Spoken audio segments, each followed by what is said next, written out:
gentlemen, we have called you together to inform you that we are going to overthrow the United States government. Do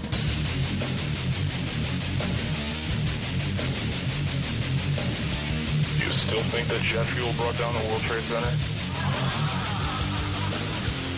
Does anybody else see a problem here? If the government has nothing to hide, why are they so afraid to answer a few questions? Thank you, ladies and gentlemen.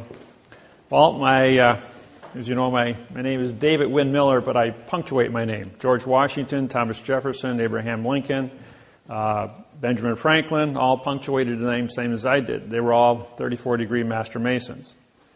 Now, I don't know if there's any Masons in the crowd, but I am a 92nd degree Mason. I know you've been taught that Masonry goes to 33 and 34 degrees for Grand Masters. The reason I'm a 92nd degree Mason is because in 1988 I broke the math interface in all 5,000 languages, proving that language is a linear equation in algebra. This hasn't been done in 8,500 years of written language.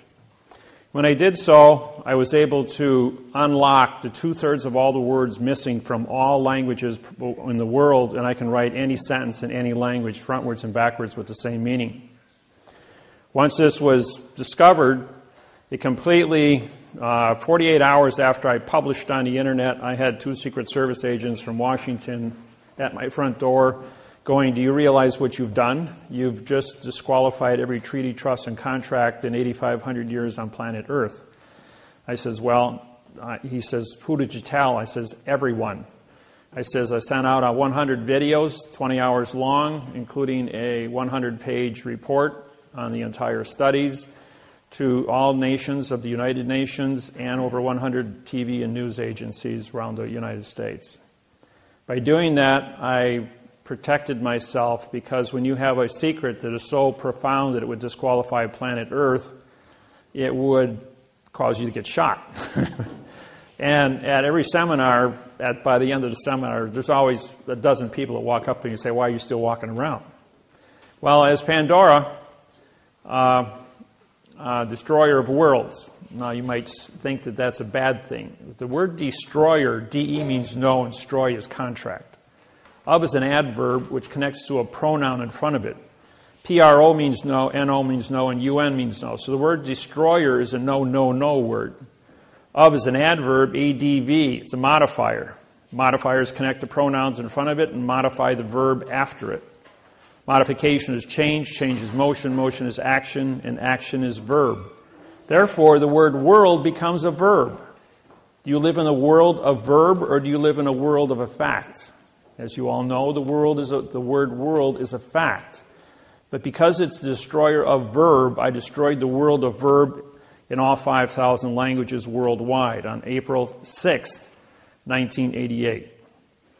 And so with that said, how did this come about? Well, in 1980, I went through a divorce. And in the divorce, Judge Stanley Miller said, "You cannot be a father to your children." And he took away my children. I'm going, "Why would you do that? I've been a good father for 10 years. And he goes, "Because I'm a judge," he says, "and I can take away people's children just because I can." I says, "Well, that's sex discrimination. Under the 1964 Civil Rights Act for equality, I says, I'm going to prosecute you." And he says, "You can't prosecute judges." I says, "I beg the difference." I says, "I know what the law is. You swore to support the Constitution of the United States and the laws written by the United States Congress, Senate, and Legislature." I says, "That includes equality." I says, "If I don't have equality, that's discrimination." Pretty simple. So I prosecuted Judge Stanley Miller in 1980, and he was disbarred as a judge. 7 years later, Stanley Miller got reappointed again. 2 weeks later, after he was reappointed, I showed up in his courtroom, had him disbarred again 4 days later. Because 7 years later, 1994, got reappointed again. And I showed up in his courtroom 2 weeks after he got reappointed, had him disbarred a third time. 3 years later, he died in 1997. And never served much on the bench. Always was an administrator, but never a judge. As a result of that, when the judge took away my children, that violation that breaking of my heart put me on a path. That path was anger. You don't take away a parent's child. And the pain that caused, pain makes thought, thought makes wisdom, and wisdom grows to maturity. So as a result of that pain, I started studying. Now we go through 3 phases in life. You do not know what you do not know. Well, it's like putting your hand in fire. It looks pretty until you touch it and you get burnt. Well, you know what you don't know about why you got burnt. And I was aware of what I didn't know, so I had to study. And so because I studied, I learned about what the fire was. I learned about what the pain was. And from that, I then had knowledge. And when I had knowledge, I knew what I knew. And then I could become a teacher. In 1975, I became a college professor in Milwaukee. And I taught engineering and metallurgy, heat treating, and blueprint reading. So I've been a teacher now 75, so going on 38 years. I hold a professional license for college. I also have 3 PhDs and 535 college credits, 17 full-time years of college. Kind of got stuck in college. I really liked it. Worked 3rd shift nights as a tool and die welder, and I went to school full-time days. I had but to fill in my spare time because I didn't sleep, I went ahead and had a second full-time job, and that was in real estate, teaching underwater welding. I had my own real estate company for 26 years, besides doing law from 1980 to present time, 32 years. I have 80,000 hours of law experience. And I've done 2,500 seminars, including over 1,000 TV and radio live performances. I did the programs on 9/11 on national television on what really happened there. There's only a few people in the world that have my background and credentials about what heat treating is, nuclear science, string theories and quantum physics. I have a 200 IQ. I read 400 words a second in math codes. It's something that's acquired art. You can give me an inch of paper and of documents, and I'll blow through it in about a minute. And I'll be able to tell you exactly about how many mistakes are in it and what to do about it. The program today is going to cover many different aspects. So I'm going to go through the parts of speech, which I wrote up here. It took 6 years of my life to discover this. It isn't really what you think it is. And what they teach you in school is not what you actually, is actually what's going on. And this isn't to insult anybody, but all of you have a 2nd grade reading level. And it isn't just you, it's the entire population of the planet was instructed and through TV, radio, newspapers, and magazines to keep you in a 2nd grade reading level, because that way they could harvest the entire population of the planet.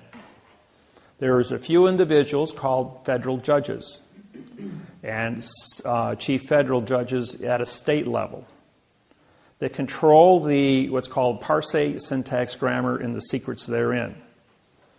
When I broke the code in 1988, I went to the United States Supreme Court. I walked in there in 1989, and I says, I'm here to prosecute William Rehnquist, Chief Supreme Court Justice of the United States Supreme Court. Immediately I was arrested for threatening the United States Supreme Court judge and taken into a closed room. Well, when we got down in that room, I had 6 marshals standing shoulder to shoulder surround me, and William Rehnquist came down from up in his chambers to see me, and I says, I have your signed confession for treason against the United States people. I says, I've used parsing, syntax, grammar against your opinion since you've been in office. He says, okay, guys, you can all leave now. Mr. Miller and I are going to sit in this closed room. You've already frisked him. He has no weapons. He doesn't seem to be of stature that can overpower me.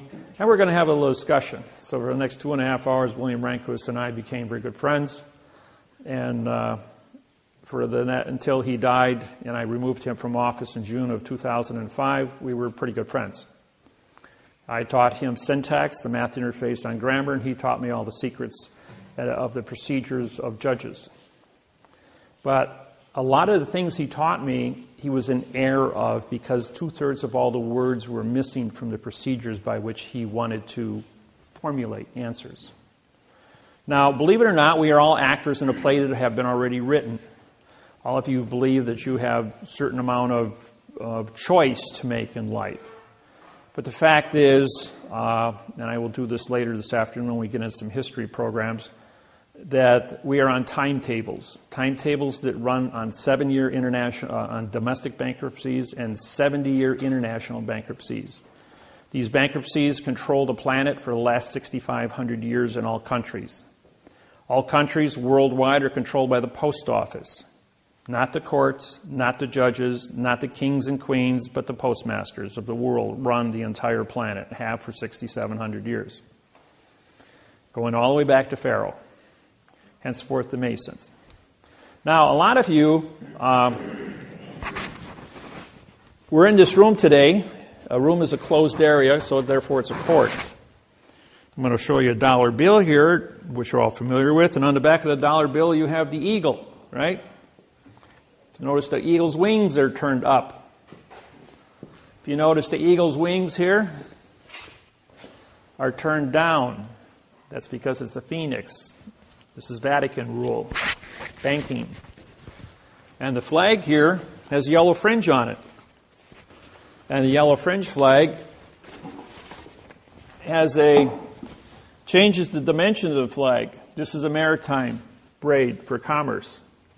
The fringe changes the description of the flag. It's under Army Regulations 840-10, Chapter 2-6. Allows for fringe to be put on military flags for parades. But anything you put on top of the flag cancels the contract of what a flag is. So even though you think you're looking at a United States flag, United, UN means no, and ITE is citizen. A no citizens condition of state flag. Controlled by Vatican banking. You're all under commerce. So who's the Vatican? They're postmasters. They work with Bern, Switzerland through the Universal Postal Union. On the 29th of September 2009, I did a seminar in Auckland, New Zealand. In that seminar, there were 90 Auckland tribal chiefs of the 1,200 tribal chiefs that live in New Zealand. I then made a statement that the post office since 1800 has never had a correct parse, syntax, grammar, law, rule, regulation, or code in any language with any people on planet Earth.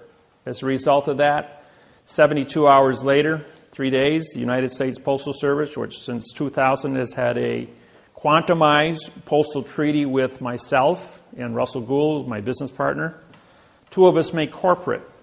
On the 27th of August, 1999, I sued the United States of America for the flag of the United States. I filed a new quantumized mathematical patent on the description of the flag of the United States, 1:1.9. And he used the correct grammar, called parse syntax grammar. As a result of that, on August 12, 1999, I owned the patents to the flag of the United States of America. And on August 13th, all flags had yellow fringe put on it because they had to change the dimension of the flag. Now, I don't know if you remember in 1968 when the astronaut, for those of you that are old enough, and I don't think there's a whole lot of you here that are old enough, the astronaut stepped off his spacecraft into his footprints on the moon, turned around, looked at Earth, and says, "Oh, look at Earth is a vessel in a sea of space." With that one single sentence, Earth is a vessel in a sea of space. That's maritime. The entire world put yellow fringe on every flag in all 250 countries, in every courtroom, in church, and office, making everything on planet Earth maritime. Maritime is controlled by the DOT, Department of Transportation, which is controlled by the Postal Service worldwide, Bern, Switzerland. Bern, Switzerland was established on the 22nd of October, 1871 in Hawaii. It was the first city, first country as an independent nation to sign an international bankruptcy with Bern, Switzerland for 2 cents to transport cargo anywhere on planet Earth.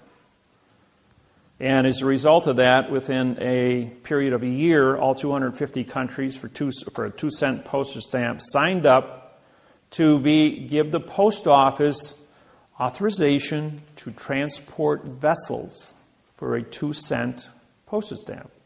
Well, as you know, people were thinking of mail. Just send a letter. A letter is a vessel. Well, the word vessel includes cars, trains, planes, automobiles, overland stagecoaches, pony expresses, and human beings. And by doing so, they then captured all commerce on planet Earth by contract for a 2-cent postage stamp. A year later, it went up to a buck a letter. But they got their foot in the door, and that was all that was necessary.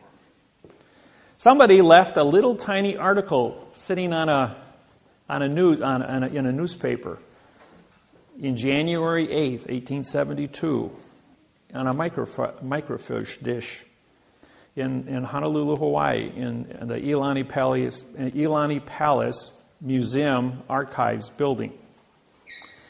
Hightower and I went into that building that day, and we wanted to look for a flag of Hawaii.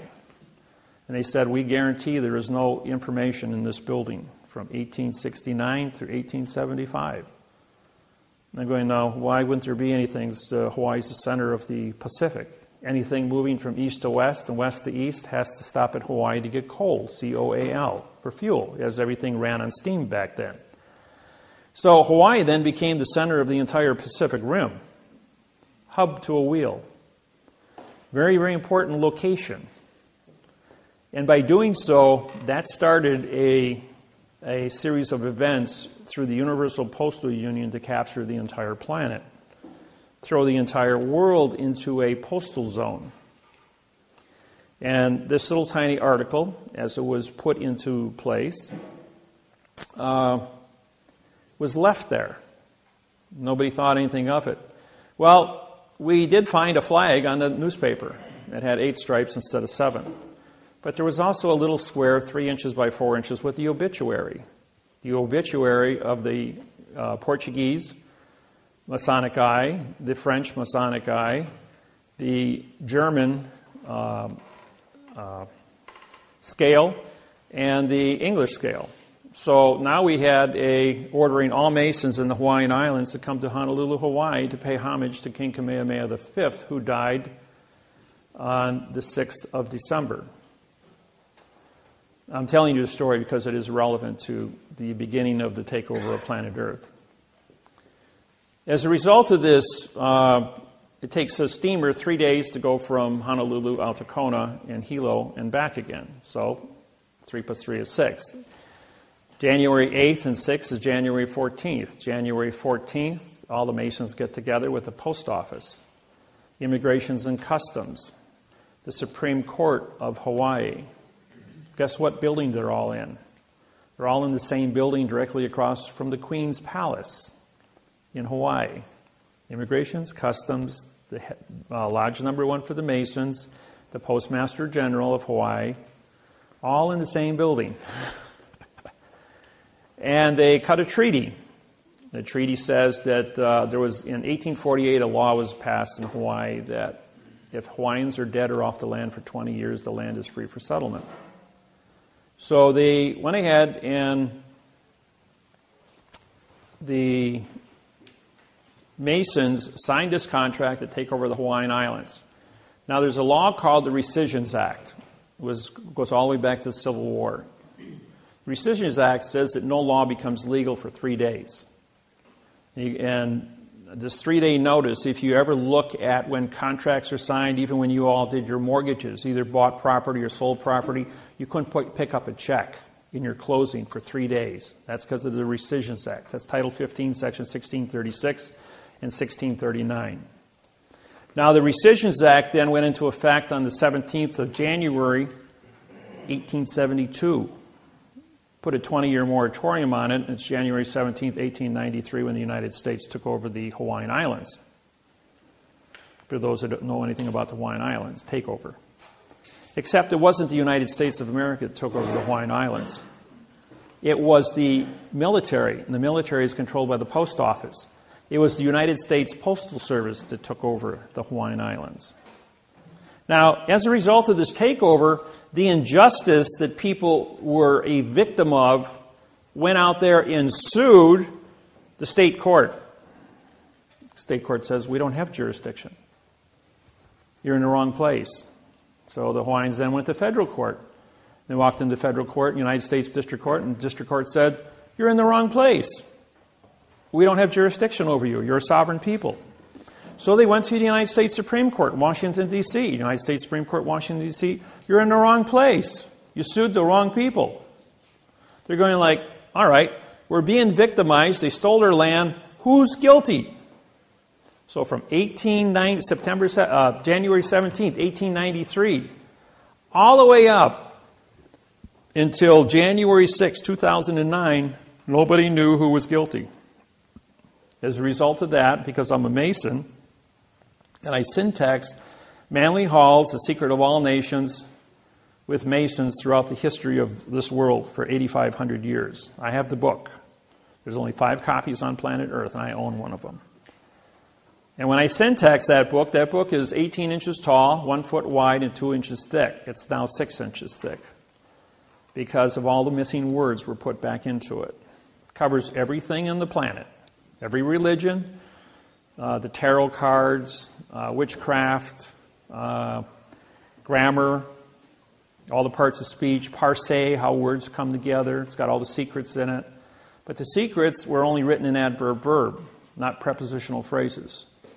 So when I rewrote it with the correct parse, syntax, grammar, I then had missing secrets. I did the same thing through the Quran for the Muslims, and I did it through the Bible, King James Bible. I was able to discover the secrets, putting me as the chief federal judge of the United States of America, prosecuting judges for the past 32 years.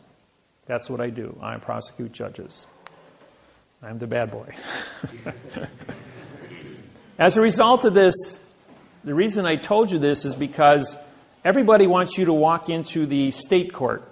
Well, state is undefined. You live in the state of Indiana, right? That's not a true statement. You live in the Indiana Territory. The state of Indiana is the name of the vessel in dry dock called your courthouse.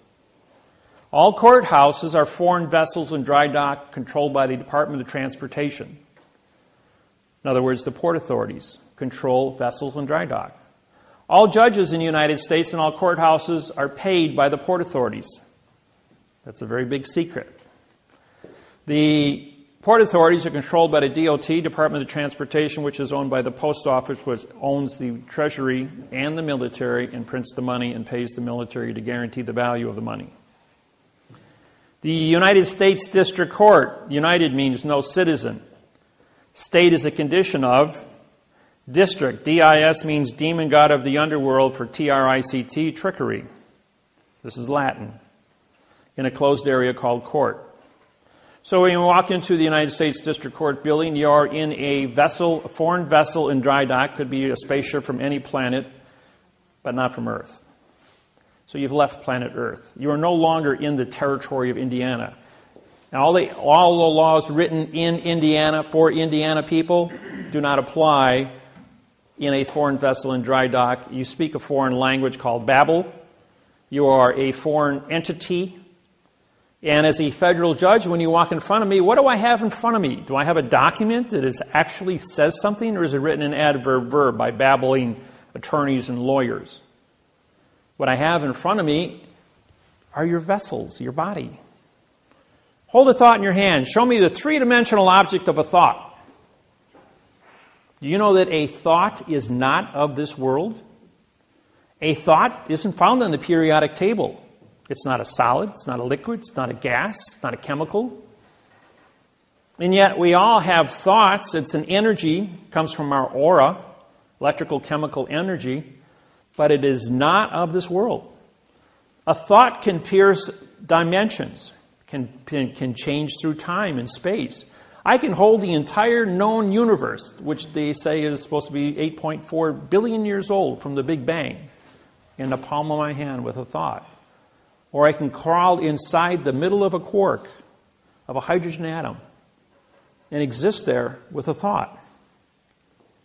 So a thought is a very unique thing. We can close our eyes every night when we dream. And we can be anything we want to be in this world of thought. And I know everyone in this room has had weird dreams at times. And in those weird dreams, you see things that don't exist in this world.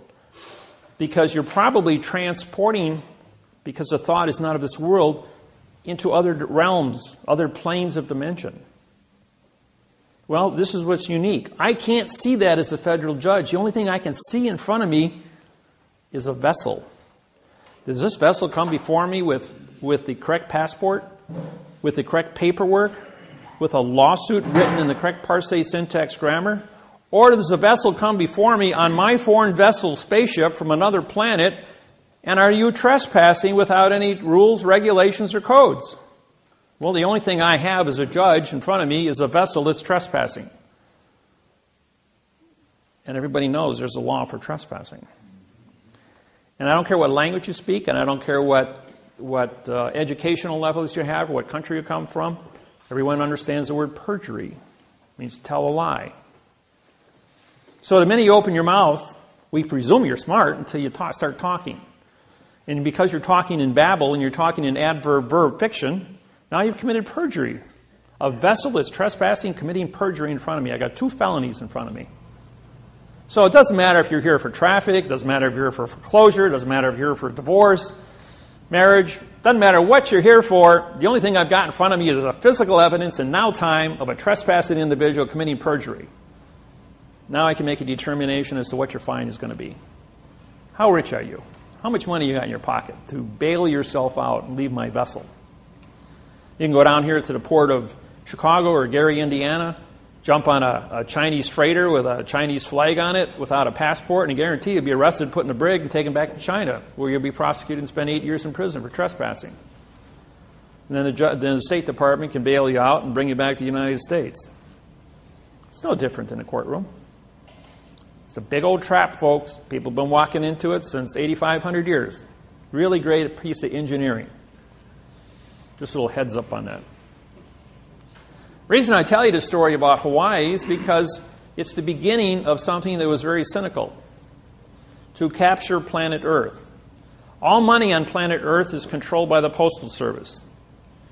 Who's on, what's the decimal point for 1? 1.00, right? Who's on a $100 bill? Benjamin Franklin, first Postmaster General of the United States of America. President Grant was a Postmaster General during the Civil War. A country divided into 1/2. Decimal point for 1/2 is 0.50. Who's on a $50 bill? Grant. Abraham Lincoln. No, go before that. George Washington, letter carrier, Continental Congress, 1875. And he was a letter carrier. And on September 17th, 1789, the United States of America signed the Constitution of the United States of America. And so, therefore, he was the first president. Pre, meaning no. SI is simulation, and DENT is denture, contract. Anything, the word no is a negative. Negative is 0. 0 times any fact, simulation, or contract becomes 0. Therefore, the math interface says that a pre-simulation denture, better known as a president, is a person who only says nothing about nothing. Have you ever seen a president that ever made any sense? Okay. I know it's a joke, but it's a good one. Yeah, it's all played out in syntax. So the grammar that's used for modification is what they keep us down with, what they teach you in school. Now, lawyers and attorneys are all licensed to lie. They write everything in adverb, verb, adverb, adjective, pronoun, and pronoun, adverb, verb. They don't use prepositional phrases because they're not allowed to use a fact.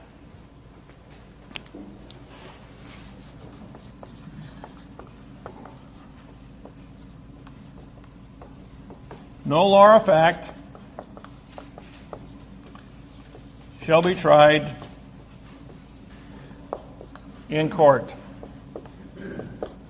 And if you want to put that in there, of law, And everybody uses this terminology, attorney at law, attorney of law, whatever. Parts of speech. No is an adverb, it's negative. Law now becomes a verb, negative. Or is a neutral. Negative fact becomes a negative verb also. Shall is a pronoun in future time, connected to the adverb be, which now modifies a verb in past time. In is an adverb making court a verb. Of is an adverb making law a court a verb. Now we've got one jurisdiction, ladies and gentlemen. We have a verb law, a verb court, verb tried, verb law, verb fact. Now we have one jurisdiction called fiction, fraud, illusion. Every word in the English language, and I spent 8,000 hours in 2 years with a staff of individuals with dictionaries. We looked up every word in the English language that starts with a vowel and 2 consonants. It means no contract. Every word. Now, when you look at any contract or any newspaper or magazine, and you see the word starts with a vowel, A, E, I, O, and U, and it's used as a single syllable, it means no contract also. Opinion. O is no. P-I-N is to attach or grab. I-O-N is contract. Opinion. No attached contract. Therefore, that's why it's called an opinion. You can have a gain, G-A-I-N, and you put A in front of it, again, you have no gain. You can have an attorney, A-T-T, no tort. You can have an illusion, I-L-L, which means you cannot see a contract. Imagination, I-M-M. You cannot mangle. You can't mangle something, therefore there's no fact. So the imagination, I-O-N, means contract. A-N-T, E-N-T, I-O-N-T-Y. Any vowel that appears in front of a vowel that ends a word means contract. It's a 2-letter contract. That's how you can tell these things. This is called parse, P-A-R-S-E, parts of speech. S-C is Latin for speech. P-A-R is parts. So what I did was I studied parse. I studied syntax. Syntax is how 2 words come together. And the word grammar is how a sentence is constructed. Do you know that all grammar, a correct worded sentence, only has 1 verb in it? The average sentence written by an attorney has anywhere from 3 to 5 verbs in it. Some sentences have adverb, verb, adverb, verb, adverb, verb. The whole sentence is written that way. There's not even an adjective or a pronoun, a preposition, article, or a fact. When you were in school, 5th grade, we studied prepositional phrases.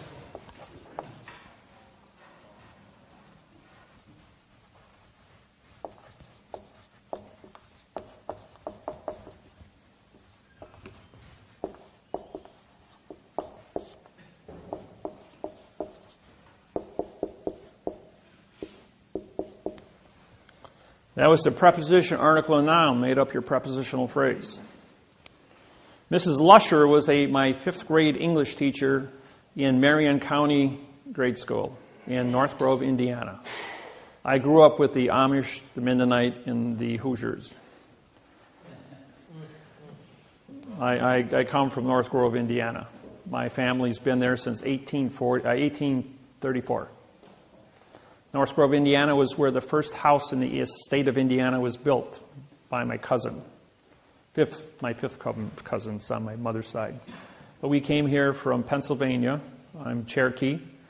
My great-great-grandmother was full-blooded Cherokee, and my grandfather came to Switzerland in 1780. Settled here in North Grove, Indiana.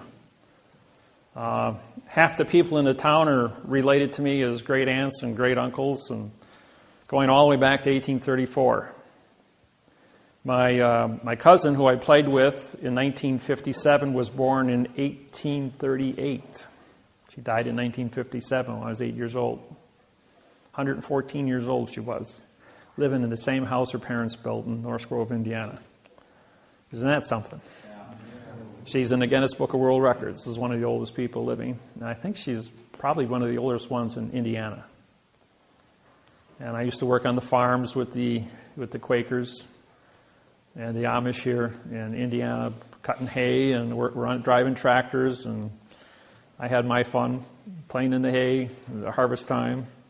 So I'm fully aware of the politics and everything. And Mrs. Lusher, my English teacher, was my next door neighbor. We had an 80-acre farm with 40 pigs.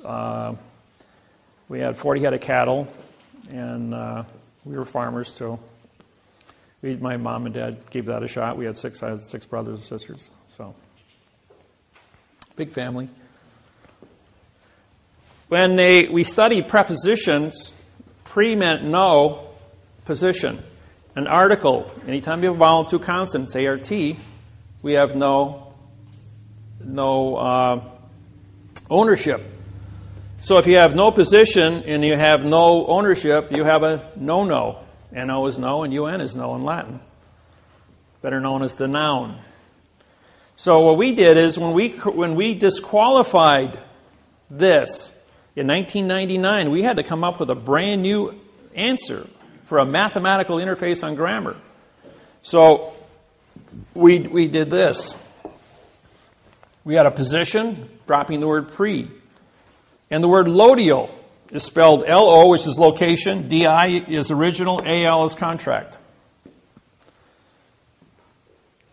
And if you have ownership, in other words, for my pen, for is a position, my is lodial, and pen would then become a fact.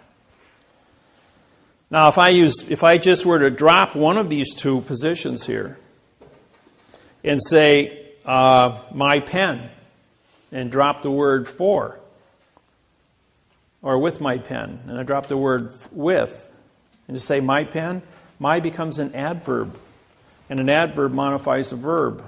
Modification is change, change is motion, motion is action, action is verb. See, in all ADV, vowel and two consonants, modifier. ADJ, adjective, color, modifier. PRO, no, NO, no, UN, no. They gave us a lot of negative choices, all to go with this sentence here. When you graduate from judge school, you learn this article. You learn this. All judges, attorneys, lawyers, politicians all swear the same oath that no law or fact shall ever be tried in court. And no is a negative. That's why the sign says no trespassing, no parking, no don't walk. And see, what the sign should read, for the trespassing on this land is with the fee of the $5,000. For the parking of the car in this space is with the fee of the $500. That's a performance contract. Everyone understands performance contracts. Now I have the Pizza Hut next to the Outback Steakhouse. Very popular places on Saturday night and Friday night. And the people came to my seminar from Pizza Hut. They said, we've got 2 spaces reserved for delivery. And everybody parks in there. And my delivery guy's got no place to park. I says, well, put a sign up. For the parking of the car is with the crushing and melting. The sign next to it says, for the parking of the car is with the fee of the $500. No one ever parked in those 2 parking spaces again, except the delivery man. Problem solved, because everyone understands the performance contract. Now, here's another little quirk, point of information. Somebody impounds your car. You parked it where it wasn't supposed to be parked, and they towed it, put it in an impound lot. And the guy wants some $250 for towing and $100 a day for storage. Well, anybody that's in possession of your vehicle that doesn't have title to it is renting your vehicle. So you send him a true bill for renting your automobile for as long as he's had it. If you want to go down to the local courthouse, you can pull up a lawsuit by Avis Rent-A-Car or Hertz Rent-A-Car, copy it, and sue the tow truck company. Or if a police officer orders a tow truck company to remove your vehicle from the highway and he won't give it back to you, send him a true bill for for rent-a-car. Your car will be back in one day, maybe a couple hours. Works every time. Just a little plug there.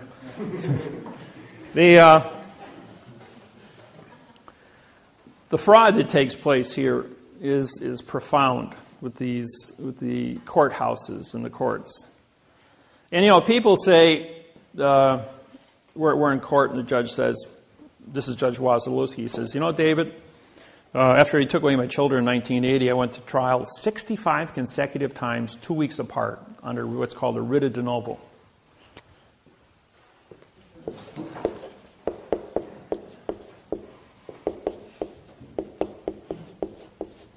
Now, this is a pronoun, adverb, adverb, verb. But if you put for the writ of de novo, then this becomes a 5, a 6, a 7, a 5, a 6, and a 7. This is French, but de means the in novo. It would then become a fact. So I filed for the writ of the de novo. Now, what that means is if you violate equality, that's discrimination. That's a crime. 1964 Civil Rights Act violation. So for the writ of de novo is your ticket to get a free trial for anything. I don't care what it is. They cannot move forward on any topic. If they want to foreclose your house and they use adverb verb, they didn't give you equal protection of the law. That's a prepositional phrase. For the protection of the law using the correct parsé syntax grammar. Therefore, you can sue for a writ of de novo just for the be correct on the grammar. It doesn't matter if you got a mortgage or a deed of trust. Indiana uses the terminology mortgage. California uses the terminology deed of trust.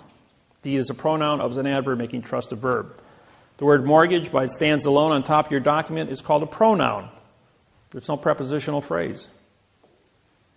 If I hold up this object, you see a pen. In Spanish, it's scribola. And if I hold this object about 5,000 languages, I'll get 5,000 different sounding effects to what it is. Does 2 plus 2 equal 4? How many of you think 2 plus 2 equals 4? All right, just all's fair.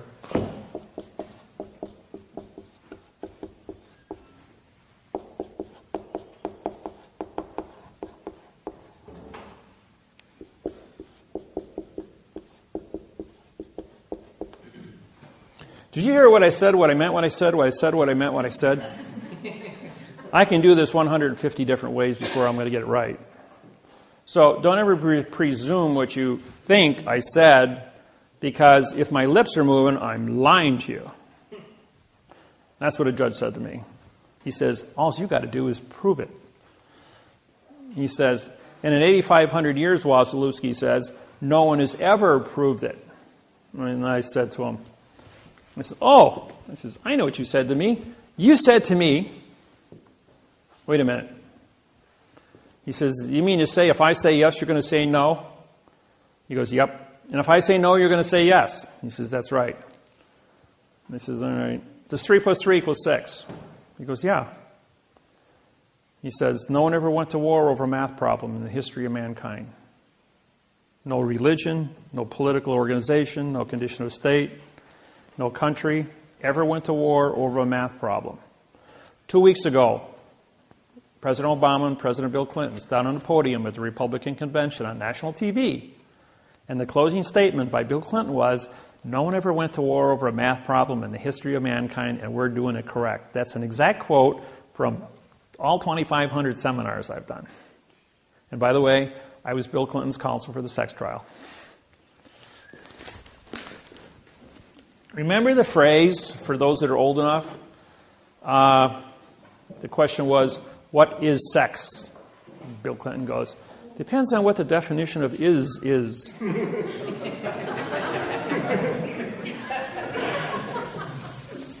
And then Bill Clinton turns to the judge and says,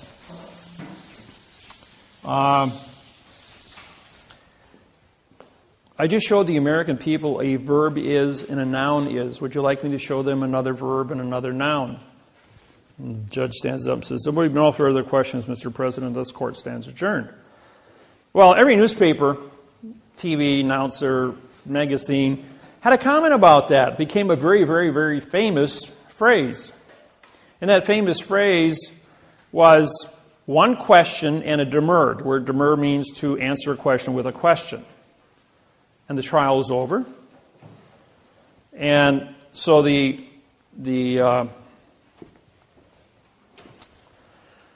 nobody knew what it meant. I knew what it meant. I was his counsel. Senator Bill Clinton says to me, Dave, he says, that worked really good. He says, but I got to go in front of Congress, he says, 2 weeks. And I can't take my lawyer with me. I says, well, you're a lawyer, Bill. I says, I'll tell you what you do. You remember the movie A Few Good Men with Tom Cruise and Jack Nicholson? You want the truth, I'll tell you the truth, but you can't handle the truth. Jack Nicholson won Best Actor for that phrase on the witness stand. And the movie won Best Picture that year. And what it was the... go back to the $1 bill again. A little history lesson here. Now, March 1st, 1997, I was doing a seminar in Los Angeles, California. And in that seminar, somebody asked me a question. What do you know about trusts? I says, well, what do you want to know? He says, well, I've got a trust here. He says, would you look at it? He says, sure. There's 40 people in the audience. Hands it to me and says, well, this is garbage. He says, what do you mean it's garbage? And I says, well, the parse, syntax, grammar is all wrong. So I went ahead and I took just the first paragraph and I syntaxed it, put it up on the board, told them what it meant. Then I wrote it in the correct language. 2 IRS agents were in the front row. Jumped up and realized that I just broke $40 trillion worth of trust held in the United States. That's 25 million trusts. As they hit the door, trying to get out the door at the same time to get to the payphones, because back then we only had payphones, they locked their shoulders in the door jamb, and it looked like the Keystone cops trying to get out of a phone booth. Well, everybody had a really good laugh as these 2 clowns were trying to get through the door, but what they were doing is trying to get to the phone first. And in the next 5 days, they harvested $100 billion in trusts across the United States under false and misleading statements under parse, syntax, grammar. I broke the world of trust. Well, what they did is when they took those $100 billion, they sold that money on Wall Street. The second week, they took another $100 billion and sold it. Third week, they took another $100 billion and sold it. March 1st, 1997, the United States stock market stood at 6,000. On March 21st, it was at 5,300. Dropped 10%, 600 points. So I called up the Postmaster General of the United States and I said, why are you guys selling your money? Why don't you buy .com stock with it? As the electronics is going to be the new phase of planet Earth for communications. The fourth week when they took $100 billion, they also went ahead and they took the other $300 billion they just stole out of the trust industry and they bought stock with it, causing the stock market to jump 700 points in the fourth week. And they continued to harvest the trust industry, which was money that was not in circulation. And the stock market went from 5,300 to 14,200, all the way up to 9/11. And then 9/11 brought everything back down to 6,000 again because of the new terrorist bill and all that stuff. We'll get into that later. But going back to Bill Clinton, he says, how am I going to go in front of Congress here in 2 weeks? I says, well, you're going to hold up a $1 bill. Walk into Congress and say, ladies and gentlemen, before we get started today, I'm going to tell you the truth. He says, but you won't be able to handle the truth. Phrasing Jack Nicholson. He says, we're going to take you back to when you're 10 years old, 5th grade English. He says, first off, we have a line that goes around the money here. March 1st, 1997, I sued the United States Treasury under maritime law boxing. And that's why all your money today doesn't have any boxes on it. If you've... See the 10? It's got a circle around the 10. And the 20 has a circle around the 10. So does the 50s and 100s and the 5s. They're all the same.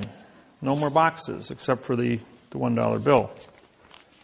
That's because there's so much Masonic information on the back. The pyramid has 72 stones on it. That's for 72, the rule 72 of banking. You take the interest first and you walk down to the principal. The all-seeing eye is Masonic. The capstone has never been completed because the process of discovery is always in motion. But going back to the beginning, it says the United States of America. Now, we all studied that prepositions were of, and the article was the. When you separate the prepositions, they all become adverbs. That means you have 68 prepositions and 38 articles. Together, you have 100 adverbs. So, the as an adverb now modifies united to be a no citizen. UN is no, IT is citizen. ED is in past time, which means you have no now time jurisdiction. It's also an adjective because whenever you put two nouns together called the United States, because it's a title of a country, United becomes a fact and States becomes a fact. But when you put a fact in front of a fact, the first fact becomes an adjective, which now turns the second fact, and an adjective is coloring or modification, which now changes the fact into a pronoun. PRO means no, NO means no, and UN means no. The pronoun is now connected to the adverb, ADV, vowel two consonants, no contract. And then the adverb modifies, modify is change, change is motion, motion is action, and action is verb, and America becomes a dangling participle verb on the money. Now, A is a single syllable. Therefore, A means no. M-E-R-I is Latin for mercy, and C-A is Latin for sheep. No mercy for the sheep. So we pay 65% taxes. But because America is the verb on a corporate instrument. Now we have two signatures on the money. Therefore, this is a corporate instrument.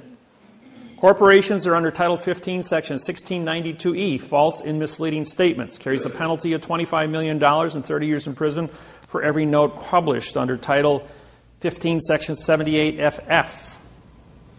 Under Title 15, Section 1639A, there was no notification given to the United States population that the modification of grammar under Title 18, Section 1001, which is the fictitious conveyance of language, was going to be used on our Federal Reserve notes on our money. So to protect the fraud, we put a box around it. Anything in a box is an enclosed area and can't be considered. It was engineered, folks, not a mistake, engineered.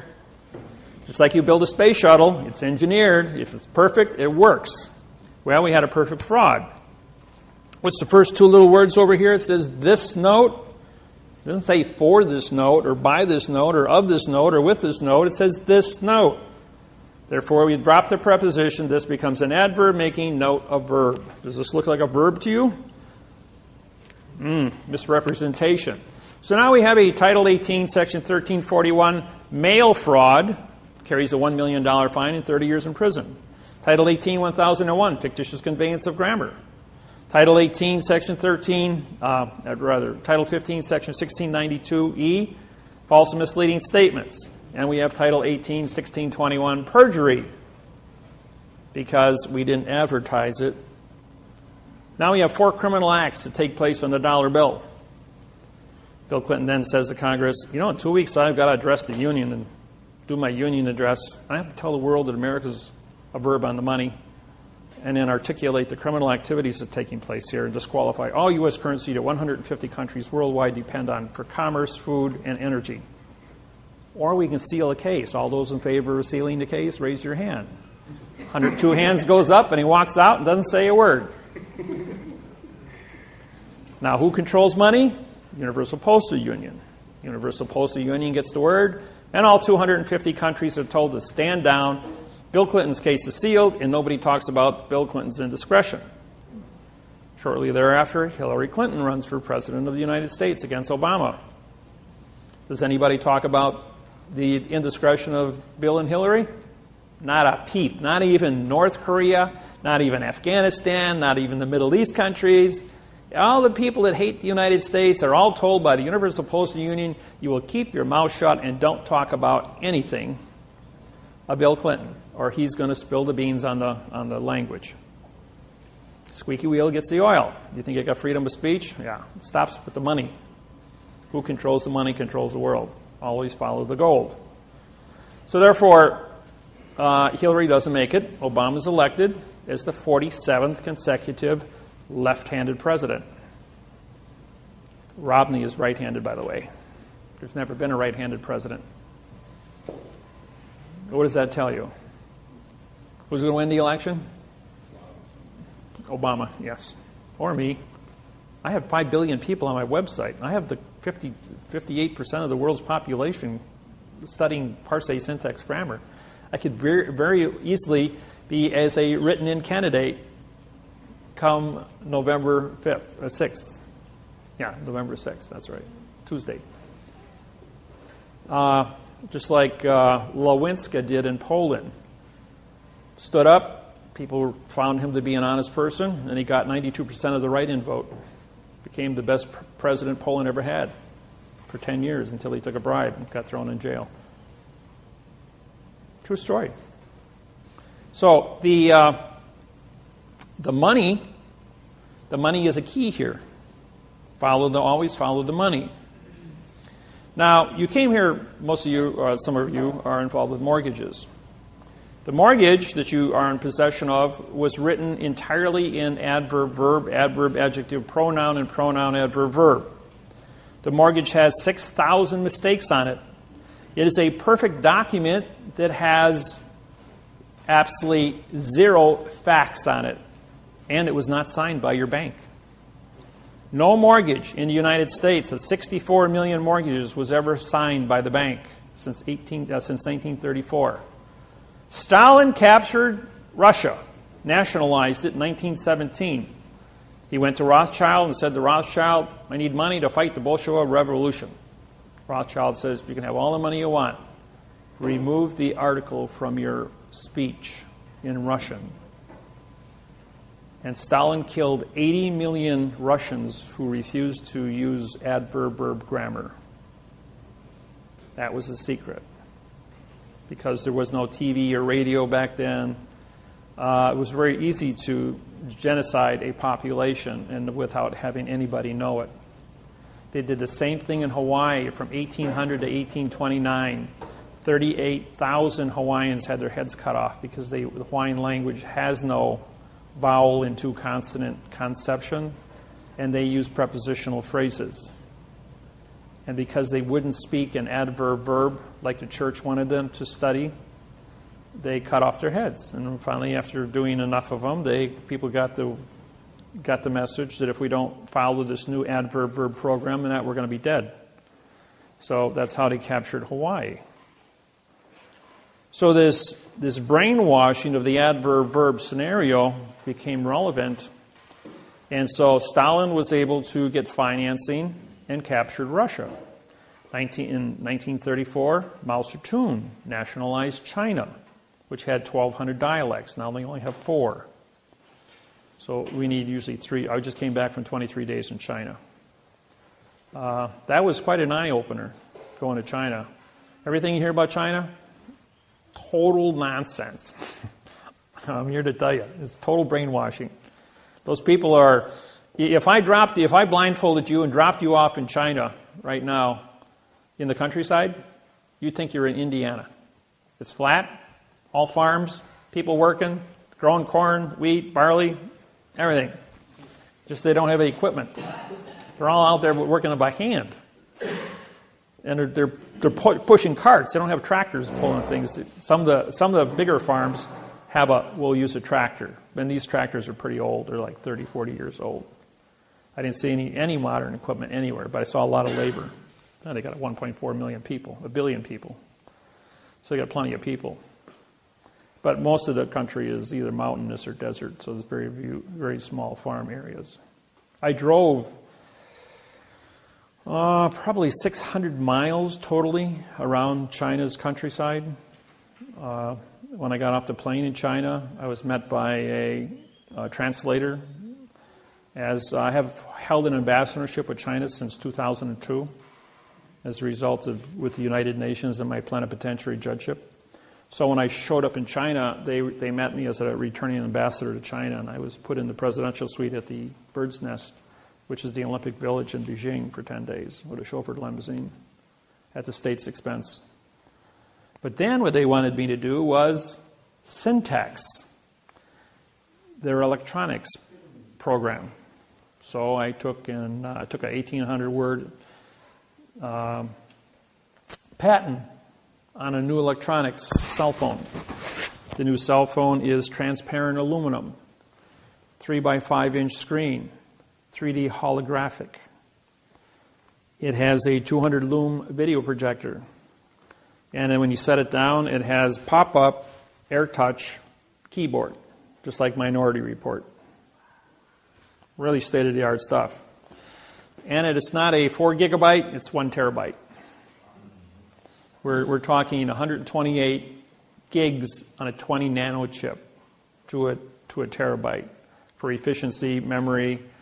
The 200 lumen is in high resolution Blu-ray, and it puts out a 4-foot screen. Set it down next to your computer, it talks to your computer, transfers all the information from your computer into the cell phone and puts it up on a 4-foot screen.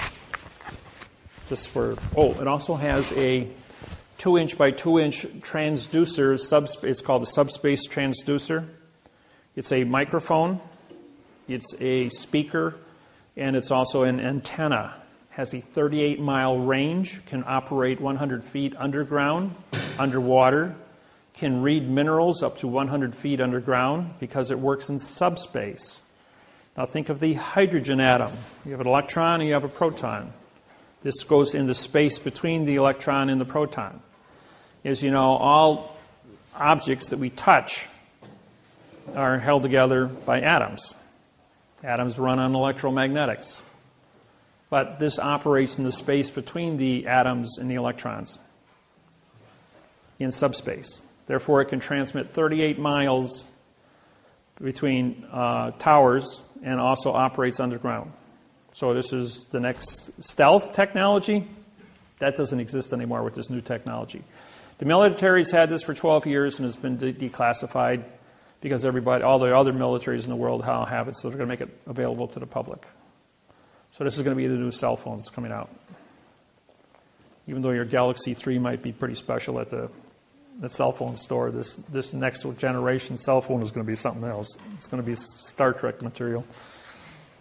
And, well, you've got a really good patent here, right? Written in adverb verb.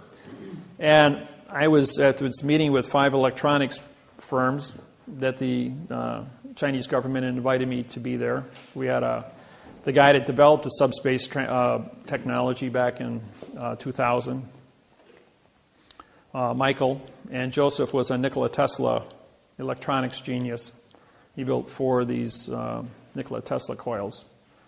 So bring these 2 guys together, and they got this great electronics patent.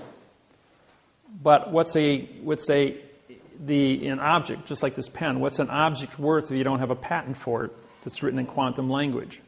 They can be protected worldwide. So they brought me in because I'm the only guy on the planet that writes quantum.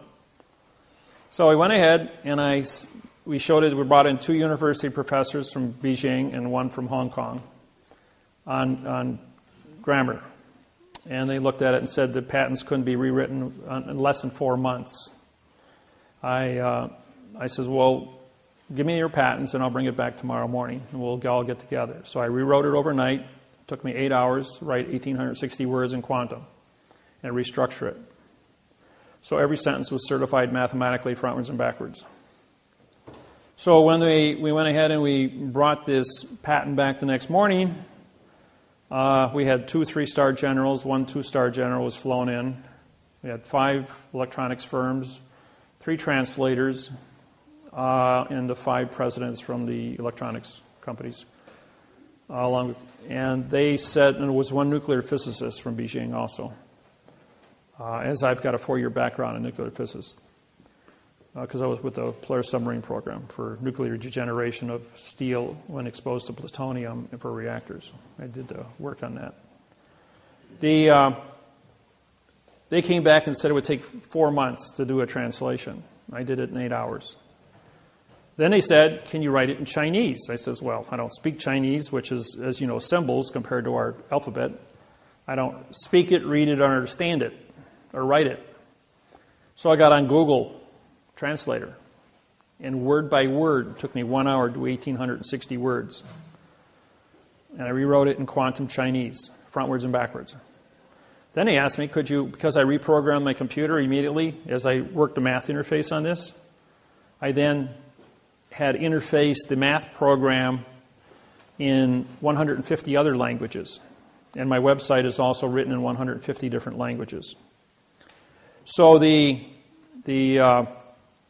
took 1 hour for me to translate from quantum English to quantum Chinese, and it took me 1 minute to translate from quantum Chinese to quantum French, German, Italian, Spanish, Arabic, and in Indian. And what they realized was that now they have a quantum program for a $20 trillion a year jump in contracts for international trade. We also gave them the international transportation of money contracts to transport money between one country and another for the new international quantum banking programs that Russell Gould and I have put together. All 150 nations worldwide have been given the patents to this technology for free. I've made this all available so the whole planet can switch over simultaneously. You can't have a world of fact and the world of fiction exist simultaneously, as fact and fiction can never meet. So in 2000, we educated the entire planet banking industry, and we gave them all of these 115-page bank treaties written in quantum grammar. It took us 7 years to put together. This is a 32-year program, by the way, that I've been working with personally. And been in the architect of this whole thing to change the entire planet from a world of verb into a world of fact, so no one can ever go to war again. Now, what's important about all this is that mankind has been throwing stones at each other because of international communication treaties, because miscommunications. But no one ever went to war over the math problem. Now, how many of you know about the object in Greenland? A couple of you, okay. Well, for those of you that don't know, there is a spacecraft that has melted out of the ice in Greenland. As you know, the North Pole has melted completely. You can go from London to Moscow or to Russia by going over the North Pole now. All the ice cap is gone. The last place that has ice on it was Greenland. Greenland had a 18,000-foot ice cap on it. Well, the spacecraft that is anchored in the center of Greenland created the last ice age 50,000 years ago. It's a weather machine. It's 55 miles wide, 300 miles long, and 2 miles high. The people that lived in it were called the Mois. If you draw a straight line from the spacecraft to the Washington Monument in Washington, D.C., through the Yucatan Peninsula Great Pyramid at Mitsubishi, it ends up on Easter Island where the Mois have been dug out of this dirt. The heads on Easter Island? Well, 2 years ago, they finally went ahead and they excavated, and they're all 65 to 85-foot people, full-body carvings. And these were the people that lived in the spacecraft that was uncovered that's melting out of the ice in Greenland. So when you think we've been alone, these people have been up there for 50,000 years. The spacecraft is still active after 50,000 years. It has a 200-mile dampening field where no electrons can flow into it. In 1947, a B-52 bomber flew into that pattern, into the dampening field, when trying to fly between Maine and London. As a result of that, they lost power and crashed in Greenland. As they sent in rescue B-52 bombers to rescue them, they hit that same dampening field, but they veered off. They just ricocheted off of it. And by testing, trying to get to these guys, they were able to bring a circumference and find out that there was an object 200 miles to the center of this field. On the southwest corner of Greenland, there is a small community. It's the only community on the island of Greenland. That community is a military post, CIA, that uses a compressed air generator to operate diesel engines to run a Caterpillar to run back and forth to 200 miles from the base to the object in Greenland. A lot of our technology comes from the reverse engineering out of the spacecraft. It is still functional and is still in operation. So it's pretty important what this thing is. All the nations worldwide are up there with the United Nations, and they're all working together. The point is that we're not alone out here in this universe. The reason I bring this up is if no one ever went to war over a math problem amongst humans, don't you think it would also be logical that we wouldn't go to war with E.T. when he shows up? And if E.T. does show up, what are we going to do? Babble? Start a war between another planet because of miscommunications? No, we need a communication base that is so mathematically certified, both frontwards and backwards, that when we say something, it means exactly what we say, so that there is no subjective interpretation, translation. So it's very important for us to be correct 100% of the time when we're dealing with ET. Otherwise, they're going to throw a rock at us like they did 375 million years ago at the Yucatan Peninsula and get rid of the dinosaurs, which you all know about. So we don't want to have rocks thrown at us. So the planet, all the governments of the planet are looking at this math interface as being a correct way to communicate, stop wars on planet Earth, as well as communicate with ET when they show up. And as many of you who do the research and get on the internet know that there's probably a lot of different ETs already influencing this planet with all of our little toys that we have, our cell phones and computers and TVs. So it is relevant. The school systems in China are adapting our quantum program. All the universities and colleges are going to be teaching it this year. As a result of these patents that came out from my 23 days in China, they realized that they were going to order all 150 trade partners to follow suit. Otherwise, they wouldn't be able to do business with China. The biggest new thing that's coming on the market is the word lithium. Lithium makes for the batteries. Now, China currently controls 80% of the lithium on planet Earth. 20%, the other 20% was known to be in Mount Weld in Australia, better known as the Linus mine. It's a 1 cubic mile of lithium that they've uncovered. Colombia, 3 years ago, somebody wanted to find out how big the salt flats were. So they drilled down 15 meters into the salt. And they found a 25 square mile a pure lithium bed of lithium. Enough lithium for the next 200 years to build about 600 billion automobile batteries. Yeah. So now if you add thorium to lithium, you can get 8 times more power out of the same size battery. Think of an ordinary car battery made out of lithium thorium that would have the power to drive a car 400 miles with a 4-minute recharge. That's all. Now, that's technology.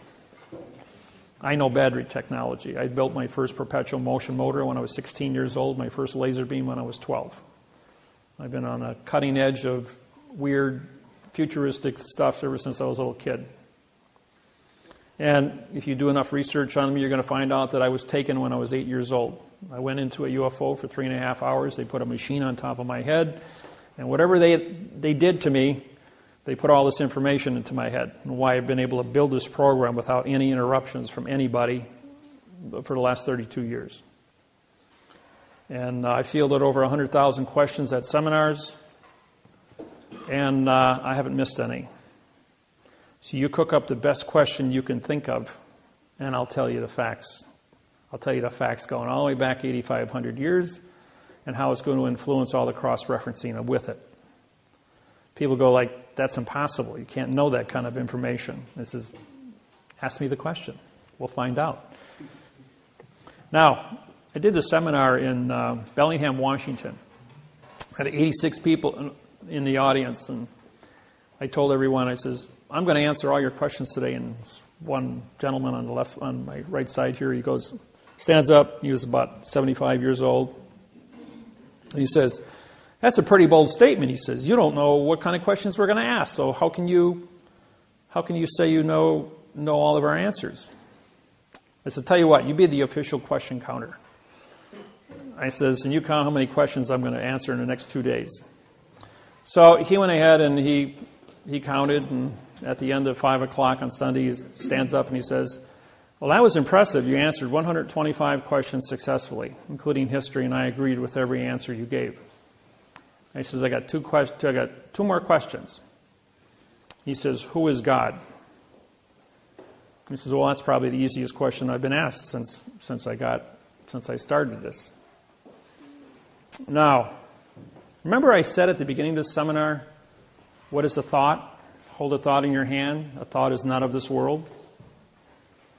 Okay, everyone in this room studies this word God. Matter of fact, we have 5,000 different sounds of words for the word God. It's a very unique word. Now, you also, when you study God, you also study the devil, or what evil is. So you have to, it's called perspective. You have to know what's good and you have to know what's bad. So you have an understanding of what choice is.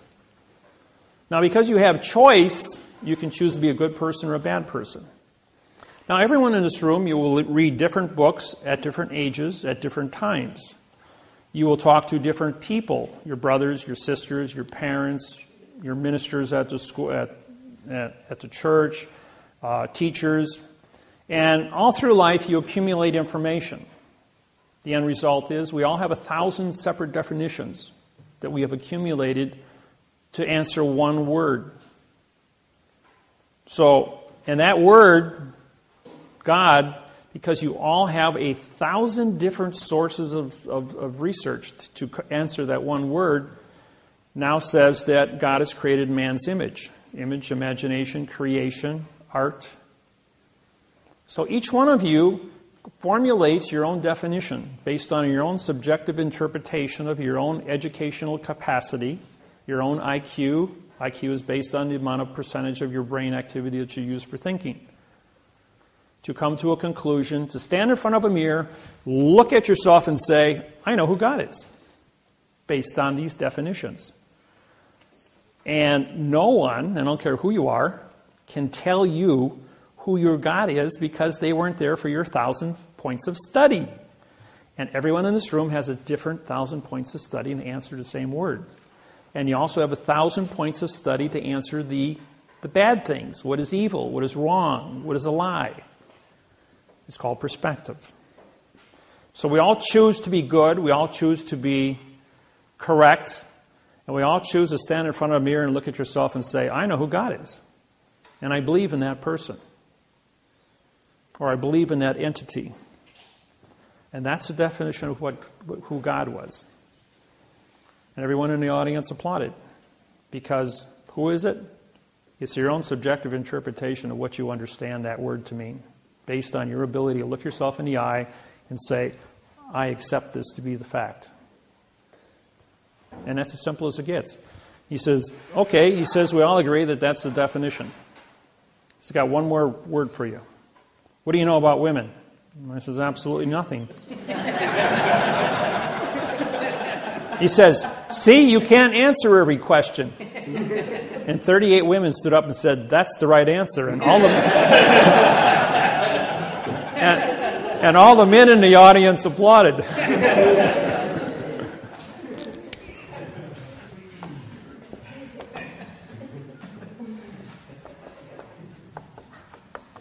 We're going to go through a sentence structure now.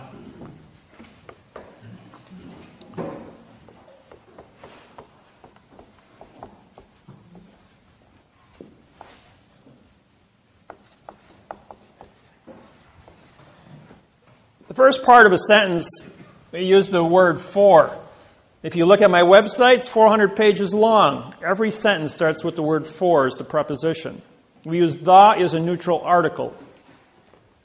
You have, when it comes to articles,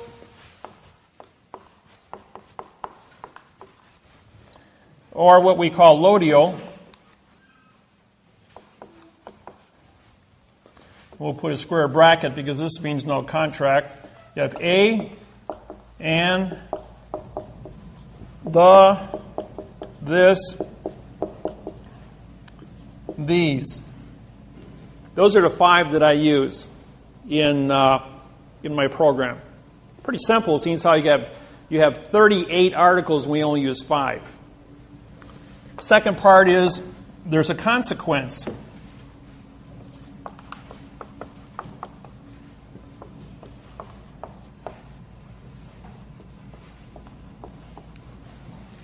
Now, a consequence is a fact.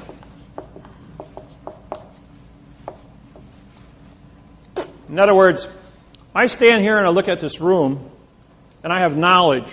My knowledge allows me to understand people, tables, chairs, architectural structures. I specialize in 115 different fields, being an engineer, background, metallurgy, heat treat specialist, chemist, biotech, medical fields. I understand medical fields. I can look at every part of this building. I'm a master mason, bricklayer, concrete, lay tile, carpeting, 6,000 yards. I hold knowledge of 180 different fibers used in carpeting. Chemistry to put those things together, which your clothes are made out of, cotton, wool, polyester, rayon, all the different combinations of that.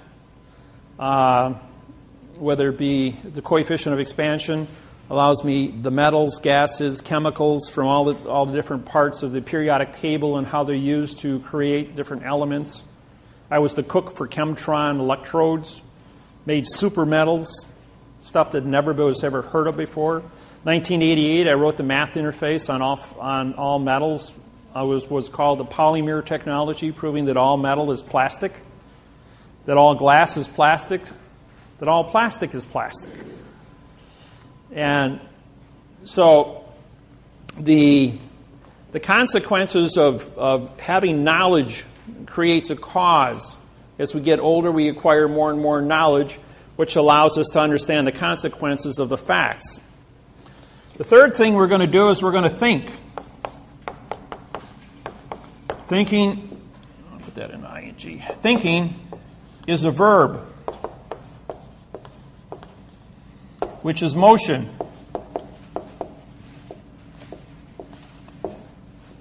Now, running is not a verb. Jumping is not a verb. Driving is not a verb.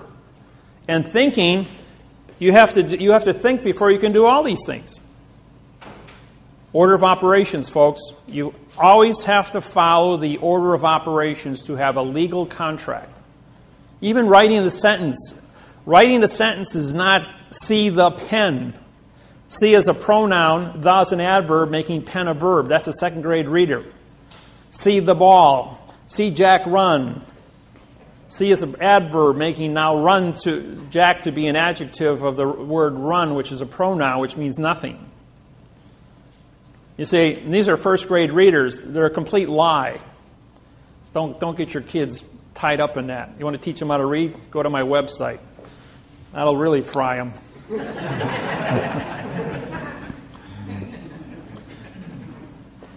4, when you think, okay, we look. This is we'll put this to be sight, or see.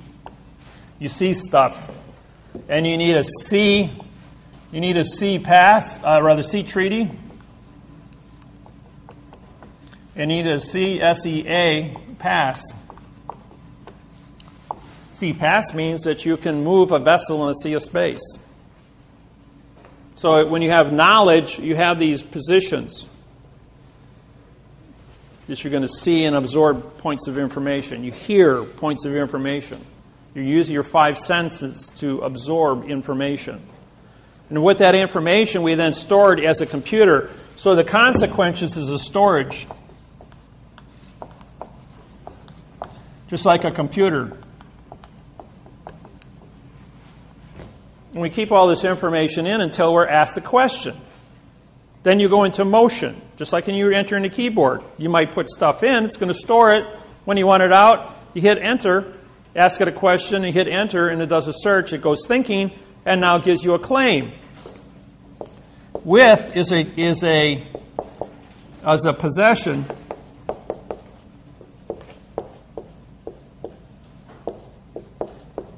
Possessive, which becomes your claim. Now, claims are, you only have 2 different things. You either have a plus or a minus. You're either going to have an award, not award, you're going to have a value. See, the word a means no award, W-A-R-D. Award.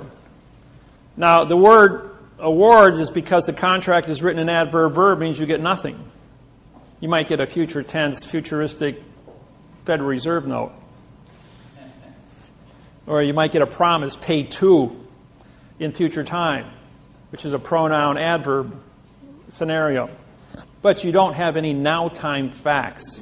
So therefore, with the possessive, you possess a claim. The claim has to be defined. So we're going to go here 5 of the contract. Now the contract has to be of the contract terms. Number 6 is with the correct sentence structure, communication, parse, syntax, grammar. Okay, what does that mean? Well, there's a thing, you hear the word right, you hear the word truth. Truth is an opinion, by the way. Everybody believes in God, that's your truth, but that truth is based on your opinion of subjective interpretation, so therefore truth is an opinion. And O means no, and PIN means to attach, and ION is contract. So you have no attached contract because your subjective interpretation of your ability to communicate with any other individual is based on that other person's ability to understand what you're saying in the first place, which is babble. Because it's all adverb-verb scenario. Now, I may be talking to you in adverb-verb because that's the only language you understand. If I stood up here and talked to you and for this knowledge of this individual is with the claim of the correct parse, syntax, grammar, start using prepositional phrases, this would not jar well with your perception. And you'd kind of get lost. So it takes about 200 hours to adapt to this technology. And you will get a migraine headache because you're all brainwashed not to see an article. You might think that's a joke. It's not. Sublimic messaging through TV, radio, newspapers and magazines, school books have been there your whole life, right in front of you. We hide it in plain view, just like we hide a flag in plain view, and we cancel this contract by putting a Coke can on top of the staff, which is a phoenix in this case. If the wingtips are down, it's a phoenix. If they're up, it's an eagle, which is postal. So you can either be under postal guise or you can be under the Vatican guise. Either way, you're under somebody's guise. G-U-I-S-E. It's not a disguise, it's a guise. G-U-I-S-E. Dis meaning no, guys. This means no, by the way. Finally, number 7 is by the author.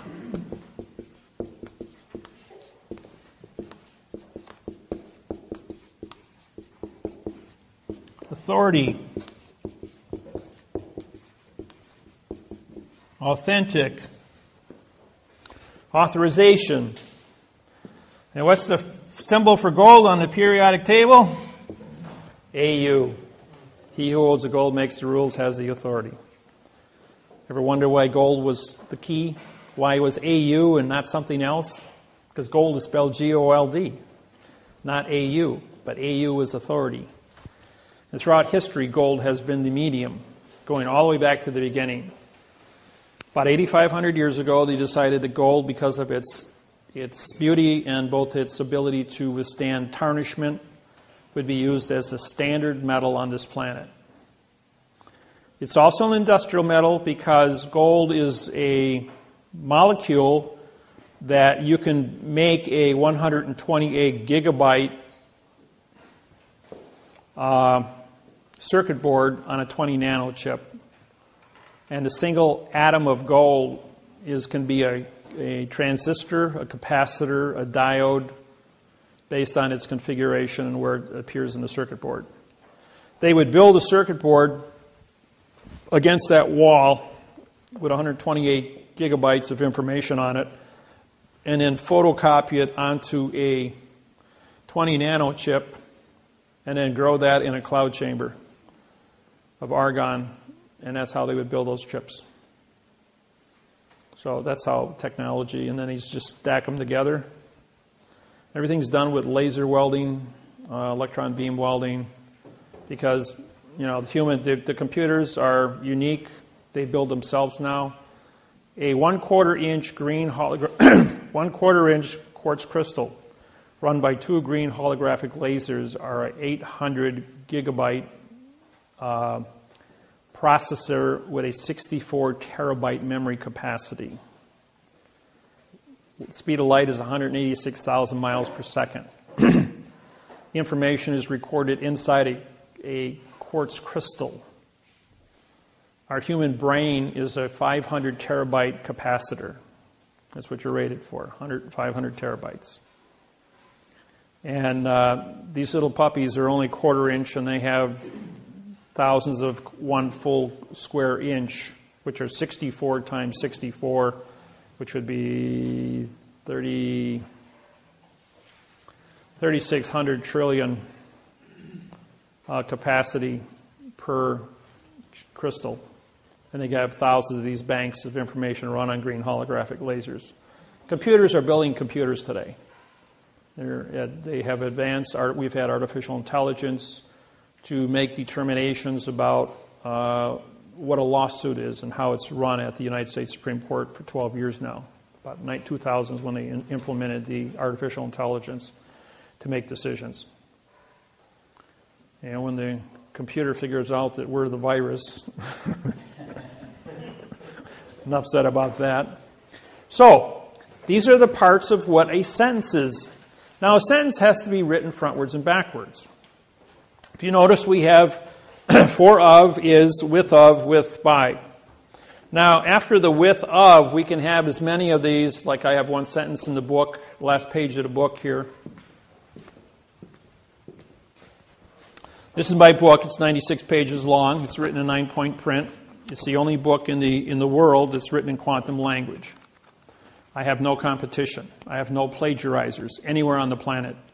It's kind of unique to be one source of 8 billion people and nobody's giving me any competition. I have a monopoly on this thing, virtually. And it isn't because I have a monopoly. It's because it's so unique. The condition of math, the condition of a fact in a world of 8 billion fictions is so unique that it stands alone and there's no plagiarizing. All the judges, all the attorneys on planet Earth in all languages have been ordered to search history. Go into the archives of written history going back 8,500 years. Is this an original program? The answer was yes. This whole thing is 100% original. That there's never been anything like it on the planet for communication skills. So the books took me, this is 8,000 hours or 80,000 hours of my work put in 96 pages. This is part of it. All the new stuff is updated on the internet, on my website. But this gives you about an 80% solid base that you can hold in your hand and read. And it takes about 200 hours. I charge $200 for the books because they're the only ones like it on the planet. There's no competition for it. So they're very unique. People that have them guard them. They don't treat them like garbage, like the local newspaper, because when you put value on something, it becomes valuable. If I gave you this marker, you'd use it, put it down, and walk away. If I charge you $200 for this marker, you'd put it in a glass jar, put it up on your fireplace, and say, "That's valuable." Because of what it means to you. Education is the same way. You go to college and you pay for an education, you put value on it, you stay awake in class. If somebody else gives you a scholarship and your schooling is free, you sleep through class. Or you put a tape recorder and say, "I'll study later," but you don't learn anything. Yes? So does it teach you how to write sentences or to read? Yeah, it's got all that. As a matter of fact, the back of the cover page, this is the key to the book. This one page took 6 years of my life to write, 12,000 hours of study. To go and travel all over the United States. I spent a great deal of time in the fifth basement under the Philadelphia Library. It's a top-secret library facility with books that go back 600-700 years. And once I get into the old books, I can syntax 2/3 of all the missing words. What's unique about what I do is you can put anything in front of me and I can tear it apart and tell you what it meant, what the condition of thinking of the individual was, how it cross-referenced with history, and then rewrite it in the correct format, showing you the secrets that were built inside of each word through the parse and the right way that the math shows that the sentence should have been written. Even if a person wrote a sentence incorrect, I've memorized the book on synonyms, the book of parse, the dictionary, Encyclopedia Britannica, World Book, Rules of Trusts writing, and with that amount of cross-referencing as a historian, also did 12 years on genealogy, knowing where the planet started from and how the different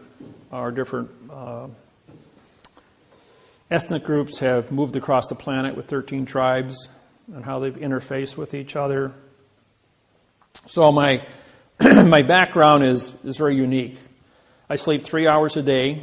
I didn't sleep for 8 years completely. I was, for those that don't know, I died on December 3rd, 1975. I had my right kidney removed. Both of my adrenal glands were surgically removed by a South Korean doctor in an operation. I had gotten sick. My right kidney was killed I was caught in the 1968 riots in Milwaukee, and they kicked my right kidney like you tee a football off 7 times. I got pinned down by 8 boys. After I got out of work, I had arrested one of them for shoplifting. I worked at Sears and Roebuck. I was 18 years old. So his little gang of guys jumped me when I got out of work at 9 o'clock at night, and they tried to kill me. They killed my right kidney. And it took 7 years before it finally knocked me down. Even though it was dead inside me, my body had created a callus around the kidney. It was about the size of my fist, and it was just black tissue. Because of the poison leaking into my system, it created a super immune system fighting this poison on a full-time basis for 7 years. When they removed that, the doctor, who had never operated on a human being before, cut my right adrenal gland out with it because it's attached to the kidney.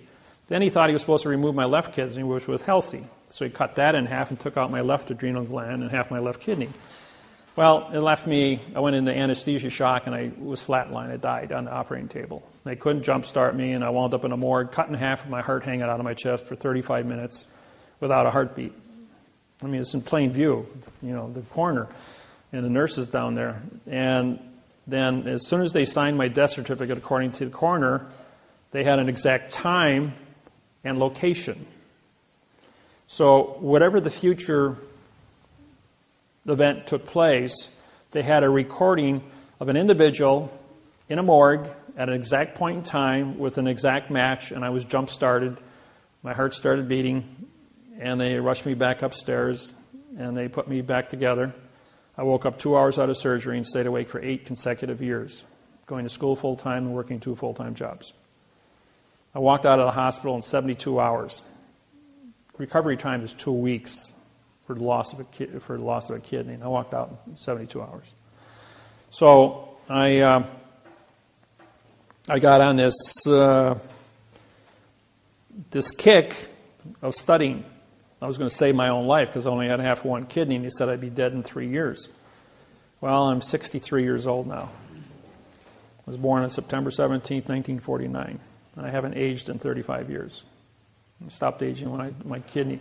See, what happens is 2 years ago in London, they discovered the gene that causes aging in the human being.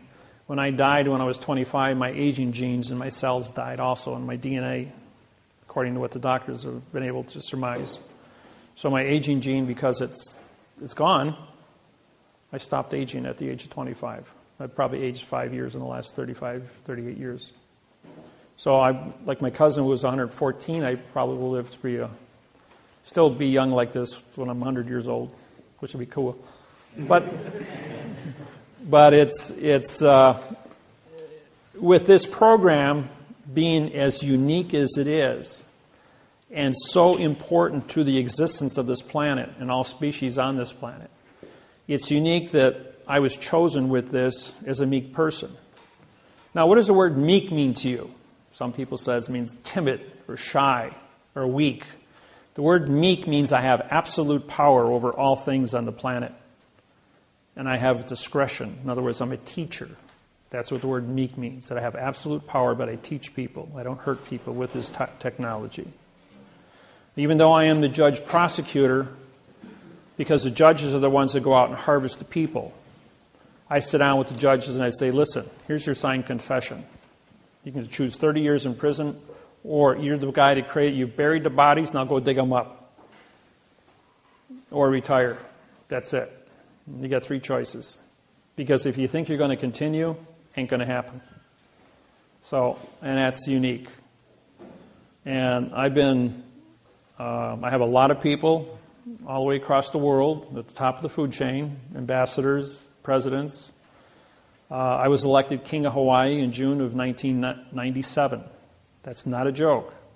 The 72 Hawaiian families got together, and they elected me the King of Hawaii. But I am a king over one thing: parse, syntax, grammar. Now, grammar controls contract. So all contracts, treaties, and trusts with the United States government and the Postal Service are a result of what is written on paper. I don't interfere with any culture on planet Earth. I don't interfere with any political organization, religious beliefs, nothing. My sole purpose is contract. What is a preposition? What is an article? What is a fact? Or I should rephrase it. What is a position? What is a lodial? What is a fact? So, when I was elected king, I was a king of contracts. That anybody, any 2 people, any 2 tribes within the Hawaiian 72 tribes. Same thing with the 1,200 Maori tribes and the 3,460 tribes of Australia. I hold those positions also. That I was elected into a position and adopted by their tribal councils to be in charge of contracts. And countries all over the world have asked me for help in the suppression that they've suffered from one country taking over their country. Take Ireland, for instance. In July, I did a radio show for the Irish Republic on their by internet radio. It was supposed to be a 20-minute spot, lasted 2 hours and 45 minutes. When I got off the radio, the next day my phone rang, and it was the Irish Parliament called me and said, could you write a constitution for us? And they said, how much time do you need? 3-4 months, they said. I says, how about tomorrow afternoon? He says, you're going to do a constitution for us in one day? He says, yeah. I says, I'll deliver it to you tomorrow. It'll be 59 paragraphs long. And I did. Overnight, I wrote them a constitution, supplied it to the Irish Parliament.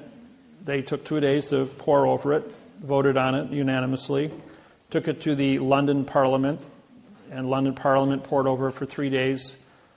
And in August, I think it was August 2nd of 2011, Ireland received their independence for the first time in 660 years from England.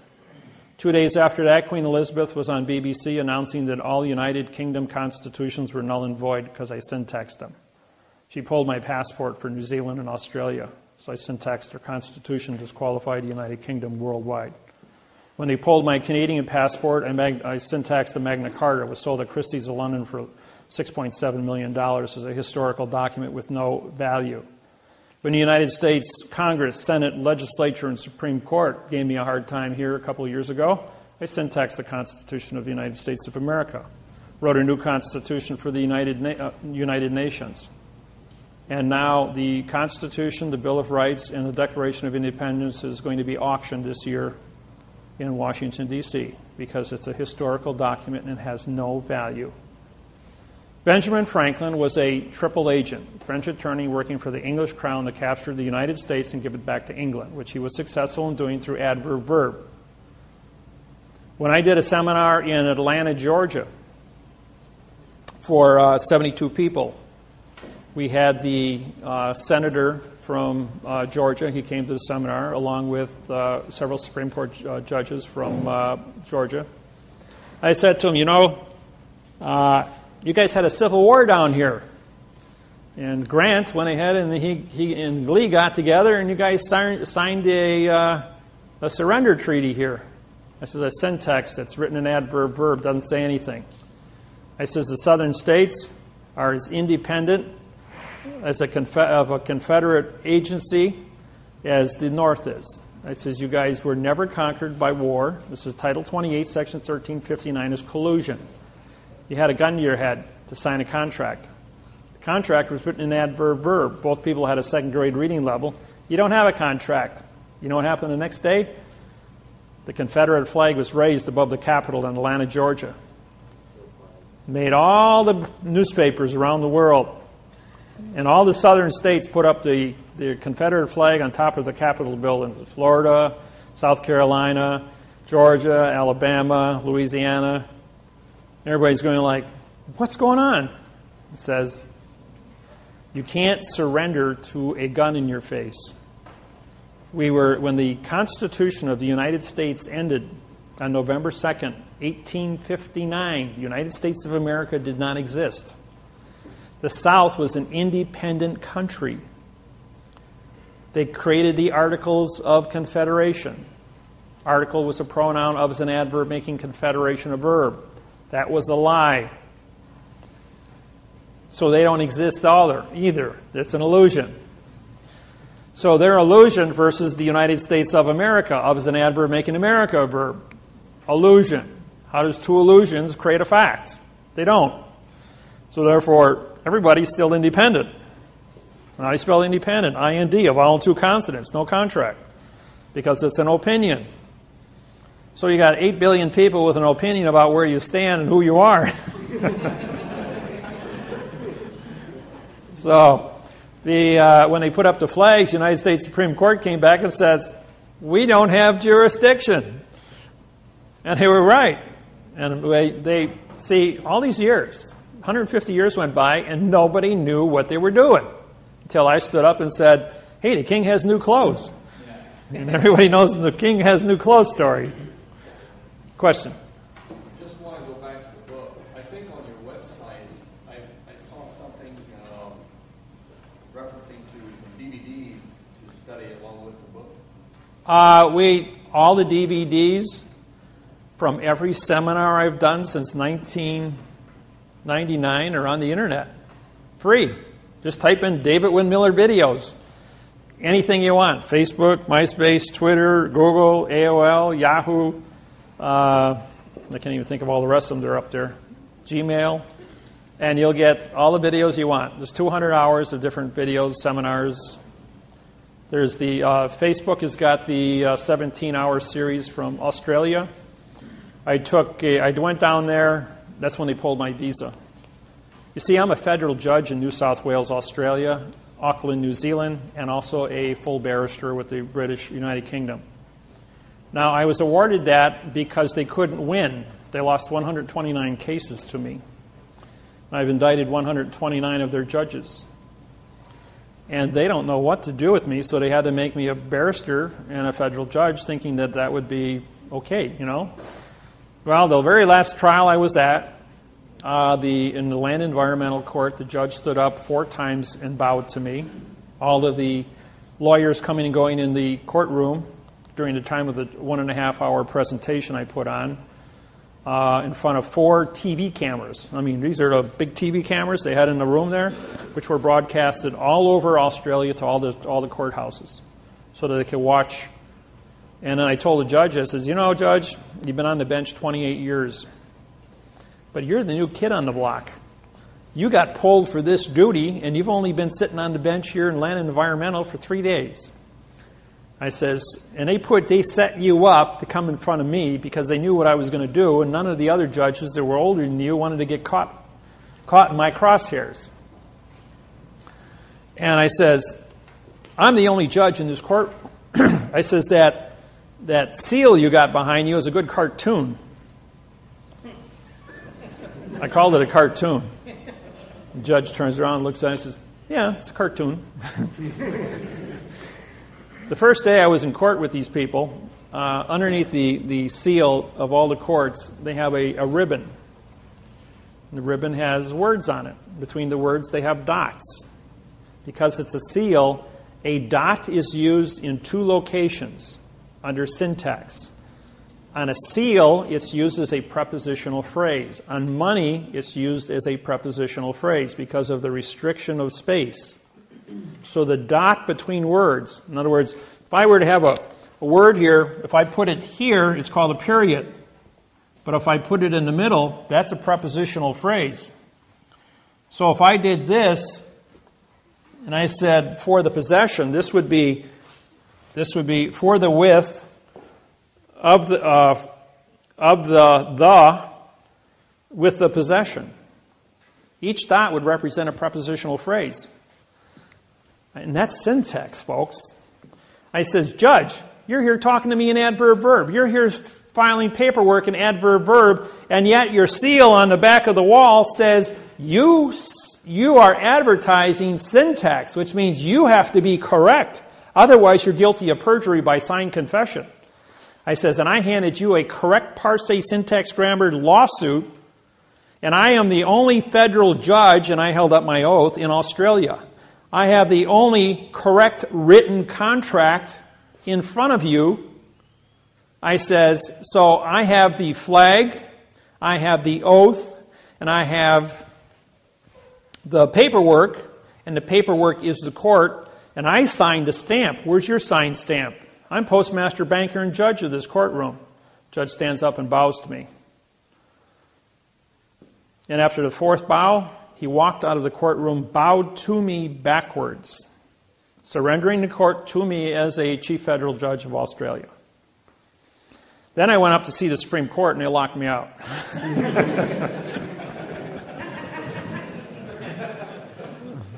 So they wouldn't even. And then 2 weeks ago, I was in Honolulu, Hawaii. I walked in the federal building, and the guard goes, "You're Judge David Wynn Miller." I goes, "Yeah." He says, "I got a flyer on you." He says, "You're not allowed in the building." He says, he got on the radio and he called the marshals. He says, "You can only be in the building if the marshals are escorting you." So I had 5 more, the guys that run the metal detectors, 5 more sheriffs come walking over. And they're all standing there in front of me with their arms folded. I must really be a dangerous person in your courthouse here. He says, "Well, you're here to arrest our judges." I says, "Yeah, I have warrants for 33 judges in your courthouse, signed by the United States Supreme Court and the World Court at The Hague. I'm the chief judge of Hawaiian Islands, federal judge." I says, "You guys are only district, which is demon god of the underworld for trickery judges." I says, "So you don't have any standing here." I says, "I've got the only standing." I says, "Not only that, you anchored your vessel, which is your courthouse building, on our island." He says, "I'm the elected king of Hawaii, and you've got your vessel anchored on my island. Do you have a drogue law?" That means to anchor. "In the correct parsing syntax grammar to anchor your vessel on my island?" "I don't think so." "Do you have a sea pass, SEE, to pass through our borders? Do you have a sea treaty, SEA, to move your vessel amongst the sea of space?" "You don't have any of these treaties?" It means you're trespassing. I says, "And I've got warrants for your arrest." So then 3 marshals come down. "Yeah, what are you doing here?" I says, "Well, I'm here to see the U.S. attorney here in the courthouse." I says, "I'm going to indict Judge Kobayashi over in Maui for treason." "All right, we're going to have to escort you upstairs." So I get off the elevator, there's 5 more marshals, 2 City of Honolulu sheriffs, and 2 City of Honolulu police officers, plus 5 rent-a-cops. So we got 14 people standing in front of me. I must be a really dangerous guy. "You're here we're going to have you indicted for harassing our judges." I'm going, well, first off, they're not judges. They don't have an oath of office. Number 2, I have warrants for their arrest. Number 3, all of you gentlemen standing in front of me don't have an oath of office to carry a gun or a badge. I says, I syntaxed it. I says, I have my oath with me. I says, and I was elected as the king in this, so I have diplomatic immunity. I'm a sovereign. I'm the only sovereign in the United States. I have my own country. My own country. And guess what the land of my country is? The land of the courtroom during the time of contract. No one has ever claimed the land of the courtroom during the time of contract. So every courtroom I go into on planet Earth is my country on planet Earth because I was appointed to me through the United Nations, or all 200 countries treated with me, saying, when you come into a courtroom, you are the senior chief judge under land of the contract, and because your contracts are written in quantum grammars, which creates the constitution of the land of the contract. The courtroom. And the courtroom is not a geographical location. It's paper, folks. The land of paper is the contract. Because the contract of paper is not bonded to the room is just a point of convenience. So, what is a courtroom? A courtroom is a piece of paper. And the words on the paper are the thoughts. Hold a thought in your hand, show me the three-dimensional object of the thought. So therefore, the understanding of the courtroom is the correct parse syntax grammar on paper in a geographical location that is neutral, called the land of the courthouse, or the land of the courtroom. Now, let's say we were in court today, and every person in this room sat here in front of me with a different contract, one for divorce, one for trespassing, one for shoplifting, one for traffic, drunk driving, underage. and as a result of that, does your contract for traffic have anything to do with his divorce or his marriage or his trespassing? The answer is no. So each one of your paper contracts that you have is a vessel in a sea of space. And your name is on that document. Therefore, that is your bill of lading, your passport to be in the closed area called court. And the condition, the contract, the words on that document, if they're written in adverb verb, say nothing. Therefore, they're called art, A-R-T. Vowel and two consonants, no contract. How do you spell ink? I-N-K. I-N means no, K is knowledge. You have no knowledge because you put ink on paper in adverb verb. They've been advertising in plain view all of this throughout your entire life. And just like all the pictures on the wall here, they're all in a box, which is called framing. And framing is a box under four corners, which is an enclosed area and can't be considered, so you can't be insulted by any one of the pictures or have any subjective interpretation as to the condition of what the people look like because they're in a box. The lawyers and the attorneys and this whole thing about syntax is in front of you every place you go and everything you do, all the time. The unique thing is that we are here, and I'm talking to you in real time, and we're all on the same plane, P-L-A-N-E. That means you can see me and you can hear me. Now, sheet of paper. I just disappeared. You can't see me anymore. I'm on a stage. Even though it's 0.02 of an inch thick, called a piece of paper, I changed my plane. I just disappeared. Now I'm on a stage. On a stage, you can't see me. You can't hear me. You can't be insulted by me in any way, shape, or form. It's only your subjective interpretation as to what you see and hear now. That's why actors, Federal Rules of Civil Procedure 44.1, all judges are actors. And they're on a different plane than you are. Therefore, you can't see them or hear them. That's why they're immune, because they haven't said anything or done anything. Now, who sits in front of the actor on the stage? The clerk of the court with a computer. Now, what do you see her do? The whole time the judge is up there with his computer screen. He's typing here like this. He's telling the judge what to do because she's on your plane and she's the puppet master and he's the actor being told what to do.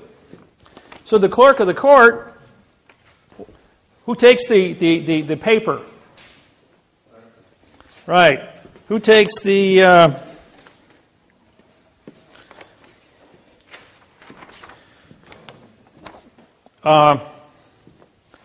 clerk of the court takes your money, gives you a receipt. That's called banking. You go to the bank, the teller at the bank takes your money, cancels your check, gives you money, which is doing a transaction. Just like ordering food at a restaurant. You order your food, the waitress writes it down on a piece of paper, which is a bill of lading, takes it back, brings out your food, gives you a receipt. If your MasterCard, you sign it. If it's cash, you take it up to the cash register. You do banking. She gives you a receipt. You give her money. You pay for your cargo. You go to the court. You hand her the vessel. You see a space. The vessel comes to the port of the court. The vessel gets docked. Therefore, we put a docket number on it, docking the vessel. You pay $350 docking fee, and now you have a document. DOC, DOC, DOC. You see, we're using the terminology and bringing things into first-person knowledge now, so you're aware of what's happening.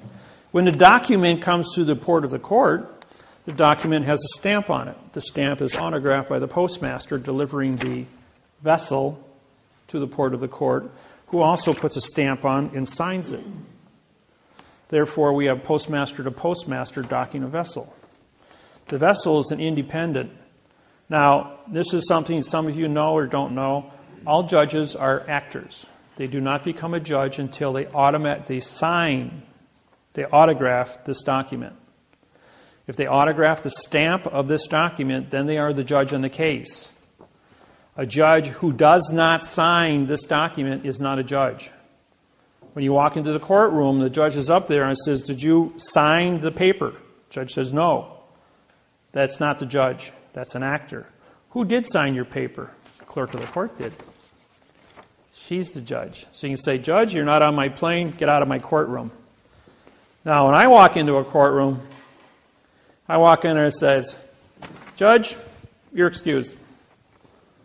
I'm going like, this is a state court. I'm in charge. I said, "Bailiff, I deputize you as my tip staff. Arrest the judge for trespassing in my courtroom. I have a federal oath. I have a federal oath of office. I have it in my possession. I've signed the stamp. I'm on a federal plane. That's a federal flag. This is a federal court. We're here for money. This document says there's money on it. This stamp is $1 stamp on it. This is postal money. We're in a postal vessel in dry dock under a postal stamp. This is a federal flag." I says, "This vessel has jurisdiction and I have an oath of office that matches this contract. I am the only standing federal judge in this courtroom. Arrest that man as an imposter." That judge is usually running out the door as fast as he can get before the bailiff can get a hold of him. Then I turn and I says, I've syntaxed the district attorney's paperwork here, and now I'm prosecuting the district attorney for a $25 million fine and 30 years in prison for false and misleading statements to damage a citizen. And about that time, he's running out the door. And if he's standing his ground, then I got the bailiff arresting him. And if you've been in court and you've seen this happen and that, you're going like, never seen that before.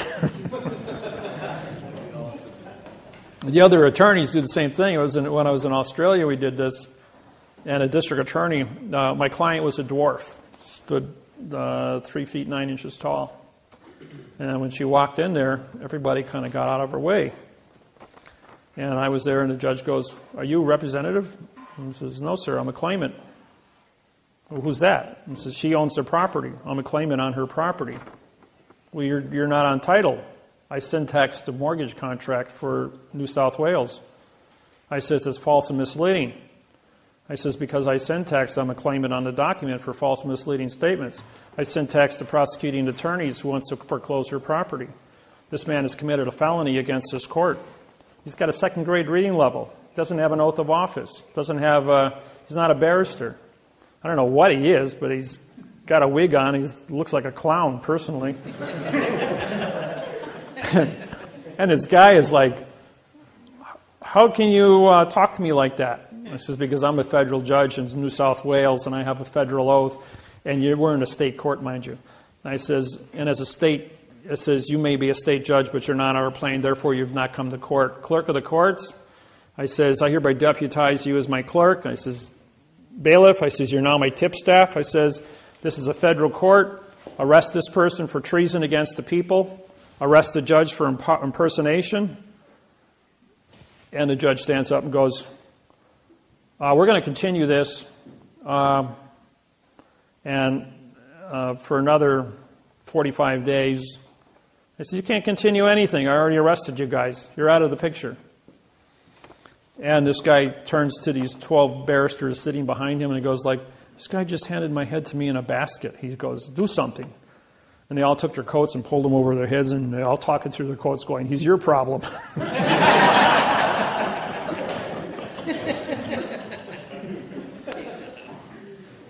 When you file a lawsuit, this is just a copy of one of my oaths.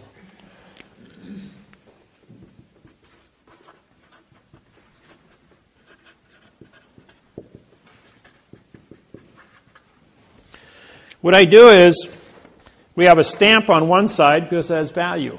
We have a flag making it federal. And this is an authentic oath, and I think this one is this is my Hawaiian oath of office. And this makes me a federal judge in Hawaii. And when you put value on the front, you have to endorse the top of the back, just like you endorse the top of your checks at the bank. Now, the reason, what is an endorsement? Okay, we write. Now, if this was 75 feet long, we'd call this, as a single document, we'd be bonded. We roll it all up, called a scroll. And so, now that it's been rolled up, we put the wax seal on here, going all the way back 6,700 years, and the king would then use the ring to put the seal on. And the ring, the seal, was the same as an autograph. And when you unwrap it, the seal is at the top of the back of the value. Therefore, you have an endorsement. That's been practiced for 6,700 years without fail. So therefore, it's legitimate. And, question? How do you sign your name? It's like that. Just like No, I don't sign it. This is called an autograph.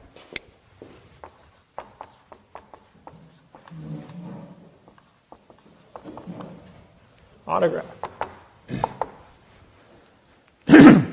The colon is for the David-Wynn of the Miller family. My degree sign is because I'm a 92nd degree Mason. The Masons all over the world have said the Masonry stops at 34 degrees. How can you be a 92nd? Well, the different cities I traveled to, and I've been in over 1,200 of them, have challenged me, have come to meetings, have gone to lodges. And when the Masons and I get together, they bring their books. I have my books. I have the Legenda, 1859, signed by me in 1859. And that's another story you don't know about. Yeah, your question?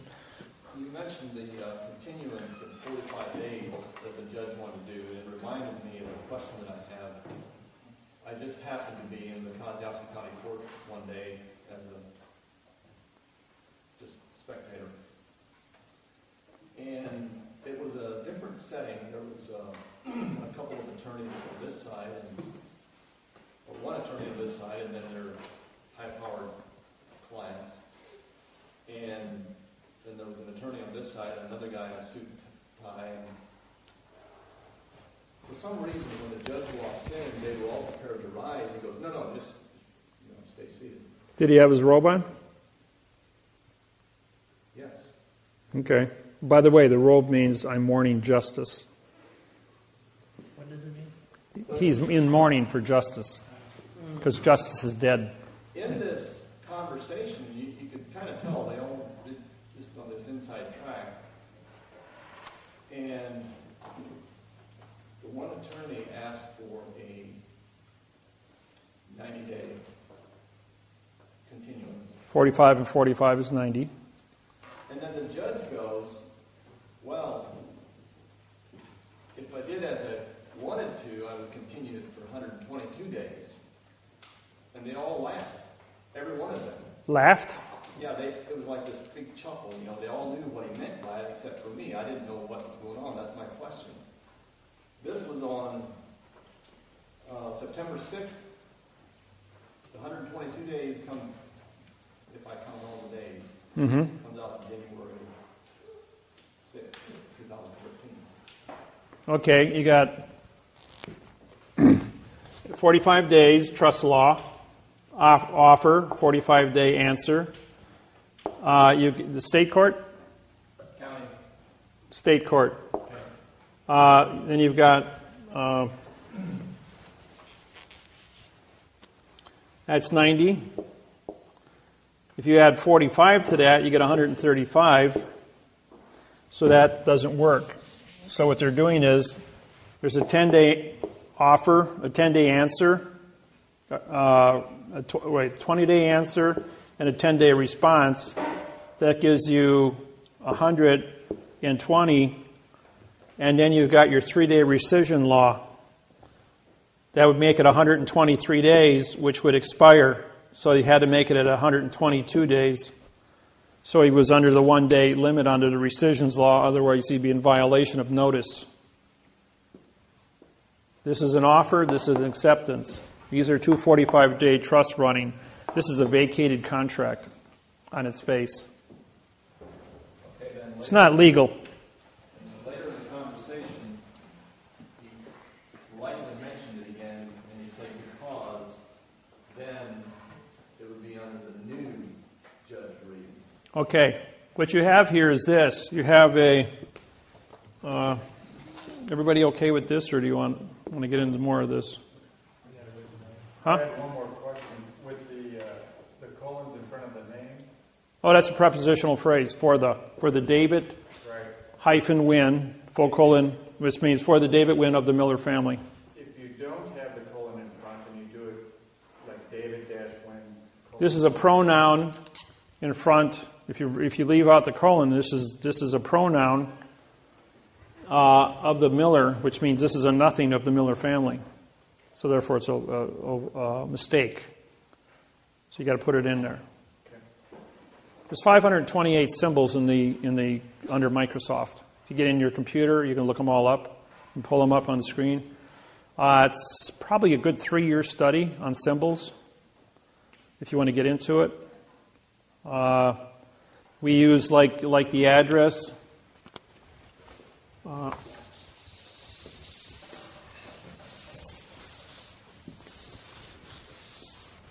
Like my address in Milwaukee.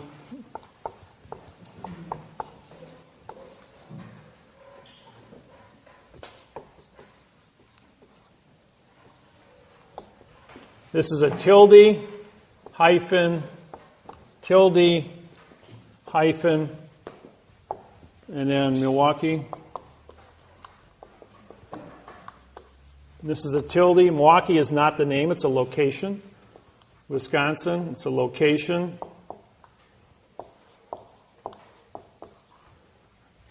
And you put tildes. Tilde means location.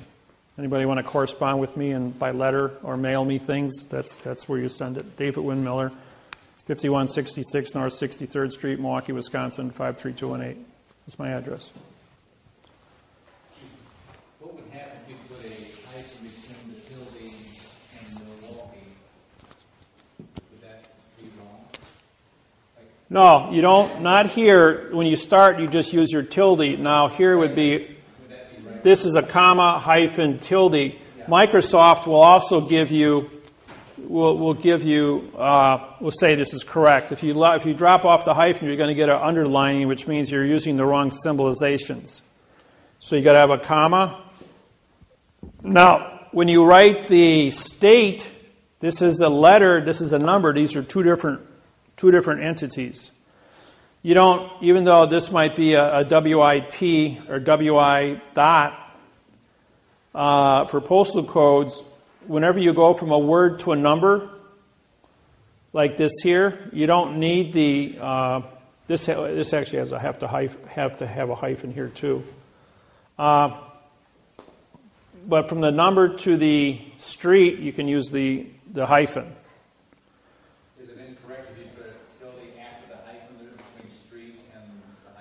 You can put a tilde here or not put a tilde here. It's irrelevant. But it's, I've seen that. you'll get a flag on it from the computer if it's wrong. Okay. Yeah, Microsoft took, Bill Gates back in 1995 when I went public. Anybody using prepositional phrases, even writing a single legal sentence from my book on the internet would kill your computer. And for about 18 months, they were frying computers left and right. But there was so few people back in 1995. It was only in a few hundred people that were actually involved. And then so I went to Seattle, Washington. I met with Bill Gates, and I said, listen, you got 47 million people on your website, and your contract for Microsoft is a complete adverb-verb lie. Feeling lucky today under Title 15, Section 1692E, under false and misleading statements for a $25 million fine per person. Put the antivirus in there and take it out. So a couple days later, no more problems. So then computers upgraded, right? People that had the old computers, and I've got a couple of the old ones from 1995, where the antivirus never went in. It's still trapped in the hard drive. If you plug it into a new computer, it'll kill it. It'll actually start on fire. I'm serious. And some of the old computer hackers go, that can't happen. So they fried up 2 computers going, we ain't going to take our new one and cook it. But there's a few of the old dinosaurs still laying around with that old virus, that old secret virus laying in it. But nobody uses 95 computers anymore. I got the old 86 processor yet, someplace in my basement.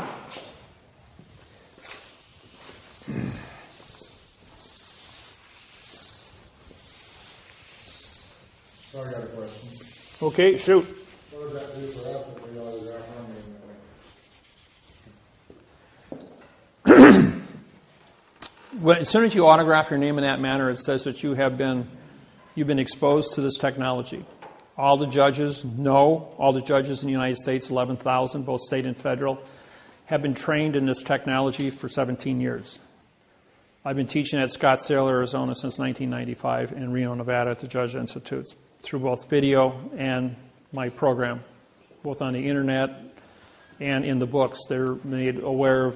Every year we pass out the books to the judges here in New Zealand, Australia, England, United Nations. They get copies of my books so they can stay up to speed on what's happening. Federal government, the FBI's got a huge file on me. My passport has about 40 pages of credentials on it for all the treaties I have worldwide with all the different countries, banking, ambassadorships, lawsuits. And usually when I go through customs, it's going in and out of countries. I got to book like 4 hours between flights because it takes 2 to 3 hours for the immigrations people to go through my files before they allow me to pass through. It's getting more and more difficult to move around. I usually call them ahead of time so they can run my passport and pull stuff up, so when I get there they are fully aware of why I'm there and what I'm doing in the different countries I go to. So, questions? So if I have been using my autograph without the colon in front in my court papers, and I start using it, will the judge start listening to me? Yeah. Yeah. See, if I wrote my name in cursive,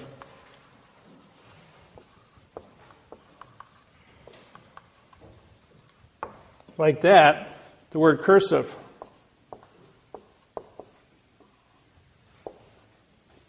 the word curse, to talk to dead people. And this is an adjective pronoun. This is also classified as italic, which means it's removed from the paper, so it's blank. So when I autograph my paper, I should print it like you have done? Correct. You do it like this. Okay, so I But can... if you're not a Mason, don't put the degree sign on there. I do that. But they're fully aware of that. So my autograph should be printed upper lowercase. Everybody should be printing. This was taught to you. When I was a kid in school, they cracked my knuckles with rulers because I would write what I would write correct. They made it mandatory that everybody use cursive because they wanted you to disqualify your contract by using cursive, by dead language. And then they've got this one.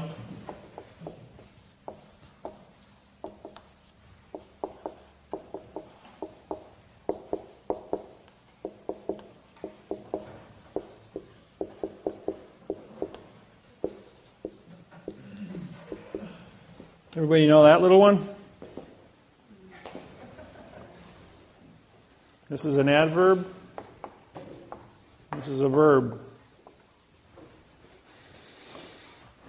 I swear to talk to dead people in the future tense to make fiction, the being an adverb with no contract of an opinion, so as an adverb to make an illusion, me as a adverb, feel like an adverb today, folks, to modify the verb God, which is incorrect. Now, when, for those, I don't know how many of you know about the 1996 seminar I did in Indianapolis, Indiana for 47 ministers. Broke my own rules. Velma. All right, let's shut my own phone down here. Vibrate only. Okay. In June of 1996, I did a seminar in Indianapolis, Indiana for 47 ministers from 16 different religions. We had Muslims, Jews, Christians, Hindus, Buddhists. I mean, you talk about a room full of people. And I was to do a 12-hour seminar in front of all these ministers on syntaxing all their different Bibles and conduct this thing for 12 hours and keep peace at the same time. And that's somewhat of a... Everybody that looked at that said, "What, are you crazy? That's like walking into a lion's den with steaks hanging all over you." So I went ahead and I walked into the room, and we had a Jew, a Christian, and a Muslim sitting next to each other. And within 5 minutes, the three of them talking back and forth were trying to pull the chairs out of the floor and kill each other with them. I mean, they actually had the chairs up and they were ready to hit each other. Wait a minute, you guys are men of God, right? You're supposed to be compassionate people. I says, let me ask you a question before you kill each other. Does 3 plus 3 equal 6? And I want to show of hands, and all 47 hands went up. It says, "Hey, Mr. Jew, why didn't you kill the Christian and the Muslim because 3 plus 3 equals 6? He goes, "Well, that's a math problem." He says, "No one ever went to war over a math problem." I says, you guys understand that. I says, "Do you know that every single one of you in this room put an adverb in front of the word God?" And everyone all got to think, what does it say? The church of God. Adverb, verb, adverb, verb. The house of God. Church of Christ. Church is a pronoun. It's an adverb making Christ a verb. It says, every condition that you have said here, you've put an adverb in front of your belief. And just like that, everyone in the room goes, well, God's not a verb. He's a fact. Just what'd you all put it down in writing for? I mean, you put your signs up in front of well, that's what the lawyers told us to do when they wrote the signs. I says, yeah, lawyers are liars.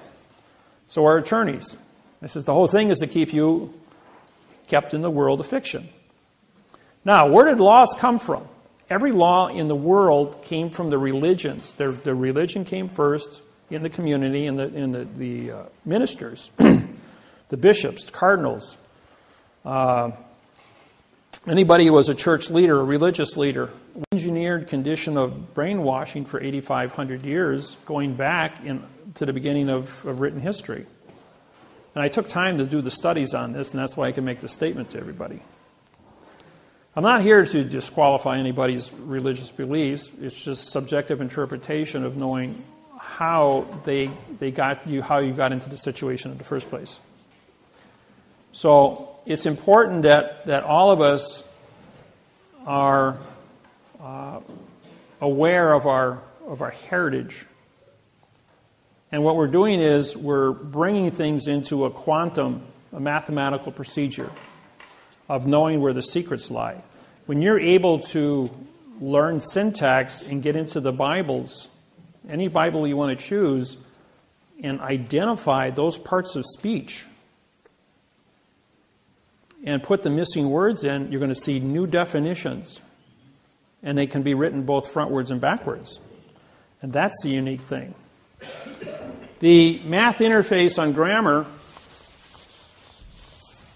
was very simple. I spent 3 years with all different kinds of different programs in math trying to break this code. And the code was x plus 1 equals 2, 2 minus 1, yeah.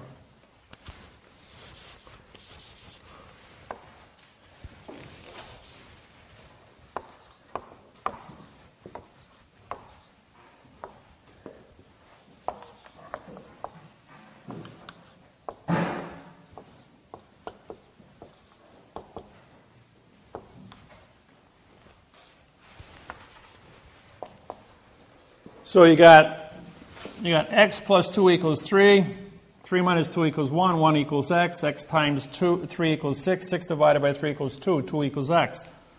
In other words, we add, subtract, multiply, and divide to find out, by doing math backwards, what the secret is to correct the math. And no one ever went to our oral math problem because they said we just do it backwards and check your math. That was pretty simple.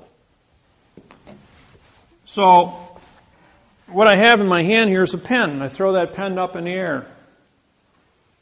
The motion of thinking didn't change this fact. So motion, and the courts always want you to file motions. But they change the facts with motions because what they're doing is they're modifying the facts with adverbs, creating verbs. But the verb, now they want to say the pen, does an adverb making pen a verb. They want to take this article and change it into something that's not. Therefore, you commit perjury. So if we go back to this problem here, if we have a fact here at the beginning, and we have a fact over here, we have a fact here, and we have a fact here, this must be a correct program. The thing that appears in front of a fact is a conjunction, which is and or. Those are the only two conjunctions in the English language.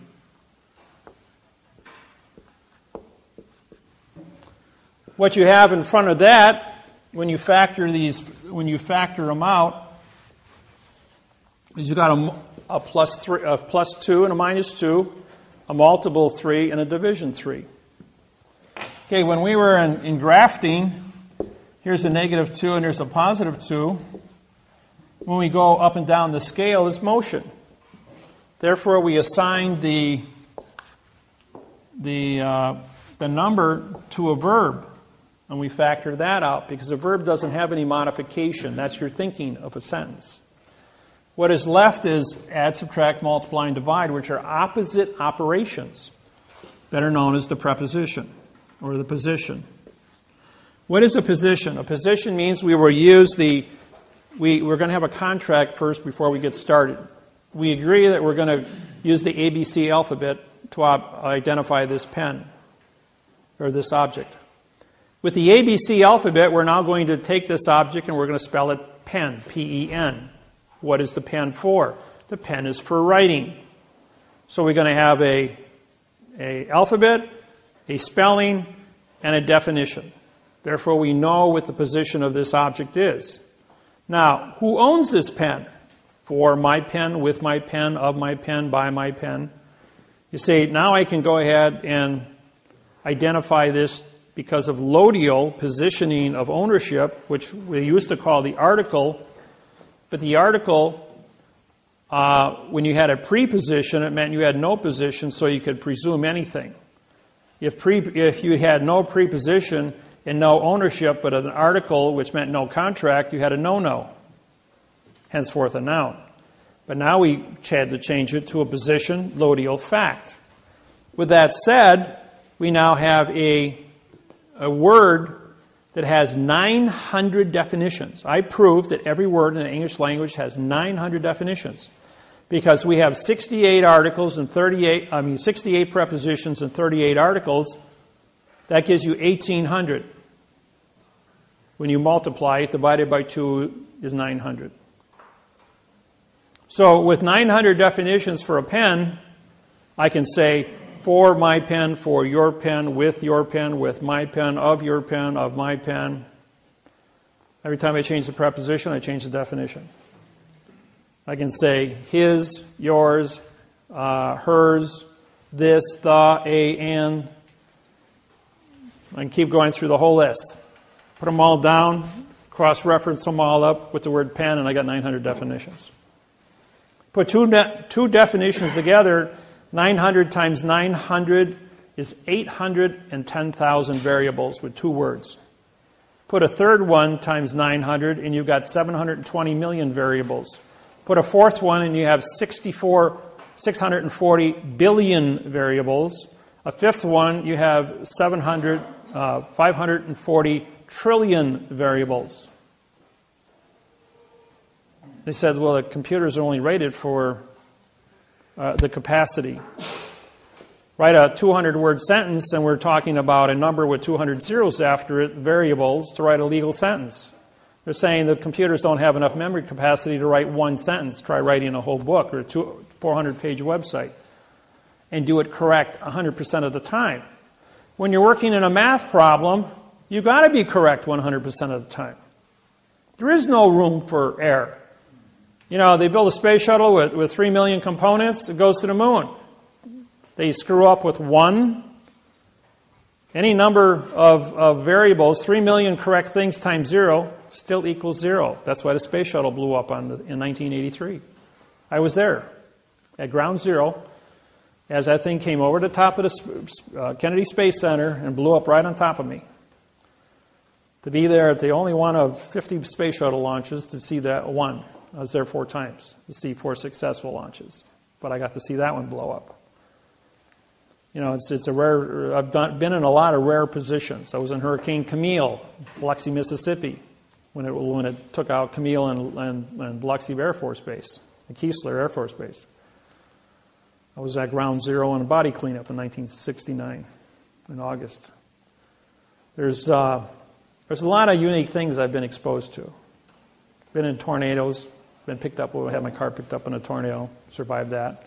The man in front of me died. His car got flipped over and blew up. He was destroyed. Just 80 miles an hour, that much, to travel 15 feet. He died, I didn't, because he was 15 feet in front of me. The amount of things, why you're here, why you're supposed to be here, all the split-second things that happen in your life, but the snap of a finger. I was 18 years old. I'm standing up against a tree. I'm playing with a 20-gauge shotgun shell while rabbit hunting, and I bend over to pick up. I dropped the shell, and as I bent over to pick it up, a .30-30 slug split the back of my jacket open. Did I drop that pen, or was it knocked out of my hand? Knocked out of your hand. And I bent over to pick it up just as the slug split through my jacket, and I still have the bullet hole in the back of my middle of my back. A scar formed years later. And it's quite prevalent. It's about 1 inch in diameter, about a 1/4 inch deep, where the bullet went through me. But why am I still here doing this? Is because I'm supposed to be. And if they are successful in assassinating me, they just go back and reset the clock and jump and fix it. Because this math interface on communications will stop wars and guarantee that planet Earth does have a future, not only with our own people, our own races, our own tribes, or with E.T. when he shows up. Because eventually we're going to evolve. We're out there in space. We're broadcasting. You don't think those signals don't go out? And somebody's going to be listening someplace and show up here? You know, do the math. We're a young planet. We're a young species. Amongst the billions of years that this world's been around. The proof of that is in the spacecraft up in Greenland that they've been here 50,000 years ago. And those guys were 65 to 85 feet tall. They had dinosaurs. The world was big way back when. Now everything is small. Question? Yeah, you talked a couple times about ETs. What exactly are they, or what's the purpose? ET can be many of anything. It means extraterrestrial, which means not of this world. And, you know, there's been millions of sightings worldwide. of spacecrafts, right? Even a couple weeks ago, opening night of the Olympics. Anybody watch that on TV? In London, they had the fireworks went off above the stadium, and that's a no-fly zone because of security. And there was a UFO above the stadium, about 50, 60 feet in diameter, because everything went up in so many different spectrums of light. It was cloaked, had a cloaking device, but because of the amount of light frequencies from the explosives of all the different fireworks, chemical light, it illuminated the spacecraft above the stadium. And it was on YouTube, and over 200 different countries videotaped it. And they tried to play it down as being a balloon in the air. There was no balloons up there. There was no blimps. There was no aircrafts. But E.T. was up there watching. I say that I do this at all the seminars. Small craft would not have power to travel between point A and point B because of the universe, how big it is. In other words, our closest star is 4 light years away, Orion. Because an object no bigger than this room wouldn't have a fuel supply capable of doing something like that. So my take on this is that these are time machines from Earth, from our own future, because they're only visible for a split second.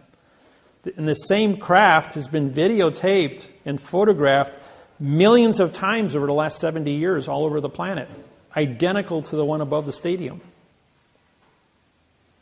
So are those pictures still on YouTube? No, every one of them on the internet has been taken down. Nobody's got it. There was a few sites that were up there, but the government's been chopping them off left and right. Anything with the... If you type in... but people do have copies, and they're putting them up as fast as they tear them down. So if you type in UFO over Olympics opening day, it'll pull up a whole bunch of different sites and see pictures of it. My surmise is that these are time machines that come back in time to view or stop events that would destroy the planet. Some crazy guy setting off a dirty bomb, for instance. They run the video backwards and find out who's responsible, come back in time to remove this individual. Inasmuch as mom and dad never met. Instead of turning right at the corner, he turned left and never met his mate. Therefore, the individual was never created. The crime never took place. It's something as simple as that. Being able to fix the time-space continuum, because, in the Cold War, from World War II until present day, they built 88,000 nuclear bombs. They didn't detonate any of them because of what happened. Everybody knows Oppenheimer, the guy who developed the atomic bomb, World War II, in Area 51. His brother died 2 years ago. On his deathbed, he gave the GPS location of 2 B-2 bombers in Germany that had flown through the Philadelphia experiment at the time it took place in 1944. The window was opened, and the 2 B-2 bombers flew through that window in 2007 or 2008 it was, and they flew back in time and landed in Germany in 1945. And they built this hangar, and they had this hangar completely covered over with dirt, 20 feet of dirt, with these 2 B-2 bombers with 4 nuclear bombs in there, but they didn't have fuel for them. Otherwise, they could have flown those bombers into New York City from Germany. And on his deathbed, he gave the GPS the location of those 2, and they were dug up. That was up on YouTube, that they had recovered these 2 bombers that had flown back in time and verified that the window is still open on the Philadelphia experiment. There's events that are taking place that are becoming more and more relevant to the relevancy of what quantum language is and its importance in the timeline of this planet, and why I'm allowed to teach this, and how specific events have taken place that I've uncovered in contract language, like the beginning of the post office, how the fraud took place, and been able to unravel Who do you prosecute in court? When we go to court,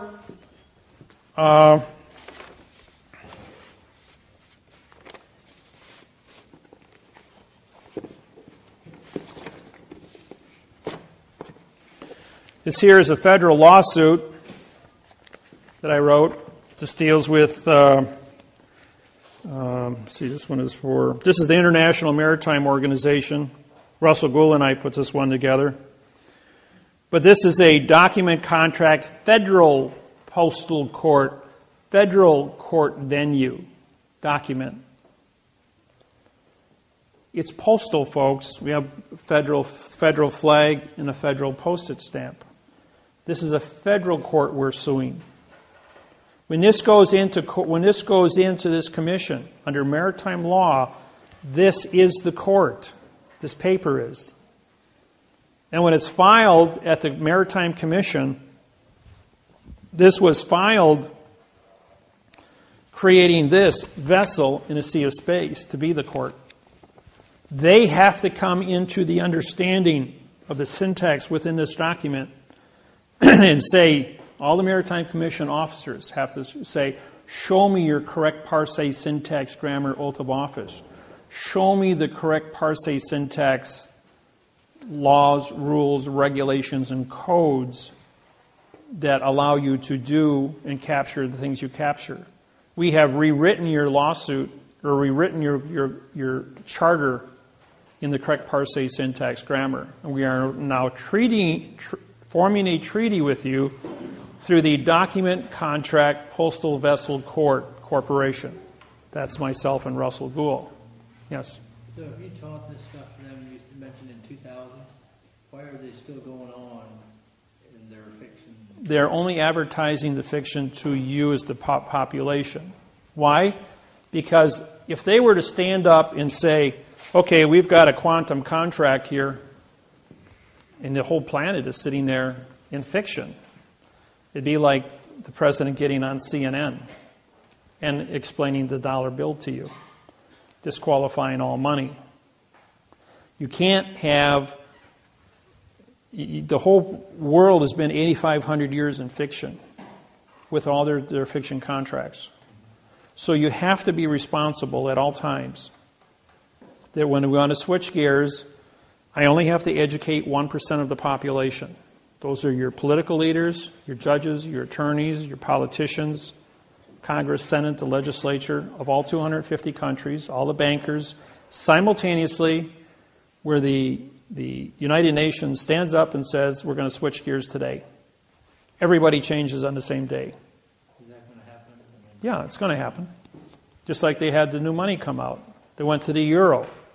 These were different exercises in communicating a change, a dynamic change of a large area of international trade, commerce, and contract, and see how the people accepted it. Well, it worked for the euro. It worked for when the new money came out. Nobody got crazy. Stock market didn't go nuts.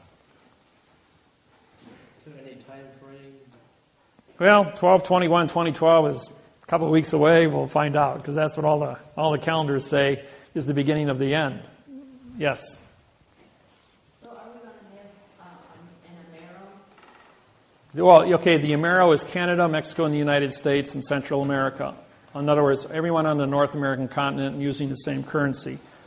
And tear down the borders between Canada and Mexico so that it would be one country under the postal. The Amero is a reality, but it's not in place yet because of the trade, the value of trade between the different countries. The contract that surrounds the Amero is written in adverb verb. That's why it has not been implemented. It may be implemented with the next presidential election, provided the treaties have been reconfigured. When I went to China, we took the new transportation money contracts in quantum grammar. These are the upgrades from 2000 on the international trade agreements we wrote with the different 82 country banking. And those have now been implemented. We spent $2,500 on mailings to mail out the new contracts to all the same countries that we are treated with beforehand. We sued all 50 election boards with the correct parsing, syntax, grammar election forms, which are 7, and 25 government agencies here about 6 weeks ago, before we went over to China. Those were all sent out registered mail, pink card return receipts. We haven't gotten back a single pink card. However, when I walked into the federal building, the marshals surrounded me and said the Justice Department is extremely interested in you. We've got so much flash taking place on the computer on you. You're a real hot box.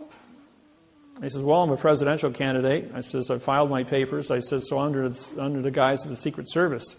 So they escorted me out of the building, all 6 marshals, and said, you're not allowed to be in our building. You're a presidential candidate. You're under Secret Service, guys. You can't be in a federal building. You're a sovereign person. And you're also an Article 3 judge. Anybody know what an Article 3 judge is? You probably never heard of one before. Well, even the Marshal Service said, we've heard the word Article 3 judge. We've never met one before. You're a genuine sovereign and an Article 3 judge. And an Article 3 judge is a judge on contract, folks. They don't work in a courtroom. Don't sit in a courthouse anywhere in the world.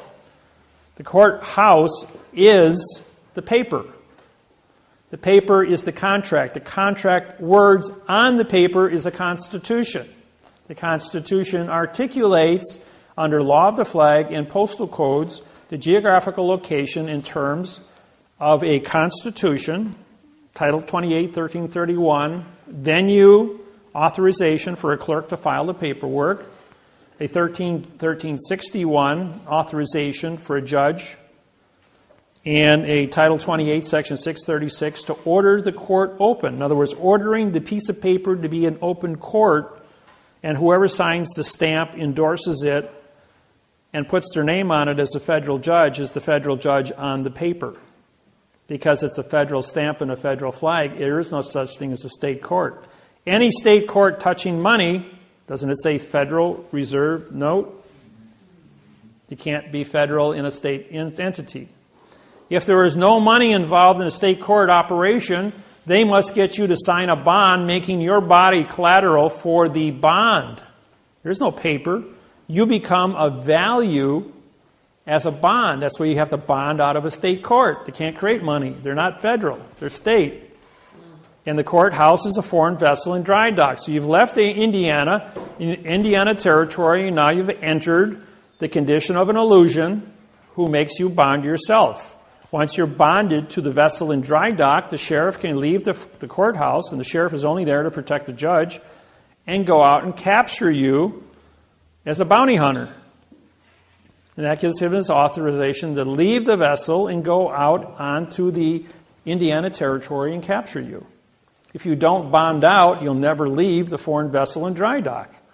Because if they don't own you, they can't leave the courthouse to come and get you. Now, when you file one of my lawsuits in federal district court,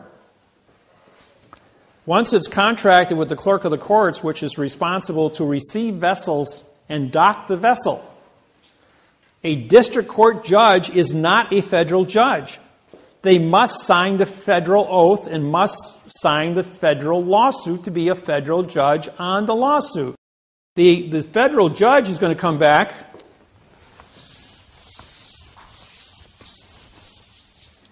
Federal judge is going to come back, and here's your case number. It's 12 CV 123. That's what the clerk puts on your paperwork. The judge is going to come back and he's going to answer you 12 CV lowercase 0123. It's a different case number. Or they're going to come back and say C 12123. That's another case number. Then they're going to come back CV 120123. Lowercase CV 1200123, 12 uppercase CV 0123. These are all. Then they're going to say, "Well, this is the case number here." No, all these are different case numbers. Now, if you had taken one of these and put them as the key to get into your computer, you think that any of these are going to open up your computer except the correct one? Same thing is true when you go looking for the case number at the courthouse. They punch that in there, they're not going to find your case number. Then they're going to say, well, you paid $350 for this case number, and they dismissed your case under this one. Or the judge sent, come to court with this number. The lawyer filed this one. The lawyer answered back to this one. The judge dismissed your case with this one, and they want you to come into court to arbitrate this one when this is your original number.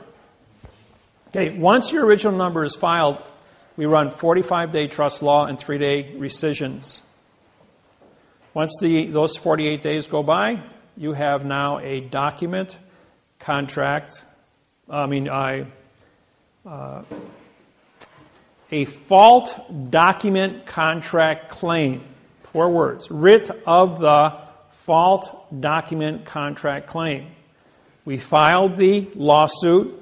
We filed the correct parse syntax grammar. We took the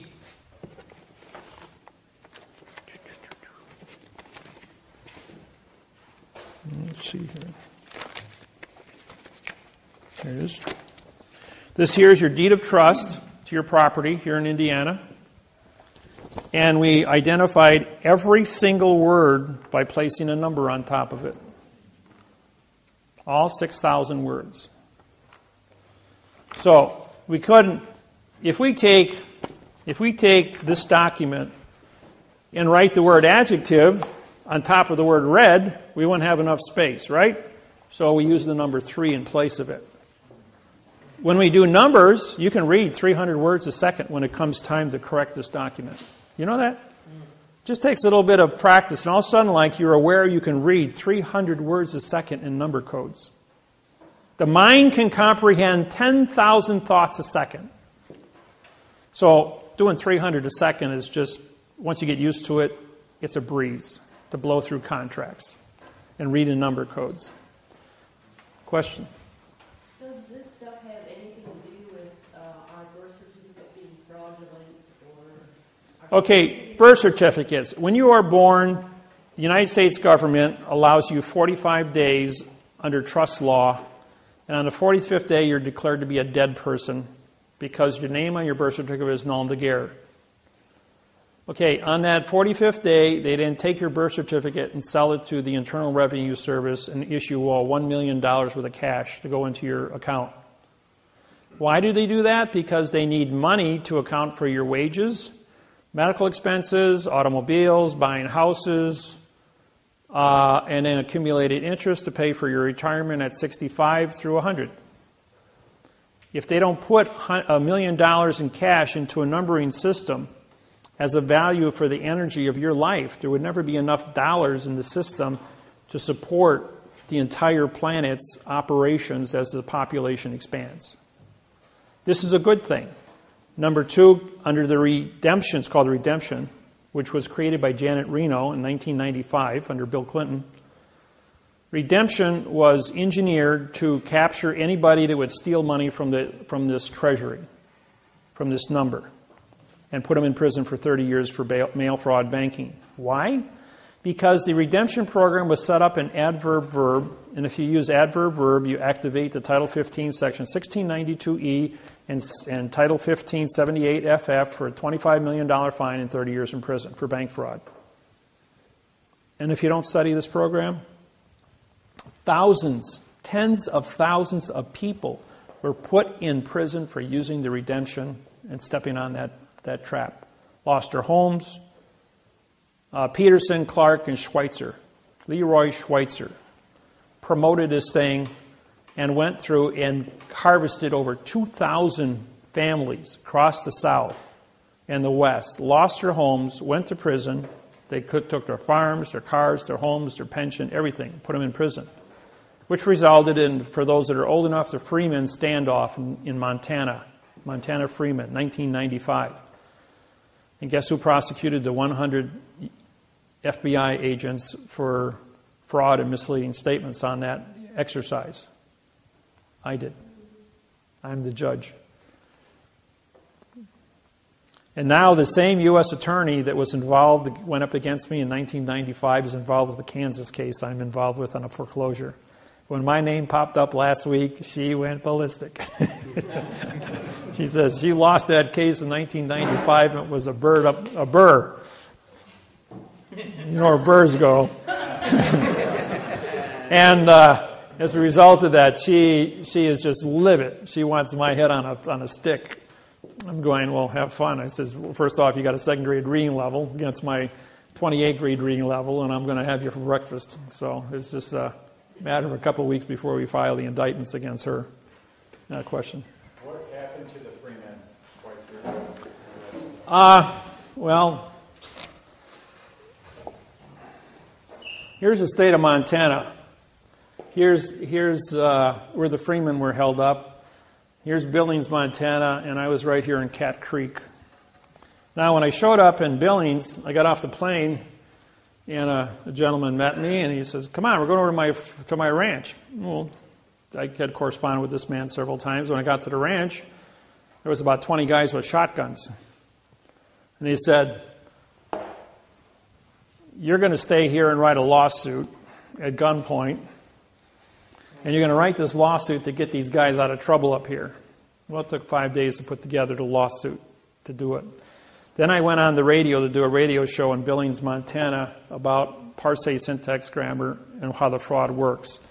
The FBI, 5 minutes after we started broadcasting, blew up all 4 radio stations in Billings, Montana.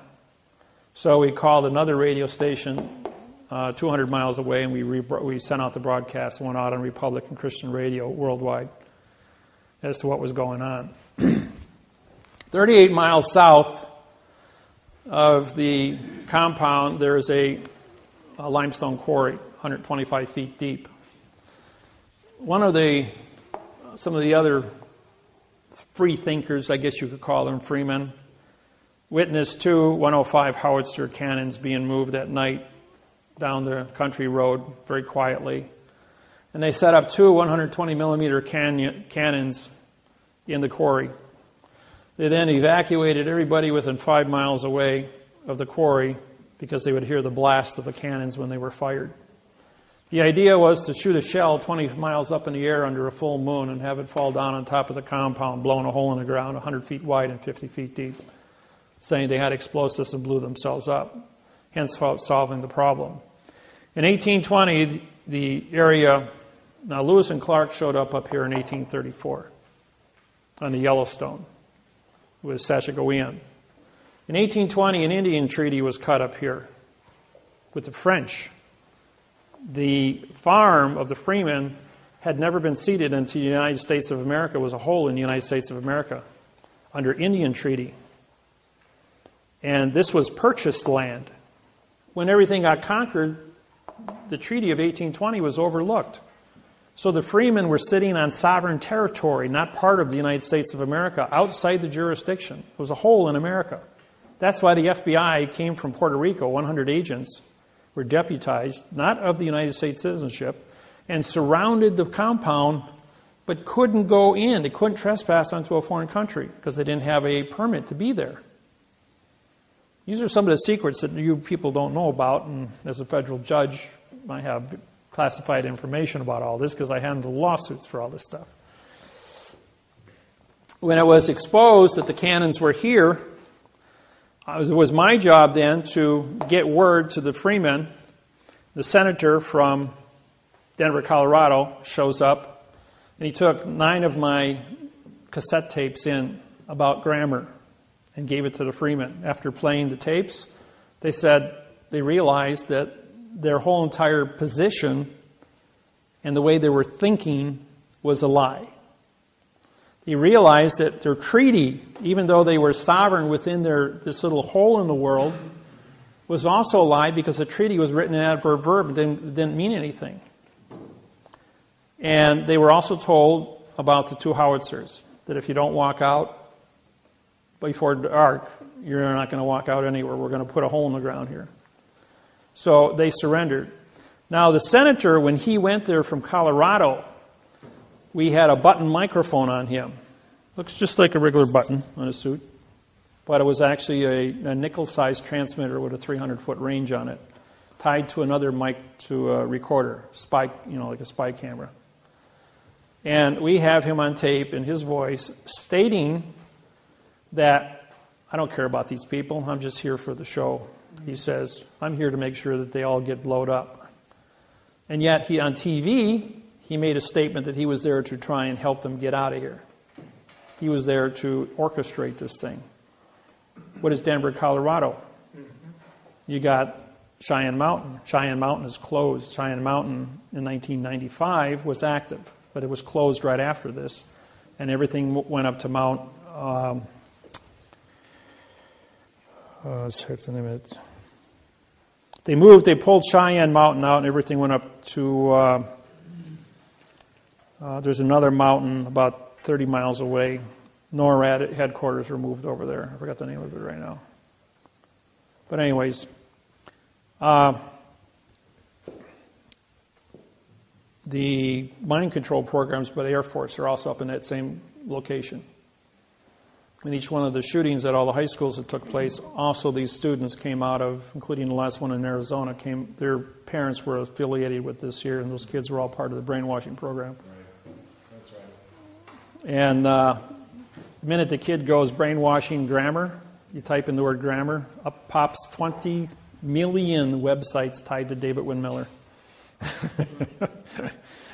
And so they tried to hook me up with this whole thing. As far as the Freemen go, they then, when they saw the tapes on grammar, they realized that the FBI had no correct grammar. There was no correct anything. So they threw up their arms and said, okay, take us. And they've charged them with 200 counts on 45-day intervals. And each count was brought to them in adverb verb. The statement is, we are here to participate with the correct sentence structure, communication, parse, syntax, grammar for the avoidance of the perjury. Show us your laws, rules, regulations, and codes with the correct parse, syntax, grammar so we can avoid perjury.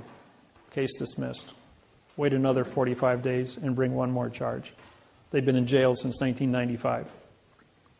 I think Peterson died already, so did Clark, and I heard Schweitzer just recently died. All in prison. Whatever, out being released because they were always waiting for trial. That's how that happened. But the military, as far as these things go...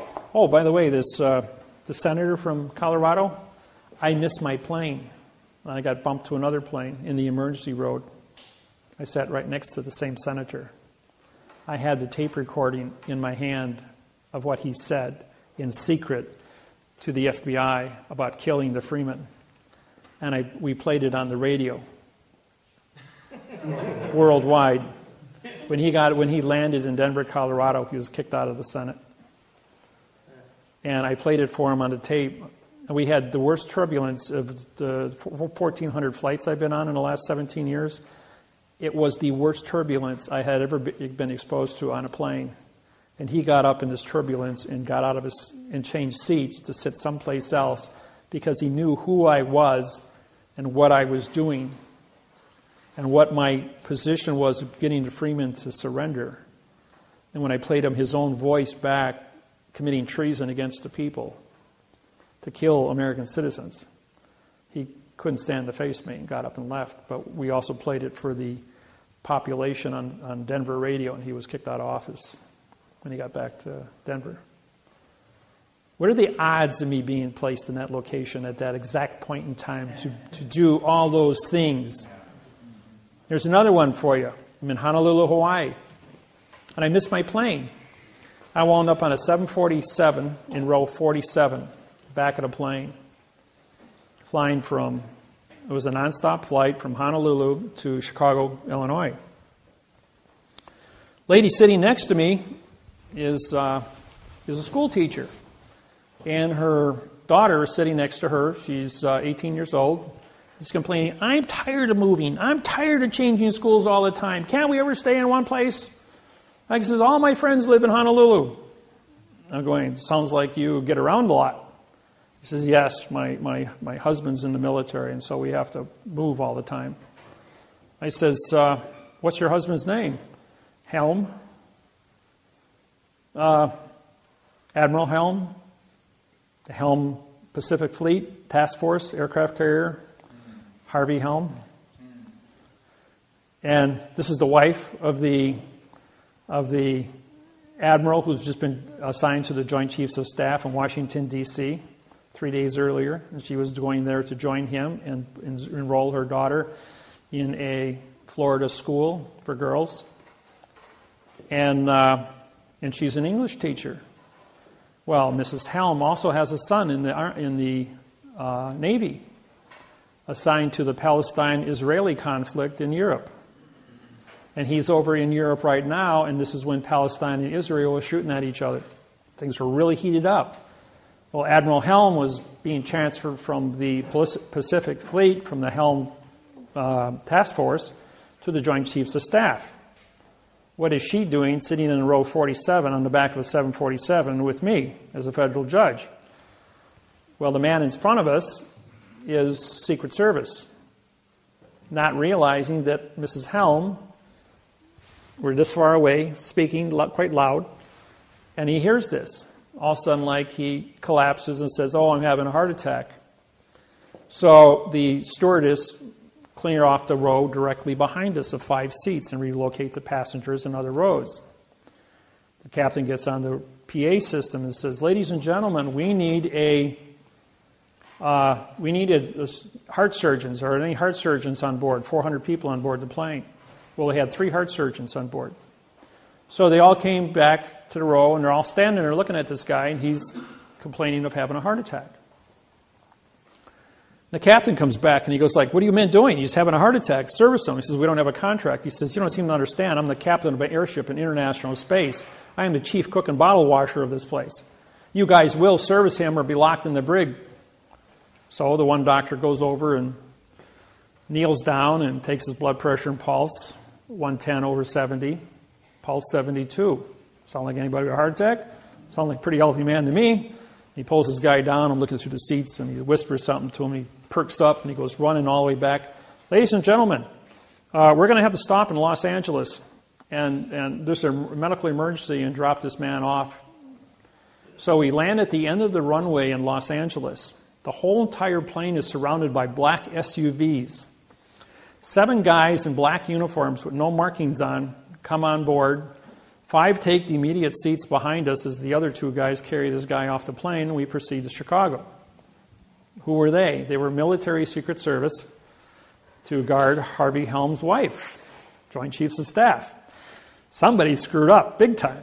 The point is, I had 8 hours to teach her Parsee syntax grammar, to write the Palestine-Israeli treaty, which I worked with her on, using the United Nations treaties that I had written for the international trade agreements, to give to her. And who does Mrs. Helm sleep with? Joint Chiefs of Staff, Harvey Helm. So therefore, she was able to educate him to go to the Joint Chiefs of Staff and settle the Israeli dispute on Parsee syntax grammar fraud, because they were arguing an adverb verb. Now that they had a position of a treaty in quantum language, 72 hours later, you heard that the Palestine-Israeli treaty was signed, and it's been peace ever since. There's a little Syria rattles their shingles every now and then, but basically it's been pretty peaceful since then. The world leaders worldwide are studying this technology because they know it is a vehicle to have world peace. So, question? What date was that signed? What's that? What date was that signed?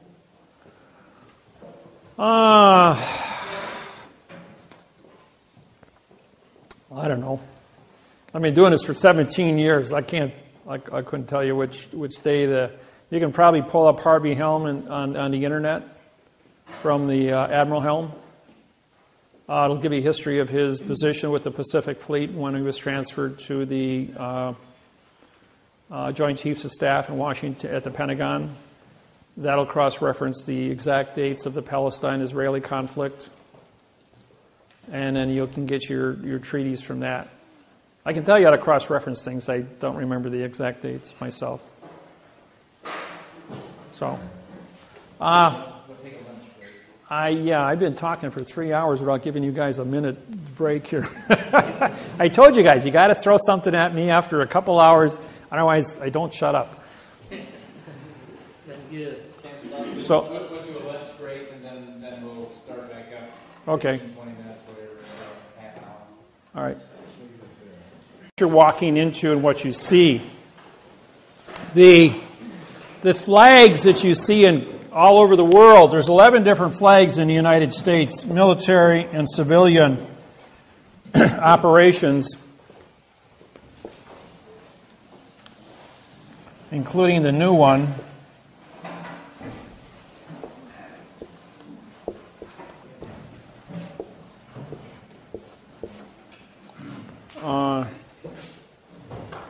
And there's another one. When President Obama on Election Day was elected, if you look at the pictures on all the newspapers across the United States, you saw this flag hanging behind Obama. It's a New World Order flag. It has a circle of stars, a blue square field, and it's 1 to 2.25. They also had another one with 50 stars, 1 to 2.25. That was the United States Treasury flag. The flag that's 3 by 4 with a blue square field is a military boat flag. All vessels in dry dock on planet Earth, like your own personal house, the school building, these are all vessels in dry dock. They should be flying a 3 by 4 boat flag.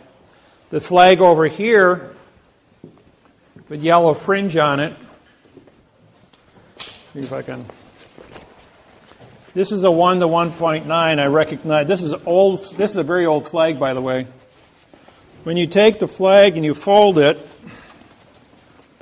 like this, corner to corner, and then you take it, and you put it up here to the corner, it should only have one stripe showing, which does. So this is a 1 to 1.9 flag.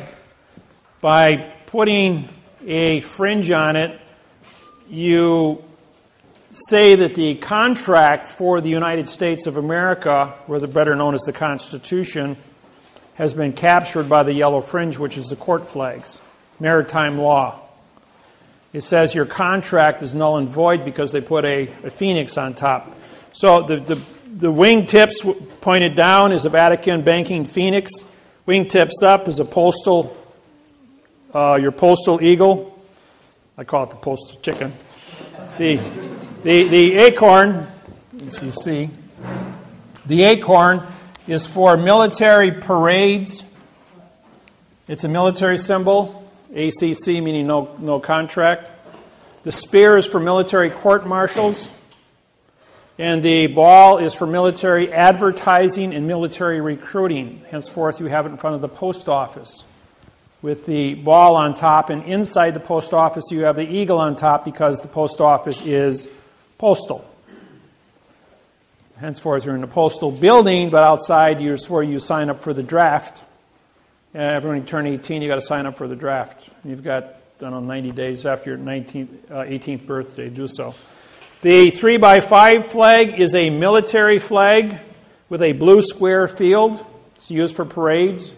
The reason that they have this flag, not the 1 to 1.9 flag, is because of the weight of the flag would hang down, whereas in a marching at 3 miles an hour, the wind would catch it and it would be aloft because of its weight. The 1 to 1.9 flag I now hold copyrights to as the correct sentence structure, communication, parse, syntax, grammar flag, recognized worldwide, both in black and white and in color, red, white, and blue. The 3 by 5 base flag has a 3 by 4 field, and this is for military bases. The ones they sell at Walmart are 3 by 5 with a blue square field. That is a military flag. And when the the sentence runs like this. When they come looking for your jurisdiction, what flag are you flying? If you've got a military base flag outside your door, don't be surprised if the military can go ahead and set up camp in yours, because you've given it military jurisdiction to start with. When you have my flag on my business card, and of all things, I forgot my business cards today. I've only got, I think, 5 of them here with me. 5 or 6 of them. I got a couple here. I think I got 6 of them. I got about 50 of them back at the house. So, what we're going to do is... Huh? No, we're going to raffle. Now, these cards, I'm sorry I forgot them. My business cards are like get-out-of-jail-free cards. You put these on your driver's licenses, and you get pulled over by the cops. They take one look at it. On the back of the cards, the procedures to prosecute judges and attorneys and police officers. They take one look at that, and they start reading it and going like, oh, he belongs to that group. This group is not allowed in the courthouse. They won't give you a citation. Thursday last week, I blew a stop sign on the phone with no seatbelt. The police officer was right there, sitting. I mean, I blew right past him. He comes pulling up behind me, and he goes like, Dave, he says, you know me? He says, yeah, I've been in your house about 4 times. He says, I know, you live right across the street over here. He says, were you on a cell phone? I says, no, I was singing to the music. He says, I see you got your seatbelt on. He says, but you know you blew a stop sign right in front of me. I says, well, actually I had my hand up, and I had a cramp in my neck. I says, and I was massaging it, so I was pushing on it, and I had my head tipped a little, and that's why I probably didn't see the stop sign. As simple as that. He says, well, pay attention. Here's your license back. And he goes and he says, federal judge. He says, yeah. He goes, yeah, I know you're a federal judge. I already pulled your file because I've been to your house several times. He says, pay attention. When you use that and you show it to a regular cop, will he know? Huh? I've never heard of that. I'll give the cameraman here, so he's got to have references. Huh? Here, pass it back to him. We'll have to get some more. I have mine attached to my license, and I get accidentally driving 42 in a 30 zone, 12 over.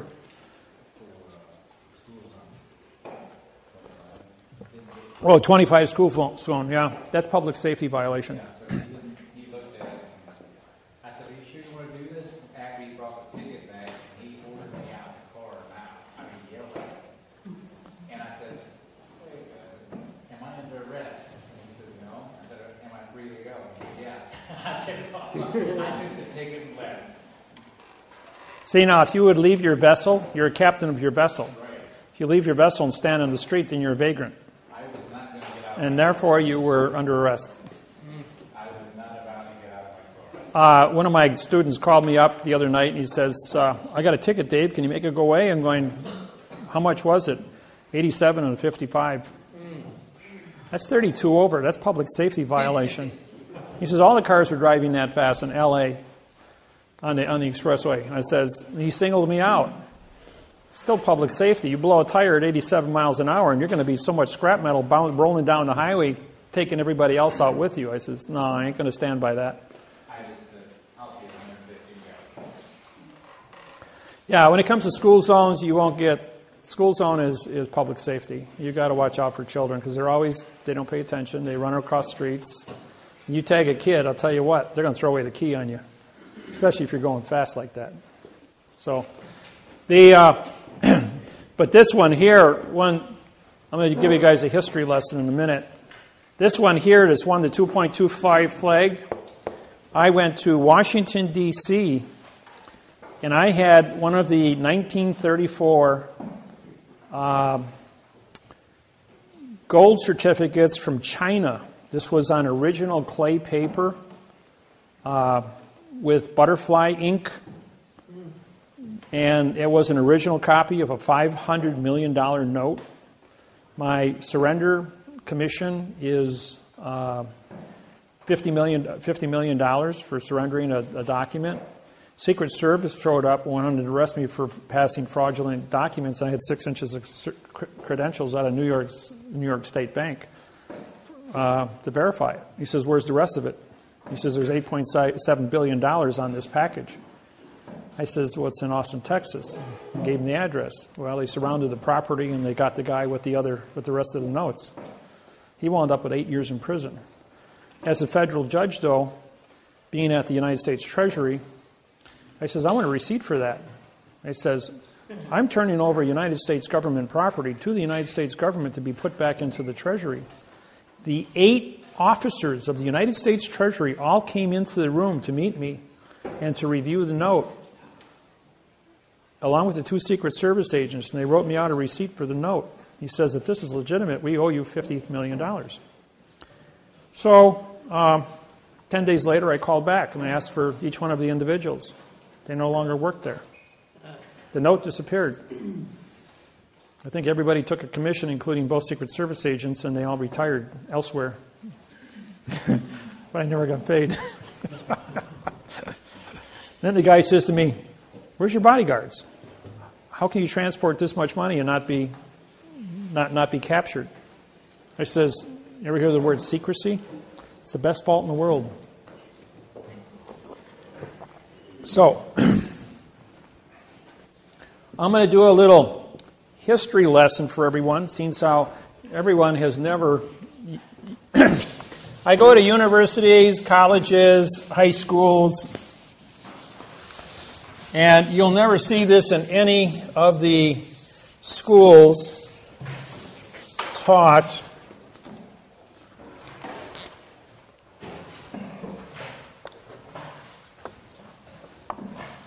(1775), the United States of America goes to France and borrows 1.6 million francs to go ahead and fight the Revolutionary War against England. The war rages on for 7 years. In 1782, they now owe 2 million francs to the French. So the United States of America, 13 colonies, file bankruptcy, domestic, against because they can't pay it, they just come out of a war and they got no money. 1789, 17th of September. The United States of America cannot pay back the 3 million francs now. So, England, Rothschild, goes ahead and buys the $3 million note, throwing in the United States into a 70-year international bankruptcy. At 70 years to the Declaration, the Constitution of the United States of America was written, and the Congress would not sign it, so they put the Bill of Rights on top of it. They signed the Bill of Rights, but it was bonded, so therefore the Constitution of the United States was signed because of the bonding. The Declaration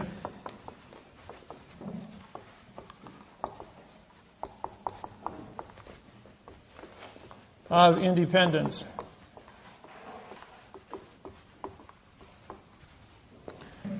D means no. Claire means speak. At is location. ION is contract. In means no. D means no. Pend means write. Ants means contract. You shall not write contract and you shall not speak contract. Benjamin Franklin. The is an adverb. You got a prepositional phrase of the, but they split it. The is an adverb making declaration a verb. Of is an adverb making independence a verb. Both false and misleading statements and fictitious conveyance of grammar. Henceforth, the Declaration of Independence is being sold at auction as a meaningless document written by a French attorney who was hired by the English crown to capture the United States of America and the founder of the Continental Congress. Welcome to treason at its first course, Benjamin Franklin. Since I brought this out in 1995, there's been eight major books published on Benjamin Franklin's treason as being bigger than Benedict Arnold. for those of you who know Benedict Arnold. How should you write that? Huh? How should you write that? Well, not declaration.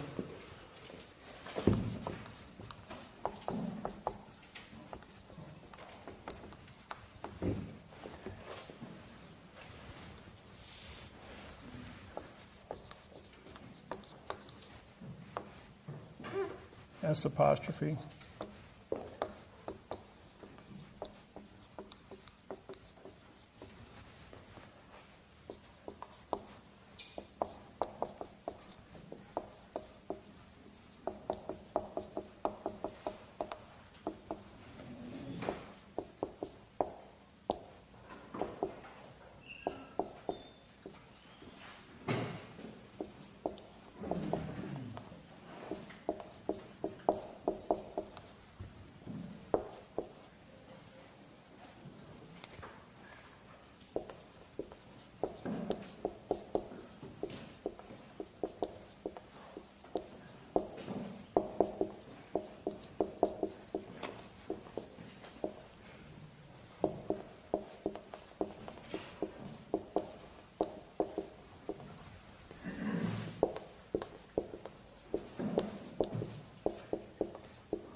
See, to be creative.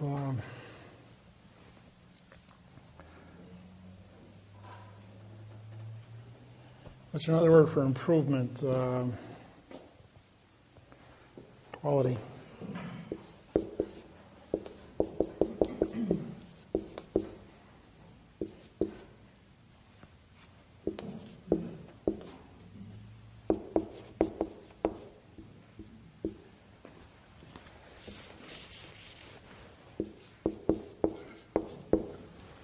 Something like that. For the people's knowledge of the Constitution is with the claim of the correct sentence structure, communication, parse, syntax, grammar, with the rights and freedoms of the creative quality of our lives. Fill it in. Huh? That's what I was thinking.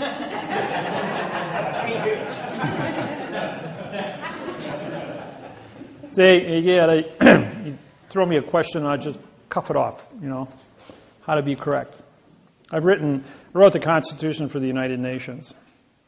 I used the Constitution of the United States, Constitution of England, France, Fiji, Australia, and Hawaii. Took the best of all of it, quantumized it, and the Constitution of the United Nations. And I wrote a new 59-paragraph Constitution for the United Nations and was endorsed by all 200 countries.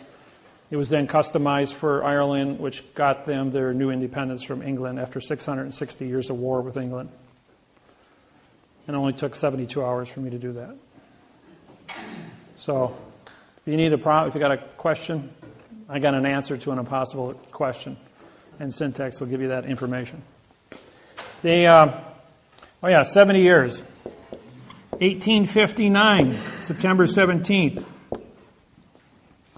Now, if we add no law becomes legal for 90 days from September 17th, plus 45-day trust law, you got the bombing of Fort Sumter in 1860. And the South breaks away from the North. Oh yeah, there's also a 3-day rescission act. So you had to follow timelines. These timelines were set up 4700 BC, giving a rough estimate. So it's been 6,700 years running. And these timelines have never changed. The Civil War starts. Add 70 years, 1859. 1929, November 2nd. Was presidential election day, November 2nd. The United States of America says we are coming out of our international bankruptcy with you. It's called the Year of Jubilee, the forgiving of all debts. Now, England says, all right, you're going to end the bankruptcy. 5-day rule applies. We have to give a 5-day notice to all banks and credit unions that we are going to close the banks and credit unions on November 2nd. That was posted on October 29th. Anybody remember that date? Stock market crash threw us into the Great Depression. The dollar went from $1 to 10 cents in value globally. Same thing happened when Russia came out of bankruptcy with Rothschild. It went from $1 Russian to 10 cents Russian. So they had to cut down half the Black Forest in Russia for fuel, pull out all their gold, silver, oil, and timber. It took them 10 years to get everything up and running. When they turned off the money, they turned off the power, and everything ran on steam in 1989 when Russia came out of bankruptcy. And therefore, everything froze solid. It was the wintertime when they came out and broke all their turbines because it was all water operated, and everything froze and broke. So their whole infrastructure was destroyed. And Russia went dark for 10 years. Really had no power. Half the population on any given time was cutting trees for fuel in all the cities. And they wound up cutting down half the forest in Russia, which was a huge, huge oxygen producer here on planet Earth. And that's why our oxygen, our CO2 levels in 1960 stood at 998 parts per million. And at the top of the volcano at Mauna Lea monitoring station in Hawaii 6 weeks ago, I was up there, it stood at 4,020. It has gone up from 1960 to 2010, 50 years, from 990 to 4,020. And then you wonder why I have global warming. Okay. So the bankruptcy was renewed on September 17th, was retroactive renewed to September 17th, 1929. Because you have to add 45-day trust law to September 17th, and you get November 2nd. You ever wonder why we have the first Tuesday in November 2nd? Because it's 45 days after the Constitution of the United States international bankruptcy was signed on September 17th, 1789. Add another 70 years, and you get 1999, November 2nd. Just happens to fall on that date. The president on November 2nd, 1999. Those of you that are old enough and remember, we counted ballots, as no law becomes legal for 90 days. Because there was no law in the United States, the bankruptcy, the IRS does not exist for 90 days. The United States government does not exist for 90 days. The United States military, under the Universal Postal Union, was ordered at DEFCON 2 with their finger on the nuke button. We were at 1 minute to midnight for the end of the world. If China or Russia launched an attack against the United States when we didn't exist, they were going to go to nuclear World War III. That's how close we were to the end of the world. So for 90 days, they had everyone count ballots. Watch the left hand while the right hand took care of business. And on February 2nd, 2000, Bush, with 47% of the vote, was the 45th consecutive left-handed president in the United States. No president has ever been right-handed in the United States since 1775. What's the significance of that? Left hand develops the right side of your brain, which is logic. The right-handed people use their left side of their brain, which is emotions.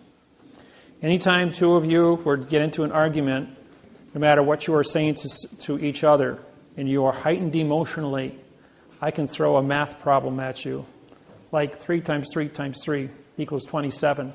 In a time it would take you to analyze the answer of that, you would take all your energy from your left brain, transfer it to your right brain, your blood pressure would drop 60 points, your emotional would become stabilized in 3 seconds, and you'll be using the logic side of your brain and stop fighting. So anytime you get upset, do a math problem, completely cancel your emotional upset. How's that for a fix-it? Didn't know that about your human brain, did you? Yes. Aren't the elections in the even years, though? 1999, November 2nd. President doesn't take office until the even year. They're elected on the odd year.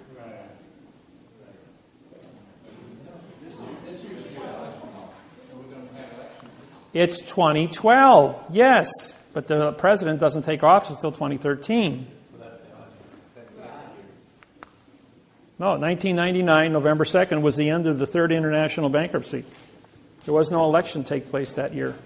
I mean, the election took place, but the president wasn't appointed until the 2nd of February 2000. And Bush was reinstated.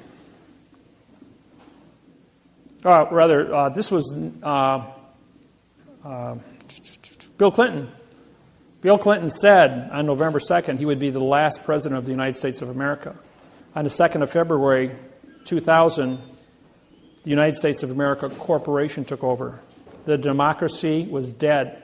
The Constitution expired. So what's the law of the land now? You're a postal employee. You carry postage stamps in your pocket. So where does the UCC fall in? UCC is copyrighted by England, has no effect on the United States. If you use copyrighted material from a foreign country on a foreign vessel in dry dock, you're babbling because you don't have a copyright release. Only attorneys and lawyers and judges have a copyright release from England. That's why they joined the bar. If you're not a bar member, you can't practice in a foreign vessel in dry dock. So how do you capture a foreign vessel in dry dock? You don't. You create a court within a court. In other words, when you file a lawsuit with a stamp on it, it's a postage vessel. The postage vessel, when the sentence structure says, this is the document because it came to the dock, received the docket number, and is now a document. Document contract. 2 or more people make contract. There is 2 people, your claimant and a vassalete. Document contract, postal vessel. Postage stamp on a piece of paper is vessel. It's federal, so it's a federal court venue. The word jurisdiction, people, means opinion. Don't use the word jurisdiction. Why do you think you have a jury? A jury, J-U, means no law, and R-Y is contract. It's a no-law contract. The word judge sits on a plane different than yours. Even in tribal law, whether it be the witch doctor is the judge, the king of a tribe, anywhere on the planet, a president, a dictator, they all stand on a plane to break the continuance of evidence as an actor on a stage, talking babble in adverb-verb language. Therefore, you go into an auditorium, you see a person on a stage, they are under contract to perform, you buy a ticket, which is a contract of your opinion. Your opinion is on stages. Your stages, here's the plane of the stage, and then you have your seating going up. This breaks the continuance of evidence with the stage, and you are only witnesses or opinion entities watching actors on a stage. No different in the courtroom.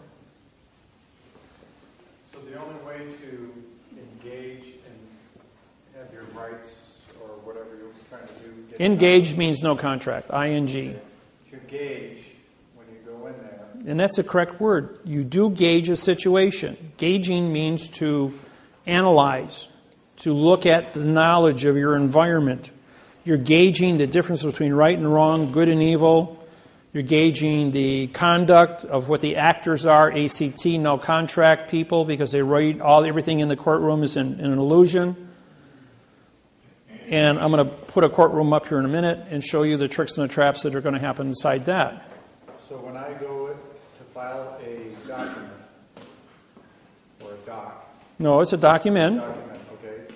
Do I put my stamp on that document? Yes, and you sign it, making you the postmaster and then they stamp postmaster, banker, and judge authorized to transport the vessel from the street into the vessel in dry dock. You send before you walk into the courthouse to dock your vessel, you mail it registered mail to yourself. Your vessel has now been registered with the post office, which is controlled of the port authorities, which licensed the courthouse to dock its vessel on planet Earth. In the event that you are the postmaster now signing the stamp to carry the document into the courthouse, you are the letter carrier and postmaster authorized to transport the vessel to the clerk's office, and you can't be arrested as a letter carrier delivering the mail to the courthouse, even though it's a foreign vessel in dry dock, because you're already the post office, which controls the port authorities, which docks the vessel. So you have a higher authority. You're like the senior judge of the courthouse. Little secrets. Did they still stamp that document? Yes, and when they stamp it, they make contract. Absolutely. I sign every federal district court stamp. I sign over the top of it, capturing. So I ask for it back. Absolutely. You sign all yours and say, they all have to be conformed. Give me that back. I'm going to sign my name over your stamp, and you sign your name too, clerk. And you usually have to have 5 copies. So do I send 5 copies? Actually, 7. They get 2. You keep the rest, 5 back. Okay, so I mail 7 copies to myself? And No, just the one. Just the one. Just to get the serial number. That's all you want. It's a registered serial number. Okay. But then how do I have a copy or You keep the registered serial number. You're going to mail it to yourself. You keep the envelope. Okay, got it. Okay? If you have one copy that's sealed inside there, it's always sealed inside there. If it ever comes to I'm not jumping the gun, but are you going to just go through all of these? Yes, I'm going to go through all the procedures on it. Yes. She told me that she can't let me have the document back once she stamped it. All of them are stamped, and if you sign the others in front of her, they all have to be conformed. If her copy is not conformed, then she has an illegal copy. She doesn't have an original. If you sign across their stamp, you have the original. She has to take possession of that. But she said, I cannot give you this document once I've stamped it. No, that's because they don't want you to be legal and become the chief judge of the courthouse so that you're in charge. You become the chief judge of the courthouse when you do that. So if they don't give it back, how do you respond? Oh, I always get it back. I says, I'm the federal judge in this courthouse. I have my oath on file. You better give me that court back. This is under Title 15.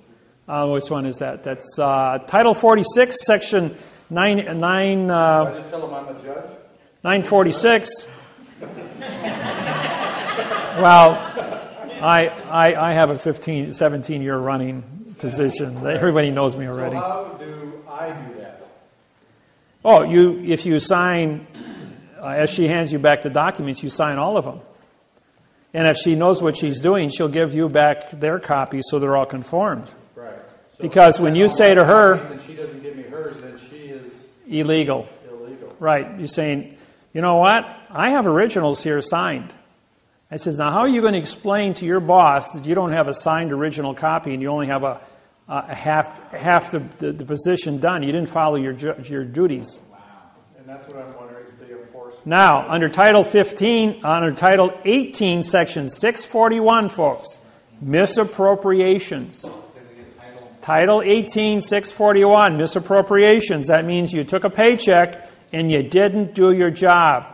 That's misappropriation for not doing your job. That's a 10-year, $10,000 fine, a $9,000 fine, and 12 years in prison under another title site of the same. It comes under 946 instead of 941.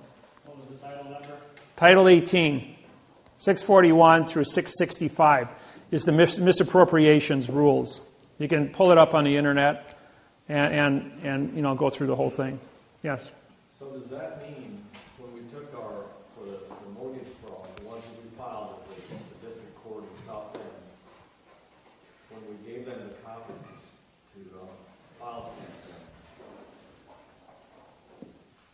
those to have them all file stamped and have the case number stamped on them. Correct. And then we took ours back and they kept theirs. Correct. So, was that correct, or did you? No, they have their 2 copies, you have your 5. But in front of them, you sign or autograph your name across their stamp. And when you autograph your name across their stamp, they have to give you back those 2 to autograph also. Otherwise, they're not in conformity. And that makes you in contract with that building, with that vessel being docked. And when she gives you a receipt for your money filing, you also sign that receipt. You sign your name across the registered mail sticker. You sign your name across the money sticker that's put on your registered mail. You sign your name across the stamp. Anything the post office gives you, you sign your name, autograph your name across it. Not sign, but autograph across that stamp. And if it ever comes to push and shove where you got to walk into court going, I'm a federal judge, I'm federal postmaster, I've signed my documents. I have the physical evidence in my possession that goes with this. This was docked at the post office before it was ported with the port authorities. The post office has jurisdiction over the port authorities. And so therefore you haven't filed protocols. In my lawsuits that I file with you as your mortgages, identify the clerk of the court on the 48th day as the federal judge of that lawsuit, because she's required or he's required, the clerk of the court is required to autograph her name or his name on that stamp as the postmaster receiving a vessel in dry dock. That's protocol. If they skip over that procedure, they're guilty of misappropriations. They can go to jail for 12 years. And you can have, when you download the laws on this, you take it in with them under misappropriations, and you present that to them saying, here, read this. See what this says? Now do exactly as I tell you. If you got a problem, you get your supervisor. You got a problem with that, you get the chief judge. You got a problem with that, call John Roberts at the United States Supreme Court. You got a federal judge here, chief federal judge can call the United States Supreme Court John Roberts.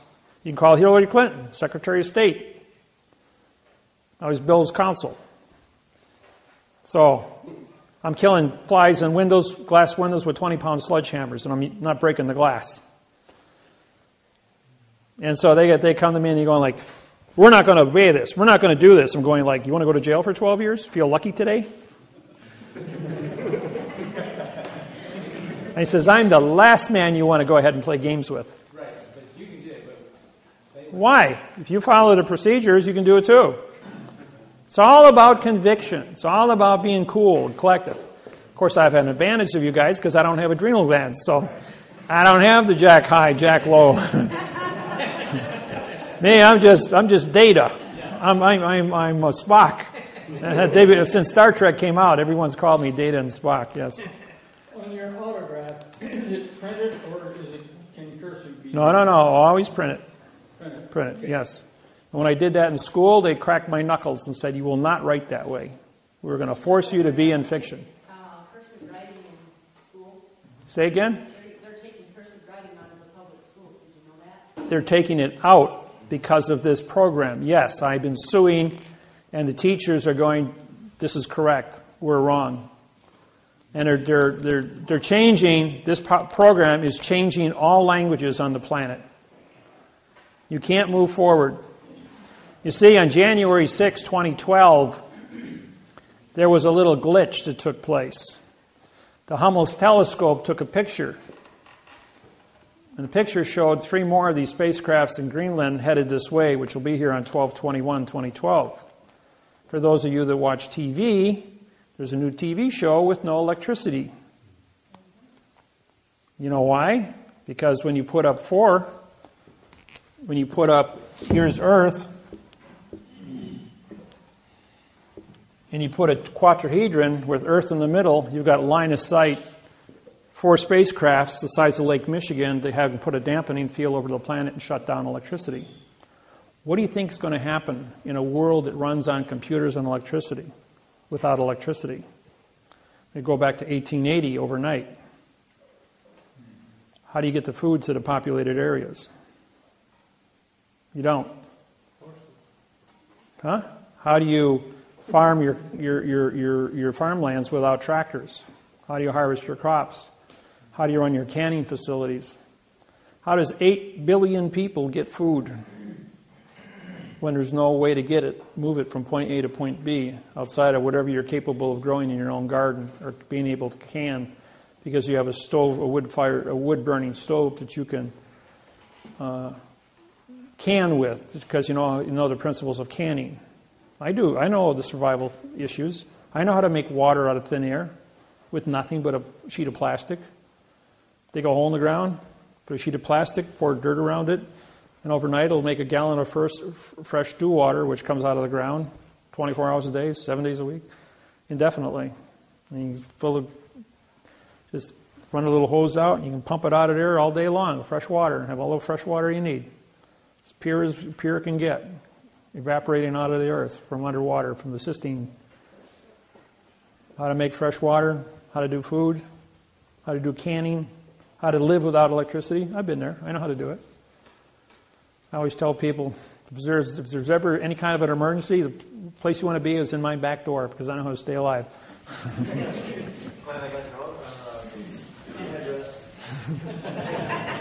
Well, it's nice is I got Lake Michigan only walking distance from my house, and that's a big lake. I got my own boat. Had my own boat building business for 8 years until the oil embargo took place in '73.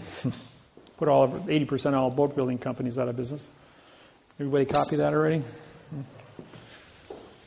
what's going to happen December 23rd? It'll be the first day of winter.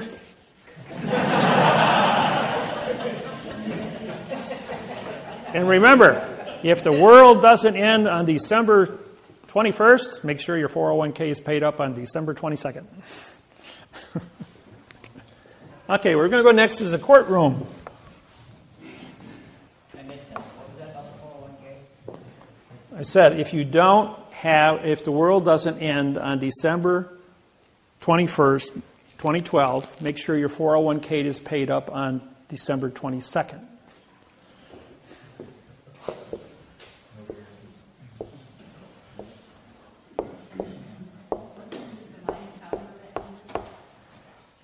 All the calendars written in the history of mankind, going all the way back to the beginning of writing, all end on 12/21/2012. That's the end of the world of verb. That's what it means. And the day the world kicks into gear and goes to quantum. With 5 billion people studying out of 8 billion, that's all the computers on the planet. Obama wants to push this through. The Chinese are pushing it with 150 trade partners. I believe that there's going to be some kind of an announcement maybe on that day.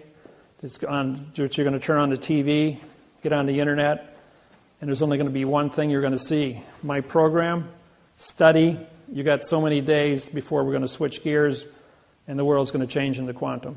Simple as that. So, that's just my opinion. What's that? Oh, by the way, if they put the dampening field up, batteries don't work, electricity doesn't work, solar doesn't work, wind doesn't work. The electron does not move. Where's the dampening effect coming from? Dampening field is an EM field.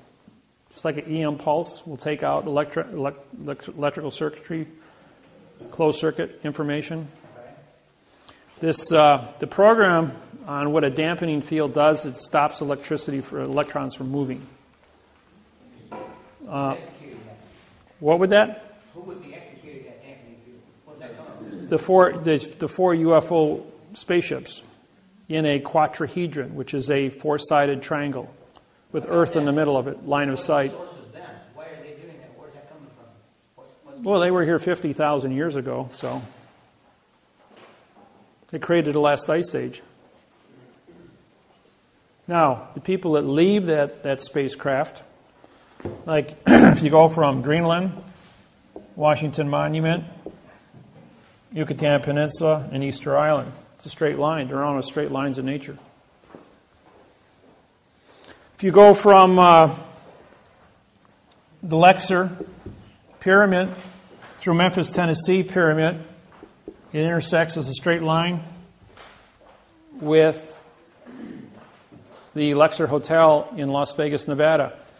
A sphinx, a pyramid, an obelisk. A sphinx, a pyramid, an obelisk. A sphinx, a pyramid, an obelisk. If you have time,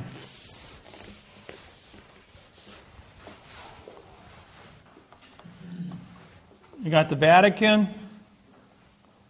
No. You got Egypt, the pyramids. This is North Pole, by the way. You've got the Vatican, Greece, at the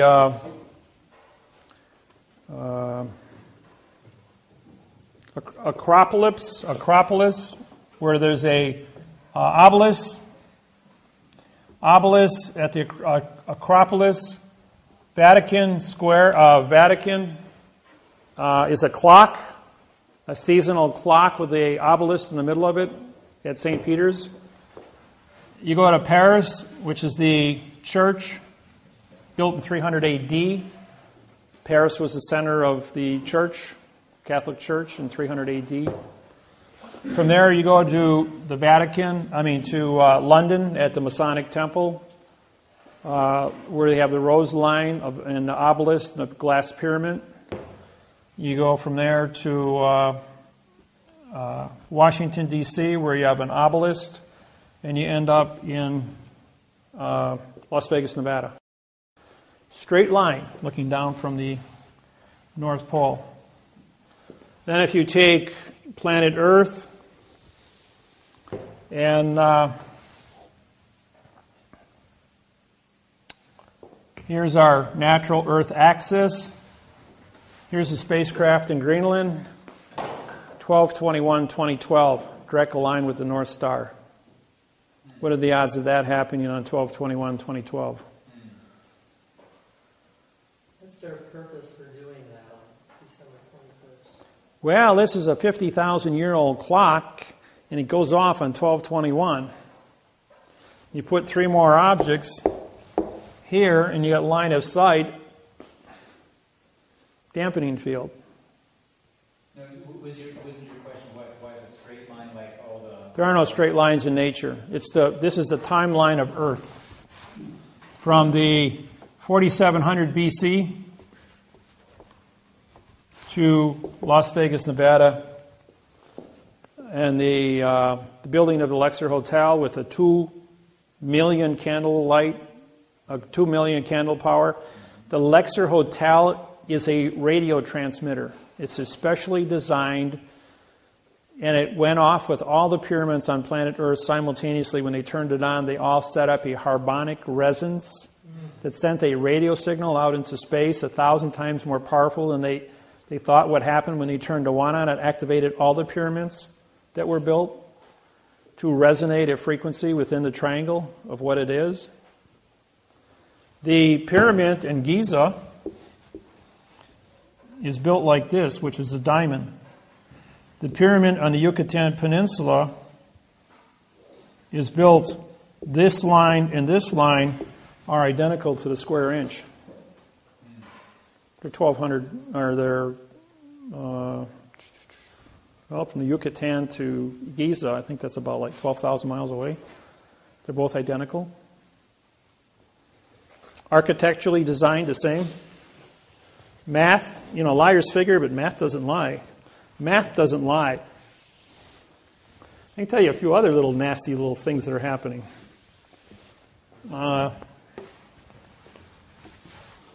Here's planet Earth. Here's North Korea.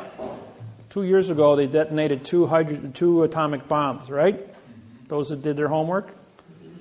Okay, these things went off. It was 5 days apart. 140 miles off of Chile.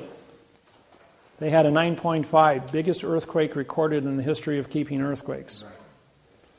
What they did is they set up a shock wave with the first one, which traveled through the earth, hit this line here, and then went like this, and through the magma created a 9.5 in Chile. That was a bump. The second one popped it. Okay, when it popped the Chile one, that was on the Ring of Fire. for the Pacific Ocean. The shock wave then comes back off of this thing as it's ricocheting back over, takes out Christchurch, South Island of New Zealand, then causes a volcano 18,000 feet under the water, bigger than Krakatoa, to explode, creating a 6-foot tsunami. That was all. Nobody died in that because it was 3 miles underwater. This is on the Ring of Fire. And then when the shock wave comes all the way back up and focuses, he hits the trench outside of Japan, creating a 9 on the Richter scale, creating the tsunami, which then took out 3 nukes on the coast, which are dumping 11,000 tons of plutonium radioactive water, 2 million times more potent than it takes to kill a person, into the Pacific Ocean now since the tsunami took place, to keep the cores from going China syndrome. They still haven't got that thing under control. It's still burning out of control. And they pump 11,000 tons of radioactive plutonium water on this thing every day. This isn't made public to the public. There's very little of this is public. Satellite photos in, I think it was April, showed that they're drilling a hole 27,000 feet deep. The first nuke put a crack in the earth. The second nuke was they were able to use the second atomic bomb to identify magma, shock wave through magma. They can target through a shape charge any country on the planet with a shape charge through magma. There's a no-fly zone over North Korea, so their Air Force is useless. But the magma, they can go anywhere on the planet through magma. This was an experiment in a country, the Chile, which is totally... Okay, when Chile got hit, Chile was raised 15 feet as the Pacific plate slid underneath Chile. When the magma came back, it raised the Asian plate 15 feet, including the island of Japan was raised 15 feet as the Pacific plate flattened out and moved underneath. And Hawaii, which is dead center in the middle, dropped 1 foot. Hawaii has a 40,000 cubic mile magma pool underneath it, which created and Volcano National Park cracked a hole 1 mile across and created a 1,000-foot wide pool of lava that rose up 8,600 feet from the base through the mountain. It then blew out a vent 60 feet in diameter at 8 miles per hour, moving magma into the south end of the island, pouring it out into the ocean, creating what's called VOG, V-O-G, volcanic fog, which is silicosis, fibers into the air. It's really, really, really agitating to your lungs when you inhale this stuff. I was there 2 weeks ago and I got a lungful of it. I was sick for 3 days.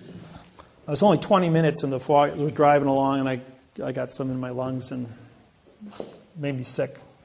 Anyways, the island dropped 1 whole foot. And this is all recorded on oscilloscopes that measure magma shock waves. Huh? All the Hawaiian Islands dropped? Yeah, the entire middle of the plate dropped, but it cracked open the volcano. And the VOG got really bad after that. Okay, they're drilling the second hole now, and they got a hydrogen bomb going into it. This is 100 times bigger than the atomic bombs. They found that as a result, they found a fissure in the crust of the earth in North Korea. And they're drilling a hole down in this fissure. They detonate a hydrogen bomb, and now we have a new math problem that shows up. Here's the 43rd parallel, North Korea.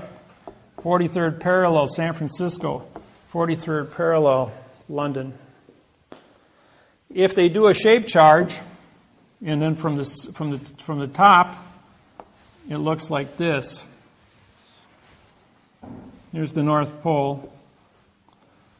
Here's San Francisco, and here's London, and London, and here's North Korea with a K. 120-degree angles. Liars figure, but figures don't lie. And on the 43rd, as a shape charge, they can bounce the magma at 120-degree angles and hit the San Andreas. Guess what happens when you hit the San Andreas fault? You got Mount Rainier, which is 40 years past due from its standard 40-year or 38-year eruption. You got Hood, York, and Shasta. all in a straight line, right on the Pacific. You can take Seattle and Portland and write them off. No place to go. The cloud from the 4 volcanoes would be devastating. San Francisco, that would be, you could write that one off. A tsunami would take out Hawaii from San Francisco in a 9.5 or bigger. It would take out Honolulu, which is at sea level, like 1 foot above sea level. And the shape charge going through the magma would hit the gates in London and flood London, taking out the subway systems. And then that would create a tsunami which would hit New York City, which is 4 feet above sea level, and take out New York City, Manhattan Island. And if they miss and they hit Yellowstone, then you got a super volcano 40 miles by 60 miles going off, taking out 2/3 of the United States. All one big dust cloud. So, I did this presentation for 2 3-star generals and 1 2-star general for the Russian military. For the Chinese military 6 weeks ago. The one general got sick. They had to take him to the hospital as soon as I got done with this. Somebody knew something. Now there's a side effect, and that's the secondary shock wave. Secondary shock wave takes out Hong Kong with 100 million people.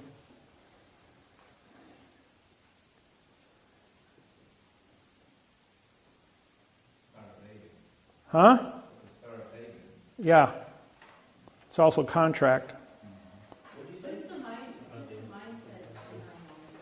What's the mindset? Who is the mindset behind all this? Well, I'm a guy that does a lot of big thinking. I deal in math, as you know. And when I start doing math, and I start drawing pictures, I start tracking all the history of mankind, the whole thing turns out to be a big math problem of straight lines all over the planet called ley lines. Turns out that ET going back 100,000 years, and all these ley lines where cities are built on this planet, the 8,500 years of masonry, the book that I own, and all the secrets in 8,500 years of masonry that are written down, now syntax, and all the mathematical procedures are brought out through that syntax, all the truths that are hidden inside that book. And in knowing how to cipher all this stuff and bring out all the timelines and the facts. And the facts that I say are coming in the future versus the facts that are already been certified through the book in the last 8,500 years. If it's been true for 8,500 years, then why wouldn't it be true for the next 6 weeks? And a lot of this stuff came to me on emails in just glitches, like somebody working at the NASA Center that runs the Hubble telescope sends me a picture of 3 spacecrafts coming this way, and then it's deleted a few seconds later. And then I run the math problems on it and all the rest of the information. You know, anybody remember when Obama took the podium the first day he went to the Joint Chiefs of Staff? He walked up and says, "I didn't make this mess. There's only one president at a time, and I'm not it yet," and walked away. And that was it. Everybody's expecting some great speech. Fact is, he got a bloody nose. He got told about all kinds of things that are not included in the presidential election. What they say and what's going to happen behind closed doors about what's happening with this math interface and how it's affecting the planet. What ET is doing and how it's affecting the planet. All the different terrorist threats and how it's affecting the planet. All the UFO sightings, as well as the time travelers keeping order. Why we're still all here. Why this is allowed to move forward with no interference on a global basis. And when I'm talking a global basis, I mean 150 language translations from my website to be as big as it is, uncontrolled, and with the order that is being conducted from it has been very architecturally designed so it doesn't scare people. And those that need to know, need to know. Those who don't know have no power to make an influence on it. It's only the world leaders that are in a position of needing to know things that are going to be told what is correct. The people, as long as you got your 6-pack of beer, your 600-channel TV, and your Ruffles potato chips, you don't care where the tank parks as long as it doesn't bump the satellite dish. And that's mankind's reality. Question back there. Have you heard that there was a planet between Earth and Nah, that's somebody's tale. That doesn't exist. What's your... So why would you take the time to share the information with us? Got to start someplace. No matter where you go, there you are. And wherever you are, that's where you're supposed to be. Make no mistake about it. Everyone is exactly where we're supposed to be. There are things that are said here, things you hear here. You're all good people. Why shouldn't you know what's going on? You're not going to see it on CNN. You're not going to see it on the news. Liars figure, but geometry doesn't lie. And using magma, the Earth's liquid, internally as a target, as a weapon. Okay, let's say they don't do anything. But they make a phone call to the premier of China, and make a premier to the London and to Rothschild. North Korea is a very poor country, 85% unemployment. And he says, we've got an atomic bomb here that we're going to detonate and take out Mount Rainier or the Shasta York Rainier super volcano called Yellowstone if we're not given a certain amount of money to support our country. If we're not given open trade and use it as a blackmail weapon. Now they can't stop it. It's in place. It's 25 miles. It's 5 miles underground. And all you got to do is push a button. And what happens if you take out if let's say the super volcano goes out and 2/3 of the United States are under a cloud for 4 years. You got a black winter, no food. Population after the end of 4 years is a few 100,000 people. Northern Hemisphere is completely devastated just because somebody pushed the button. Or the people from the future know who the button's going to be pushed, and those people are removed. There's always a point of control. There is a future. What kind of future is going to be is going to determine. It's relevant that mathematics become relevant because of ET, as well as Earth's own ability to communicate peacefully. So I go around and I teach seminars every few weeks, but these are recorded. Once this goes up on YouTube, there isn't going to be 40 people here watching. There's going to be 40 million people, 400 million people watching the same presentation on YouTube in a couple of weeks. And there's nothing like a math problem which can't be disputed, because if there's one thing everyone in this room does agree on, it's a math problem. And liars may figure, but figures don't lie. And there's no such thing as a straight line in nature. So therefore, somebody has engineered something that it's not supposed to be. And if you engineer something, then you better be pretty responsible for, if you screwed it up when you engineered it, you're going to be fingered at. If you engineer it and you do it correct, you're going to be honored for it. You see? So yeah, I'm being responsible. And yes, this will go up on YouTube. And it will be viewed. And how long did it take for Michael Jackson to know, for the world, for every single person who owns a computer on planet Earth to know that Michael Jackson died? 15 minutes. 15 minutes. Every single person on the planet that owned a TV, radio, newspaper, magazine, iPod, handheld cell phone was called and said the king of pop died. So don't think things can't happen in a moment, that the world can't wake up in a moment, that on November 5th, 2012, I'm in front of the U.S. Court of Federal Claims in Washington, D.C., about 12 hours before election time. And there's going to be newspapers. As quantum grammar was put on trial in a Kansas case. And Monty Miller and Russell Gould and myself are all going to be there as 3 federal judges holding the United States Court of Federal Claims responsible for false and misleading information, failure to have an oath of office, and are going to hold the United States government accountable for the election. the next day under false and misleading statements. What is that date? Huh? What is that date? November 5th.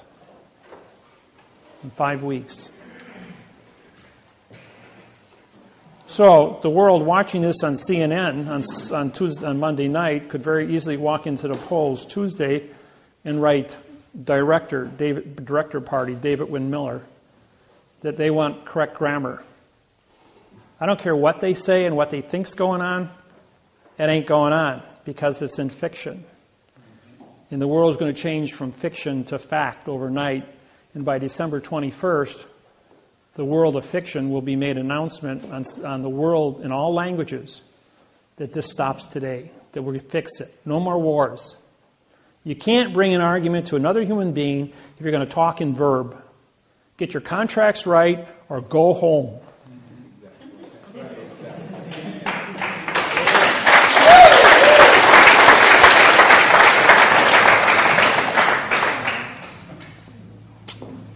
All right. What are they doing with the HARP? What's that? What are they doing with the HARP program up in Alaska? High amplification array radiation pulse. HARP is a alpha beta transmitter. There are 12 units around the planet. They can reach down as far as the equator. They are used to control the frequency of your brain through radio wave influence. It's used to take you from an alpha, which is aggressive, to a beta wave, which is docile. Gets 98 degrees Fahrenheit in a populated city like Los Angeles. And people tend to get crazy at 98 degrees. So you change your mind to a beta wave and make you all nice and comfortable at 98 degrees, not irritated. Mob control, that's all it is. Now, if you want to talk about angels don't play this harp, of the satellite 38,000 miles out over the Pacific Ocean, which can't be seen by any earthbound station that controls a microwave to increase the temperature of the surface a half a degree and create weather patterns 3,800 miles across to move El Niños and weather patterns. That was started in 1988. It ran until 1997 when I had it shut off. But they fooled around with it long enough to almost cause a 9.9 earthquake on the San Andreas when they heated up the North American plate 22 degrees and the Pacific plate 25 degrees. I did a seminar in Sacramento and told them, you will turn the temperature down of the United States from 85 in Milwaukee to 25 below zero, and from 85 in Houston, Texas to below freezing. You will hold it there for 22 days. You would take the air, which is blowing from the west to the east over the Yucatan Peninsula, and move it at 50 miles an hour for 22 days from the east to the west and push El Nino offshore. 24 hours later, the wind blew at 50 miles an hour from the east to the west, and the entire United States of America was put into a deep freeze. And it lasted for exactly 22 days where it was below freezing, bringing the North American plate down enough that it pulled the pressure off of the San Andreas. We didn't have an earthquake, and El Nino was pushed offshore. Remember when all the seals and the marine life were dying because the water was up in the high 70s? Went back down to 55 degrees where it's supposed to be. Because when you move hot water this way, cold water replaces it from the bottom, 3 miles down. Sometimes I got to interfere with the world to save the world, even though I'm not supposed to. Okay. Courtroom. Courtroom's divided into planes. P-L-A-N-S. E-S. Sometimes I get ahead of myself. All right. Plane number one is the level playing field, such as this room. Plane number two is where the clerk of the court sits, on a 4-inch high podium above your plane. Plane number three is the witness box, or the jury box. Anything in a box is an enclosed area and cannot be considered. As you well know, since the Constitution of the United States was created, you must have a 12-man jury. What you don't know is that the jury box is built like this with chairs on the X's. So what do you have looking from the top?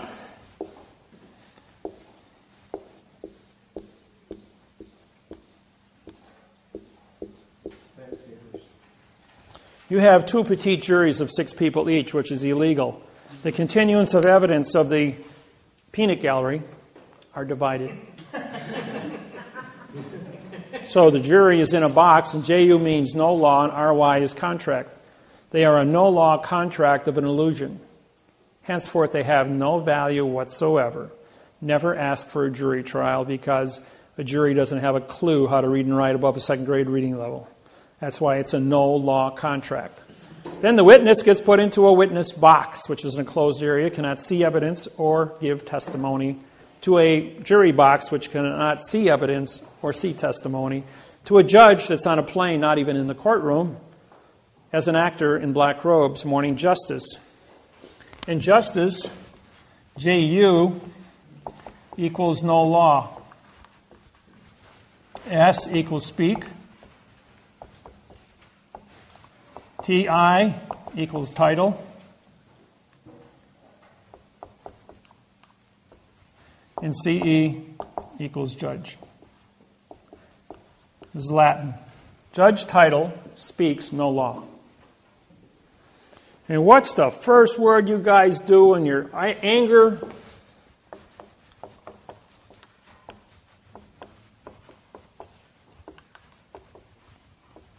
There's a location. That's a positive word. Is a positive word. No is a negative word. Law is a dangling participle verb. So what happens?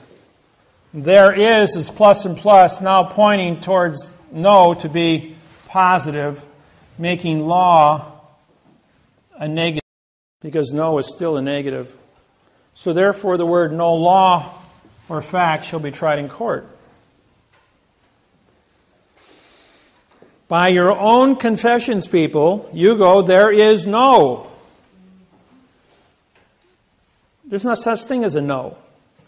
Because you can't perform a negative condition of performance. But if you say there is no, what do I have in my hand? Nothing. You just made nothing a fact. Now I can prosecute you with nothing. Well, you just walked right into that trap. Don't feel bad. No one's ever gotten past it. Everyone steps in the trap. Let's see how close up attention you are.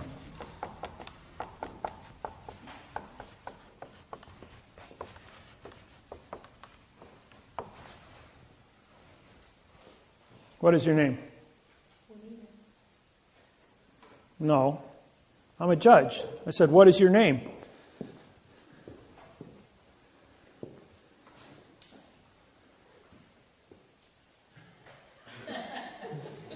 I just called you a what? Would it be easier? Would it be easier if I did this? Would it be easier if I did that? Now does that make sense? You see, this here is a period, folks. This isn't a question mark. That means, what is your name? Do you see a question mark hanging above me? Yeah. So, the answer to the question is, this is a pronoun, this is an adverb, this is an adverb, this is a verb. Even if you were to identify the word what to be your name, why am I calling you a verb? You don't exist as a dangling participle verb. The answer is, this is the answer to the question, what is your name? You identify syntax. You say, well, what is a pronoun? This is an adverb, yours an adverb, and name is a verb. Can I see the correct sentence structure, communication, parse, syntax, grammar for the avoidance of the perjury? The judge is going to go, okay, case dismissed. Please leave the courtroom. Bang, just like that. Don't care what you're there for. Because the traffic citation, anything he's got to say to you is a lie. You can always tell I'm lying to you. My lips are moving.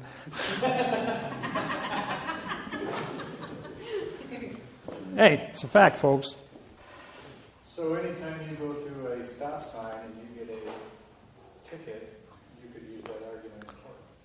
Well, actually, I won a case. I said, Mr. Police Officer, would you please come up? He goes, yes. He says, you testified that I went through the stop sign. I said, you just said I went through the stop sign. I says, what does the stop sign look like? So 8 sides, painted red and white, made of metal. How do I occupy the same space as a stop sign? How can I go through it? As 2 objects can't occupy the same space at the same time. This is a fraudulent statement. And this is a pronoun, adverb, verb, adverb, adjective, pronoun. Can I see the correct sentence structure, communication, parse, syntax, grammar for the avoidance of the perjury? Judge goes, you can't go through a stop sign. And yes, that is a correct statement. And yes, this is a fraudulent statement. And you committed fraud under Title 15, Section 1692E and Title 18, 1001. Fictitious conveyance of grammar and false and misleading statements. Case dismissed. Mr. Police Officer, you're going to be reprimanded. I want your supervisor in here as you're going to have to learn how to use correct grammar.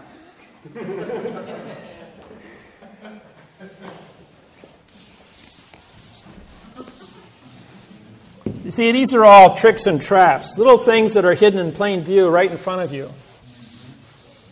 And all the little things that go on right in front of you that you don't even understand.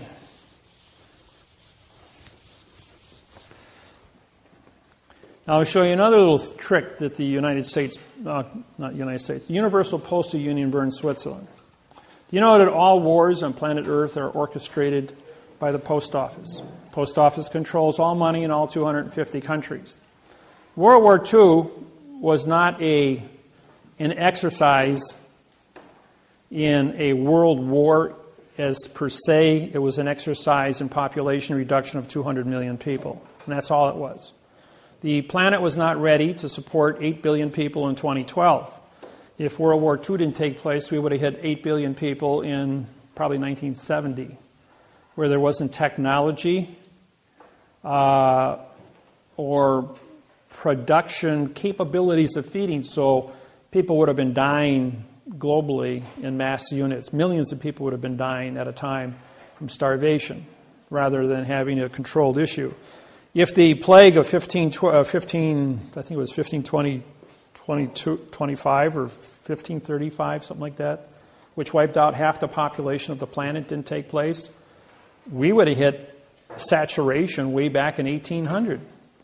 And then there would have been a mass destruction. When I was in, it was in high school. I think it was 11th grade. About 17 years old.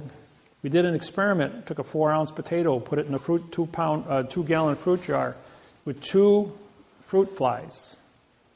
In 30 days, we had 50,000 fruit flies and no potato. On the 31st day, we had no fruit flies and no potato.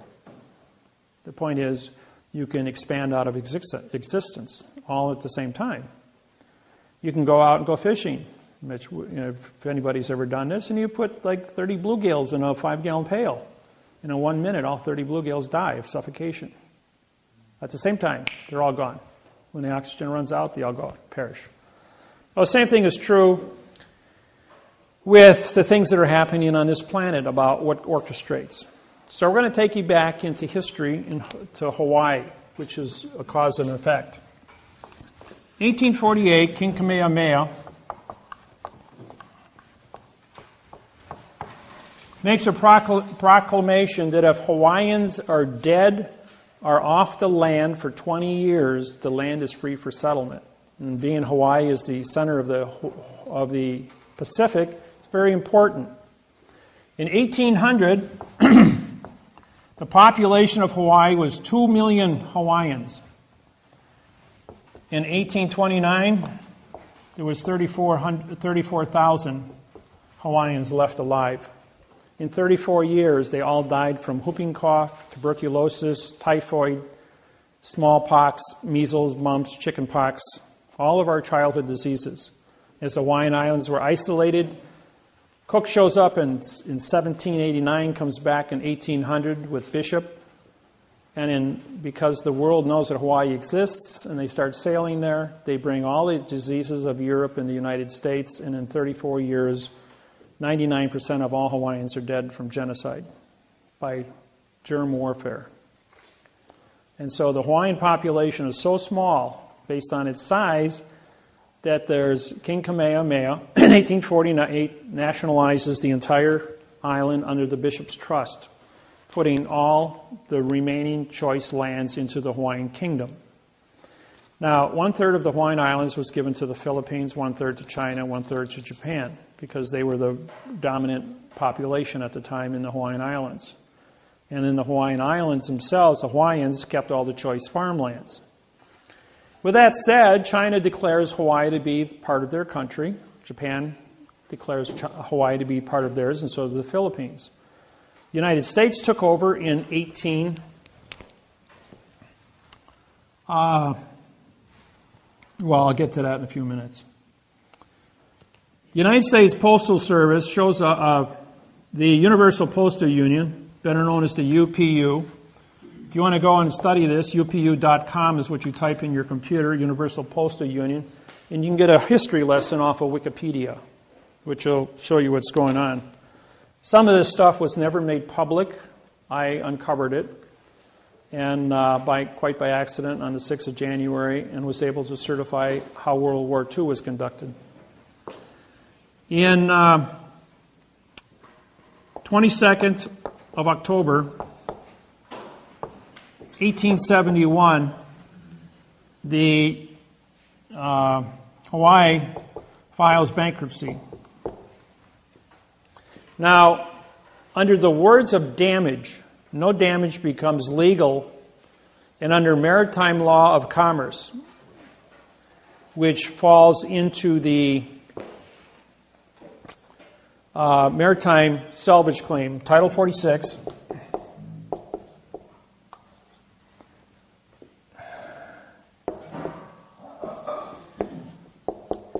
Chapter 16, Section 781. That's your salvage. That's maritime salvage. All right, the Bern Switzerland shows up in Hawaii on this date and gets Hawaii, King Kamehameha V, to file bankruptcy. Under damages, no damages complained. So this is the 22nd of October, 1872, plus 45-day trust law and 3-day grace period is the 6th of December, 1872. Guess what happens on that date? King Kamehameha V, the last reigning monarch of the Hawaiian Islands, is assassinated by poison and dies. The Hawaiian Masons, because he is a 34-degree Mason, being that he is the reigning king and monarch, activates the 20-year moratorium that if you are dead or off the land, because he's responsible for all the land in Hawaii. Add 45 days to December 6th, and you get, plus the 3-day Rescissions Act, and you get the 17th of January, 1873, plus 20 years is 1893. January 17th, 1893, the United States military shows up. The commander of the warship is a postmaster, ordering the postmaster of Hawaiian Islands to take over the Iolani Palace and capture the Hawaiian Islands, putting the Hawaiian Islands into United States territory. Queen Iolani then writes a cursive letter, an adverb verb, to complain. But as the Queen of Hawaii in 1893, she's also a 34-degree Eastern Star. And when you join the Masons or Eastern Star, you surrender your king, queen, presidential, or director's position and are now work for the Masons as a postmaster. And guess what's right across the street from the Iolani Palace? Postmaster, Lodge number 1 for the Masons, the Post Office of Hawaiian Islands, Immigrations, Customs, and the Supreme Court of Hawaii, all in the same room.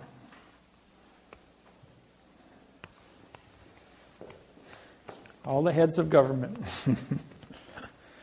So, I looked at this and I'm going like, all right, here we have 45-day trust law. 1 year damages was vacated. 45 trust law and 3-day grace period allows them to assassinate him. Plus 45 days and 3-day grace period allows them to take over, plus the 20-year moratorium, capture the Hawaiian Islands. All done by timetables. Now let's work backwards from this. As we know, that bankruptcy is a 70-year international condition, plus a 45-day trust law.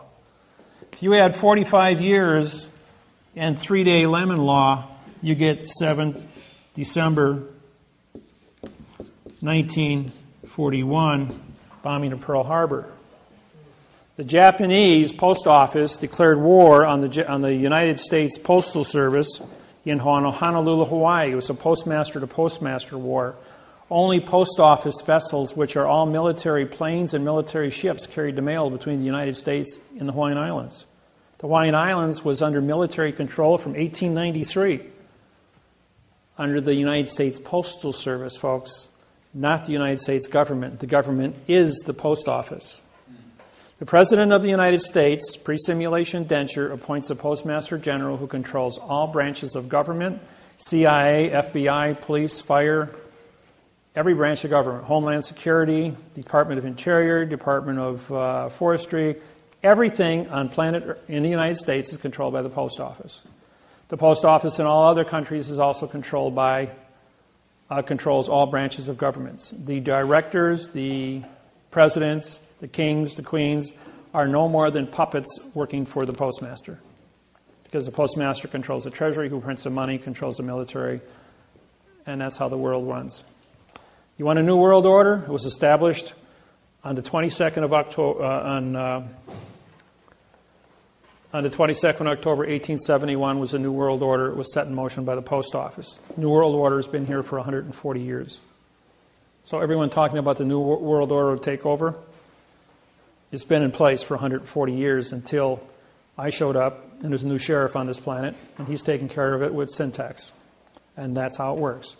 And the whole world has to change. Now, what is my position? My position is a teacher, as a plenipotentiary, which means I'm an ambassador judge working for the United Nations to teach planet Earth how to be correct mathematically. Who's in charge of the planet? Well, I'm in charge of grammar. I'm not here to arrest the politicians, the criminals, the bankers, the judges. I'm here to make sure that the infrastructure of this planet is mathematically certified to be correct. We have machines in place. We have buildings in place. We have computers in place. But the people who operate the machine, the people who think about the machine and how it is run, is corrupt in their thinking. So we're going to fix the contracts, and then with the new thinking in a correct mathematical procedure, people will not go to war. And if you want to go to war, you have to create a math problem, and an argument, a contract is mathematically certified to give you justification to do this. Otherwise, you're just babbling about your opinions, about what angers you, and it doesn't have, your opinion has no foundation in law, or in the law, or in the control of people. So, the people that created the nightmare know where the bodies are buried. Let's educate them, let's get them up to speed, declare amnesty, fix the wrongs, and get the world functioning on a correct format. And that's what it's all about. I'm not here to hurt anybody, just to educate everyone so we're on the same page of music. So when you look at a politician who stands up and he talks to you in quantum grammar, you understand what he's saying. He's not lying to you. And he can actually write a treaty, write a trust, write a contract, write a constitution, so that you absolutely know what it means, that 3 plus 3 equals 6. Not that we're going to play games that 2 plus 2 equals 4 with 100 different definitions. And it's only up to the subjective interpretation of an individual's ability to hoodwink you, or trick you, or make you think one thing and do something else to you. Or pass it so we know what's in it. Yeah. So you got a question? Well, I was just going to say, to finish the bomb, the atomic bomb on World War Oh, Postmaster. The world, the United States, was allowing Nazism to take place and would not get into World War II. So the post office allowed the President of the United States, Roosevelt, knew this timetable. He knew that the Japanese were going to bomb Pearl Harbor on December 7th. 1 minute after the international treaty, which was signed, but he was 90 minutes early. The people, the Japanese pilots who were in the planes, because the rising sun is their symbol, thought it would be poetic justice to hit on the rising sun.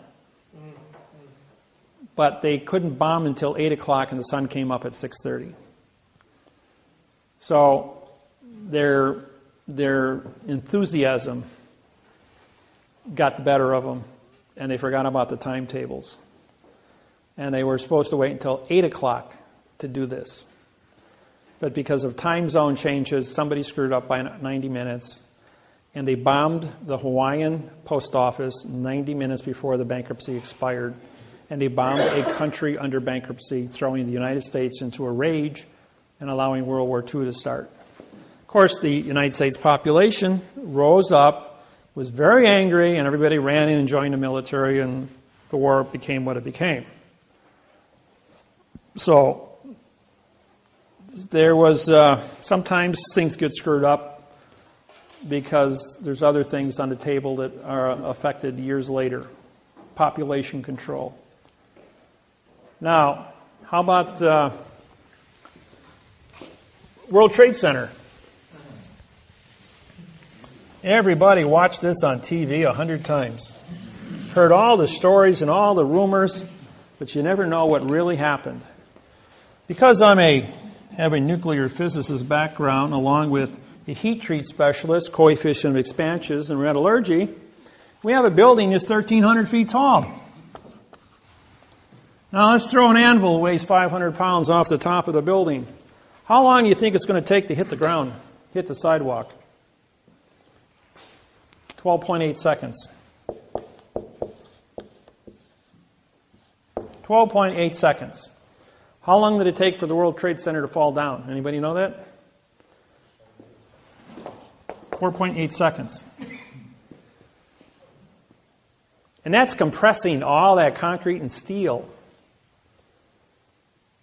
What does that say? That says somebody changed gravity, didn't they?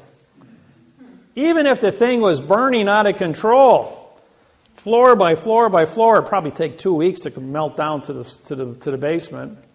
But to accelerate gravity at 3 times its normal speed? Now, I put this presentation on national television in 11 states for an hour with the blessings from physics professors and demolition experts from mining all over the United States. When they saw the presentation privately, they then said, put this on national television because this is the rest of the story that people don't know about. Now, when you core detonate the World Trade Center with C4. Now, in 1988, I told you I wrote the mathematical procedures to prove that all steel is plastic. Okay, there's a little thing called an iron molecule. And being that I'm a metallurgist, here is a cube. In the center of a cube, below 1650 degrees, you have one nuclei. It's called an iron molecule.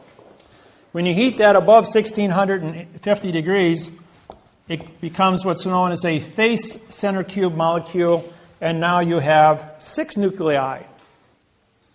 Iron is the only substance in nature that can change its identity. Once it becomes a 6 face-centered cube nuclei, this is now plastic. Red steel. Cherry red steel. Just like plastic. Tie it in knots, beat it with a hammer, make swords out of it. Anything you want. Heat glass at 2200 degrees and it's liquid. Pour it in anything you want, cool it off, you got glass. Take plastic, at room temperature, tie it in knots, you got your plastic bottles, nice and flexible, doesn't break. Cool. Concrete. Pour that concrete block, it's liquid with lime, heated to 1780 degrees. As it cures, 22 minutes later, it turns into plastic. And the chemical reaction becomes epoxy resin. And then in a little less than probably 20 minutes, it turns from epoxy into concrete, and it goes into a center cube, making hard brick. So concrete, steel, and glass are all plastic. They all have a coefficient of expansion of 6.3. Anybody want to guess what the coefficient of your plastic soda water bottle is there? 6.3. That means that anything that's plastic will be affected by C4, plastic explosives. So you core detonate the building with C4 plastic, or thermite, which is a 6.3 also. When it detonates, it creates a bubble, 1,300 feet in diameter. When C4 detonates, it creates a shock wave of 85,000, roughly 85,000 pounds per square inch pressure. All of you that watch the video, this is a 400-foot wide building. The debris field is 850 feet wide above the building when it's still in a static position. Watch the video. The building is standing there, and you've got a debris field 550 feet beyond the 400-foot center line. So it's 850 feet in a half second. That's 1,600 feet per second. That's a good acceleration equal to a bullet, or equivalent to a C4 detonation. Every building within a half a mile of the World Trade Center had its windows exploded out at that exact second. And what's the one thing you saw in the air? Instantly, when the building was still, when this was going on, what was completely surrounding the building? Paper. Paper was airborne instantly all over the building. How did all that paper get 1,000 feet away from the building in 1 second? Where did it come from? Well, at the exact second of the core detonation of the World Trade Center, what you were looking at was not a concrete, steel, and glass building. What you were looking at was smoke. Not molecules of concrete, steel, and glass, but atoms of concrete, steel, and glass. Paper is not affected by a 6.3 detonation. Only concrete, steel, and glass turn into smoke. And so you've got a static pile here of smoke. Now, has anyone ever seen the hydrogen bomb explosion on Discovery or National Geographic's pictures? And you see little balls. Those balls are called plasma. Plasma is the same thing that causes sunspots on the sun. When a C4 detonation takes place, you have plasma balls that are formed throughout the building. These are electromagnetic eddies that are created. Anything within a plasma ball will not be affected by the 6.3 coefficient of expansion of a C4 detonation, which only affects concrete, steel, and glass. So at this exact second, when this building is exposed to this, you have all these heavy chunks of steel in here, but they're also subject to the change in the gravity well. The gravity well collapses in 4.8 seconds, pulling the entire debris field right into a real nice pile in the basement. One thing that they didn't tell you was there was 8 buildings, 40 stories tall, that surround the World Trade Center. It all fell down. That were caught inside the electromagnetic bubble.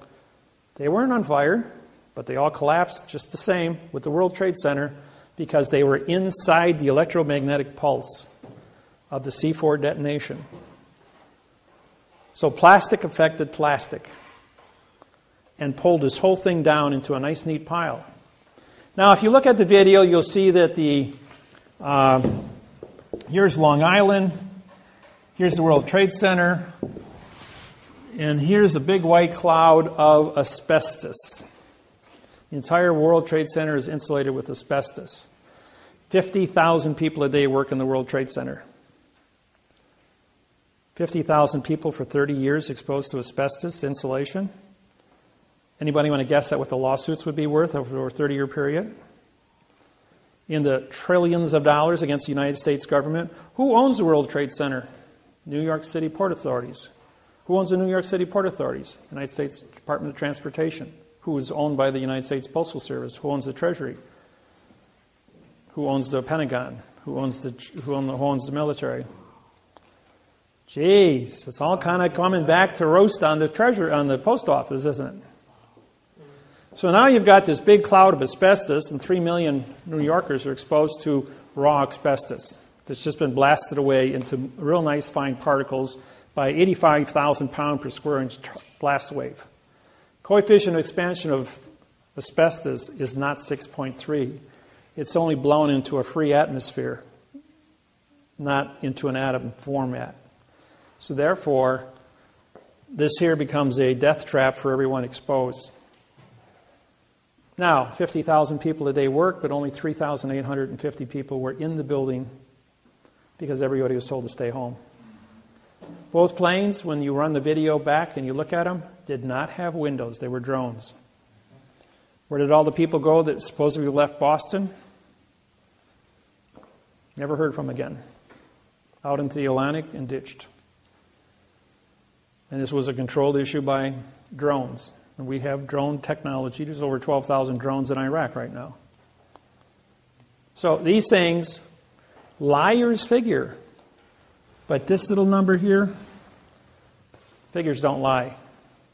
And being a heat treat specialist with a nuclear background can tell you that this was created by 186 men of special forces who deal with demolition. The basement of the World Trade Center was blasted out. What do you think's below the World Trade Center? Heavy rails, called the subway system. They blew the basement floors out and dumped all the gold onto the subway rails, and they disappeared. Not to be found yet. Somewhere. That was the World Bank of the United States, controlled by the United States Postal Service. But the gold, that was only $3.4 billion. At the exact point of detonation, $12 trillion was transferred through Honolulu, Hawaii substation into Singapore Bank in Singapore, world's largest bank, which can accept a deposit. How much money does it cost to conduct a war in Afghanistan and Iraq? $500 billion a year. There's a 22-year supply of money to keep the war going in the Middle East and keep us in Asia. How much oil do they have left in the Middle East? 20 years. Keep the oil running for 20 years and the money to play for it. Cover up the asbestos under active war. Dress a bunch of guys up in rags and call them terrorists. Give us a Patriot bill. Take away our freedoms. Put us through all the nonsense at the airport. Even take away your clippers out of your luggage so you can't get on a plane, but they give you a steel knife and fork in first class. Now go figure that one. I kid you not, folks. I'm a 1,400 flight flyer. So, the plasma balls protect the steel and concrete, which are then analyzed to be 100% metallurgically correct. Except both buildings are missing 50,000 tons of matter, which floated away in the cloud as atoms of smoke on the wind. And everybody caught in the cloud is now dying of lung cancer. But because this is an act of war, they can't sue for medical help from the United States Social Security Service. And what did the United States do? They sued to give up your freedoms, to join the United States of America Corporation and go into a guise, GOISE, of protection and give up all your civil rights. Now, mandamus has been canceled because it's written in adverb verb. Your freedoms, as far as having a warrant to enter search warrants, have been nullified because the laws are written in adverb verb.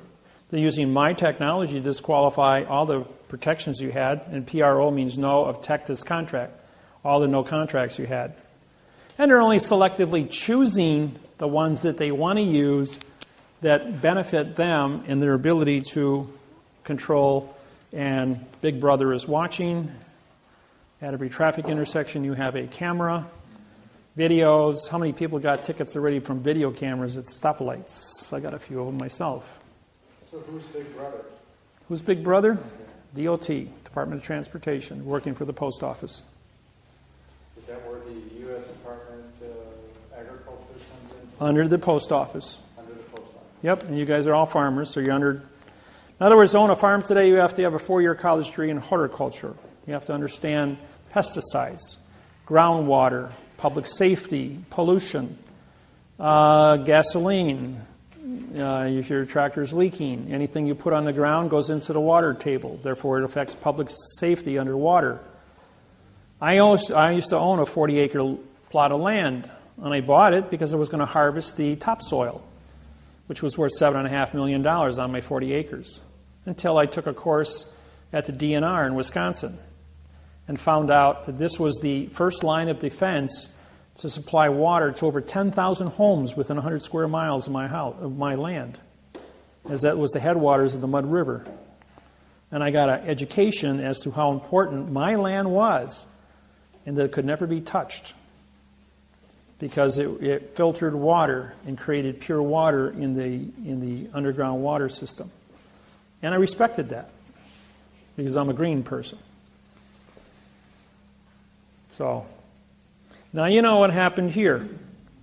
This was a condition. Oklahoma was number 1. Waco was number 2. Waco was first, then Oklahoma, then this one. Just like World War II was allowed to take place, bombing of Pearl Harbor, you need a crime big enough so that people yell rape. This was a crime big enough to suspend your rights and make everybody a victim of terror. Question? Hiroshima and Nagasaki, was that a control too? What? Population control in World War II?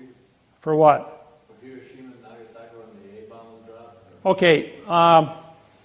In World War II, all the bombs dropped in Pearl Harbor had $1 airmail stamps put on them just to make it legal to deliver the postage to the Postmaster General of Honolulu, Hawaii on December 7, 1941.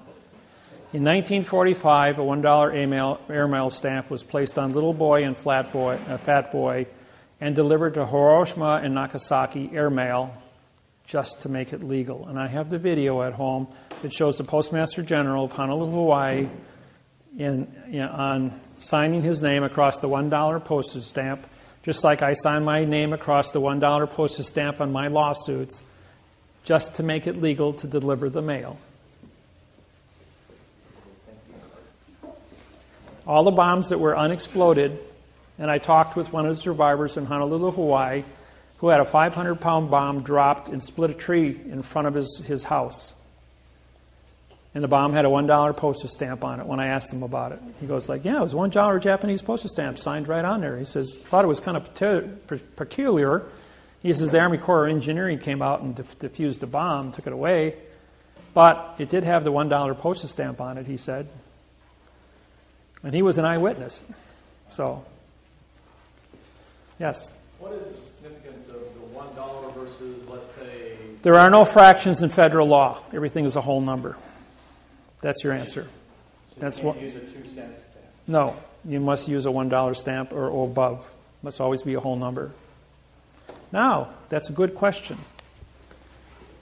I'm going to switch gears here a little bit. When you read, now, you've been exposed to fiction grammar, but there's another thing that you don't see. It's called character spaces. All things went to computer now.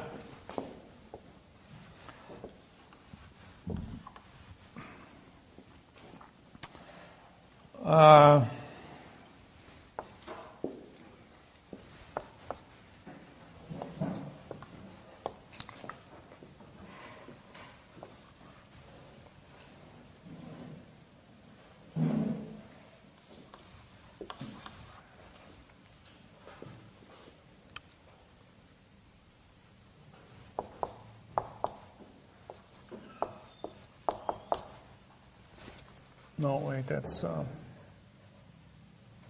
yeah. My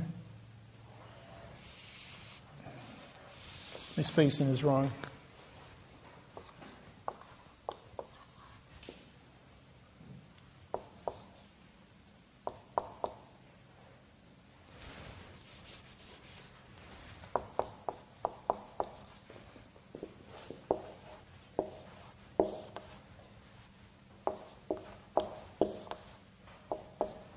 Okay, you're looking at a computer, and each one of these represent a character space, okay?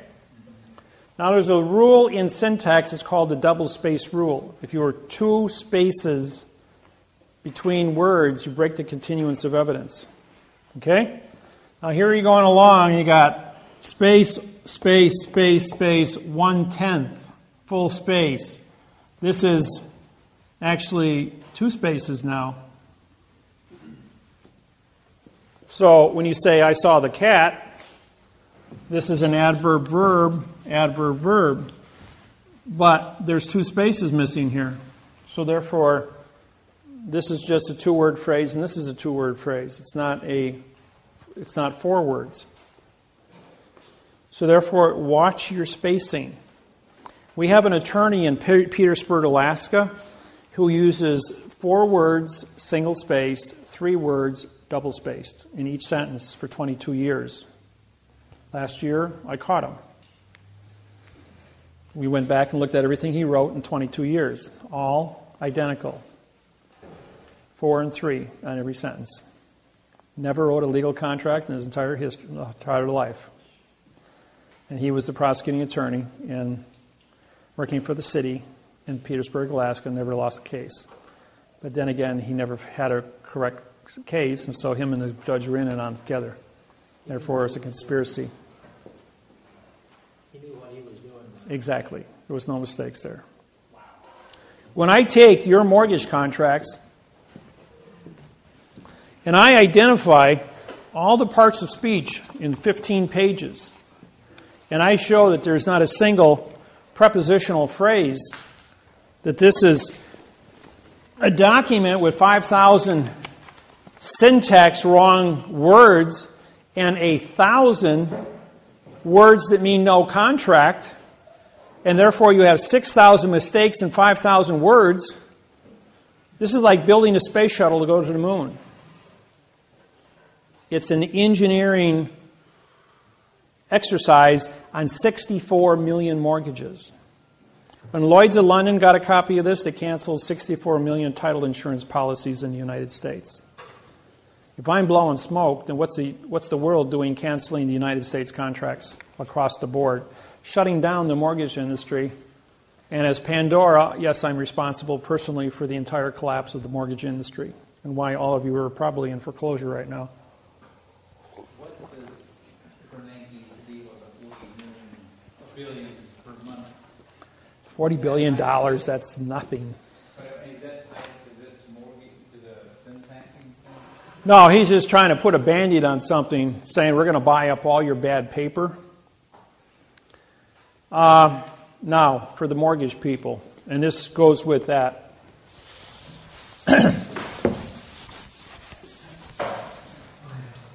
Here's how the plan works. We have a document that's a fraud. And this is an autograph, this is a confession.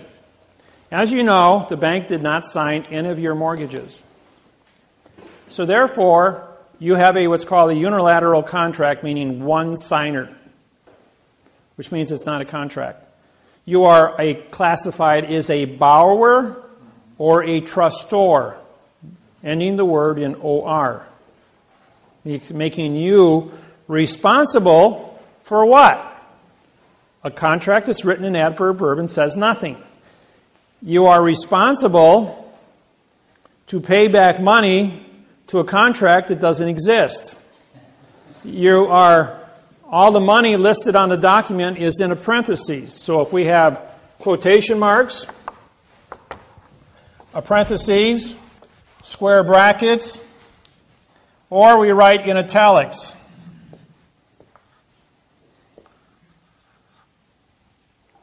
Kind of bad.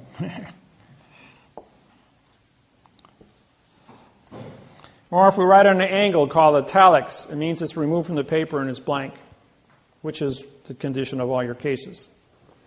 All right, so we have this document here, and this document says that the bank wants this from you. But he never signed it. So can I prosecute this individual? Well, I don't have a victim yet. You guys have become victims, but only after the fact. those that are all current in your mortgage payments, you still are sitting on bad paper, but nobody's taking responsibility for it. You've paid, kept your mouth shut, the bank's kept their mouth shut, and you just keep paying. Well, that's cool. Your credit rating reflects that you have made a promise to give something back to somebody else, and you've kept your promise. It's just like a handshake. There's no written contract. This is not a written contract either, until I stand up in front of the court. Now, when the bank stands up in front of the court and says, I wrote this, I'm taking responsibility, I want that house, I now have a signed confession in front of a judge that they took responsibility. Now, it's my responsibility under Title 42, 1986, as a federal judge, to syntax this document and find out what it really says. What it really says is that the false and misleading information, fictitious conveyance of grammar, perjury, and deprivation of rights under coloring of the law was now a condition of criminal activity under Title 42, 1986. While engaged in criminal activity under Title 42, 1986, he had knowledge because there's 6,000 mistakes without any kind of modification. In other words, it's a perfect fraud. A perfect fraud because we're back into the no law or fact. And so now he's got this no law or fact document that he's confessed to. Well, from the first one that we did in January of 2008, which collapsed the entire mortgage industry and took the stock market from 14,000 down to 6 and back up again, and put everybody into your quandrum, why hasn't the bank foreclosed you after 90 days? Why didn't they just come out with the sheriff and kick you off the land? Well, that's because we still hadn't had the banker stand up and say, I did this.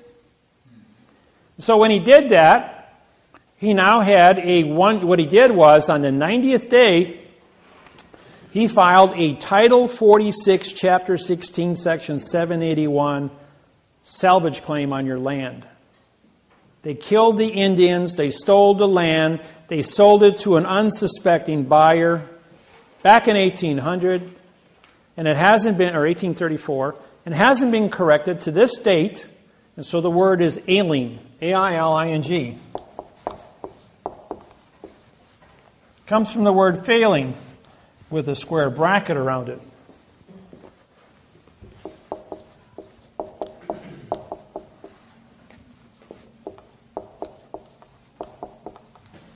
Better known as the Federal Rules of Civil Procedure 12b-6.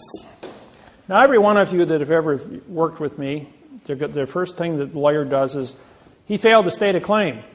Okay, what that says is pronoun, adverb, future time, verb, adverb, verb, which means you didn't use a verb in your document. You actually sued them with correct facts, using forensic evidence with a signed confession from the bank who stood up and said, I wrote this. Now, I have permission as a federal judge under Title 42, 1986 to prosecute this individual for false and misleading information. So, all the people that have filed these lawsuits since January 2008, they're stonewalled. We want more information. We want interrogatories. We want affidavits.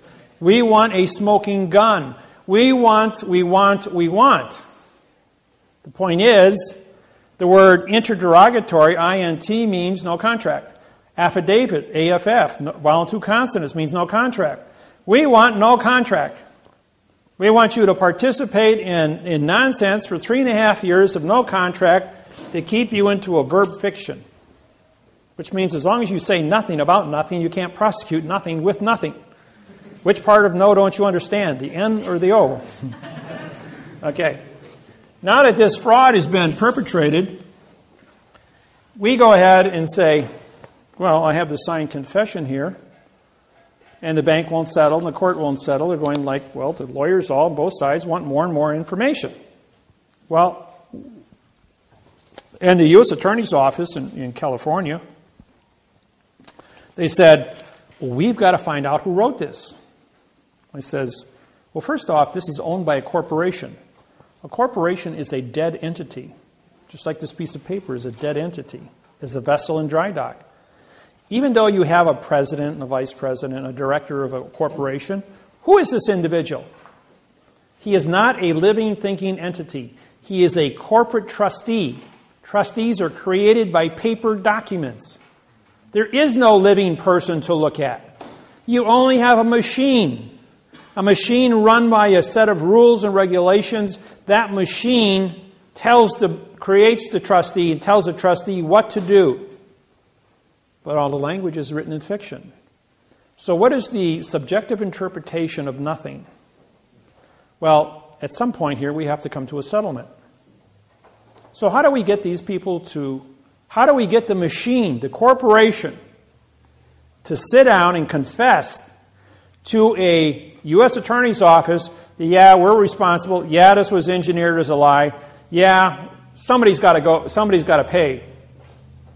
Well, the fine is $25 million times 64 million homes. That's $400 trillion. That's pretty big check to write. The United States Treasury is $17 trillion in debt. United States Treasury might be $17 trillion in debt, but the United States banking industry has stolen $700 trillion from the United States Treasury in the last 84 years. So what do they do with all that money? Where's it sitting? Well, it's sitting offshore. It's sitting in trusts. It's accumulating interest. And the bank owes the United States government $400 trillion. That's according to just for the mortgages. That's only for 64 million mortgages. That's not counting all the industry, corporations, licensing bureaus, Department of Transportation, and everything else. So this is a really big number, probably $1,000 trillion. Point is, we're only going to deal with the mortgages right now. So I said to the bank, I says, well, the U.S. Attorney says we can't get past, we've been in court 3.5 years now and we can't move forward. They want more and more and more information. I says, all right, would you like me to settle this? The guy says, no one's been able to settle it. What are we going to do? I says, I'll fix it. So I made a deal with Chase, Bank of America, Wells Fargo, and Citibank. Brought all the boys in. Sat down and said, hey, you know, guys, you wrote this.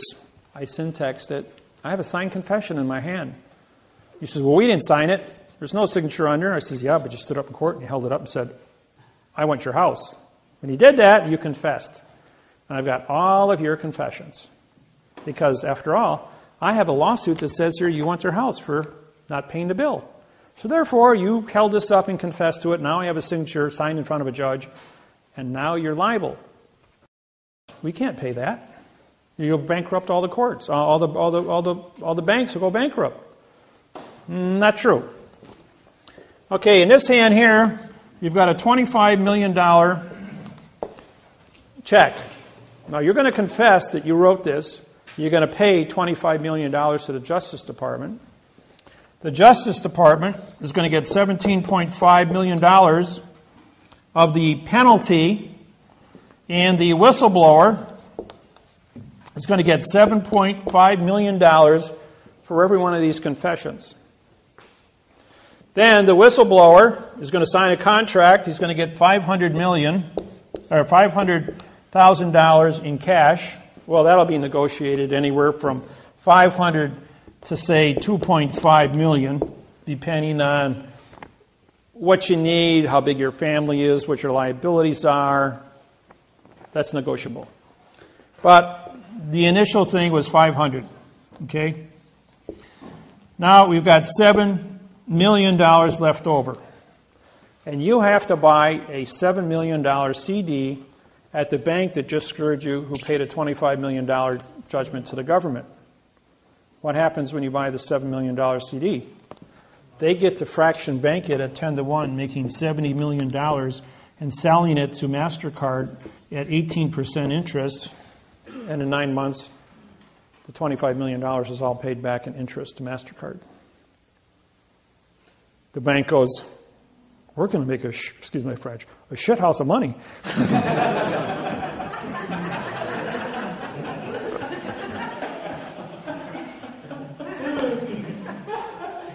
And the bank, 10 days later, walked into Kamala Harris's office and said, we got a check here for $26 billion. We'd like to settle this lawsuit. And all the homeowners get paid. March 6, 2012. 10 days after I met with the banks in Oceanside, California. Now that they had a remedy, the banks, Kamala Harris got $19 billion. The United States government immediately took $7 billion, stuck it into the Treasury in the state of California. Kamala Harris then had to hire a staff of individuals, screen out the applications, get all the forms worked, the paperwork done. I have those with me, by the way, for those that need the forms. That are involved with lawsuits with me right now. And the bank is waiting for their redeposit of the $70 million for every $25 million they paid out on. And this is I have all 50 federal attorney generals and 1,000 staff members, which are all assistant attorney generals, working with me on this. Now, they are hiring 3,000 more attorneys to work with the U.S. Attorney's Office to process 22 million foreclosures in the United States. When you divide 22 million by 4,000 attorneys, that's going to take a while, especially with all the paperwork involved. It's going to result in an $8 trillion a year windfall for a government that functions on $2 trillion a year and only collects $500 billion a year in revenue from the IRS, from taxes. So this is a 16-to-1 payback with my technology. Who am I? I am the cash cow of the United States Treasury. Why do they leave me alone? Why do they let me do what I do? It's because the United States government would not exist after 1997 if it wasn't for me. I paid off the last national debt in 16 months.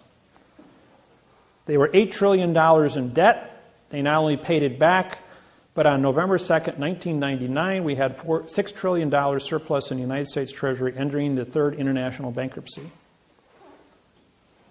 And so now, as of last week, we were $17 trillion in debt. With this technology, it's affecting everything. And every single lawsuit, yesterday, Bank of America wrote a check for $2.46 billion for false and misleading information on the wording for the contract for the Bank of America Employees Pension Fund. Biggest single settlement in the Bank of America in the United States pension history. But that is trivia compared to the 25 or the 26 billion that was written in California to settle the cases, and the 74 billion that has currently been paid out to date on the $400 billion lawsuit, which is at the New York Securities and Exchange Commission for false and misleading information to sell bad mortgages to the Securities and Exchange with a second-grade reading level. Henceforth, this document. But under the Clayton Act, they're going for 4 times damages of $1.6 trillion against the banks. This is just the first 1% of the 22 million cases that are out there. There's a 3% bottleneck in the United States court system. It will take 30 years to go through the 22 million foreclosures. That's why they've hired it. They want to bring this down to 10 years instead of 30 years. Question? I'm just curious on the, you mentioned $7 million going to the CD.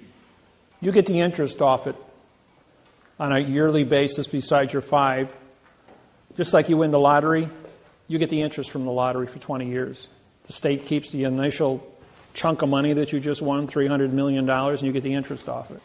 It's more money than you can spend within reason against paying for all your toys that you would fantasize for any individual. And it keeps, really isn't any money around out there. Everything's got to be working. Interest is a working condition of money. So every time they have a problem, they come to me saying, here's the information, sort it out. And it takes me just a couple seconds because I've been doing this since 1997 when I issued new money in the United States. So does that go on indefinitely, or is there a time frame that will stop? There will always be a condition of foreclosure. There will always be people in bad luck. There will always be, the new contracts, however, have to be written in a new parsé syntax grammar.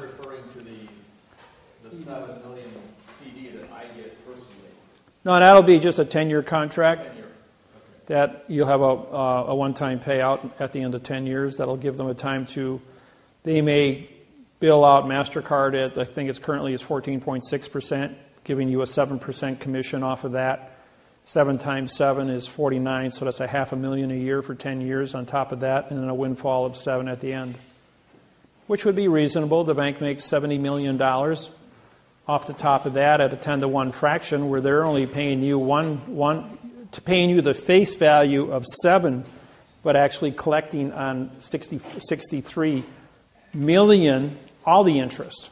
See? Give me time to gear up and get used to the cash flow before I get Yeah, I'm sure McDonald's will appreciate you. Yes. Well, basically, with that all being said, then these banks, they're not going to fight. Right. In other words, the banks will say, "Oh, you finally caught me. Okay, yeah, I confess. No prison, and we're going to go ahead and negotiate this plan." You guys win. The federal government gets $17.5 million. They win. The IRS. Now, everyone, you're entitled to your minimum wage, $8 an hour. You work 8,700 hours a year on your property to guard the home and the farm. At minimum wage, that's $87,400 a year for the husband and the wife. Anybody on title? Times the amount of years you've owned the property. And under the Clayton Act, it's 4 times that. Then your down payment on the property, if you refinanced, the value of the house you put up for the refinance is the down payment times 4. So it's not a $500,000 property. It was refinanced at 7. The $500,000 value that was refinanced now becomes 4 times at $2 million. So we're talking about a few extra bucks here. Okay, this is taxable income. This goes to, you have your caretaker fees, then you have 4 times your damages. Now the Rescissions Act stipulates under Title 15, Section 1636A, that you must give a 3-day notice that you're going to engage in a false and misleading mortgage contract with only one person signing. That didn't happen in all 22 million or 64 million foreclosures. And the Title 15, Section 1639A stipulates that if they didn't stop and correct the mistake within 3 years of the mortgage refinance, that they are liable to return all the interest to you since the first day. And under the rescissions, under the Clayton Act, you get 4 times the interest paid in.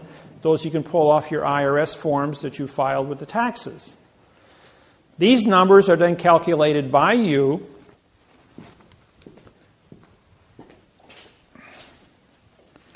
Let's see here.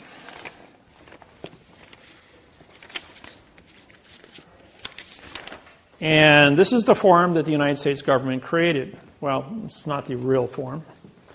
This form was originally written in adverb verb. The form was because you are filing quantum lawsuits to get paid because you have forensic evidence of fraudulent grammar and fraud that's been perpetrated on you. This was also engineered as a fraud so the United States government could keep all of the money, because on the bottom here it says under Title 15, Section 1692E, if you use false and misleading information on this document, you now are vacating your position to collect. And Title 18, 1001, fictitious conveyance of grammar. So if you file a quantum in this hand but file a false claim on this hand, you vacate this claim and you don't get paid anything, and the government gets to keep the whole $25 million for themselves. So I syntaxed this and wrote a brand new form in quantum grammar using the correct parse syntax grammar and filled in all the spaces with the correct parse syntax grammar. Now, if I ask you a question, what is the address of your property? ADD, no rest, which means I just said, what is your no contract property? And you answer me. Therefore, you've stepped onto a landmine. If I ask you, what is the location? If I made the statement, for the location of the property is with the claim of the claimant. That's a correct statement. Now I gave you a location and I made you a claimant. Gold miners didn't file mortgages. They didn't file deeds of trust. They filed claims for their property. And gold was an authority. So therefore, I quantumized this, and now time to match your quantumized lawsuit as a quantumized claim. United States Attorney's Office got this. We have a collection agency with Tyrone, Tyrone, Williams out of Arkansas. Now, the first 4 collection agencies that we had hired were threatened with concrete overtures. They dropped out. Tyrone Williams was also approached with the same argument. So I intervened. I said to the U.S. Attorney's Office, this is quantum. You're going to get $17.5 million for every lawsuit I wrote. Based on 4 times damages, the average person is going to get $3 million. The government's going to take 1.5 for the IRS. Trustees are going to be paid. Anybody in bankruptcy right now, the bankruptcy trustee is going to be presented with this formula. The bankruptcy trustee is going to see that, one, you're going to get a windfall of $7 million, or whatever. In the case of bankruptcy, you will get a check to discharge all your debts, pay off everything. And whatever's left over will wind up being refinanced this way, plus whatever monies you need to be comfortable. This over here goes to the IRS. I don't know about the IRS liability of this, but if you add this to this, the average lawsuit I write is a $20 million windfall for the United States government. Now the judge says to me, we're going to dismiss this. This is gobbledygook. This makes no sense whatsoever. I said to the judge, I says, Your Honor, I'm here in Honolulu, Hawaii, as judge in front of Judge Kern. They got 22 people here. I'm a claimant in all the lawsuits. I says, $25 million a pop, plus $3 million for the IRS. That's $28 million a pop. I says, I don't know what your pay grade is. I says, but you start costing the government $28 million for every person sitting here, times 22, that's $1.4 billion. You're not going to have a job very long. I recuse myself. Well, before I get kind of getting ahead there. After I said that to him, he says, who are you? How dare you talk to me like that? I held up my oath of office and says, I'm the Chief Federal Judge of the Hawaiian Islands, and I believe I have a warrant for your arrest over here. And right then and there, he recuses himself and he walks out of the courtroom. Well, in comes another judge, Kobayashi. I want appearances. So I gave my name, and first thing out of my mouth was, I says, I saw you standing in the door, so I heard you. I know you heard what what Judge Kern just heard. I says, and I looked at my list and says, I believe I have a warrant for your arrest. And he ran out of the courtroom too. Then Judge Mulloway, she's the chief federal judge of district court in Hawaii. She comes walking in. I know you don't have an arrest warrant for me, she says. She says, because I was appointed by President Obama just last year. I says, oh, fair enough. I'm still the chief federal judge here, and you're a district court judge. I says, oh, by the way, I have your oath of office here. It's written in adverb verb, so therefore you're not a chief federal judge. You're not any kind of a judge. You're just an actor in black robes. I don't care who you are. I don't care what person's name is in this courtroom. If David Miller's name is on there, I want you in this courtroom on April 12th, 2012, at 9 o'clock in the morning. So all 22 of us showed up on April 12th, 9 o'clock, and I walked in the courthouse and got 6 marshals standing in front of me. Judge Miller, do you have your credentials? I says, yep, here's my oath of office, here's my warrants. Are you here to arrest our judges? I'm going, no, I'm just here to go to court. I've got a 9 o'clock appointment upstairs. He says, would you guys like to come with me? He says, well, yeah. He says, we're going to have to. He says, we have orders to accompany you when you enter the building for everyone's protection.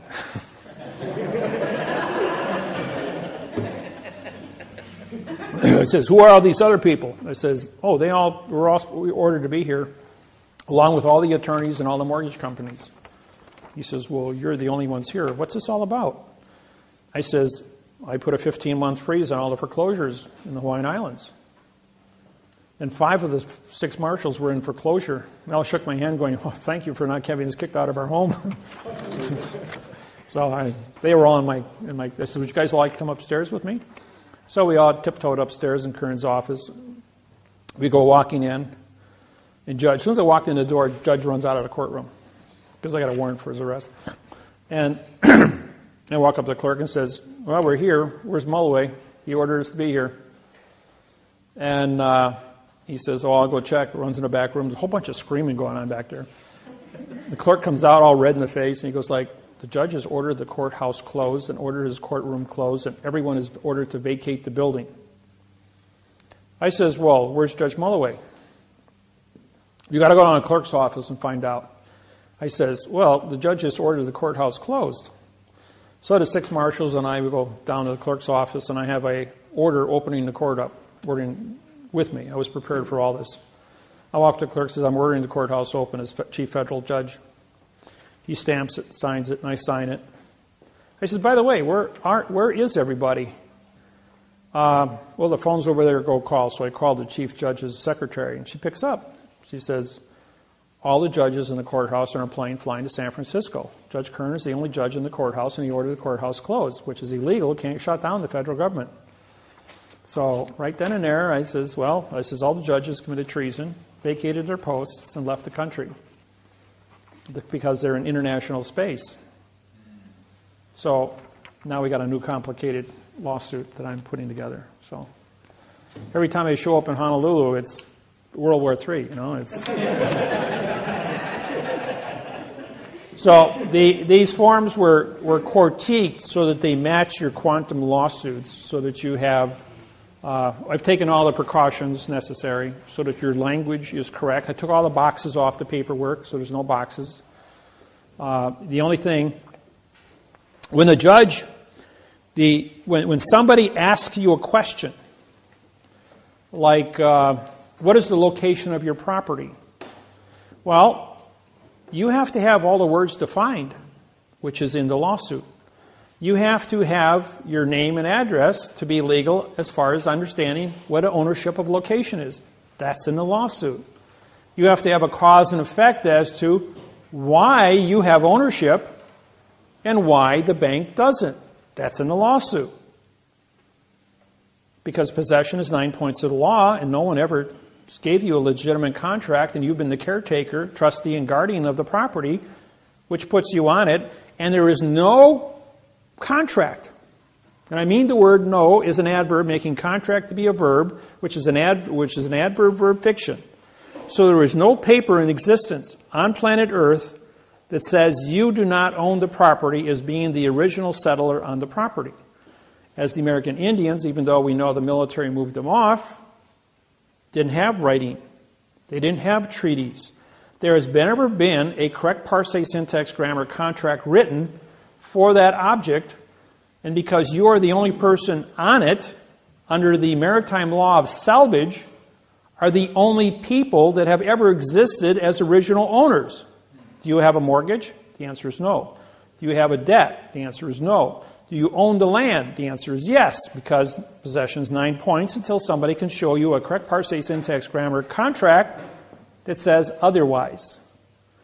So if the world of fiction wants to play the world of fiction, that's one thing. But when Iceland got a hold of this, Iceland forgave all the mortgages in Iceland back in March this year, rather than pay $25 million a pop to Wall Street. So everyone's title clear in Iceland now, even though it's a very small country. Yes? Now, if you're a good old boy and you just bought a place and everything's current, how would you go about knowing the documents fraud? How would you go about? Would we have to get in contact with you? Or? You can bring a lawsuit against the bank with the existing contract that you have right now and follow the procedures of suing for false and misleading information. Excuse me. On the contract and showing where the bank had Lodial, L-O-D-I-A-L, title to the property. If you're the only person standing and nobody has claim to it and you're on the property, under 1 year moratorium, technically you own the property. If you, Are you saying we have to live there 1 year? yeah, you'd have to be there 1 year under 1 year damage claim. That no one's ever filed a damage claim against you for false and misleading information. Okay? No. Now, there's a numbering. This is a numbering system. There's only 5 patterns of numbers in the entire world of fiction. And once you memorize these numbers, there's an old rule maybe most of you are familiar with, Sherlock Holmes. Everyone know the name? Okay. Sherlock Holmes says, when you remove all the things that cannot be possible, what are left, however irrelevant you believe them to be, are the facts. The point is, when we apply this same philosophy to the world of fiction, we actually come up with the facts. So, what is an adverb? An adverb is a modifier. It modifies the condition of the speed of thinking. It's primarily designed to modify the verb in speech. The verb is the word thinking, or the word motion. And motion comes from thinking.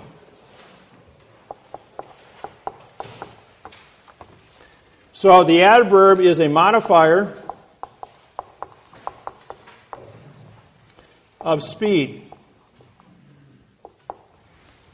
Now, when you modify something, you change it from its origin.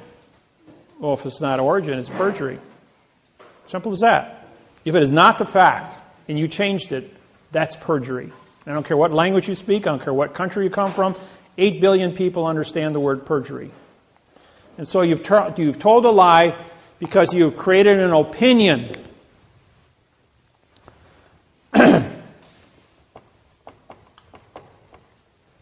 This one here, motion, or rather the adjective, we're going to deal this with color.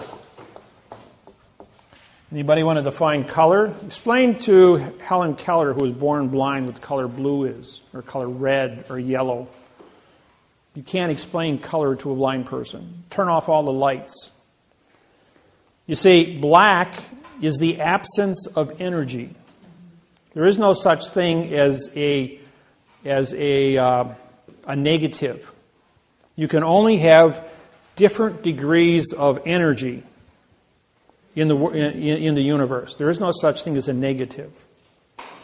So take this room for instance. We've got thousands of candle powers of fluorescent light, and it's very bright in here. But let's go to midnight, turn all the lights off in here. It's so dark that you can't see the hand in front of your face. Or go into a cave underground. And I was in a cave. I have my little tiny LCD flashlight on my keychain. And they turned off the lights for about a minute, so everybody's eyes were fully dilated. And I turned that little light on, and for 300 feet down the cave, you could see everything clear with just that one little LCD light. Or you take a football stadium that holds 70,000 people at midnight, no moon, absolutely black, so you can't see the hand in front of your face, and just light one candle. An entire stadium will be illuminated that you can see by one candle, because you have black, which is just the absence of energy, but even the smallest spark of energy creates an illusion, will give you the reflected illusion that is necessary. So you can't prove a negativity. The adjective, ADJ, means no contract because the IVE is contract. And the adjective is going to, color is an opinion. And an adjective cannot exist unless it is filed by a fact, because the color has to be able to modify something. The word black pen, black is a fact. Pen is a fact. Black is an adjective. Is this a black pen, a carbon pen, an ebony pen, or a charcoal pen? All colors are black. I have a black jacket on, or it appears to be black, but actually when you put it against my black pants, it's actually a black blue. Just one hair off of black with a little bit of blue in it. So, but when I put the black against my shirt, it looks like a complete black and white combination. But when you put it against another shade of black, you're going like, well, there's some blue in this. Just a little bit, but it isn't black. So there's 1,200 shades of each shade of color. And there's an infinite amount of colors, so how do you argue color? Even an individual, the pigmentation of your eye and its ability to see color and the amount of oxygen you have in your blood, or how many red cells or how many white cells, will affect the color of your blood that goes through your eye and affect the shade, where one person will see burgundy and the other person will see bright red. Another person will see green or brown. My friend Lyndall is colorblind. I says, can I have that red pen? She says, I'm colorblind. I can see a brown pen. Is that the one you want? So she could only see brown. And I thought to myself, wow, a beautiful bouquet of flowers. Bucavalias, for instance. Beautiful purple flowers.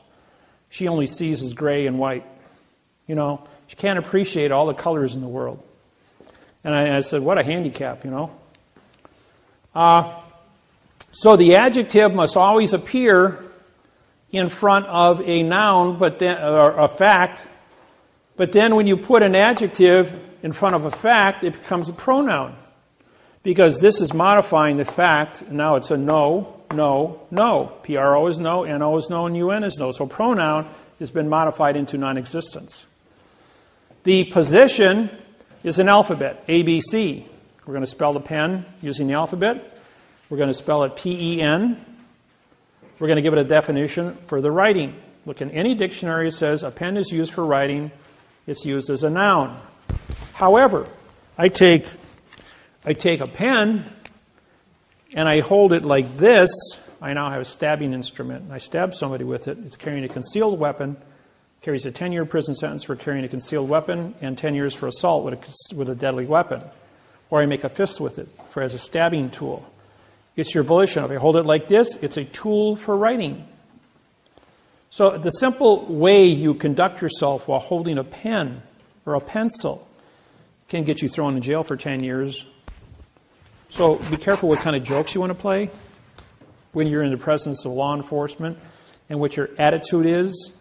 If the government wants your farm, they can charge you with carrying a concealed weapon and throw you into a quandrum of an illusion, get you to sign off and turn over your farm to the government, which is a foreign vessel in dry dock, and all of a sudden you're sitting on the street going, what happened to me?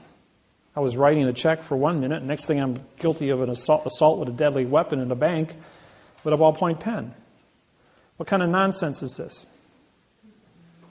See how easy it is? My buddy, he's an electrician, gets pulled over. Cop sees a piece of copper, 1 inch in diameter, with tape wrapped around the end of it. So I see you got a club in the car, carrying a concealed weapon. He goes, no. And he says, well, I'm going to charge you with carrying a concealed weapon because you have a club in your car. He says, I'm an electrician. I just got done wiring a 600 amp, 600 volt circuitry system. It runs a 1 inch wire. And that's the end that we put the tape around and connect our rope to it, and we pulled it through the line. When we got it on the end, we just chop it off, and I'm taking it to the junkyard to scrap it out. I'm going to charge you with carrying a concealed weapon, $2,500 fine. And he goes to court, and they sue him for $2,500. And he calls me up, and I intervene, and he gets his refund back, and they drop all charges. Just because I said, can I see the correct sentence structure, communication, parsing, syntax, language for carrying a concealed weapon? Oh, doesn't exist. Well, then how can you charge somebody with something that doesn't exist? Give him his money back. By the way, it shut down Adams County for 3 months. That little sentence. Because the man who charged him $2,500, the real judge walks out of the courtroom. His brother-in-law is a plumber. He's in the hallway. And I followed the judge out. I'm just standing there, got my suit on, look like an attorney. And the judge goes to us, hey, put my robe on and go in there and take $2,500 off this guy. And put him in jail for 30 days. So the brother-in-law, being a plumber, puts on his robe and walks in there and says, I'm the judge. Give me $2,500. You're 30 days in jail. And the sheriff arrests the guy and puts him in jail. I make a call down to the chief judge at Federal District Court. in Madison, Wisconsin. I explained just what happened. And they shut down the county. Half the people got fired that worked in the county when they found out nobody had an oath of office. None of the judges, none of the clerks, none of the police officers. I mean, it was a complete rout. Don't think because they're public officials that they're legal. There's a movie that just came out a couple of years ago at Denzel Washington, where he's a drug dealer. When he blew the whistle back in the 60s, 60% of all the police officers in New York City and Manhattan Island were arrested as co-conspirators for drug dealing. 60%. Huh? No, Serpico is a different one. A lot of people went down on that one also. But this is where a drug dealer turned state's evidence under the False Claims Act. And Compton is the second largest county in the United States, next to Los Angeles County, was taken over by the Crips and the Bloods. When the FBI went in there and broke that up, 60% of all the people that worked in government, from judges, attorneys, police officers, clerks, all went to prison. And Compton was under the jurisdiction of Los Angeles County for 8 years before they were able to reform a government. Don't think it can't happen. Yes? So what can we do when we have a county sheriff that has the oath that they've been using for years, the one that is on file currently is completely void of any... Send it to me in an email. I'll syntax it and send it back to you. In Hawaii, we have 92 judges. We syntax all 92 oaths. When the Hawaiian kapunas walk into court, they hold up the oath and say, "You have false and misleading information. You're not a judge." We have the clerk's false misleading information. And then what they do next is they prick their finger and put blood on whatever document was brought them into court, saying it's called koko. Hawaiian word for blood is koko. Well, the paper is fraud. The language is fraud. The blood is human. Therefore, it's real. How does fraud and fact come together? Can't. Vacates the contract. Therefore, they don't have authorization, they don't have an oath, and the cases are vacated and the Hawaiians go home. That easy. So can we do that in court here? You can try it. You're not in a sovereign position like the Hawaiian people are, because you are a postal employee, but you did walk into a foreign vessel in dry dock under false pretenses. So it's easier to take the paperwork that's generated by the state in fraud. If it exceeds $21, now becomes a federal crime under false and misleading information. A lot of times, like in March, I was in Honolulu and I sat in on Kern's court. There were 13 felony cases brought in facing $5,000 to $10,000 fines and 2 to 10 years in prison. Judge says, "So your lucky day, ladies and gentlemen." As each one of the people were brought in, they all got $20 court costs in case were vacated in front of me. Nobody knew what happened, but the judge and I did. Number 13 came in, fifth drunk, 44-year-old man, 5 times drunk driver. He blew a 3.4. Legally, he should be dead. Caused a car accident, put 2 people in a hospital. That's public safety violation. That I won't deal with public safety. First off, judge says, "Well, it's your lucky day, sir. We're only going to charge you how much? $2,000 today instead of 10, because it's your 5th offense. And instead of 10 years in jail, we're going to give you 3 years in jail. Is that okay with you, sir?" And he goes, "Oh, thank you, Judge. Why are you being so generous?" He says, "Well, it's just your lucky day today." DA goes, "I object." Judge said, "Objection noted." Write it up. He writes it up. DA takes it up, paperwork up to him. "Here, sign it." Judge says, "I ain't signing that." So I held up my hand and I did this, and the judge says, "Okay, I'll sign it." And he took him away. But I wasn't in the court. I says, "But I wasn't in the court." Dave, Yes. I have an oath of office here from a police officer. Could you just look at that real quick and see what you would say on that for syntax?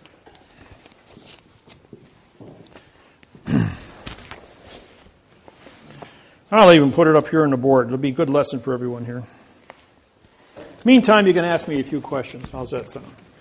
I got a question. What Paul was referring to on the oath of office for that sheriff, Yeah? the oath of office like that is filed, but every line is completely blank, nothing written in. And that's a certified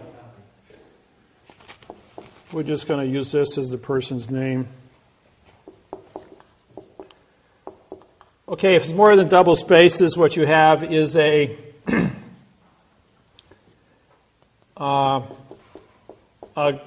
group of pronouns that are on the paper. There's no legal sentence called grammar. Now this is we're going to use these dashes to represent character spaces.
Well, you going to buy your groceries today with what kind of money?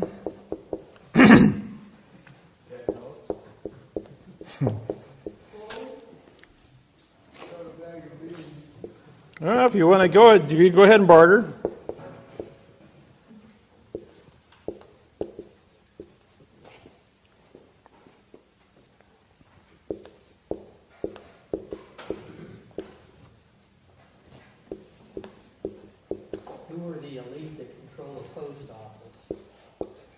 Postmaster General of the United States.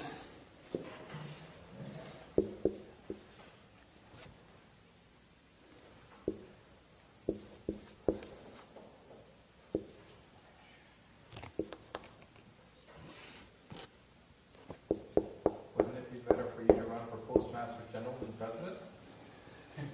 I appoint the Postmaster General, who would be my business partner, Russell, who is also a Postmaster General already. I was going to say, he already is, isn't he? Yeah.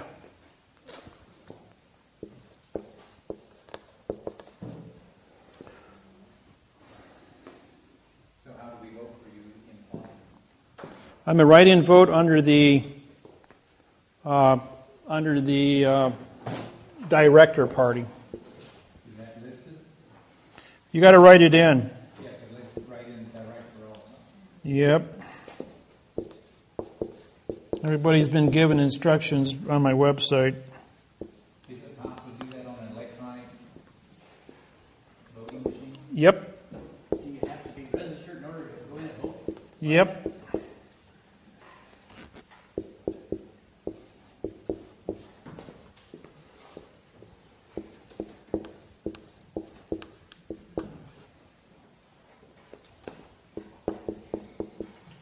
The Constitution of the United States no longer exists, so therefore it's irrelevant. State of Illinois is a verb. I'll just take that. All right. This is a I, comma, so this is a pronoun for. Having is a pronoun modified by the bin. Now we have three character spaces, which results in a zero here as a dead continuance. And then you have a pronoun appointed. AP means no, point, and ED is in past time. So you have three violations on a word that should be used as a condition of state, now meaning nothing. To is a adverb in future time. The is an adverb. Office means no contract as a verb. I mean, this is an adjective. Now, the reason this becomes an adjective is because there's a two-character space break between police officer and the word of. So there's a 1, 3, 4. And again, you have a break here in officer, office, OF meaning no, is a vowel and two consonant. Then in is an adverb. Rather, there's a double space here again. So in becomes a pronoun, the is an adverb making city to be a verb, of is an adverb making Wheaton to be an adjective of in, which is a pronoun, the is an adverb making county to be a verb, of is an adverb making DuPage, an adjective of aforesaid. Now, aforesaid, af means no, and F-O-R-E also means no. So we have a double no here of the word said, which says nothing. Do is a pronoun modified by the adverb solemnly, which then modifies the verb swear. Or, in the word affirm, which means no contract, as a pronoun, comma. That I will, that is an adverb.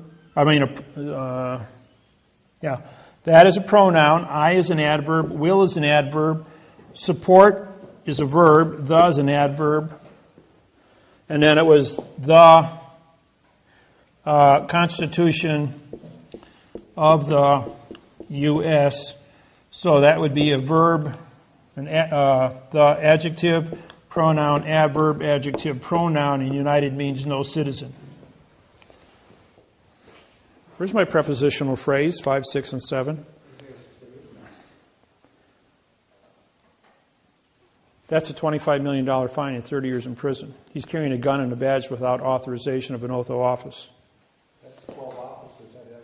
Yeah, and that's exactly what you've got. And when I do this, just like when the marshals surrounded me in Honolulu, I said, you know, guys, I got a signed confession of all you guys. You all are facing 25 years in prison as organized crime running the government. Is the reason all these oaths are irrelevant or wrong because the corporation took over the United States government in that time? They have to maintain a condition of zero. The word comes from the word alien, remember?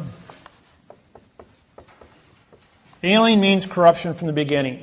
We killed the Indians, stole the land, sold it to an unsuspecting buyer. Simple as that. All right, because they were corrupt in the way they conducted themselves, took over this country, bastardized grammar for 8,500 years, they have to have one condition of contract. And that contract must be in fiction at all times. You can never prosecute an individual for nothing. You can never prove nothing. You can do nothing wrong with nothing. So, which part of no don't you understand, the N or the O?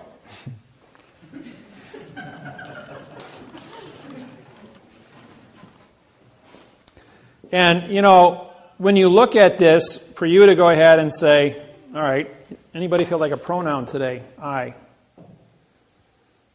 Where's your condition of contract? For the I? Why isn't there a name here? What it should say is for the person's first name and second name with the punctuated words.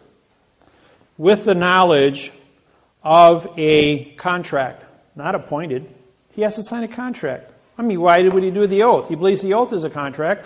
But here he's taken a position that he was appointed. Today it's mandatory that anybody that's a county sheriff has a 4-year college degree in criminology. 30, 40 years ago, it was anybody could say, okay, you're the sheriff, put on a uniform, put a badge on, carry a gun, hold up your hand, and that was it. Everybody heard of Judge Roy Breen, the hanging judge of New Mexico. He was played by, they made a movie of him, and he was a drunken outlaw with 7 guys in his gang. And one day he went to a bar and he found a law book in New Mexico. And he read it and he says, you know what? I'm going to get hung here pretty soon if I don't become a judge. And he made all of his outlaw buddies deputy sheriffs. And they went out and cleaned up New Mexico and hung all the rest of the crooks. And he says, well, as a judge, you know, I could steal their loot. I don't have to rob a bank. I can just find their loot under the laws of booty, B-O-O-T-Y, and I can keep it all. so I can let them steal it, catch them, keep the money, and hang them. He hung 88 men, never had an oath of office, never went to a law school, and never a judge. He was only a presumption of a judge. Because nobody could read and write, there was nobody to challenge. But because he had his deputies and he had the law book there, and he knew a few tricks as a result of that, he became what he became. What constitutes the fact of a judge, or anybody that's an officer of the court? It's only your presumption. Don't forget, you've left Indiana, you've entered a foreign vessel in dry dock, and you speak Babel. Everyone has a second-grade reading, an attorney or a lawyer. And just put a 1 on top of every the on the paper, and the letter A and the letter and. Now, if there's only one word that follows that word, the, and there's a comma, that word is going to be a verb, 2. If there are 2 words that follow that word, it's going to be a 3 and a 4. Like here. 1, 3, 4, and there'll probably be a 4th word, which would then become a pronoun. If there's only 2 words, it'll be a 4, 1, 2. If there's 4 words, it'll be a 4, 1, 3, 4. And then they have another comma.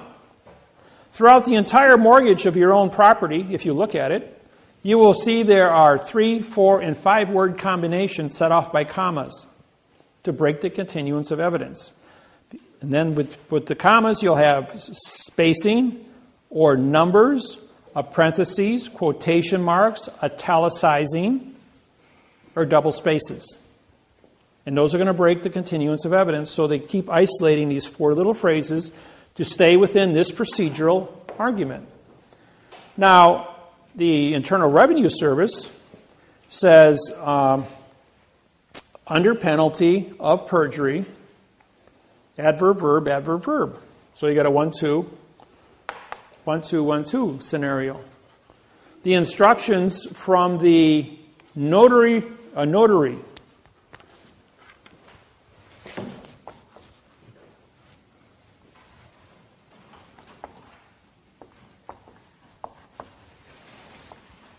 no contract.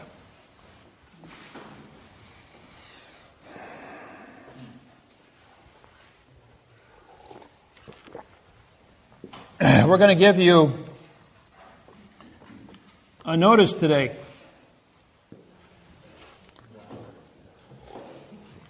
Which is not ice. We're going to give you a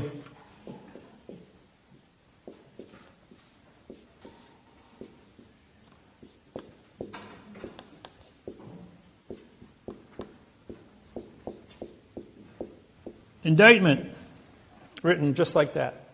What does that say? Does that say indictment? Actually, what it says is adverb, adjective, pronoun. Adverb, adjective, adjective, pronoun. Adverb, adjective, pronoun. Because it's an underlined space, underlined space, underlined space. That's what it really says in syntax. It's called parse. Your vowels are used as adverbs. The consonants, if you look at all the letters in the alphabet, all 26 are nouns because they are the letter that identifies that section of the alphabet. Therefore, they are a fact. But when the fact is used, followed by, put in front of another fact, it's an adjective pronoun. But if it's a letter, and it's a single vowel, A, E, I, O, and U, it becomes a adverb. The adverb modifies the adjective, which modifies the pronoun. 1, 3, 4. 1, 3, 3, 4. Henceforth, you go back up here. 4, 1, 3, 4. Or 1, 3, 4. 1, 3, 4. The patterns are always used. They have never changed from the Constitution of 1775 to present day. The Magna Carta, when I syntaxed it, 1215, written in adverb, verb. The foundation of the English Empire. In World War II, Nazi Germany sent 250 stormtroopers into London, into the Historical Archive Center to destroy the Magna Carta, thinking if we do that, London would lose all credibility on the planet. They were met with 350 British cracked stormtroopers. 250 people died in the battle. The Nazis were captured. The Magna Carta was protected.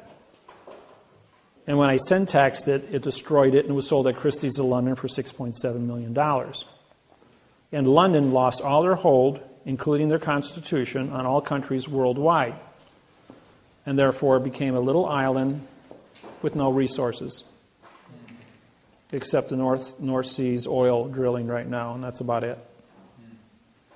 So in London, for the last... The Queen says she's broke, or they have no money, or whatever. Well, they were claiming all these assets, just like the Kennecott copper mine in Salt Lake City, Utah.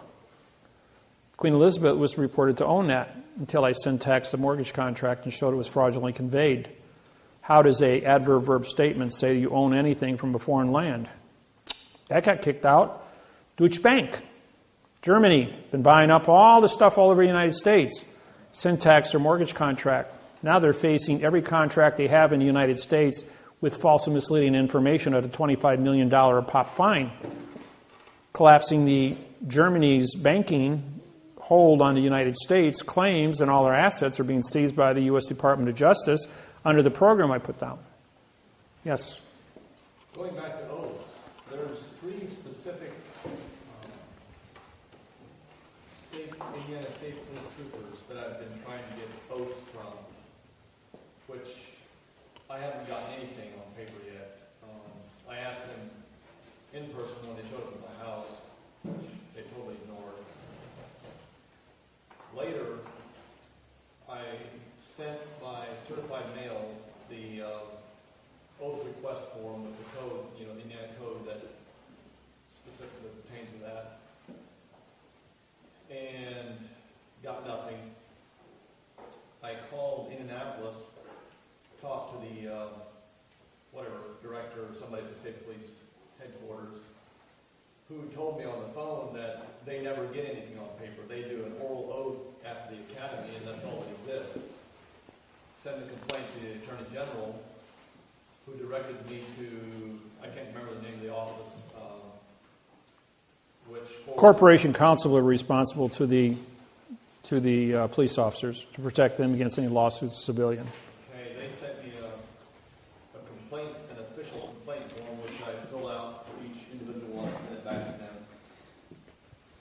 which generated a response from the state police again. And this time, that response, this is on paper this time, says when the officers graduate, they get their copy sent with the individual officer, and they do not retain. So now I got 2 different stories and still nothing. Secretary of State's responsible for holding all oaths of office, whether it be an attorney's office, judge's oath goes to the Secretary of State. If the population exceeds 500,000 people, they keep it in the house, like Indianapolis. Otherwise, every, I think South Bend is also, Gary's over 500,000 people, and so is South Bend in Indiana here. They would keep the judge's oaths in-house. Otherwise, all the smaller counties would be forwarded to Indianapolis Capital with Secretary of State. Secretary of State, and that includes the state police? Yes. Yeah. Anything that's smaller than 500,000 goes there. And your federal courts are set up in 500,000 population sectors within a state. Was the state of Indiana about 8, 9 million people? 6 million? Yeah, so you'd have 12 federal jurisdictions here in the state of Indiana as a result of that. Thank you. Like you look at Los Angeles, 40 million people, you got 80 federal courts in Los Angeles County alone. I mean, every couple of blocks you got a federal courthouse. And but Judge Pregeson, Dean Pregeson, is the chief federal judge for Los Angeles, and I had him fired for 2 years along with Douglas, his clerk. And his father, Dean Pregeson Sr., I haven't checked in the last few years, but I think he's still alive. He should be about 92 now. He is the senior master mason for the state of California and the senior federal district court judge for all the judges in California. And I'm the chief federal judge over all the district court judges in California. Because I'm the only judge in California that has a quantumized oath of office. Everybody else has got stuff that looks like this, an adverb verb. And yet the judge says to me, Dave, he says, We know you're a judge, and we know we have your senior position. He says, but we got guns and clubs. What do you got? You got a ballpoint pen. Everybody knows a pen's mightier than a sword. I says, yeah, you know what? I says, you can lie all you want. He says, but 3 plus 3 still equals 6. Now, how many of you have seen the movie Matrix? 1, 2, and 3? Okay. You know what happened in that movie? The movie Matrix is this program. It was written completely about this program. This program's been around since 1988. And Matrix is a story of Neo, who wakes up from the illusion, can see fiction, and goes after the machine. The machine wants to kill the humans because the human condition of thinking is flawed. But what kills both humans and machines? Viruses do. The machine can't fight the virus because the virus can multiply itself exponentially and get inside the workings of the machine. And so, and as well as the virus can infect or multiply itself and then go and kill humans in their dream state, because the illusion of a negativity virus exists as a danger. So Neil, as the fact, 3 plus 3 equals 6, says to the machine, the enemy of my enemy is my friend. Susan, Art of War. And the machine says, I have no remedy for Smith. So Neil says, well, I have a solution. If you promise not to hurt the humans in Zion, I will go ahead and take care of Smith. The machine says, all right, we got a contract. If you destroy Smith, then I'll leave you live. I'll call off all my drones, and anybody that wants to go free can go free. Henceforth, the architect. Now that little scene of the architect and Neil's ability to communicate with the architect, saying, we've been here 6 times before. And Neil says, choice. It's all about choice. Remember about who God is and what the devil is, what good and evil is, what choice is? Making decisions in life. Understanding the fact in the fiction. So Neil says, well, I understand the fact. When I can see the fact, and I know that in a dream I can do anything, I can be Superman in the dream. Says, okay, I can go out there and play the Superman routine. I can fight Smith. I can fight the machines. And I can win all the time. So finally it comes down to the confrontation where he makes a contract with the machine. And then the next thing, bang, he's right back in the Matrix with Smith. But Smith says, we've been here before. And Neil says, yeah, that's right. He says, if you know, he says, I brought a few friends with me, which is the infinity of fiction. 3 plus 3 equals 6. How many ways can you do it wrong? 3 plus 3 equals 7. 3 plus 3 equals 8, equals 9, 10. Infinity. So the power of negativity in infinity can be wrong indefinitely, which is what our world's been for 8,500 years, and I'm Neil. And I says, no, king's got new clothes. 3 plus 3 equals 6. And the world says, you must be mad. You must be crazy if you're going to use correctness of mathematical certification to identify our illusion and disqualify the entire 8 billion population of this planet and wake them up. You must be crazy to do that. You realize the damage this is going to cause? I'm going, 3 plus 3 still equals 6. You can't live a lie forever. And this planet is humans are relatively young on this planet in their ability to reason things out. So, Neil says to Smith, hey, we got work to do here. Let's get to it. So they'd have the big battle scene. And Smith, which is the fiction, representing all the things that aren't supposed to be, against Neil, who just represents 3 plus 3 equals 6, which is correct. And bang, bang, bang, bang, bang. And he fights and fights and fights. And finally, Neil says, all right, you win. You defeated me.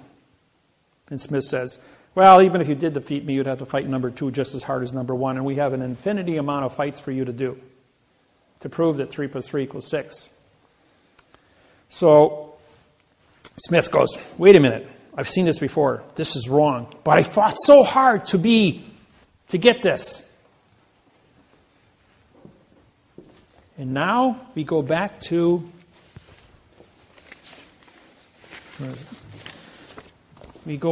Smith, the mortgage contract.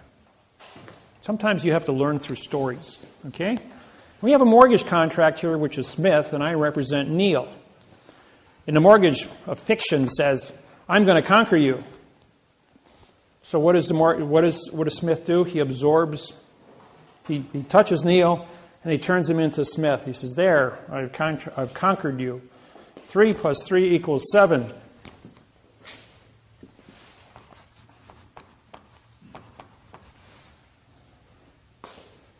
But 7 minus 3 equals 4. And 4 doesn't equal 3, so therefore, wrong. Boom. Smith number 1 blows up. Smith number 2 jumps in. I got a better answer. 3 plus 3 equals 8. But 8 minus 3 equals 5, and 5 and 3 don't add up. Boom, number 2. And at the speed of thought, the billions of Smiths that existed, infinity of wrong is destroyed. And like Sherlock Holmes says, when you remove all the things that can't be, what is left are the facts.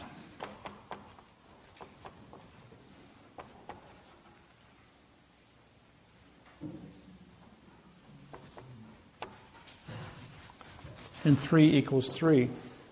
So therefore, Smith is destroyed in a microsecond of thought. And what is left are the facts. And when I syntax this, when you remove all the things that can't be, what is left are the facts. A blank sheet of paper.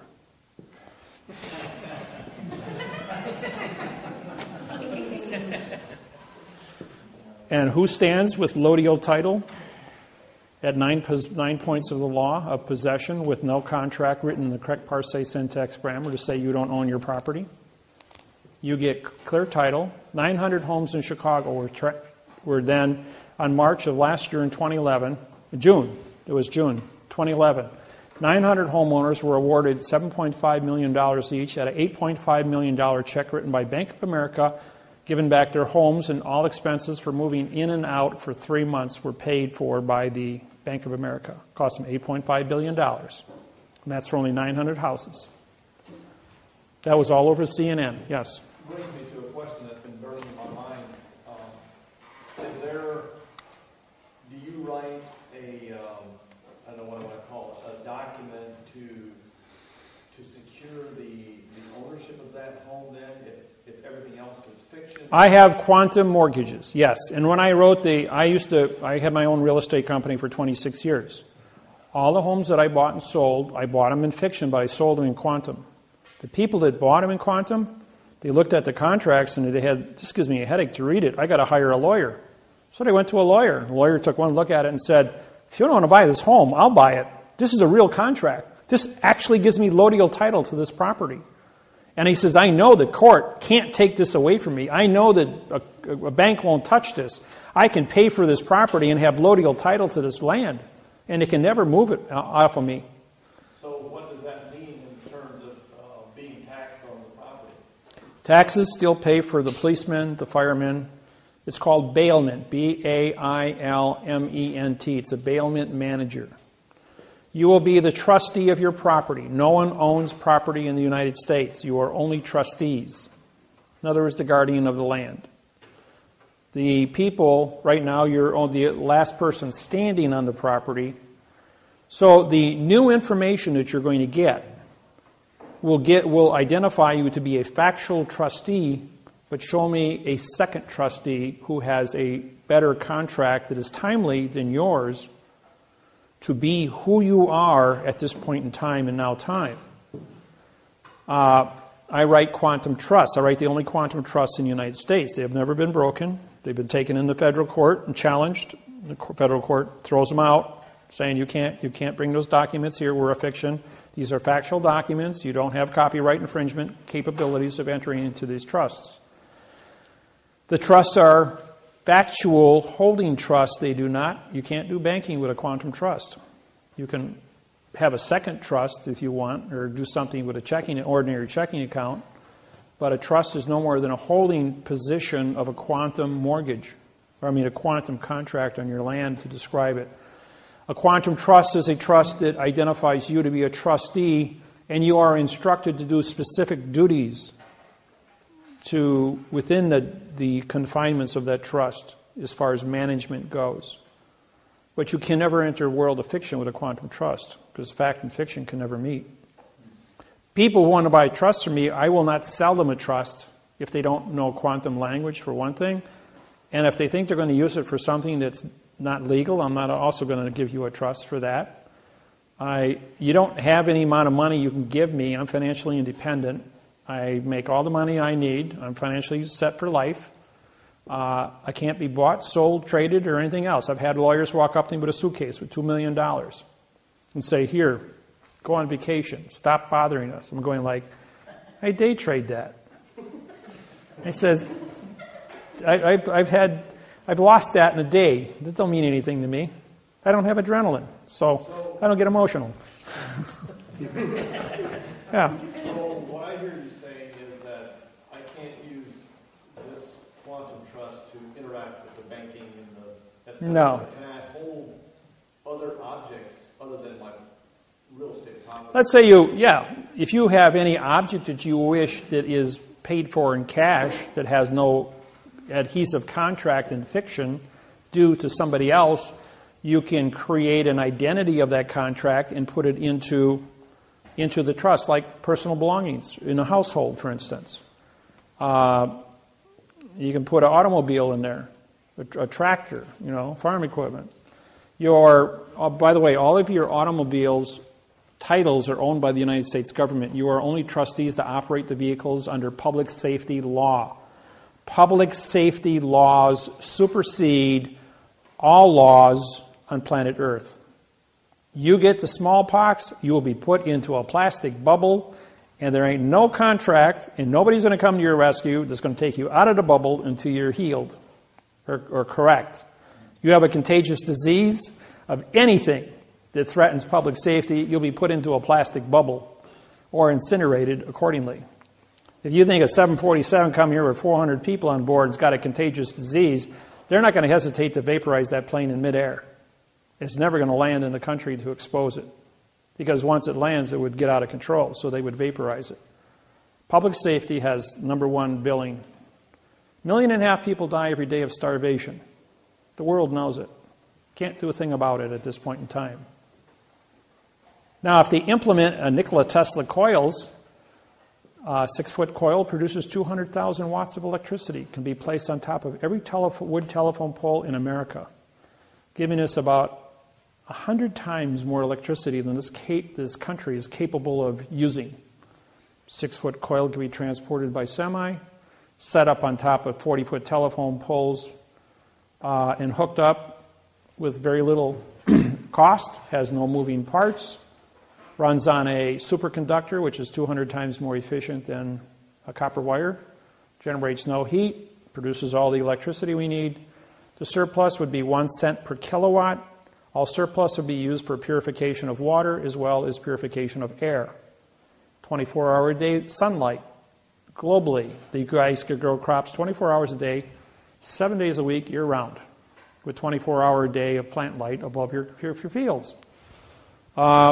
The electricity can be used to create nitrogen, which would be your natural fertilizer through electrical circuitry, and stimulate your crop growth. Instead of waiting 9 months to harvest a corn crop, you could do it in 4 weeks. Well, we have the technology. It's just that the oil companies, the hydrocarbons, don't want this released at this point in time. However, if I'm president, this will be mainstream. I'll get up and I'll announce it to the world. I've already completely mapped out a complete program on the construction of the contracts, communication skills, making Nikola Tesla coils mandatory globally. Ships at sea could be powered by coils run on electricity, Oil would never have to be transported again. Oil is relevant because we can have tar for roads, but then concrete is safer because you don't have all the off poisons leaking out of the asphalt.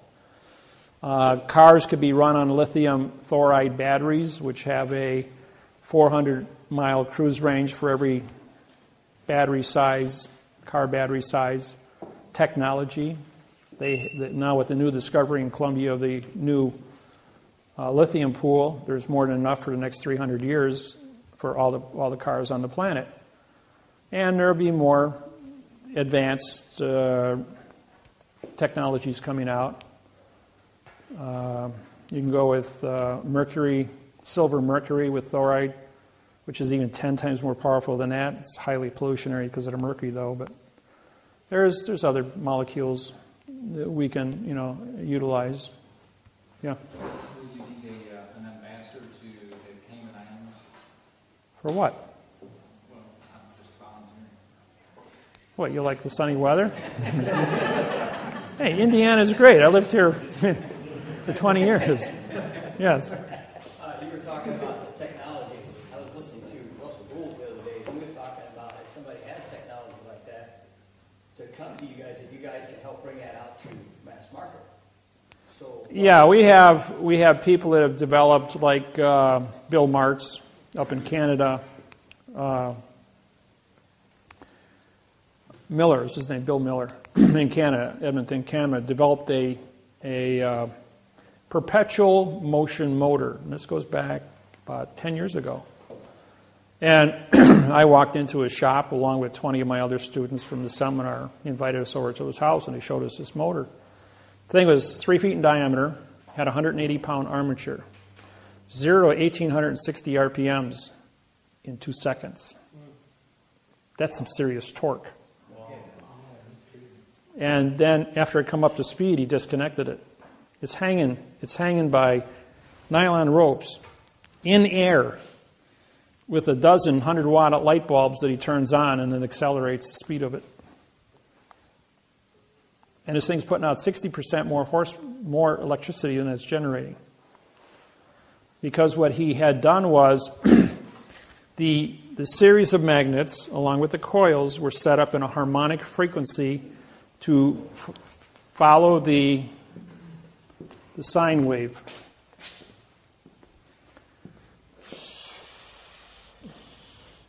You guys okay with this? Yeah. Okay.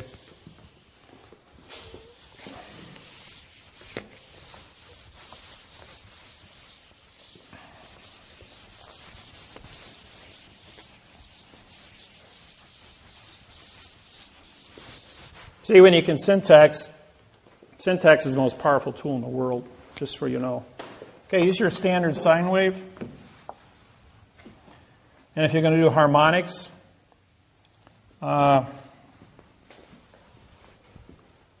you're going to go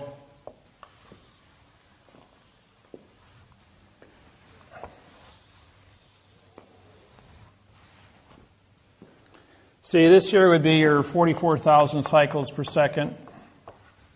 This is the electromagnetic pulse from the sun, based on the nuclear explosions from the sun. And we're showered at 44,000 cycles per second. And this one here would be 22,000. This hump here would then be 22,000, and this here would be 110,000. The point is that you take your sine wave and you step it down from your coils into 60 hertz. And then as you step down your cycles, you increase your amperage and bring it down into a usable voltage. So you have a primary, secondary, and a harness power, which you cut off in substations.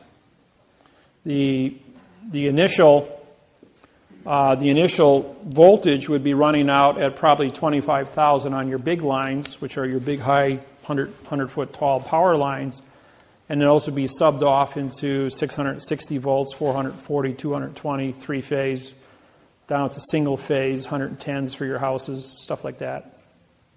It's all basic electronics. I've been in electronics my whole life. I was building TVs when I was 18, my first laser at 12, and I even built my own perpetual motion motor at 16. So when Mark showed me his, I said, what you've done is you've hit 1,860 RPMs. You have a harmonic resonance within your electromagnetic fields. As your motor turns, you got your series of magnets, primary offset by your secondary fields, which are then looping in that manner all the way through, going all the way back to the beginning. And then what you're doing is taking this electromagnetic pulse from the sun and you're matching it up to your power source here. These are permanent magnets and coils. And these were only ceramic magnets. If you go to rare earth magnets, which are 5 times more powerful, I've got one at home that's about the size of this little middle of the pen here, and it picks up 3 pounds. Just to give you an idea how powerful some of these little tiny magnets are in rare earth. And so he's using rare earth magnets set off by these high, these are superconductor coils. This isn't copper, it isn't silver, it isn't gold. These superconductor coils are what's called a eutectic metal that is 60 times more efficient than a gold winding. If silver is 60, I mean, if copper is a 60 on 100 factor, and silver is a 90 and gold is 100, then a superconductor would be 3,000. Generates no heat, and it's really efficient using this technology as the loop, matching this up and harnessing the 44,000 cycles per second. This is in a motor scenario. The other one in coil is just taking the coil, capturing it. So you take electricity flows at 95,000 miles per second. Speed of light is 180,000 miles per second, exactly twice that. Here's the Milky Way galaxy. We're out here. Here's the center. This is a black hole. So the further you get away from, this number changes. Right now we're at a constant where we're located in the Milky Way galaxy. This is all understanding astrophysics. But you take 95,000 miles per second divided by 44,000. So 44 goes in 2. So each winding of the coil has to be 2,000. This is in miles, and this is in frequency. So you got 22,000 miles has to be divided into whatever hertz you're going to be running. So this would be, if you're going to run a 60 hertz, which is above frequency, but you probably want to be in the 660 range hertz, divided in there. So you'd have about a 30-foot length of wire for each coil. And then you link those together to create the main coil to produce the frequency. A 12-inch diameter coil, about 8 feet tall, would put out about an 18-foot spark at 25,000 volts per inch. And you could stand in the middle of it like you see Nikola Tesla. And I got Joseph, he's my buddy, he's built 3 of these, and he's standing there with 18 feet of sparks coming out of his body. Pretty cool. But they're all high-frequency sparks. But still, this is the science that goes behind it and how you work out the math on it to build a coil. Once the coils are installed with no moving parts, you guys could heat, cool, run your cars for 1 cent per kilowatt, which would be free electricity. No more hydrocarbons, no more pollution. 24-hour-a-day lighting. The population is at 8 billion. For every one born, one has to die of starvation based on our current ability to create food. With this technology, you will have 24-hour-a-day of plant light to grow unlimited amount of plants, up to 100 million people on the planet, to feed them, using airborne horticulture towers, which run on mineral sprays into the roots. All the roots are just exposed to mineral spray atmospheres with 24-hour-a-day ultraviolet lighting, which would produce, in a room like this here, you could make as much food as you would in 40 acres of land using this technology with 24-hour-a-day of sunlight energy. With this technology, be basically free food. They do it at Disney World, at Epcot. They've got a whole center that's dedicated to these sciences. If you've been down to see it, that's really, really cool. The The Chinese are doing it all over the place in China because of their food population density. So technology exists. We just got to apply it. Question? Also, could you raise more food if you would use genetically modified seed? Yeah, Monsanto's got all that stuff going on in their chemtrails out there, which is made out of aluminum oxide, which creates a special condition in the soil which only their seeds will grow. And that's to control the food, because you control the food, you control the people. And every time you look up and you see all those chemtrails, all your commercial airlines have 5 to 7 little tubes that stick out at the end of the wing. 2 of them are sprayers that keep the chemicals in the toilet area of the plane, because nobody wants to go digging around in the toilet. And that's where they do the change out. When a plane lands, they take out the old pollution, they put in the Monsanto chemicals, and then they spray it out from the wings when you see a plane going over. When a plane goes over and leaves a little trail behind it about 1,000 feet long, that's just vapor because of the temperature change at 65 below zero with jet fuel, and that's gone in a second. If it's a chemtrail, it's there permanently because it's a hard chemical of aluminum oxide. Yeah, there's about a week ago, I've never seen so many, what was it, about a week ago? In the morning. I mean, they were, as long as you could see, they were. Now there's all over. now there is there's a second side to this. It's true we have the chemtrails. But if ET is here that is unfriendly and the chemtrails are a specific type of spray that creates an environment that is harmful to an invasive species from another planet that cannot exist within this chemtrail field, then they're doing it as a global defense mechanism, not alerting the people. It might come out sometime in the future, but right now the cover story is it's aluminum oxide used for controlling the food and the planting scenarios of the world. The other second story would be the ET issue, creating an environment that doesn't taste right, so that ET can't invade the planet. I mean, we've been sending out radio signals for 75 years now, so somebody's out there looking. So there might be some good side or bad side to it. Question? Talking about ETs, where did we come from before we were here, or before we are here? Your mother and father, of course. No, I can't answer that because I wasn't there. And that's the correct answer, by the way. Next question. I have a question about where did you get your information about the world existing 110,000 years? I wasn't there. Who said it existed 110,000 years? Well, I thought you said, earlier you said about 110,000 years ago or something like that. No, I said 50,000 years ago we had an ice age, and that's where the carbon dating comes from the spacecraft up there. That's all I said. As far as we had dinosaurs, and we know 385 was it 385 million years ago when the asteroid hit the Yucatan, took out the dinosaurs, created a fireball that went around the world because it ignited the hydrogen and oxygen atmosphere. There was a lot of methane back then too. Dinosaurs make a lot of methane. Well, are those dating methods accurate, and how do they know that? Oh, it's in layers.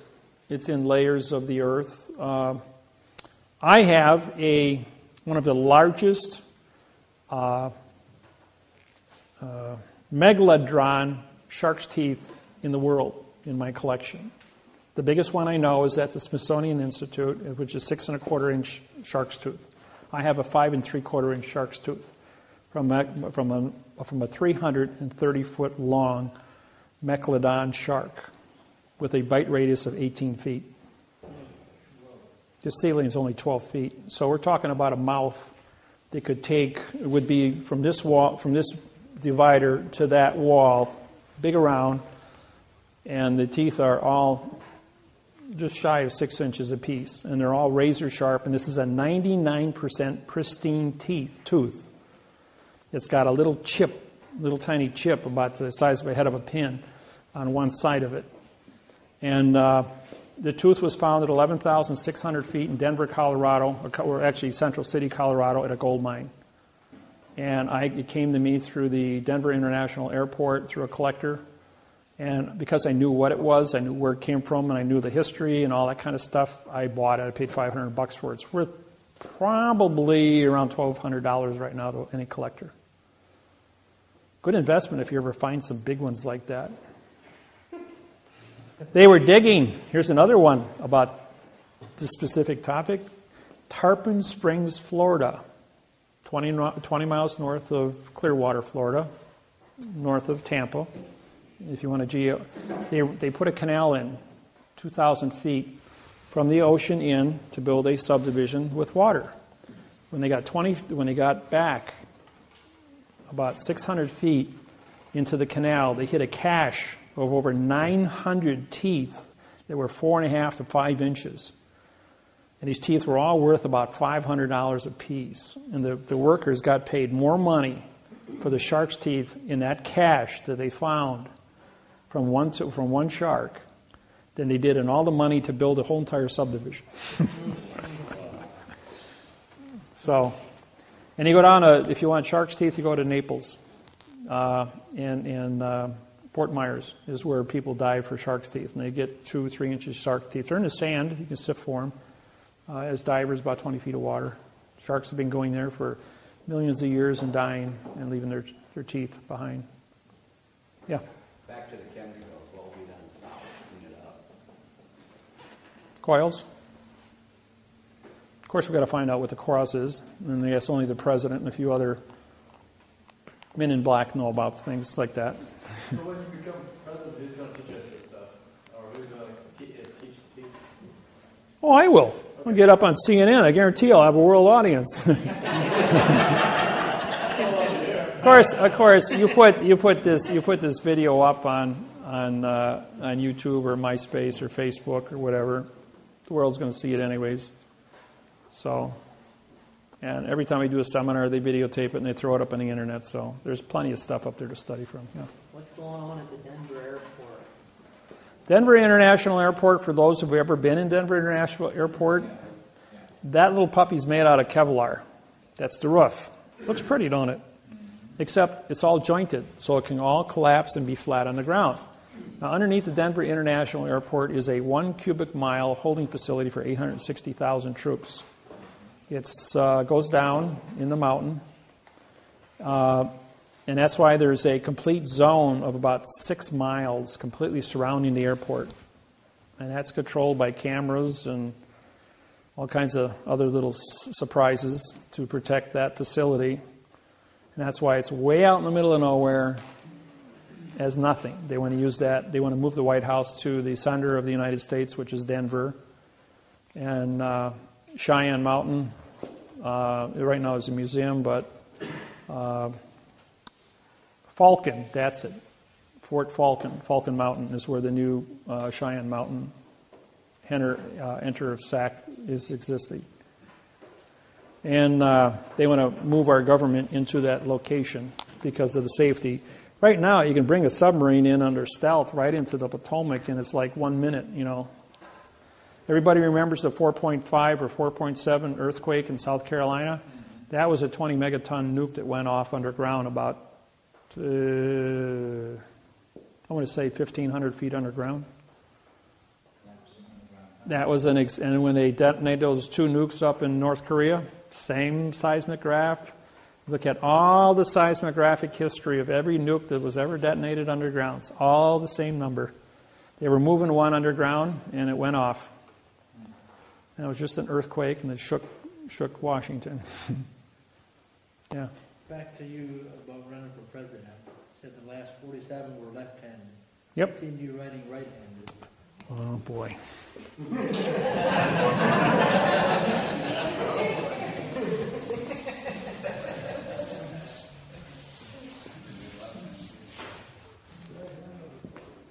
It's a good thing there's 2 pens up here.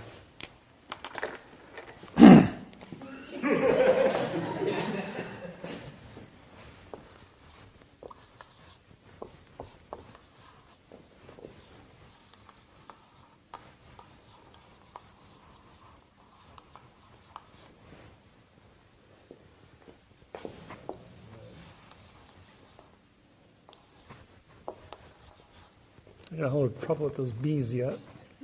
Come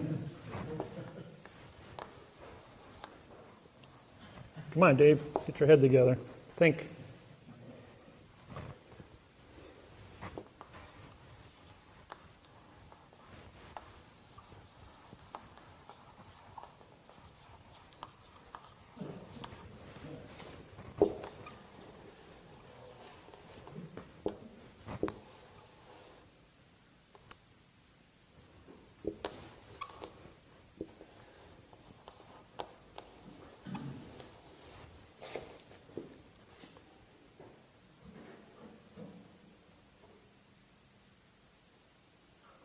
I did that wrong.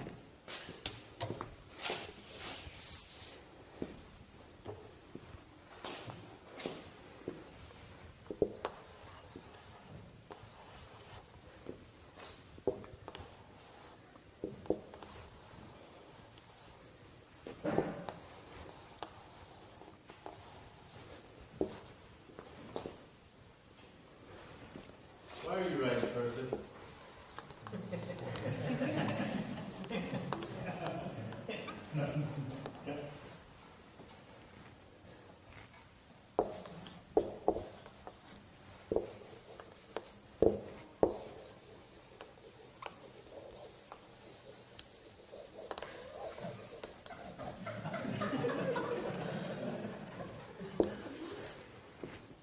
It says, we the unknown, led by the unknowing, are doing the impossible for the ungrateful. We've been doing so much for so long with so little, we're not qualified to do anything with nothing.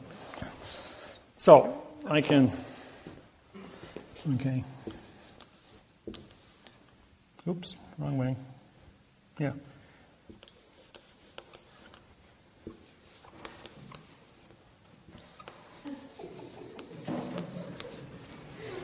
Okay?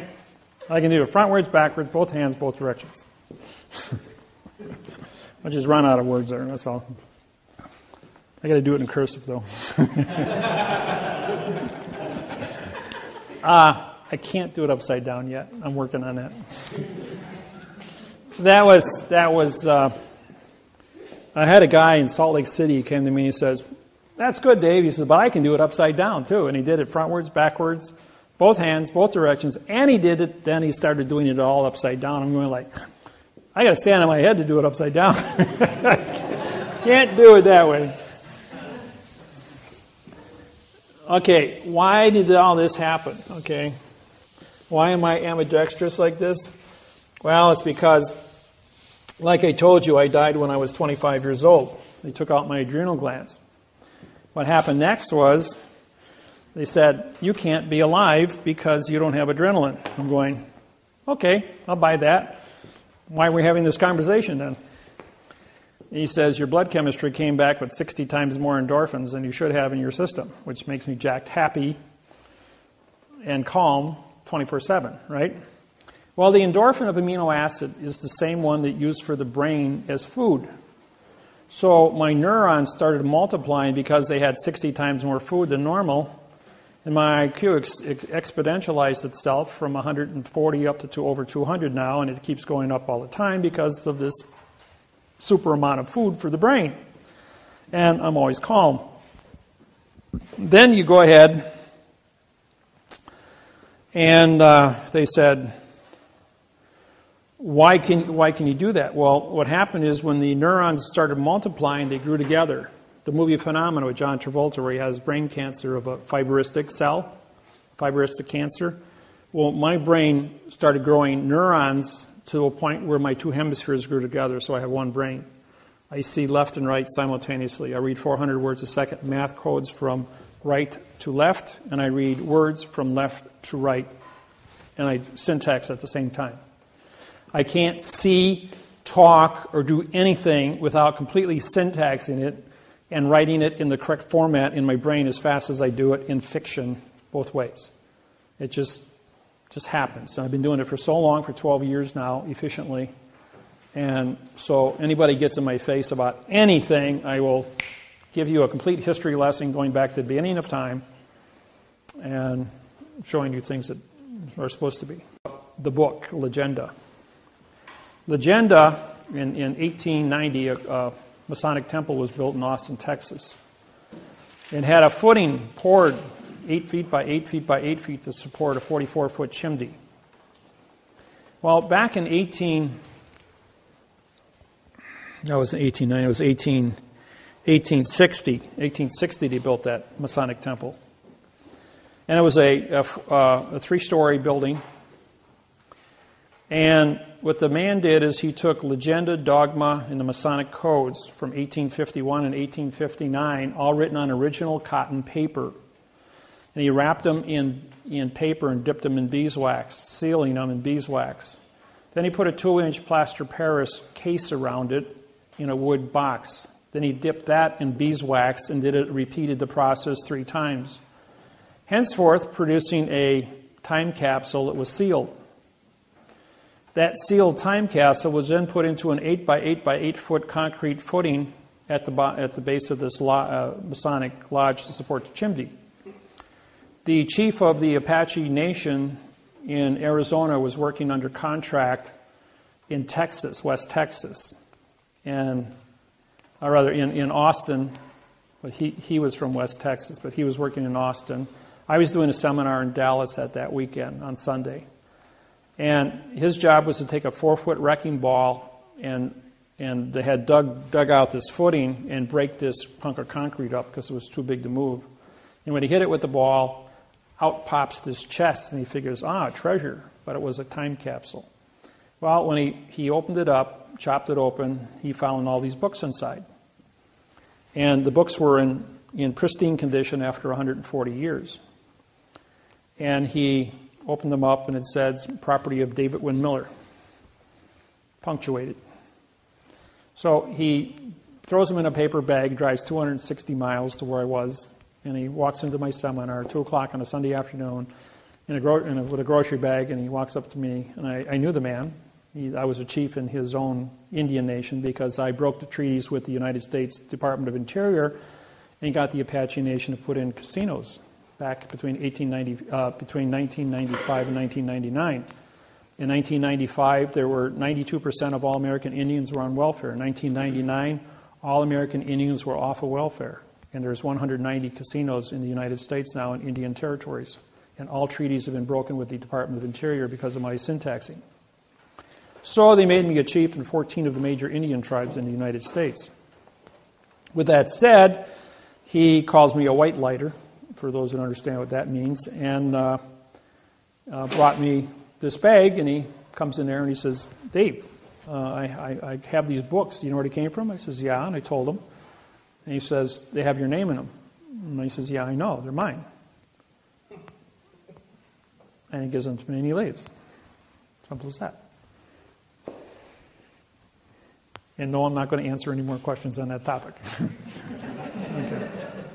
So,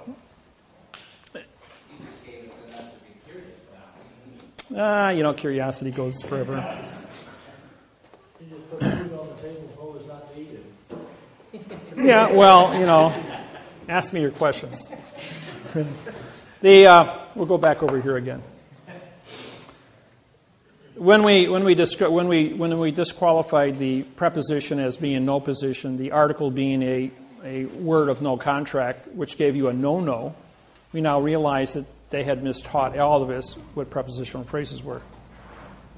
And so we had in 2000, 2nd of January 2000, we came out with the position loadial fact phrase.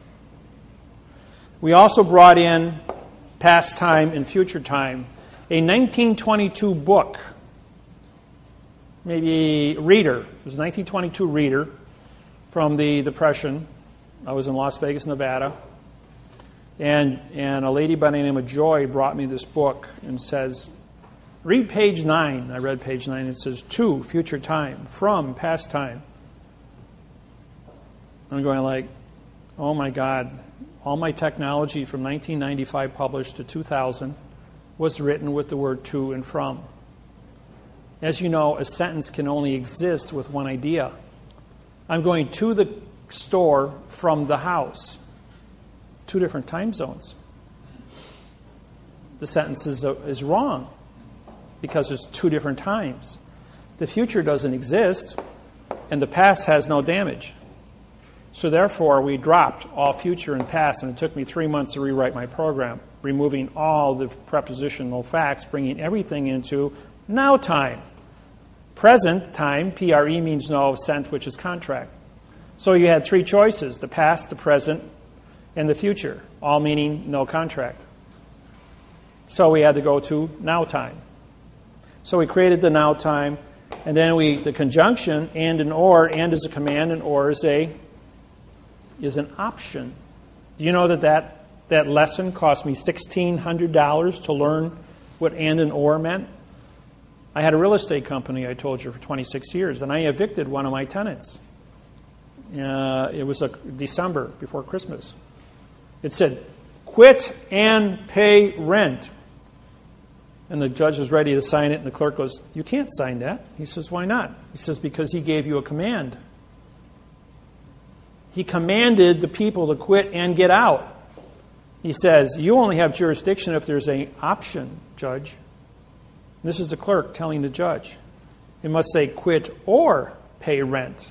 Now, if the or doesn't act within a given amount of time, which is 10-day notice, then the judge can sign an order for the sheriff's department to go out and evict the individual. He says, that's right. This is wrong because you used and instead of or. Start over. 45 days later, get a court date. 45 days after that for eviction. That's 90 days. Got to stay in my house for 3 more months, not paying rent.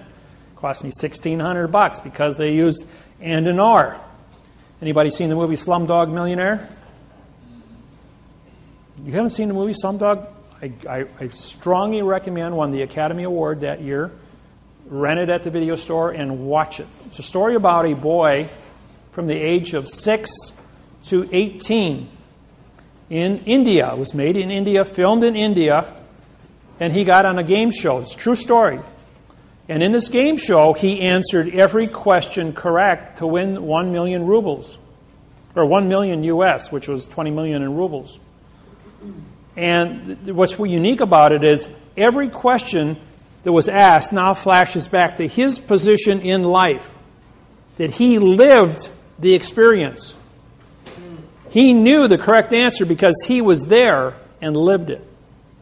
And that's what's unique. And he won the money, and he became a hero throughout India. Won an Academy Award, and he's done like maybe 10 more movies since then where they've all been really, really great movies. I mean, this is 5-star quality. When I heard it, people told me to go see it. Well, I want to see a movie from India. Well, I've seen it 4 times now. It's probably one of the best foreign movies I've ever witnessed. And for acting, quality, and it's a true story.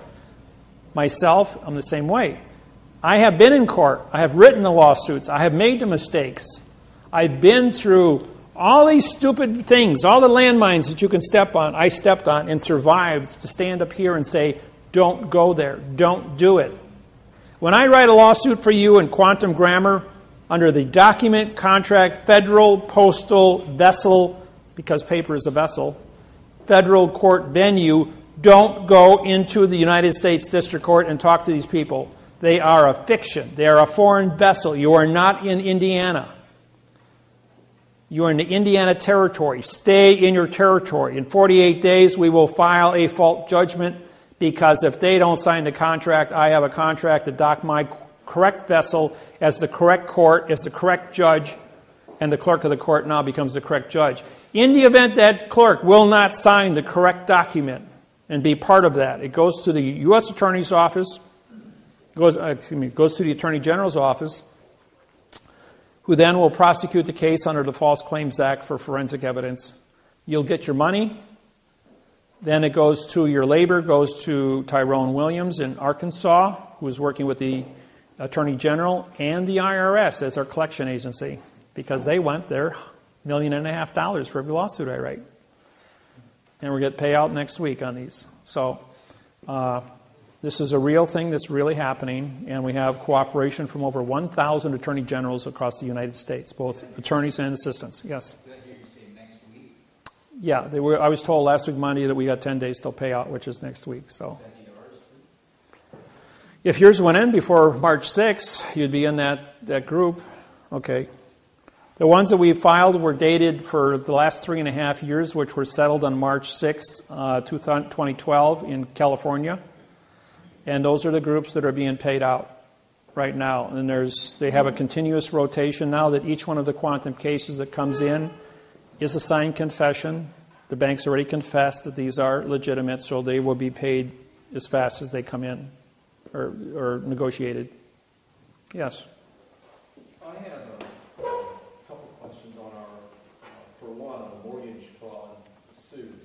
I think you indicated that we were supposed to initially send that to ourselves, registered mail, to get the corporation number. Your corporation number was sent on your fault judgment. It's already been filed for you. I did it. Everybody that has cases in here with me, your cases have already been filed registered mail. I have your serial numbers. They're in my book. If you don't have a copy of it, if you physically do not have a copy of it, I have it stuck in my book. Okay, yeah, ours was blank. Right, but you would fill those in after the fact. But I have copies of those already and they're registered. Okay. So, yes. So back to the mortgages, it doesn't matter what state you're in? All 50 states are the same. All 64 million mortgages in the United States were set up by the banking industry to be a fraud, established in 1934 to be harvested. When the year of Jubilee ended, anywhere from 6 to 9 page documents that were used prior to that were all null and void. And in the 2nd of February 2000, a new contract was issued by the United States Department of Housing and bankers from the post office and was standardized throughout the United States. There are variables between private investors and the industry and the National Banking Association. There's a slight variables. They had to follow the same criterias, but I have 38 different copies of banks that I've done. So what's happening is I've syntaxed all of the 38 different mortgages. They take about 40 hours a piece to syntax. And then I match them up to make sure that everything is, and it's already been recertified by college professors and university professors and U.S. attorneys' offices all over the United States, as this guy knows what he's doing. This is a math procedure. This thing cannot be defeated. It's been tested in 150 languages in every country of the world. It's been proven to be an original program from A to Z. The website, my books, all original, no plagiarizing. I know of 3 people that tried to plagiarize and charge people $1,500 to come to a seminar to mimic my website, talk about the videos on my website, and then sell postal badges to people for $2,200, thinking they wouldn't have to pay taxes. Within, I would say, 8 to 12 hours, upon doing a seminar for this, the FBI was notified because my students are always watching. And my students are everywhere. And when I say everywhere, I mean that literally. And it's almost impossible to get through a gauntlet without bumping into one of my students someplace who's going to immediately pick up the phone and say, "Hey, Dave, we got a guy here that's identified himself to be you or plagiarizing you. And because you call me on this cell phone, my cell phone, you're talking to the FBI. Anybody calls me on this cell phone, you want to talk to a judge, just call me on a cell phone. The FBI will record it, immediately transmit it within a few minutes to the federal judge responsible in that case, and he will be brought up to speed that I've been notified that now he is on my list of people to pay attention to.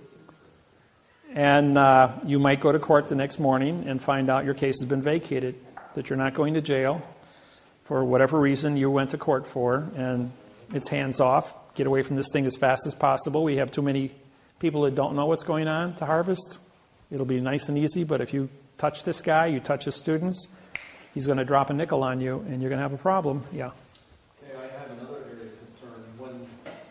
I don't know if you recall this or not, I had originally when you did the suit for me regarding the charges in the local court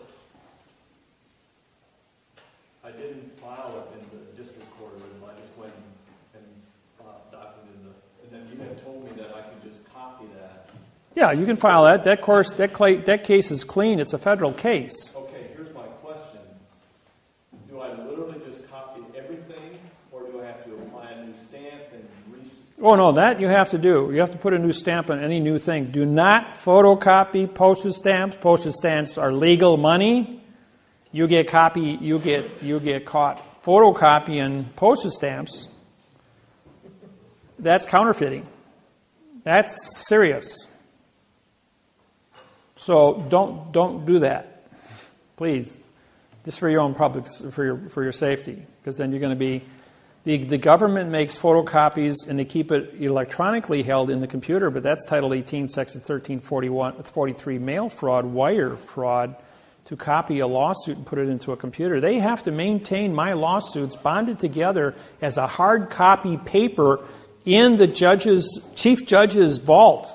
It's not even allowed to be filed in the record room. You can go file and come back tomorrow and say, we don't know who you are. You weren't here. That's because the chief judge has it, and they assign a new case number. They take and they put another United States District Court paper over our heading, and they photocopy it into the computer, so if anybody comes looking, which would be an attorney or a judge or a lawyer, that they're only going to see United States District Court bringing you into their fiction under a brand new case number. Don't touch it. It's not your name. It's not your case number. It's not your venue. It's not your grammar. You've got 48 days. They don't do it right, we sue them for fault. Done deal. Attorney General takes it because they're getting $20 million a pop off of these pocket money. So they're not playing games. They're going after the people after the fact. And all of a sudden, like that judge, all of a sudden, you don't work here anymore. Where'd he go? They don't want to advertise that judges can be prosecuted or are going to disappear into the woodwork because of false and misleading statements, because they don't want the criminals, the real criminals, the drug dealers, the bank robbers, the murderers, to know how to get out of trouble.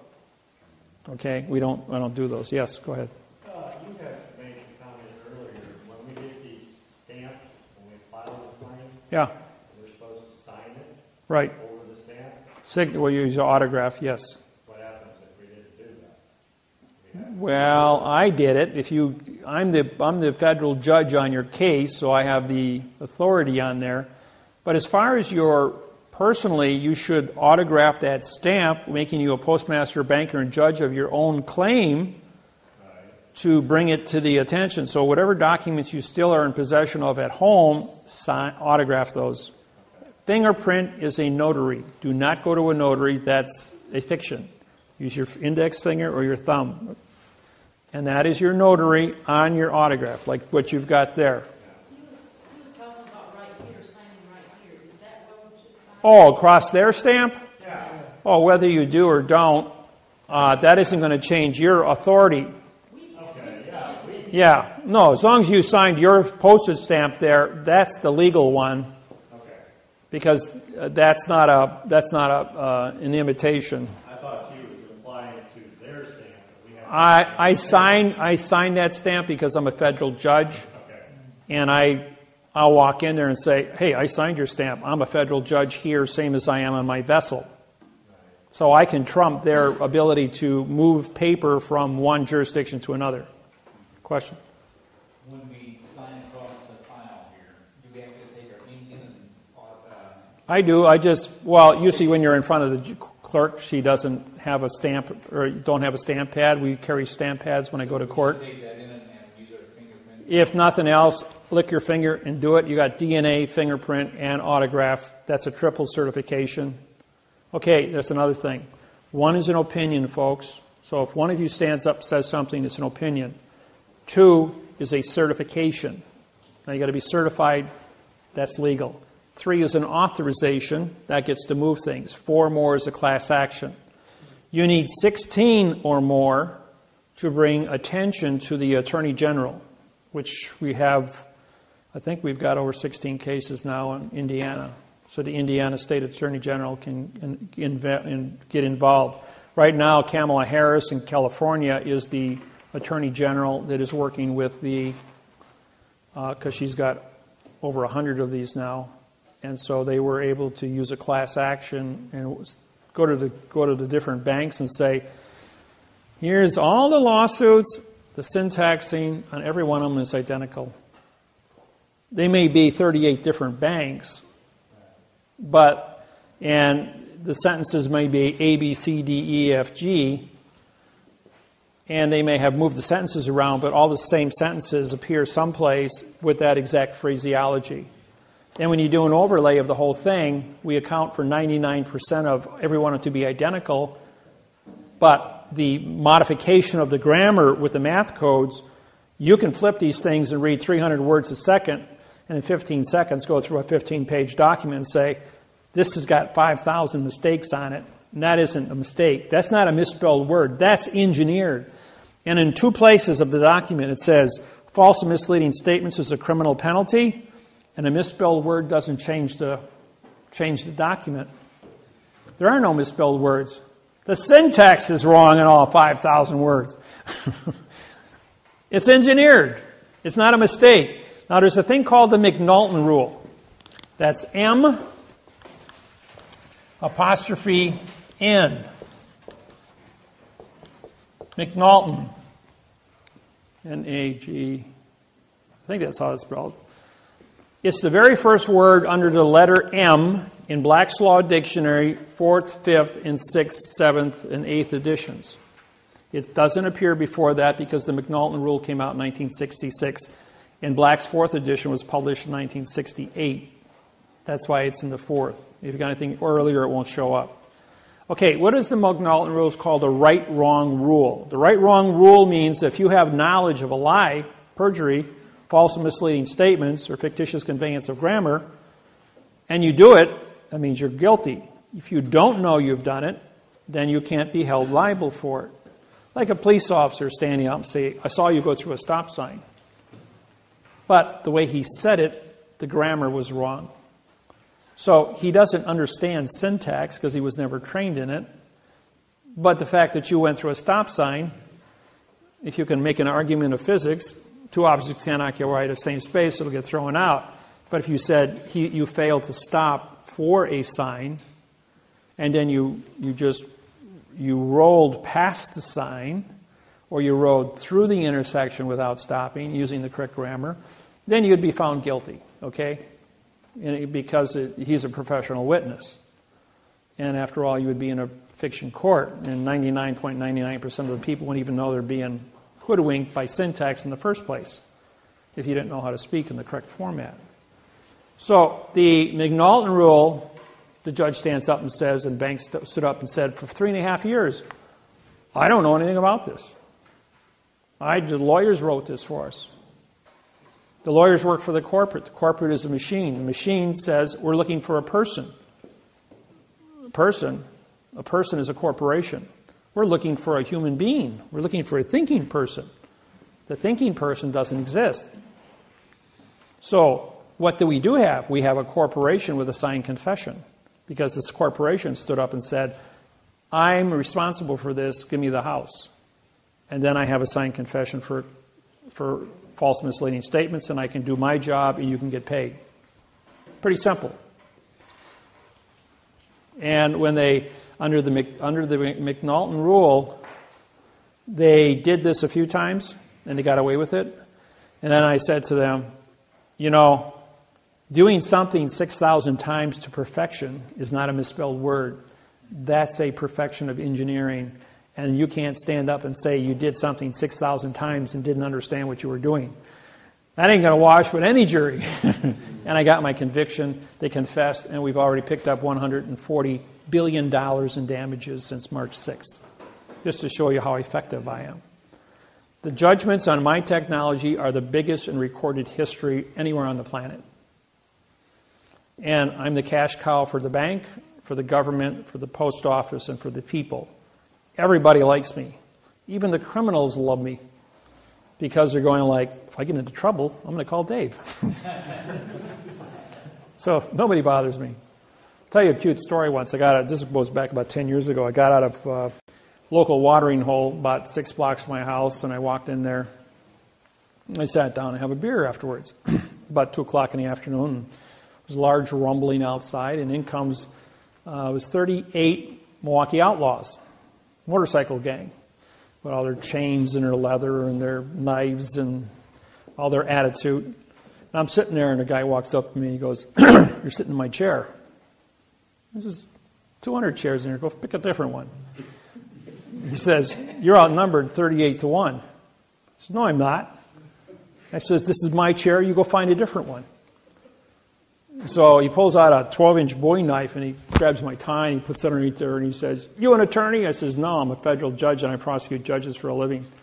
I says, "And you still go find yourself another chair." He says, "You ain't afraid."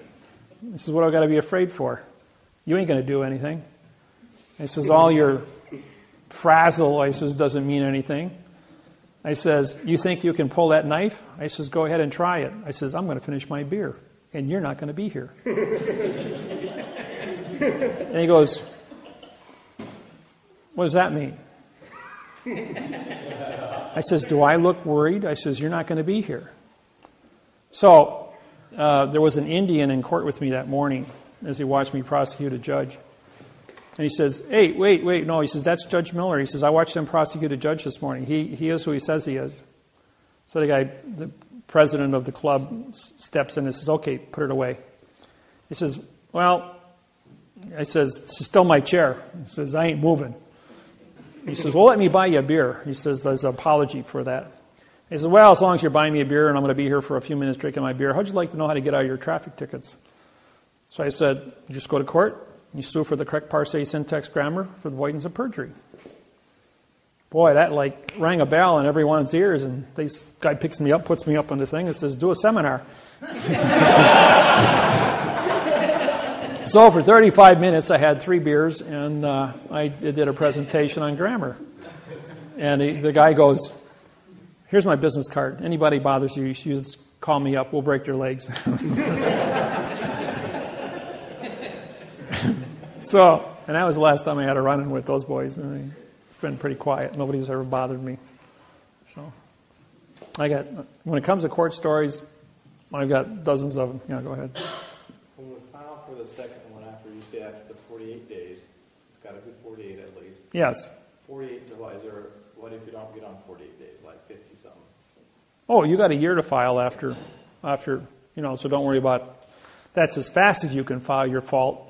You're going to take your quo warranto complaint and your fault document contract claim, and you're going to send it to the Attorney General to the attention of the Indiana False Claims Act Task Force.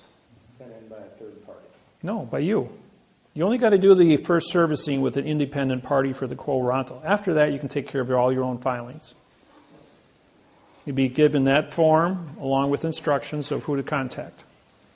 Okay? So I've got all this covered. These forms just came out the 28th of August. Today is the 24th of September. So they've only been on the market for 4 weeks. So as I've been traveling, I've been in Hawaii and California and San Francisco, LA, San Diego, Honolulu, Maui, Big Island. Been here in Milwaukee, in Milwaukee. But every few days, I'm in a different part of the world. I move around really fast. And the U.S. Attorney's Office, along with the Marshal Service, track me 24/7. And every time I walk into a courthouse, I don't care where it is in the United States, they already have my pictures hanging up that if this guy shows up, you will call the Marshal Service, and the U.S. Justice Department wants to sit down and talk to this guy. El pronto. So it's always a lot of fun, yeah. Speaking of walking to a courthouse, I have just want to know what I need to do, if there's anything I need to do ahead of time on my trial date, and how that process is going to work. You will not have a trial date for the document, contract, federal, postal, vessel at all. Okay, I'm talking about the... Bankruptcy?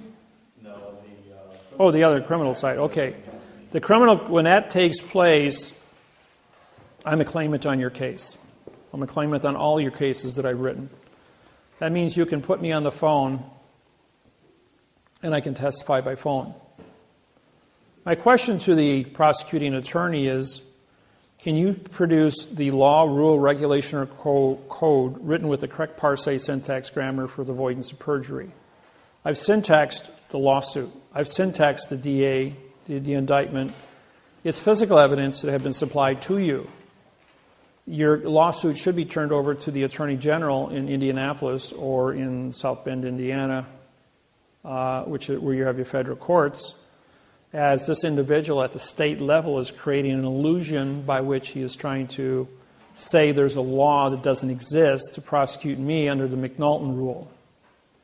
And you invoke the McNulton rule under the right-wrong, showing why this person under Title 42, 1986, for knowledge of the correct parse, syntax, grammar, stop and correct his own paperwork to do it correct. If you have a complaint against me, then use correct grammar.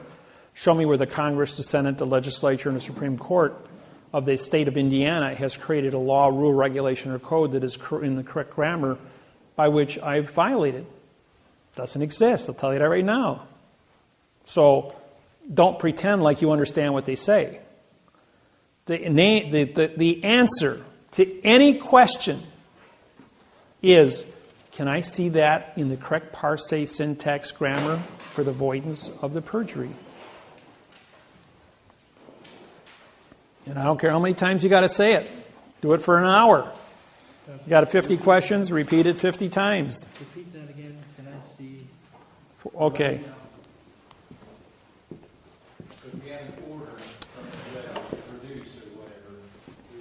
The word order is spelled how? O-R-D, a vowel and two consonants? No contract? So you just ignore it or not? And they come out and... Don't forget the judge is not on your plane.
There. You can repeat that sentence to anything that fiction has to say to you, and in most cases will vacate the case within that one sentence. Even when they ask me for my name? We did that already. What is your name? Now, he's going to say, well, arrest the nom de guerre, uppercase spelling, which is a dead person, name, assigned to your driver's license, because it identifies you as a nom de guerre dead person. And as a citizen, you have your state ID as a nom de guerre identity, henceforth putting you in the jurisdiction, but you've already entered the courthouse. So therefore, you left Indiana. You now are in the state of Indiana, which is the name of the courthouse, as a foreign vessel in dry dock controlled by the port authorities. While on that vessel, you have now trespassed, and no matter what you're there for, you're in a trespassing position, unless you have a United States passport and you have your paperwork filed ahead of time with the clerk of the court in possession of the stamp, put my business card on with a flag on it, a stamp, and you would then become a postmaster under the correct parse, syntax, grammar, advertise with your contract to say, I have a contract here with the correct parse, syntax, grammar.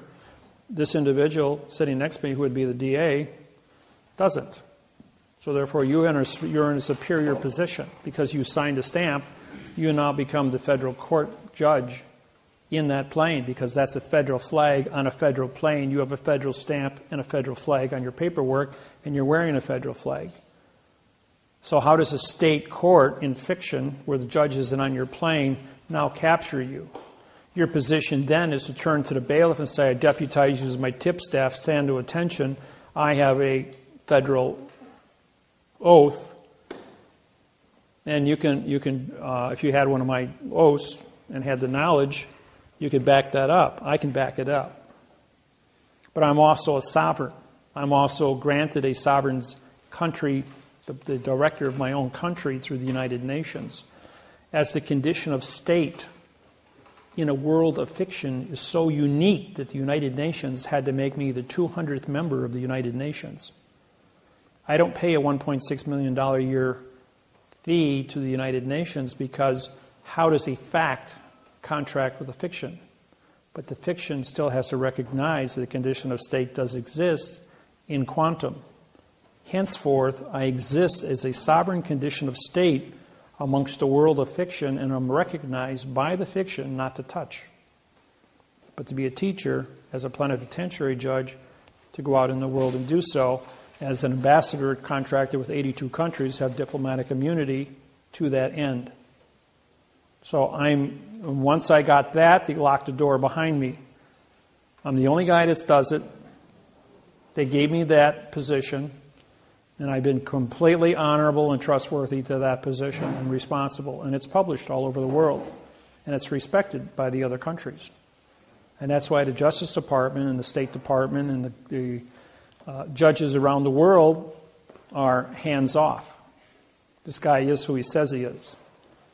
So what is the paperwork that I have to have filed in the court before I get there? As a person who has signed a stamp, you have a constitution on your document. That constitution is like an oath of office. But to have an oath as a judge responsible only to your piece of paper that you have signed that stamp on, and file an additional oath with that, with the clerk of the courts. It says you will only be responsible to be a federal judge on your own personal document for the correct parse, syntax, grammar. And as a judge, you're immune from prosecution. But you have to be correct at all times. If you don't know what to say, don't talk an adverb verb. Say nothing. You've got your paperwork, speaks for you. 2 plus 2 doesn't equal 4. If you write it on paper, I can see what it equals up to. But if you're going to get me into an oral argument with 150 variables, you ain't going to win. It's nonsense. So don't even go there. Or 4 plus 4 equals 8. FOR plus FOUR equals ATE. Or ATE and EAGHT equals ATE. I mean, we can do this all day long. Did you hear what I said, what I meant, what I said, what I said, what I meant, what I said? Yes? So he would ask, so do I send the mail? Like if the judge would ask you, so what's your mailing address? Or is this your mailing address? This is conversation. This is conversation. So you say, for the claimant's knowledge of the facts is would you say that? Yes, exactly. That you're asking him, ask me a sentence that's in written quantum language. All the information is in the paperwork. And you can say, for the witness's knowledge of the fact is with the document, with the docked document in front of you. Because that is the court. You've given him written information. He's trying to get you into an oral argument. This is a case with a man by the name of George. This is in Los Angeles, California. George was having his home repossessed. And the district attorney had him in court 12 times in a year. Well, they brought me in on the 12th hearing. 47 people piled into the courtroom because I was there. And my contract with George was to vacate the case and give him clear title to his house. So George comes in, he gets before the judge, he says, I have counsel. And the judge says, okay, counsel, come up. I says, the prosecuting attorney over here has 110 pages. I've syntexed all 110 pages. It says absolutely nothing. He's used false and misleading information, fictitious conveyance of grammar, and has committed mail fraud because he's taken a paycheck for committing this fraud in the first place under misappropriations. Judge says, you're correct. That document does say nothing. I hereby vacate the case. George, you have your house clear title. The court will not take it from you.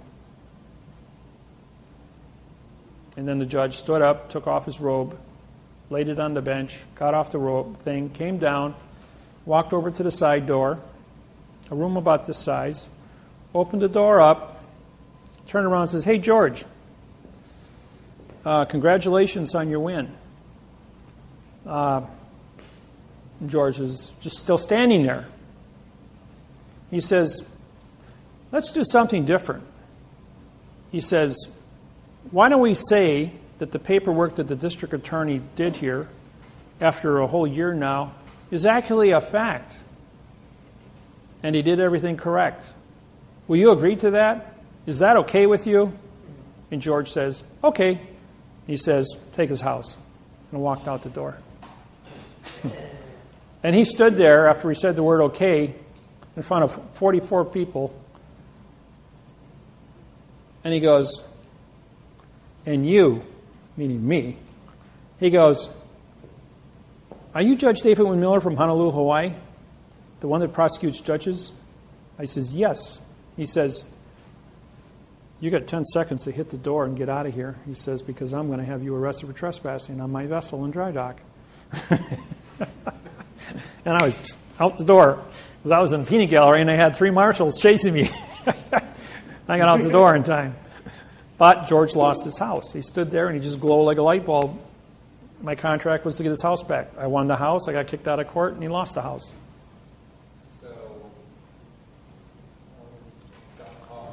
Should have kept his mouth shut and walked out of the door, yes. So then everybody, we went all outside in the parking lot, and I said to the people, did I win the case? They said yes. Did I fulfill my contract? They all said yes. Did George give back his house to the district attorney? Everybody said yes. Am I liable? Everybody said no. Enough said about that. Let's go back to the seminar. So we all had a seminar this afternoon.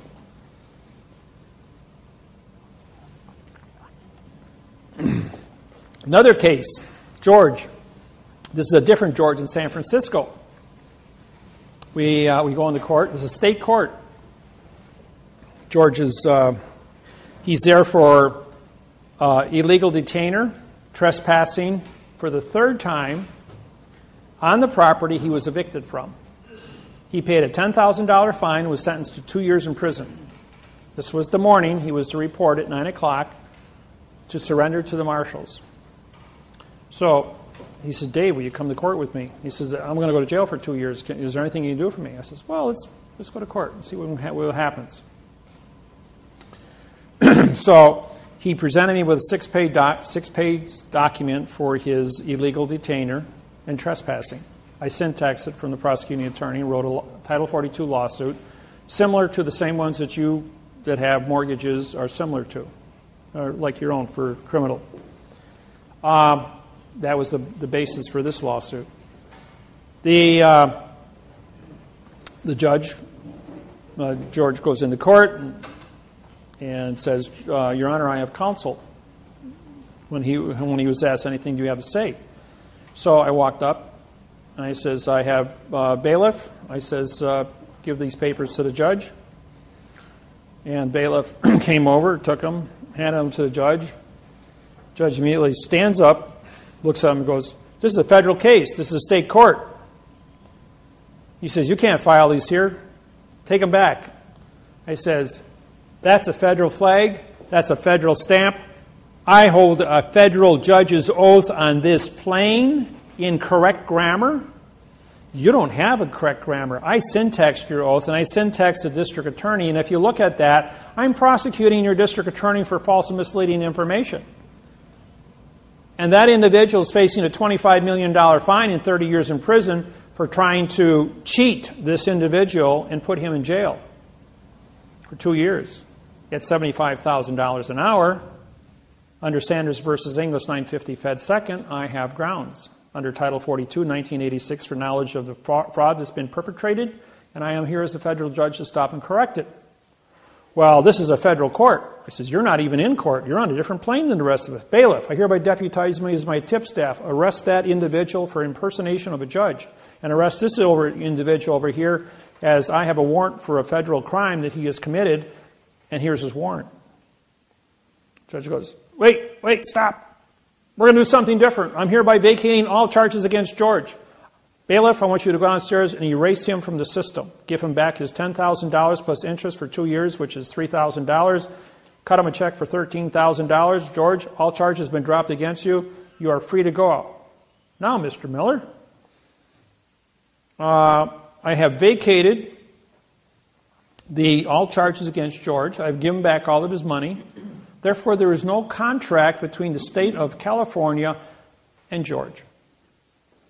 So therefore, you have no complaint because everything's been vacated. Prosecuting attorney is a Chinese man. Stands up and says, I object, Your Honor. He says, I just saved you $25 million. So shut up and sit down. So he shuts up. And then she goes, wait a minute. What's your name again? This is David, David -Wynn, Miller. Are you that judge from Hawaii? He goes, the very same. She goes, oh, okay.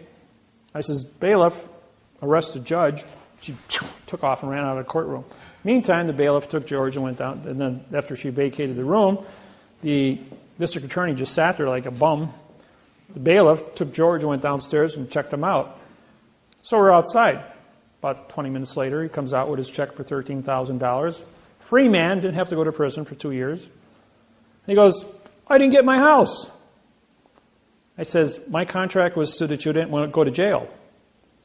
My contract was to vacate all charges. My contract was to get your money back. Didn't I fulfill all my contracts with you? And I got 22 people there from my seminar that came with me and they wanted to watch me in court do this. There it was. He said, well, you fulfilled all your terms of the contract, made the case go away. George is free. He bought me a cup of coffee. Third case scenario, IRS, Miami, Florida. Lady comes to my seminar. She goes, can you do IRS? And she says, yeah, real simple. I've won over $10 million in IRS cases, about 12 of them to date. She says, well, I got to be in court tomorrow morning, 9 o'clock, in IRS court down at the federal building. Will you come with me? I said, sure, it'd be fun.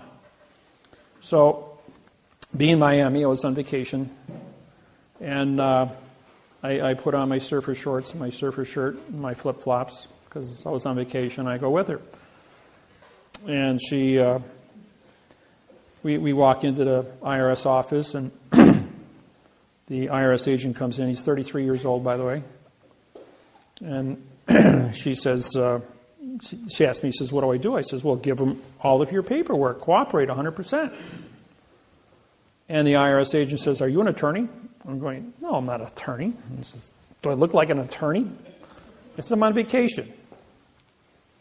So she says, oh, well, I want David to come in here with me. I just need some moral support. I'm kind of nervous about all this stuff. And he goes, well, okay, Dave, you can come in and sit next to her. So I sat there quiet for about an hour.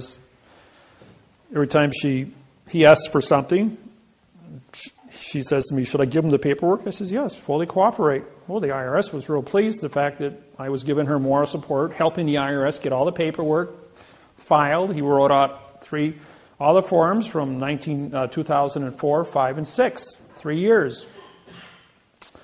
After the paperwork was all filled out, 8 pages, she owed $38,000 in back taxes. So she then signs the forms, slides them across the table, and I says to the IRS agent, I says, mind if I ask a question? Are you an attorney? I says, I thought we discussed that already. He says, that's a question. If she committed false and misleading information to you, can you prosecute her? Oh, yes. Can I ask you another question? If she committed perjury in this interview, as you have a recorder here and you recorded it for the IRS, can you prosecute her for perjury? He says, yes, we can. He says, you want her to sign right here, is that correct? Under penalty of perjury? You know that under is an adverb, means no contract. Of penalty, which is a verb. Of is an adverb, making perjury a verb. You want to show me the verb perjury and penalty in the dictionary? Isn't that false and misleading information? Isn't that perjury by your own confession? And then I syntaxed in the next 35 minutes, all 8 pages. As I identify, I says, oh, by the way, I'm the federal judge of the United States, chief federal judge, and you just committed 47 felonies in front of me. Grabs up all the paperwork. I'll be back. Takes off. About a minute goes by, and all of a sudden there's screaming in the back room. Yell, yell, yell, yell, yell. This goes on for like 5 minutes. Then the supervisor in Miami, IRS, sticks his head out. Oh, Judge Miller, you're here. Well, yeah, I've got a 3x5 picture of me hanging on the wall in there. So he pops his head back in, and more screaming goes back in. It's quiet for about 2 minutes, and about 12 minutes goes past, and he comes walking out. Madam, here's your form. All your taxes have been canceled. You have zero balance. You're free to go. Have a nice day. She bought me an espresso.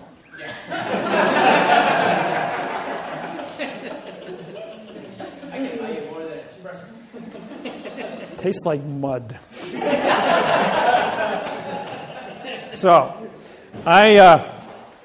you say, I do a lot of stuff for fun. And anybody, I don't care. I haven't seen anybody that had a problem from any form of anything in the books of law that qualify, that I can't handle. I do not do murder. I do not do bank robbery. I do not do drug dealers. I do not do rape cases. I do not do public safety violations. You drive 40 miles over the speed limit, have fun in court, because I'm not going to defend you. I'm not going to say anything to assist you. That's reckless and endangerment of public safety. I don't touch any of those cases. I have an agreement with the government not to publish lawsuits on the internet because criminals would use them for the wrong purpose. And then, for that fact, we'll go anywhere. If you do have a case with me, I respect that you will treat it with respect. If I am on your case, I will sign and fingerprint, or autograph and fingerprint your cases. I will be there in the event you have a judge that will sign that document and be a federal judge, or one comes out of Washington of the 300 judges that are assigned to work with me out of Washington in your jurisdiction and orders me to court by subpoena, I will show up and I will testify and do a presentation in front of the grand jury. I was ordered to Michigan. After 7 attempts to go in front of a grand jury, I finally made it in front of a grand jury. And when I testified, we were probably 2 hours on the witness stand in front of the grand jury.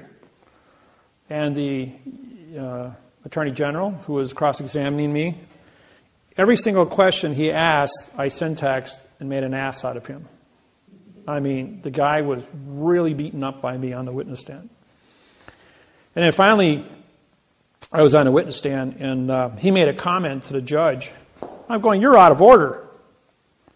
The judge says to me, Judge Miller, there's only one judge in the courtroom, and it's my courtroom, and I'm the judge.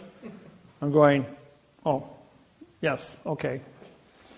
And then the judge perks up and says, you're out of order.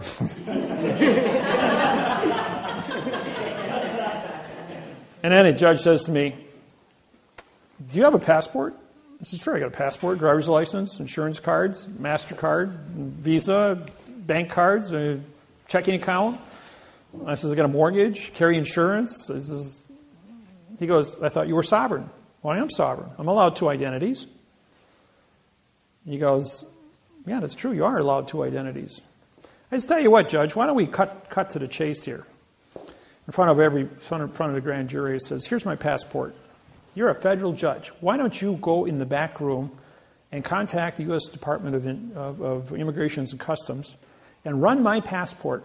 I said, it's going to take you about a half an hour to go through it. It's about 38 pages long. He goes, there's only a couple pages here. I says, run my passport. I says, then you're going to find out who's sitting in your courtroom. So he's gone for 35 minutes. He comes back and he says, Judge Miller, he says, I apologize. He says, here's your documents back. Very impressive. He goes, never seen anything like that before. 38 pages long it was, just like you said. And he says, Davis, he says, he's just made an ass out of you. We have no more questions for him. Judge Miller, you're free to go. Yeah. So what do I need to do to get you here quickly for my court date? When's your court date? October 30th. October 30th? I'm going to be, I don't know, maybe I could make it. I got to be in Court of Claims in Washington, D.C. It's on the way. On the 5th, that's Monday. You got I think you got Friday. Thursday or Friday? Washington's always fun. Around election time. Tuesday, that's a whole week. Well, I'm on your case. I can sit in court with you and, argue the syntax. That's not a problem. Probably be a lot of fun. I'm free those days. I think we'll have an audience.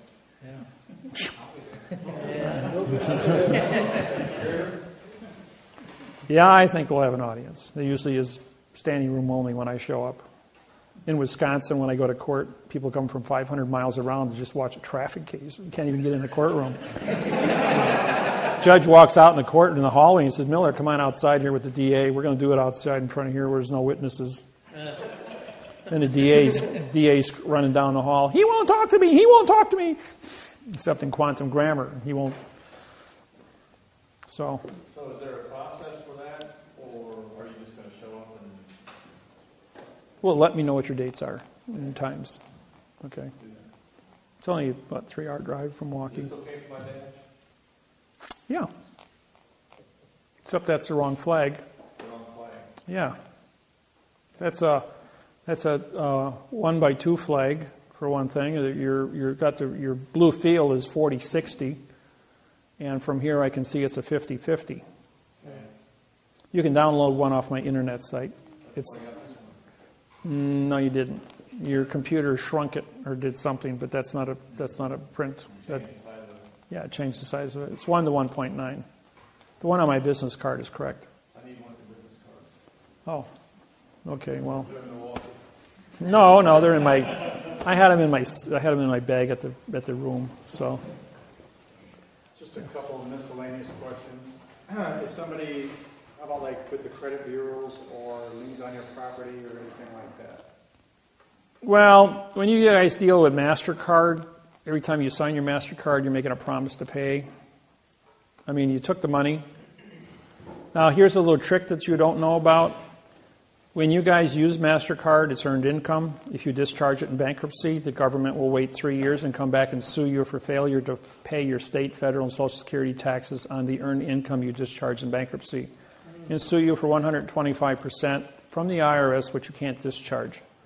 And you think you were in trouble before you couldn't pay your bills? Now you're in trouble with the IRS. Will sell your home, cars, and anything else you own, and they'll come after you from that location. And you can't file bankruptcy against the IRS claims, especially with that position. Okay, so the syntax wouldn't work in those areas. The syntax works except when you file bankruptcy, you are saying, what's in my hand? Nothing. You filed bankruptcy against nothing. Why do you file bankruptcy? You filed bankruptcy because you want to discharge a fact. Bankruptcy takes the nothing and makes it into a fact. Therefore, the fact is taxable. How do you think England captured New Zealand, Australia, India? Is because England figured out way back in the 13th century that if you file bankruptcy against an invasive people, take the Aborigines.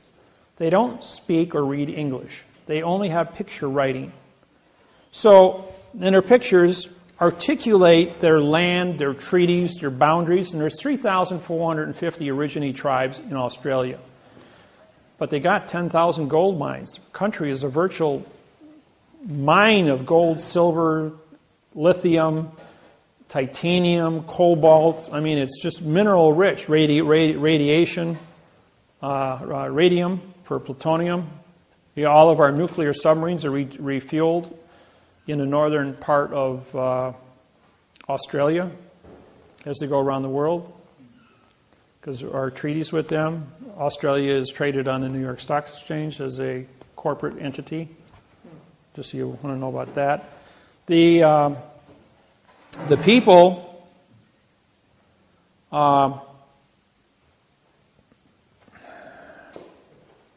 just lost my thought.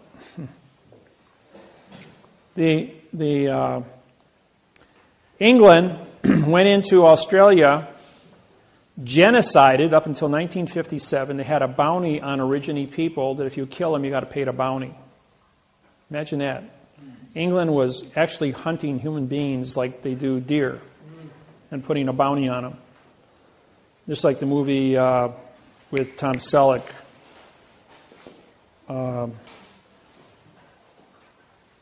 Quigley Down Under.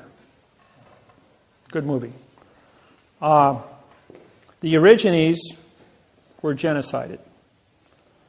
Then they went ahead and they stole their land and they sold it to the unsuspecting settlers from around the world as they came in as new people. Then as soon as the people bought the land, the government came in and filed bankruptcy on the individual, bankrupting them off the land.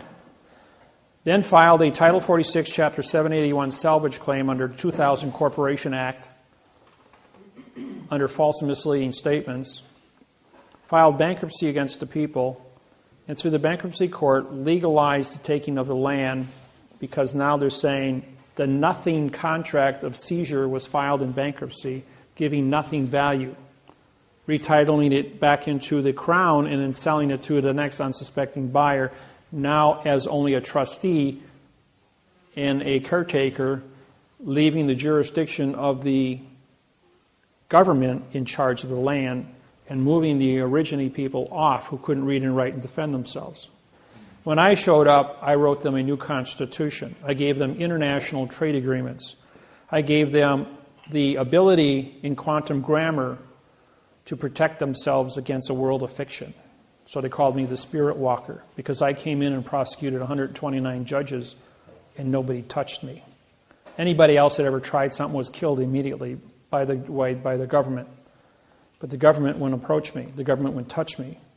So the Aborigines, my name got shot all the way across Australia in a matter of days as we got somebody here that's special. And that's the reason why when I came to Hawaii, same thing. Somebody special showed up and they made me king because I came with a bird. 1848, a prophecy was made that a white man from America would come to Hawaii and set the Hawaiians free. I wrote the apology bill that Bill Clinton signed and apologized to sealing the Hawaiian Islands. Then proved the entire history of the Hawaiian Islands from the international bankruptcy through World War II, and it was the post office that captured the Hawaiian Islands, not the United States court system. Henceforth, giving the Hawaiians now direction by which to prosecute trespassing.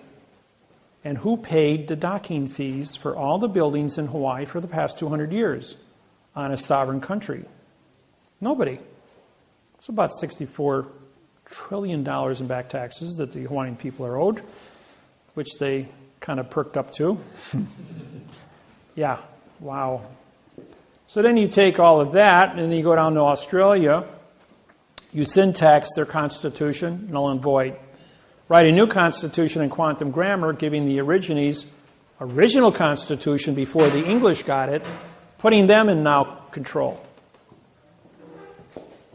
And then going in and prosecuting the judges where they're running out of the courtroom. They're standing up bowing to me as the chief federal judge of Australia and New Zealand. And the Aborigines are in there watching this. And then having 2 federal attorneys, 2 federal barristers, 2 federal solicitors and 2 federal, state attorneys, all stand up, all 8 of them, one right after another. We are in peril, danger to move forward against the Aborigine people. As Judge Miller has explained to us as a chief federal judge here in in Australia, in Sydney, Australia, New South Wales, as to how much criminal activity we have done in closed chambers in the back here in the last 8 hours. He can walk the walk, talk the talk, and he explained to us in detail the operations by which we are to be prosecuted as, that we don't exist as a government, as a court, or as a people, that we are trespassers. We hereby vacate our position against this Aborigine who we want to sue. And that's been 4 years now, and he's still a free man, and there's been no activity. And that word went all over Australia. And I've gone to court 129 times. Every time I walk in the courthouse, it's like, bzz, Miller's in the building. Everybody's running and locking doors. Don't let him in your courtroom. He walks in here, it's going to be hell to pay. Yeah. So will you also write that for the Indians? American Indians got the same thing through their treaties and now have 190 casinos on their properties. And guess what? The white man is losing money and they're buying back their own Indian lands with the white man's money. That's poetic justice. Yes. You were saying something about the bankruptcy. Don't do bankruptcy. Don't do bankruptcy. It is. I have a question. Don't think of how not to pay your bills. Think of how to make money and be more efficient. Learn how.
paper.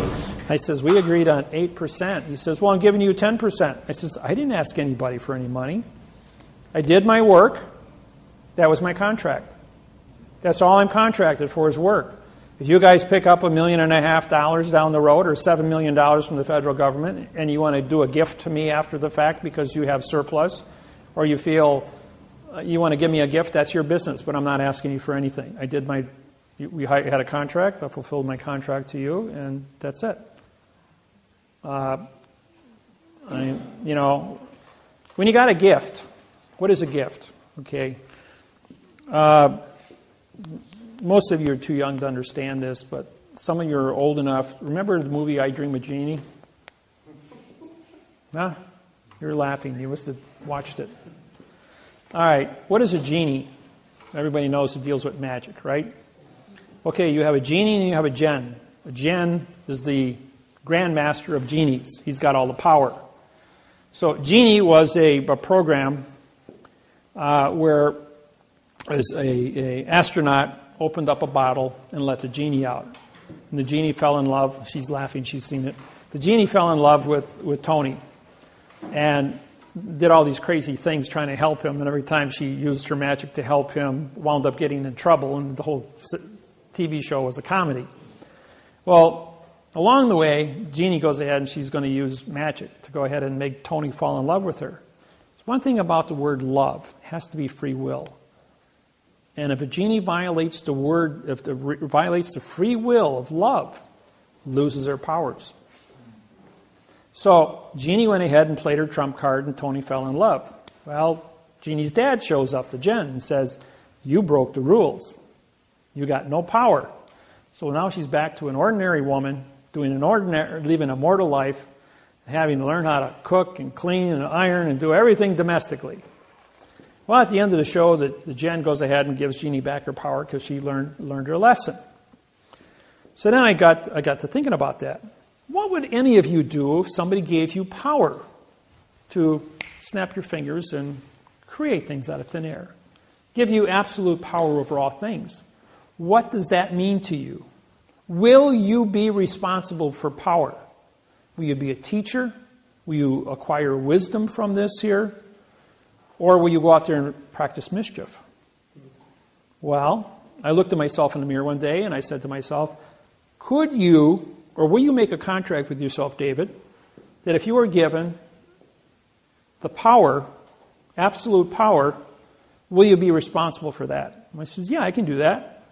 But would you do that at the point of death? In other words, if you violate the rules of absolute power, which is the word meek, M-E-E-K, that you will be struck down and you will die without cause. I says, yes, I'll make that contract with you. And what I'm doing is I'm talking to the mirror. So the mirror is a reflection of the opposite. But when the opposite goes through your eye, it's put in your brain as the correctness. A correct image appears in front of your brain. So I made a contract with myself and with God that I will be correct if given the power to be correct, to fix it. And what is syntax? Syntax controls all the contracts on planet Earth. Parse, syntax, grammar. And so 7 years later goes by, and I die on the operating table. And I'm reborn. And my whole personality is different. My 6-year-old daughter walks up to me and says, you don't smell like my daddy. You got green eyes now. You don't look like my daddy. My daddy had hazel eyes. You got bright green eyes. You don't look like my daddy. You don't smell like my daddy. My daughter was estranged from me until she turned 16 and then never talked to me again until she was 28. True story. My other children are very close to me. But the point is, I did acquire the math interface on grammar, giving me power on grammar. Grammar controls all contract, and contract controls all topics on planet Earth, all money, everything. So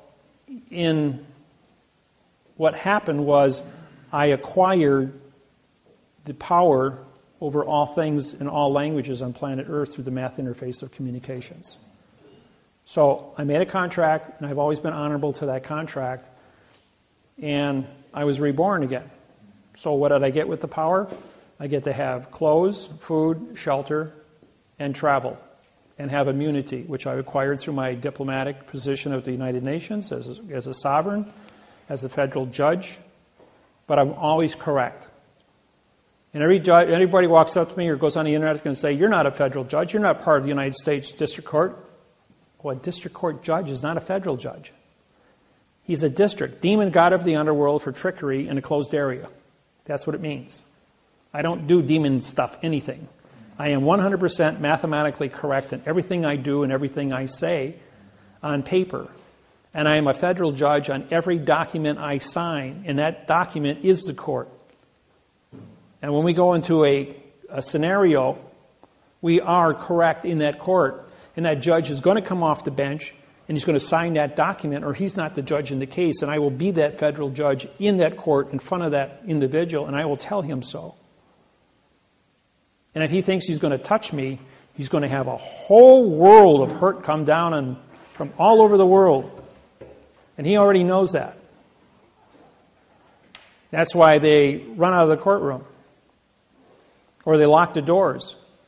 Or I show up in Honolulu, Hawaii last year. And everybody talks about this. I was ordered to go to court and testify. I went to court, and it was announced that all the courts in Hawaii and all the schools were closed because of the high wind alert. They were afraid the school buses were going to be blown over. That court-appointed lawyers, attorneys, judges were going to be blown off the road because of the high wind alert. On that day, you couldn't knock a candle out with the wind. But I went to court with a whole parade of kapunas behind me. We got to the court, and the sheriff was standing going like, the court's closed. It's Friday. It's declared a court holiday. There's nothing on the books for that. All the schools are closed, too. The whole state of Hawaii is declared a holiday today because of the high wind alert. It's all over the news, broadcasted all over the world. When you mentioned what is a gift, a number of years ago there was some deal going around called gifting. You pay so much. It's called Pay It Forward. They made a movie. And I have decided, because they use scripture to kind of smooth it over, and some people almost went to jail for it. I'm not sure. It kind of quieted down all of a sudden. I looked up the word gift in the dictionary. Mm-hmm. And it had a number of different definitions, but the one I remember is, it said, your request is not my gift. No contract is a gift, is what it means. In other words, you don't have a contract to give anybody anything, but you look at the value of the situation. It's your own personal judgment to either participate or not participate. Okay. In order for evil to flourish, good people must do nothing. If you see a wrong and you intervene and you correct the situation, maybe it requires a financial gift to stop and correct a wrong, to give a person food, money, or hope, to educate an individual with certain points of information. That then becomes a gift. Knowledge is the most important thing on planet Earth. If I take a little slip of paper a half-inch long, a half-inch wide, and 2 inches long, what's it worth to you? It's a little piece of paper. You just throw it in the garbage. And then I write the 6 winning numbers to the lottery tonight at 8 o'clock, which is worth $300 million. Now what's that little slip of paper worth? It's called points of information. Aflac. Paycheck. He knew that if he went back and changed time, the company wouldn't exist to pay him his paycheck. So what did he do? He knew what the 6 winning lottery ticket numbers were going to be when he came back. So he wrote them down and put them away 6 days earlier. So when he got there, he'd have a paycheck of $15 million. Kind of a cute ending to a great story. Point is, information is the most powerful thing in the world. If you study and you become proficient and you acquire the gift of syntax, you will know how to answer the questions and save people's lives and make a difference. I do it all the time. I do it as a parlor trick. Maybe 1 out of every 20 people actually pay me to do my job. The rest of them, you ask me a question, I just pop it off to you, have a tape recorder, and I'll give you all the answers you want as fast as you can. That recorder can record. Because if you try to write stuff down, I'm not going to repeat myself. If you want to get in a conversation with me, you better have a tape recorder running, because you're not going to believe what you hear in the next 5 minutes, because it'll take you a month of research to pull it out of the dictionary. Those that know me, those that have done business with me, know that once you get into bed with me, I take care of you.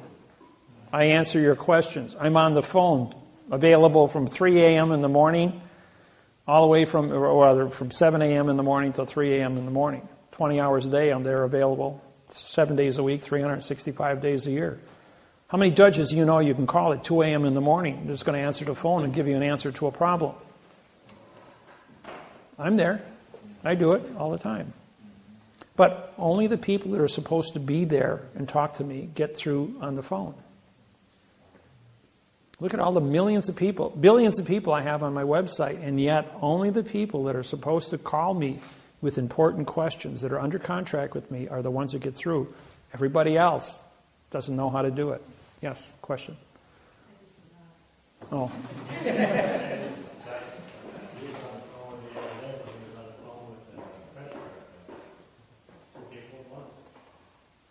Oh yeah, I'll be on Skype and 2 phones at the same time while I'm day trading and syntaxing a lawsuit. It's called multitasking. I can use my right brain, mathematics, doing numbers and syntaxing papers at doing 300 words, about 30 minutes, so about 600 words an hour. I'll do syntaxing while watching a movie. Did you say you fast forward the movie? Well, yeah, other movies, if I've seen a movie once, like Gone with the Wynn, I'll just put it on high speed and watch a 3.5-hour movie in 6 minutes. Or for entertainment, I'll walk through a video store and use 1 second on each title and go like, I know all the plots, I know the actors, I know the whole thing, and bang, bang, bang, bang, bang, bang, bang, watch 20,000 movies an hour just by reviewing my mind as to what I've seen in my life at 63 years. So I was 18 years old before I had my first TV set. So I grew up with a crystal radio that I built myself. I had to learn how to read books. I used a library and library card catalogs. I lived in a library 40 hours a week, 7 days a week. And I did that from the age of 8 to 18. So I was an information junkie, studied to be a doctor at the age of 12, and at 18 I put it all away and became a welder. Metallurgy, engineering, heat treating, all the things that build the world, because I was a builder. Built my own homes, built my own car, built my own boats. Built 3 cars, as a matter of fact, 3 Corvettes. I drive the only Lexan plastic bulletproof Corvette in the United States. Does 0 to 60 in 4.2 seconds, weighs 2,400 pounds, and is 380 horsepower. It'll blow anything off the line outside of a Cobra, which goes 0 to 60 in 4 seconds. But if I want to put a turbocharger on it, I could probably get it down to 3 seconds without too much trouble. I built one with lock-positive traction. Took the universal apart and welded it together with super missile weld so that both tires sped at the same time. And that was a quick little machine. That only weighed 2,200 pounds at 380 horsepower. That was kind of dangerous, so I got rid of it. So sold to a guy that does stock car racing. Yeah. You said your bill collector, Hiram William, you have his phone number and address? They're on the forms I give you. So, yes. There was a gentleman here earlier that wanted me to ask you why, or if your patent would supersede the U.S. patent, and why? Hawaii doesn't have any patents with the United States government. Is that what you're asking? Well, he just wanted to know. He wanted it to be on the video so when you come back and watch The United States government never had the correct parse syntax grammar to invade the Hawaiian Islands. Pearl Harbor was gifted in 1848 to the United States Postal Service by King Kamehameha I. That was it. Everything else in 1893 was an issue of coal, C-O-A-L. The Germans, the French, and the Portuguese all planned to take over the Hawaiian Islands 6 months after the takeover of the United States taking over Hawaii. They just beat them to the punch because the population stood by 1893 at probably 60,000 Hawaiians versus 3 million invaders back then. So, questions? If you become president, will you get the peace treaty signed between Israel and the Palestinians? Yes, Ron, I told you a story about Helm. That already was signed way back about 7 years ago. That's why there hasn't been any commotion there. They both are familiar. That was already signed. Yeah, that was already done in quantum 7 years ago. Even though the people are still making noise, those are satellite groups, but the people who originally signed that have not been fighting with each other because of the words. But then there's been the people who were involved with the original treaties are senior citizens, bad health, some have died. So the new people coming in are not familiar with the new terminologies, and so therefore they're drifting back into fiction, whereas they had quantum before. And if you don't take time to study, you're not going to be proficient. So every generation, just like ambassadors at the UN are traded off every two years. They run a 6-year ambassadorship, and every 2 years, 1/3 of all the ambassadors in the UN are changed out. So from the time I got my ambassadorship in 1999, under sovereignty, I'm still hold that position because there's only 2 of us, Russell and I. All the rest of the people in fiction are changed out, but I have a lifetime appointment as a director of a sovereign country called Quantum Grammar. So that's where that stands. Yes? There are some of us without birth certificates and Social Security numbers. Is there a certain way to interact with the world? Or? Well, if you don't have a Social Security number, it's pretty tough to get a driver's license or a passport. And because the world of fiction, you can travel anywhere you want, except the corporation of airlines, trains, buses, and automobiles are all controlled by Social Security. In other words, you have to have that number to move between point A and point B. As long as you stand still, nobody's going to bother you. It's when you want to go across state lines or federal, international lines, they want to have those points of information. Otherwise, I would recommend you send your identity, do a claim to life, mail it to yourself, registered mail. That way you've got a quantum registered mail with the post office. Use that as your identity to go and mail yourself anywhere you want to go, registered mail. And then send yourself, put a post like I did Russell.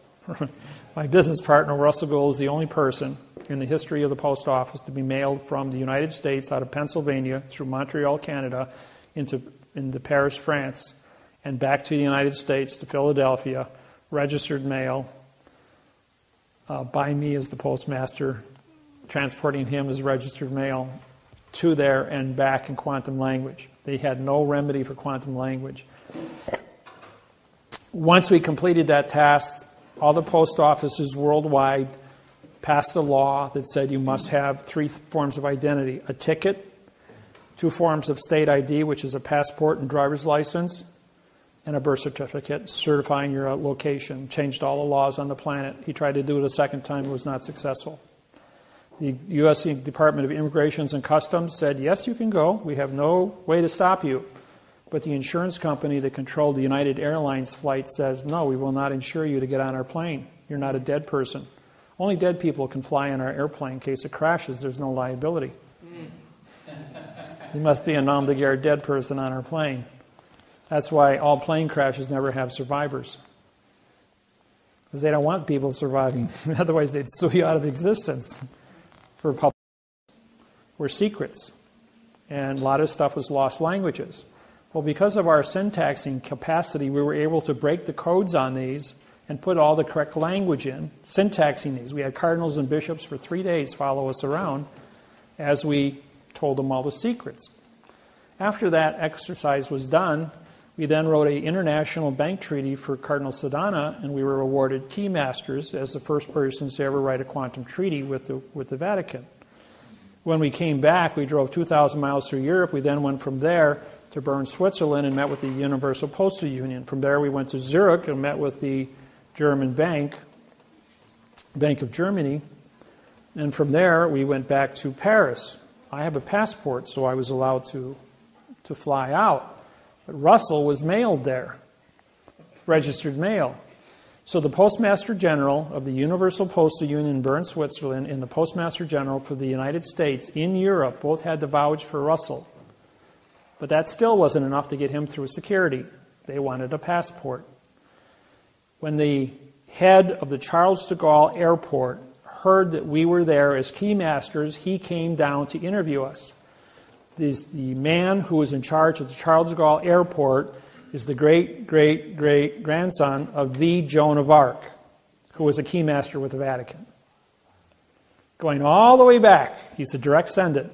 And when he heard that there was 2 keymasters from the Vatican at his airport, he shut down the airport, held 300 people in a DC-10 for 3.5 hours as he interviewed us for 3 hours, and did syntaxing exercises with us for 3 hours about Vatican secrets using a Bible. After which time he gave us red carpet VIP treatment through security onto the plane. We flew back and were accepted. We had to be debriefed by the post office when we landed in Philadelphia, but everything went smooth. Got him there, got him back. All postmasters in the world were notified that Russell was mailed to Europe and back registered mail successfully.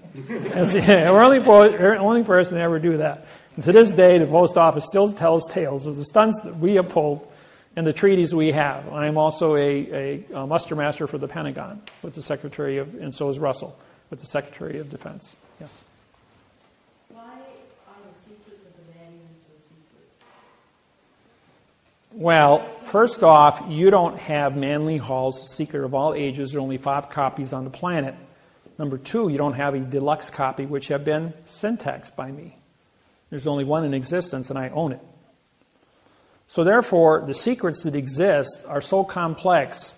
If you started reading right now on a 6-page book that's 6,000 pages long, this wide and this tall and this thick, it would take you several years to get through that. And you would also have a syntax background to understand what it says. Russell and I both do.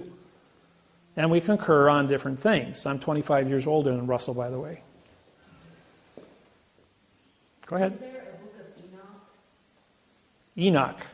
Enoch. I know what Enoch means, yes. But no, there's not a book of Enoch. It's a tale about a UFO.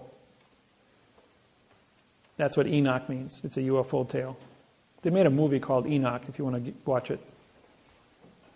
Yes? Do you have with you kind of the life, like a kind of the life, birth, whatever? Yeah, it's on page 2. I would like to see one that's done. Right there, page 3 in the book. There's also the same ones on the internet. Just fill it out, put your picture on it, have your people autograph and fingerprint it, and you're done. It's called the claim of the life. Claim of the live life. What it means is that you have knowledge of what a prepositional phrase is, how to certify what a fact is. You've identified yourself, your mother, your father, and 2 other people with claims of the life have identified you to be a fact. That's all it means. You don't file a claim of life written with the correct parsé syntax grammar with the recorder's office or with the fiction government. Why would you file a fact with a fiction? It's an oxymoron.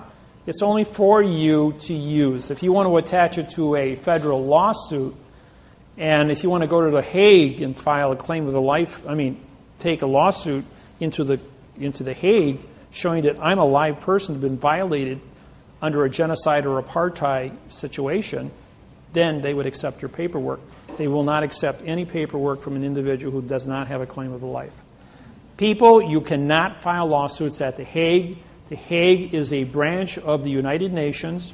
You must be a United Nations member who has paid your dues of $1.6 million a year, and you must be a country. Private citizens are not allowed to bring cases. The Blood Diamond case took 14 years to get to court. 235,000 people died under the Blood Diamond Civil War. And that's why the Blood Diamond movie was made. For those that haven't seen it, yeah. A break? 7:30. We're just for an hour?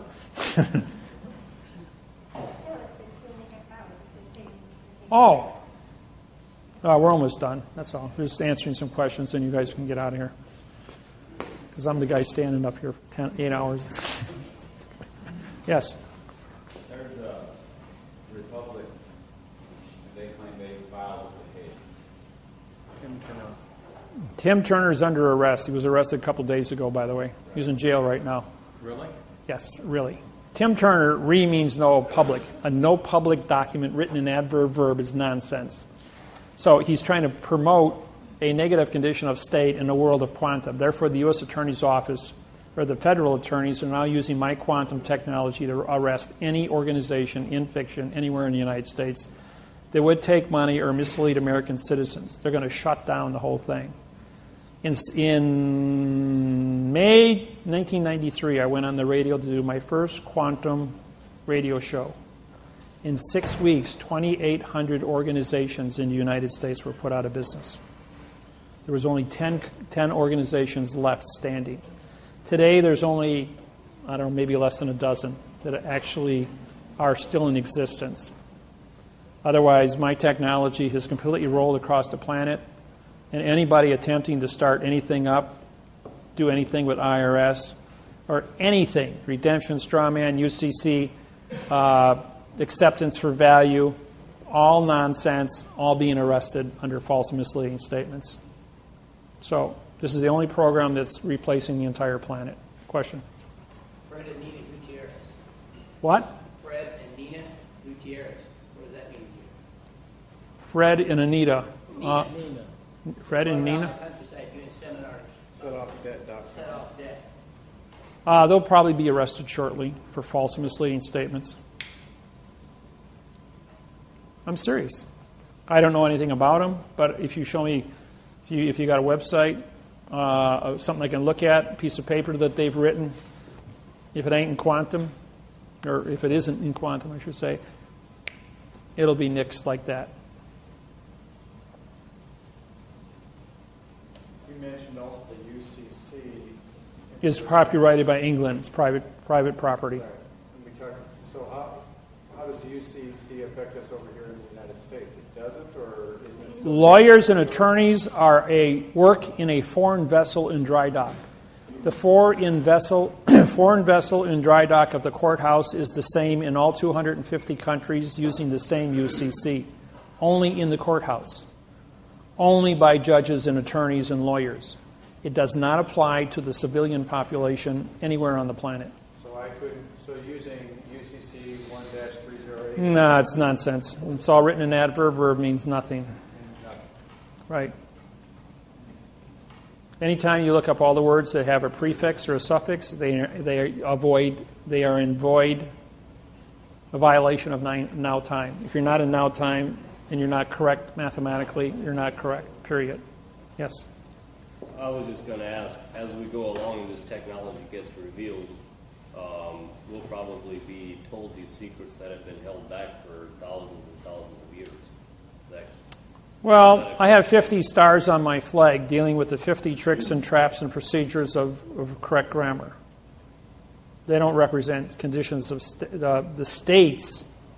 They represent the conditions of operations. And so it's the operations that I've been bringing out and teaching to the people. And every time the government goes out and they cook up a brand new plan to think they're going to trump me, I just go ahead and pull another trump card out of my thing and I trump them. I've shut the United States federal government down 23 times, the entire government, courthouses, legislation, the Senate, everybody. So I'm a world icon. The whole world knows my name. I'm probably bigger than, when I went to Australia, the Immigration and Customs says, you're bigger than the president of Australia. You've got like 4 times more people on your website than he does. He says, "Who are you and what are you doing in our country?" And so I pulled out all my gambling cards and I says, "I'm here to gamble. I'm in your Texas Hold'em tournaments." And I pulled out my cash and I says, "I have the cash to buy into the tournament. And I like to gamble." Just part of my entertainment. I know adrenaline, I mean, it's got to have something to give me a little kind of buzz. Doing it to judges isn't buzzing me. Yeah. On one set of videos, I remember you mentioning hanging on a cliff. Yes, that was at Devil's Lake, Wisconsin. In other words, I'm a rock climber. I've climbed Devil's Tower already in Wyoming. That's a 1,200-foot face. It's as smooth as this wall here, with little tiny cracks going all the way up to the top. And get up before sun up, and you start climbing up that thing, and you get up to the top, sign your name, and you come back down on the backside, which is kind of easy. Or you rappel down the face. But I was climbing on Devil's Lake. It was 95 degrees out. I was on a cliff about 102 feet tall at Red Rock. And it's a smooth face. It's an inverted climb. It means you hang a rope off the top, it hangs 6 feet off the bottom, so you're actually negative climbing all the way up. You slip, you fall, you got your rope. Well, I was 10 feet from the top. And where my carabiner was tied off was 10 feet below from the guy who put it up on top. He had climbed down, but I was out of location. I went up the wrong crack. So here I am in a wrong location, and I had to disconnect. So now I'm on a 90-foot cliff after an hour climb, 10 feet from the top, and it's all smooth. All I got is a 3-inch crack in front of me. So I had to put my fist inside the crack and tighten it so hard that I could do a one-arm pull-up and do that hand over hand for 10 feet to get over the top. Otherwise, fall to my death. There was no way up, no way down except to go over the top. The rock doesn't care if you die. So you're there, and you have one responsibility. You either put away your pain, you put away your stupidity, and you tough it out. You get over the top. You pull yourself out of the situation. And when you get done with that, and you survive, everything else is nonsense. I don't believe that. And that's what it means to do something. Now, I've taught all my children, all 6 of them are rock climbers. My son and my daughter used to be teachers of rock climbing at Devil's Lake, Wisconsin. My son, Mark, he was climbing one day, and he had been instructing for 3 years. And we were up at Red Rock, and he had tied all the ropes off. I mean, he had done everything. And he was so busy doing what he was doing, he didn't pay attention. Put his carabiner on all nice, his harness, tied his knots off, and then he flew his foot out backwards to rappel down. Except the pile of rope was still 10 feet in front of him. Around the base of the tree, sitting there in one neat pile, and I was about 12 feet away, and I was tying my shoe, and I looked at him, and I looked at the rope as he swung his foot out, and he was already past the point of return, which means he was going to fall 90 feet to his death. And from a squat position, I sprung like a frog and caught the end of the rope as he hit a 45-degree taut. He pulled himself back on and sat there and shook and cried for 20 minutes, realizing that he had just died and got his life back. And me, I caught that rope with both hands, and you could see the marks in my hands from squeezing.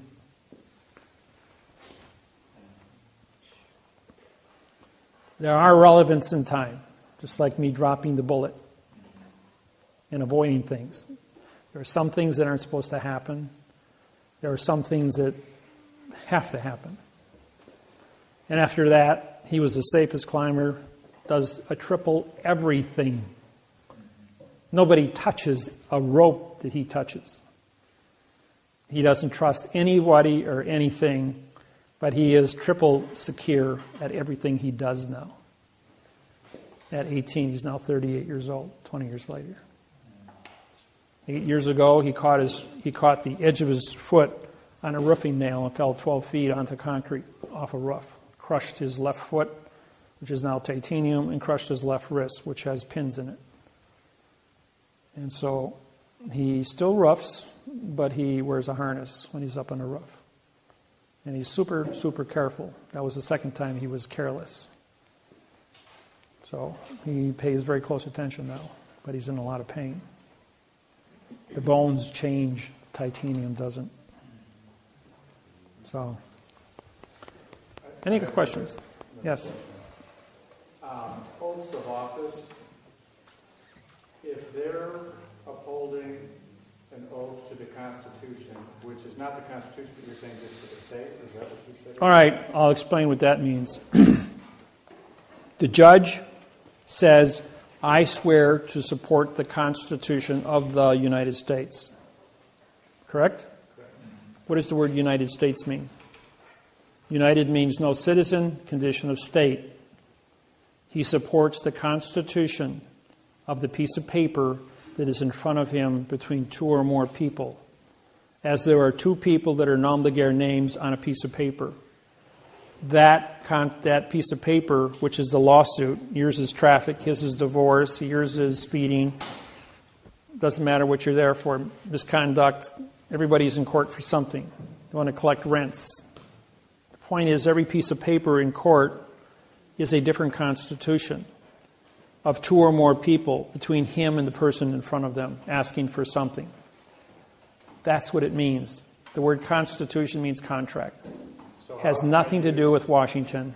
So how can, for example, the oath that I showed you of the police officer, how can I use that to my advantage to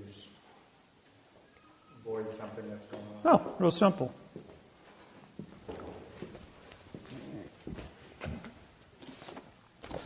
Mr. Police Officer, will you please take the witness stand? And he takes the witness stand. You take the oath of office and you hold it up. Is this your oath of office? Yes, it is. Did you write that? And he's going to say, no, that was presented to me. Do you know what the word syntax means? He's going to go, well, no, I don't. I says, you signed a document, but you don't know what grammar means. You know what the word grammar means? Do you know what the word parse means? Do you know what the word syntax means? If the answer is yes to all three of those, then you're saying then you understand how to syntax this document, correct? He's going to say, no, I don't. So you don't know what you're signing, which means you don't have an oath of office with knowledge. It says you're saying one thing here, but you're just testified because you don't know what you're doing. Your Honor, this man has just identified the fact that he doesn't have an oath of office. Now let's say it says, did you go to college? And yes, I did. I went 4 years of criminology, took college in criminology. Did you study English in college? Yes, I did. Did you study English in high school? Yes, I did. All right, do you know what the word syntax means? Yes, I do. You understand what the word grammar means? Yes, I do. You understand what parse means? It's a French word. If you don't, I'll explain it means parts of a word. Okay, that's fair. You can give him a hint. So now you understand parse, syntax, grammar. Is that correct? He goes, yes, it is. Did you write this? You're going to say, well, it's an oath that I signed. Again, do you understand what it means? He's going to say, well, yes, I do. Then if you understand what this means, did you modify your facts with adverbs and adjectives? Did you change the meaning of the syntax on this document by putting adverbs and adjectives in front of the facts?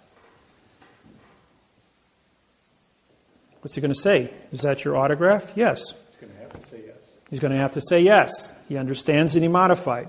Under false and misleading statements and fictitious conveyance of language and deprivation of rights under coloring of law, you just confessed to 3 felonies, and you signed it. Now, while engaged in criminal activity under Title 42, 1988, states responsible for all fees in this case. Your Honor, this man asked me for $525 fine here. The district attorney is a co-conspiracy with this here, as the two of them work together to ask me for a $525 fine. I'm invoking the Clayton Act for a 4 times damages. I want to check for $2,200 right now. This man just committed treason in front of me. And the state pays all fees. Now you cut me a check because I have a criminal confession by a police officer. Can you take that a step further? If the DA wants to prosecute, yes, but then the DA was party to it, so therefore it's a co-conspiracy. So he's guilty of 22 and he's guilty of 22. And the state's going to go, I'm going to vacate this case right now because I ain't paying no bills. So we can do the same thing with the attorneys, though. Exactly, which says nothing. Once you, and judges. Well, not the judges, on the other hand, are not in the courtroom. They're on a different plane. You know, when I went through a divorce, the lawyer asked me for $1,700 worth of attorney fees for fighting for my children. He says, hey, Mr. Attorney, take the witness stand. Oh, I don't have to take the witness stand. Client-attorney privileges. So I didn't care about your client. I didn't ask you a question for that. I said, take the witness stand. You asked me for money. That's maritime law of commerce. You have to testify under maritime law of commerce. Judge Wasilewski goes, he's right. It's maritime law of commerce. You asked him for money. You've got to take the witness stand and testify. Well, his 8 business partners that belonged to his law firm all were sitting in the courtroom, all in a nice row next to each other to watch him take down David Miller and make him pay a fine, make him pay attorney fees. I asked him the same questions. Did you go to law school? How long have you been a lawyer? And his answer to each one of them, do I have to answer that, Judge? And the judge says, of course you do. If you're not a member of the bar, you're going to get kicked out of here. If you didn't go to law school, you're an imposter. Do you understand syntax? He goes, yes. Do you understand grammar? Yes. Is this your autograph? Yes. Did you write this document? Yes. Did you ask me for money? Yes. Did you modify your facts? Not your nouns, because they're no-nos. Did you modify your facts with adverbs and adjectives? Well, yes, I did. And what did they do? They modified. Therefore, you changed. And because you intentionally changed, is there any closure on this document for false, misleading information, for modification of the facts into verbs? Well, no. Well, by your own confession, you modified grammar under false, misleading statements, fictitious conveyance of grammar, and deprivation of rights under color of law. And you tried to extort money from me under mail fraud, Title 18, Section 1341. That's $1 million fine and 30 years in prison. You feel lucky today? Judge goes, can he do that to me? Wasilewski is laughing. He had to stop himself from laughing. He was laughing so hard when I downloaded it on him. He says, he's already done it to you. You just confessed the 4 felonies. You will write him a check right now for $6,400 or I'm going to put you in prison. And he did. Pulled out his checkbook and his boss stands up and yells across the courtroom, you're fired. I'm not paying that bill.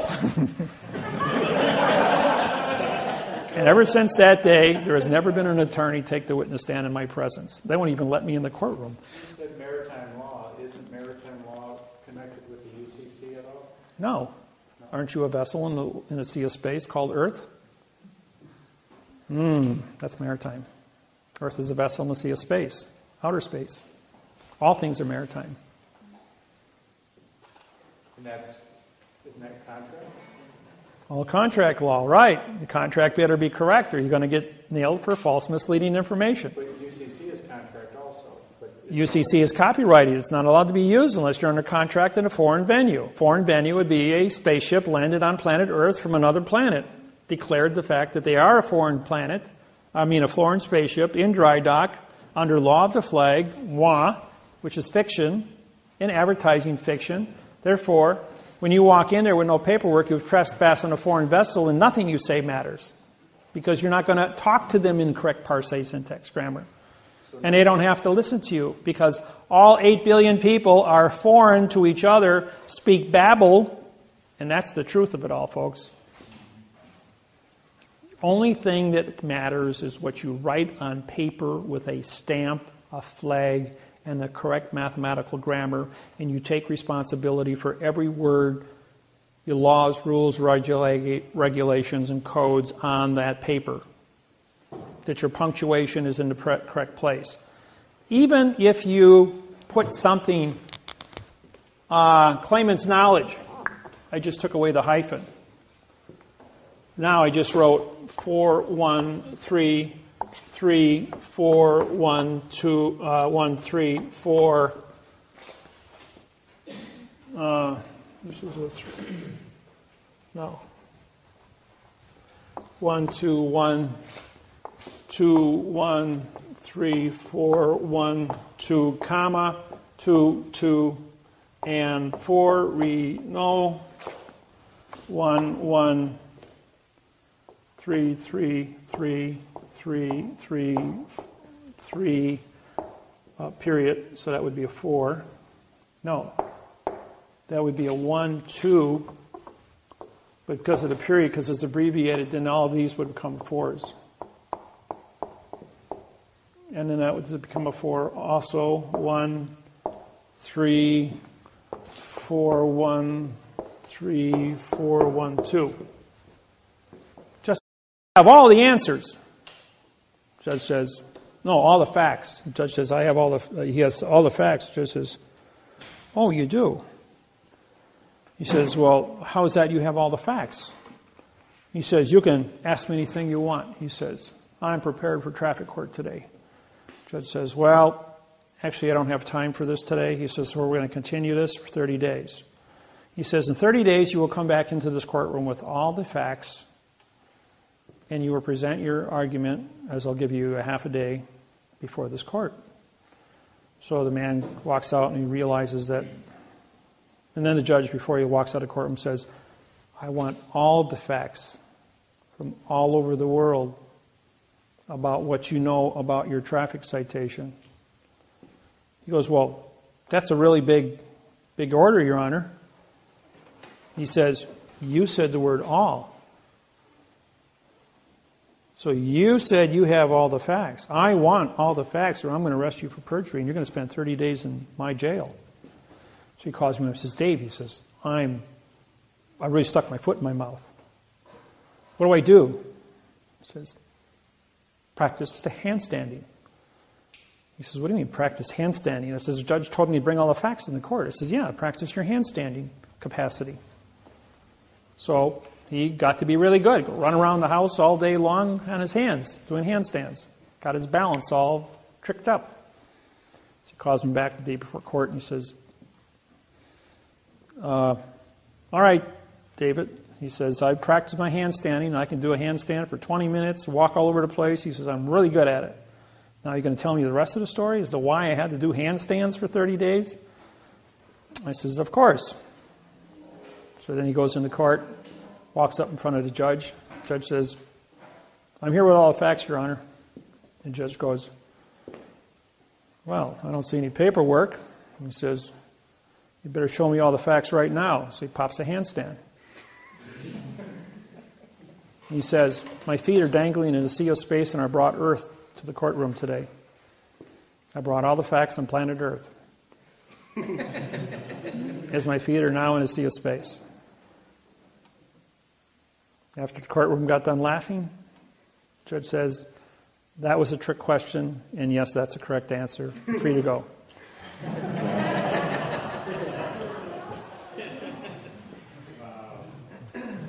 You see, sometimes it isn't about syntax or it's about knowing where to look.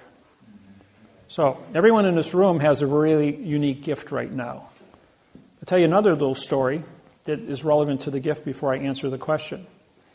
Man walks up, Ford, president of Ford Motors, Mr. Ford himself, 1952, holds his annual shareholders meeting. And people come from all over the United States for all the Ford dealers. And Mr. Ford is amongst all of his executives, and he's having a conversation. And finally, this young executive walks up, 31 years old, graduate, cocky little guy, and he walks up to Mr. Ford and says, Mr. Ford, I understand you can answer all questions. He says, yes, I can. He says, okay, I got a question for you. So he asked the question in front of all the people there. Give me a phone. I want the answer to this question. You got 15 seconds. Calls his think tank. 15 seconds later, comes back and he says, here's the answer to your question. And answers it. He says, is that the correct answer? He says, yes, it is. He says, you can't answer all the questions. He says, you had to call somebody else. He says, is that the right answer? And the man says, yeah, that's the right answer. He says, I know where to look. And that's why I know I can answer your question. By the way, you're fired. For being a wise guy. Okay, what did I say that for? I said that because all of you here have a now have access to me.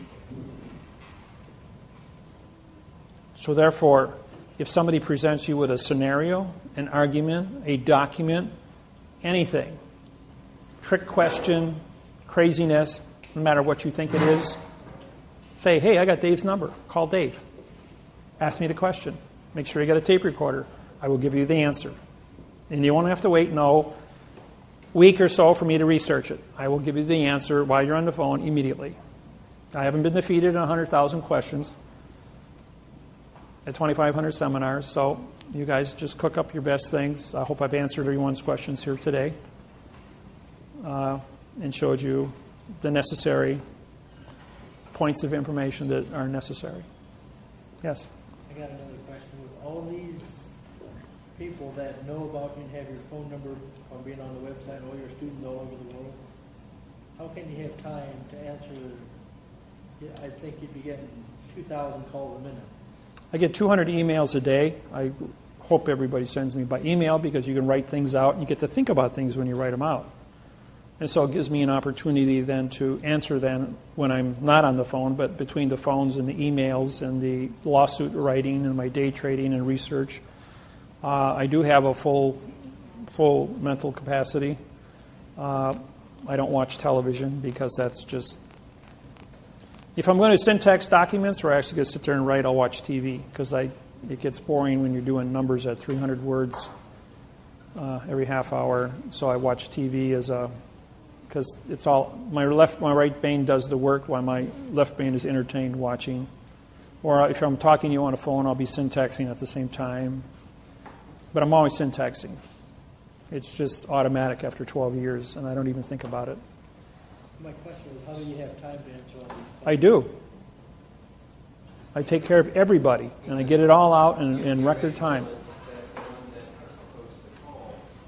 Right. People that are doing nonsense don't get through to me. People that are actually legitimate, have a legitimate question for a legitimate reason, and have an emergency do get through to me, and I answer your questions. New people are always going like, you answered your phone. He says, I see how many people you got on your website. The numbers are posted. He goes, how can you possibly get through to me? Well, everybody gets through to me. Since I've been standing here, I've had only 8 phone calls. Kind of disappointed. No emergencies. I know everybody's phone number and what they want to call me about. Where's my form? How do I fill it out? Did I do it right? Same thing, yes. You got that passion up there, but you didn't show us how that changed it. You showed us how it changed too, but not from what. Oh, this was a compound noun. All my writings have underline on compound nouns. But when you drop this becomes, anytime you have 2 facts, a claimant is a fact, knowledge is a fact. When you put a fact in front of a fact, this becomes an adjective, making this into a pronoun. Except the is an adverb. The only word that the adverb can attach to would be another adverb, but knowledge of becomes a pronoun because it's been modified by 2 adjectives. The first word in a sentence, the authority always runs backwards. And the word and here is a conjunction. If I put a full colon after this, I would break it, and this would become a real fact now. But without it, this becomes a pronoun. The pronoun has to be connected by an adverb. The adverb has to connect, and all it does are adverbs. Now making this into a verb, but because there's punctuation here, this automatically becomes an independent pronoun. And these are all pronouns, pronoun, and this then becomes an adverb, making court to be an adjective of the word with, which now becomes a pronoun again. It's not a fact, so it's a nothing, because it's been modified. Here's another one for you. We're at the University of Atlanta, Georgia. 3 PhDs in grammar are in the audience. And I'm about 3 hours into the seminar, and I write this little sentence up there.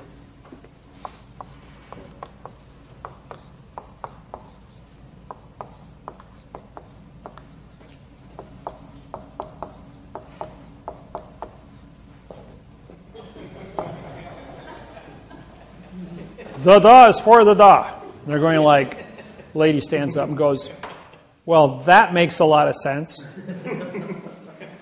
He says, yeah, but what does it say?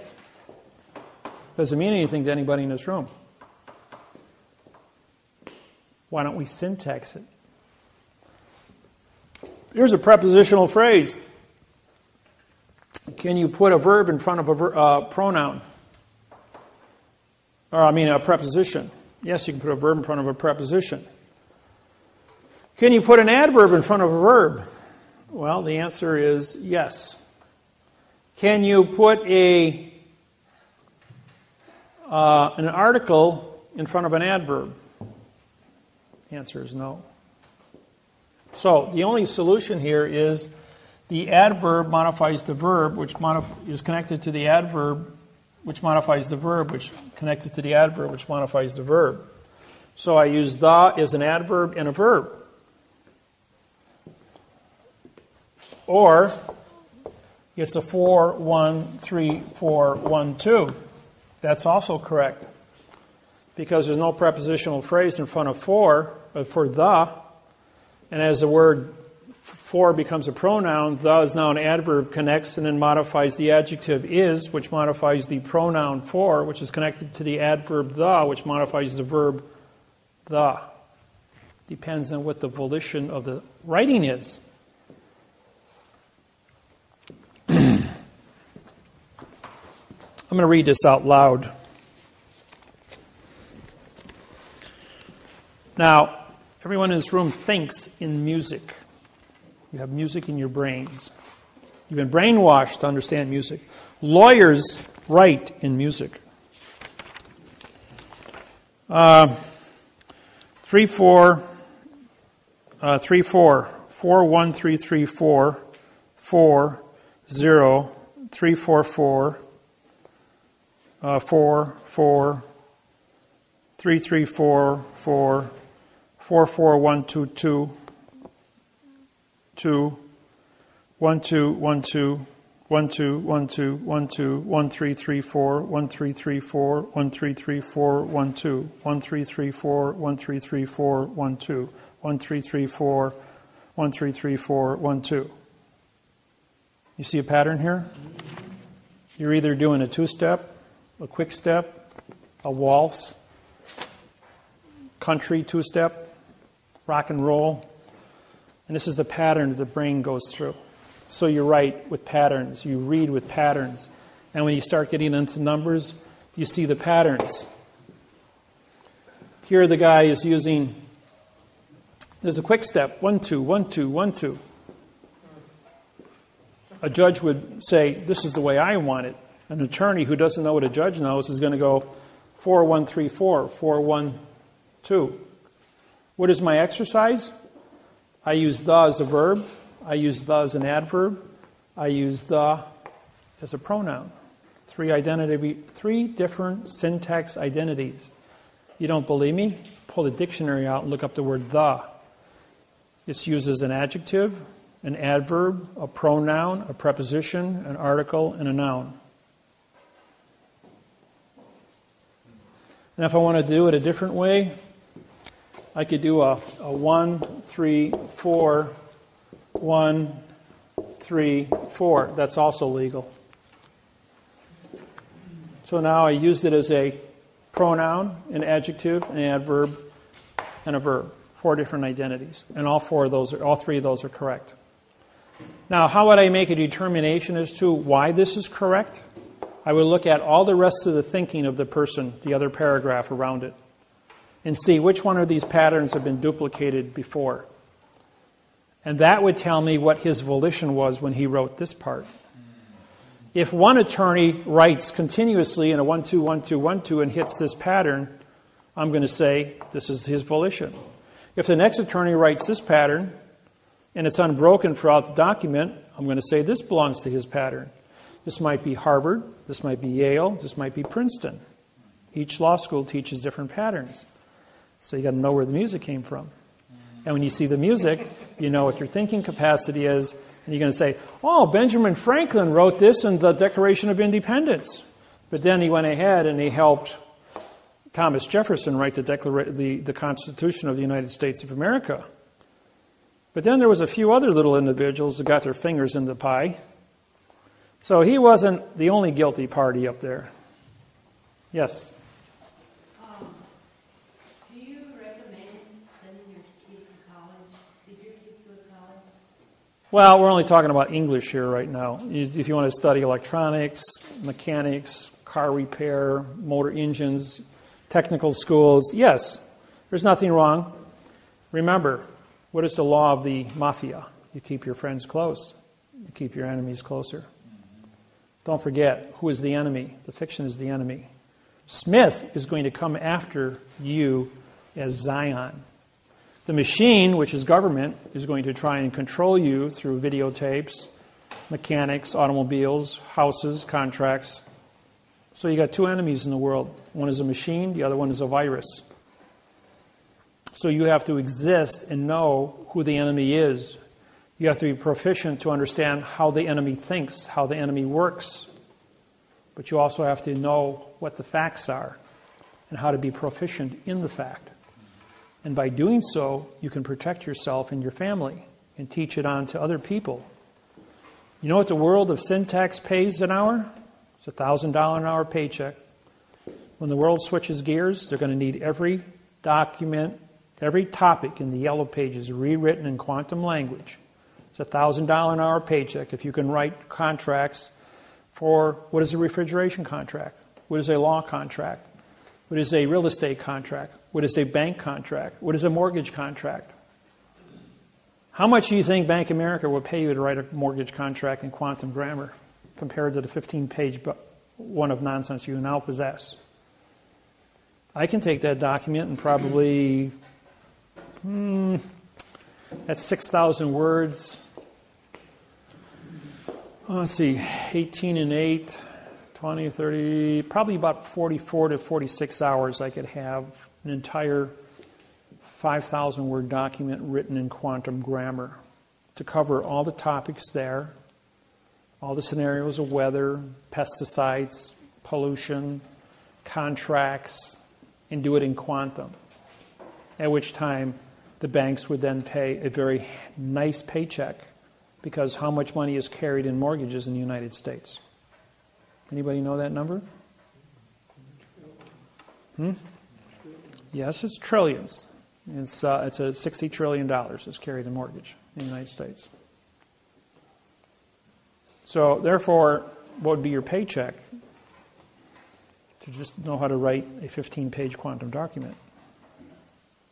For Bank of America, Wells Fargo, Citibank, Chase, Wachovia, J.C. Morgan. Do the math. You got 38 major banks. They're all going to want mortgages. Learn how to do syntax. One contract, you're financially independent. There is no substitute for knowledge. The only security you have in life is your own daily capacity to earn. Earn doesn't mean money. Earn means respect, love, ability to communicate with other people about anything. And as you go through life, you have to continually beat your own record every day. That means you will learn and improve yourself every day and be more than you were the day before. Don't cry about the fact that you're in debt.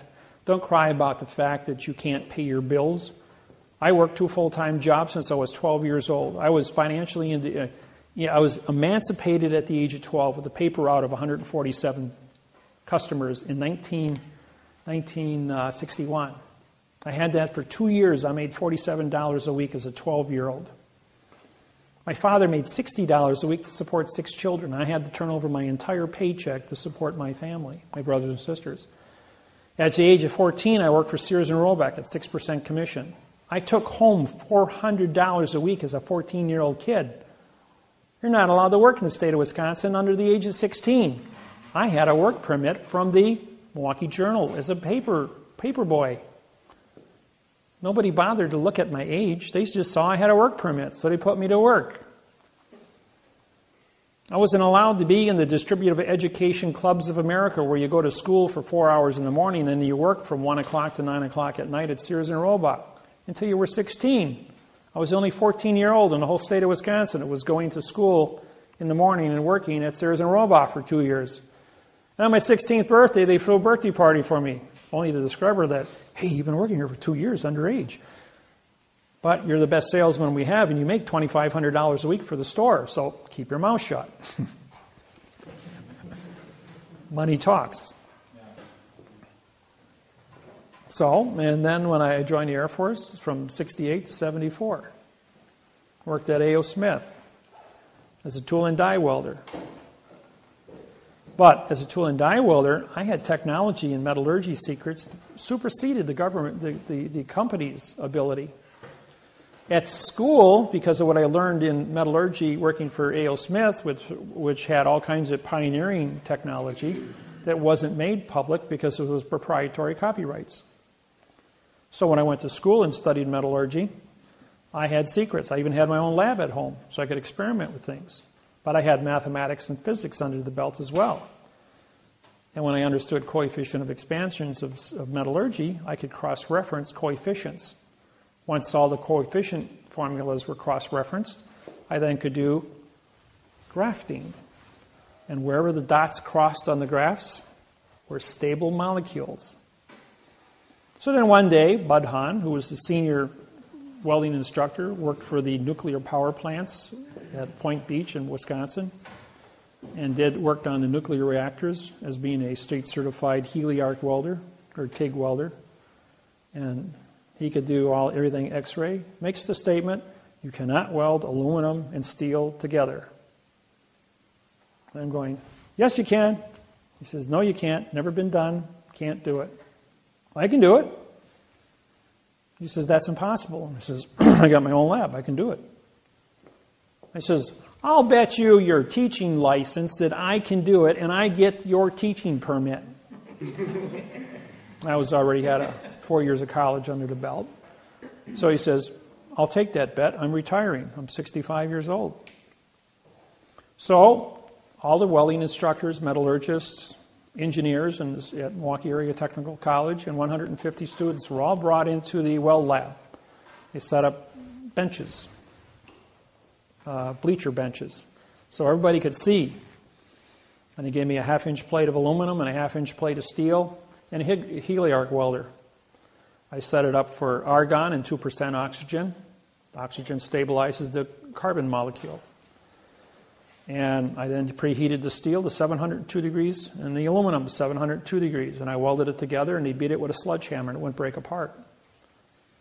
He says, there's no application for a 702-degree weld of steel and aluminum together. I says, that's not my contract.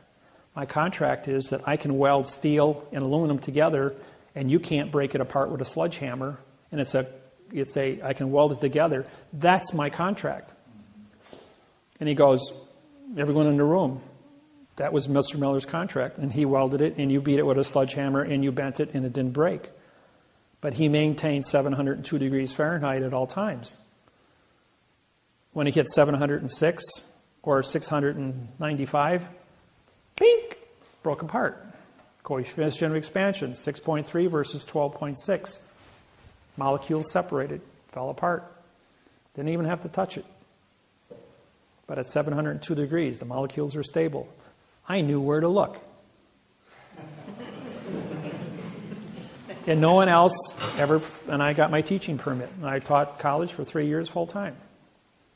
During the day, and I worked full time at night at A.O. Smith as a tool and die welder. What I'm point of making here is, if you have knowledge, knowledge is control, and control, you can do what you want. So therefore, ladies and gentlemen, if you go through life and you have questions about syntax or about chemistry or about physics or about medicine, just about anything, and you don't know what to do, I have a cure for cancer. I can cure any cancer you have. I don't care who you are. I can cure your arthritis in 48 hours. No problem. High blood pressure, eat an ounce of popcorn every day. There's a little tiny molecule in popcorn that will cure your high blood pressure and your artery problem in 14 days. You'll have 105/70 blood pressure. Yes? My nephew just got diagnosed with Throat cancer? 105 degrees Fahrenheit atmospheric chamber, 2 atmospheres. That's a barometric chamber used for deep sea divers. Keep you at 32 pounds per square inch air pressure. 28 pounds of air pressure. Stops your blistering at 105 degrees Fahrenheit. IV drip, put the person to sleep. Use sodium pentothal to knock you out for 125 hours at 105 degrees. You will have tubes in, tubes out for waste, nutrients in. You'll wake up in 5 days. The throat cancer will be dead because no cancer can reproduce itself under fever. It's a 100% cure, no side effects. Mayo Clinic, Minnesota. Mayo Clinic, Minnesota does it. So does Atlanta, Georgia, Mayo Clinic. Only 2 procedures. It was discovered in the American Indians have been doing the sweat tent for 400 years, curing cancer. Remember, they go into the sweat tent. They hallucinate, see the Great Spirit for 72 hours. You hallucinate at 105 degrees. As long as you're in hallucination, your brain is at 105 degrees and so is your body. Because it's in a steam environment of hot rocks with steam, you don't dehydrate. You're inhaling enough water to replenish your sweating. And you drink fluid. All heat. And it's done for 72 hours. That cures about 99%. Some of your things like breast cancer, ovarian cancer, throat cancer, brain cancer. 105 degrees, 125 hours. 2 atmospheres pressure. Oxygen level is 16.8, not 14. 16.8. Because we got to boost the oxygen by 2%. Creates a oxidized blood chemistry. And no cancer can reproduce itself under fever. 105 degrees stops the reproduction, and no cancer cell of the 1,800 different cancers that exist can exceed beyond 125 hours. They will all die, 100% will die without reproducing, and your body will be purged. The human cell can go 90 days at 105 degrees. You only got to do 5. They will have no side effects. Nope, you're asleep under sodium pentothal. Your whole body is completely kept asleep.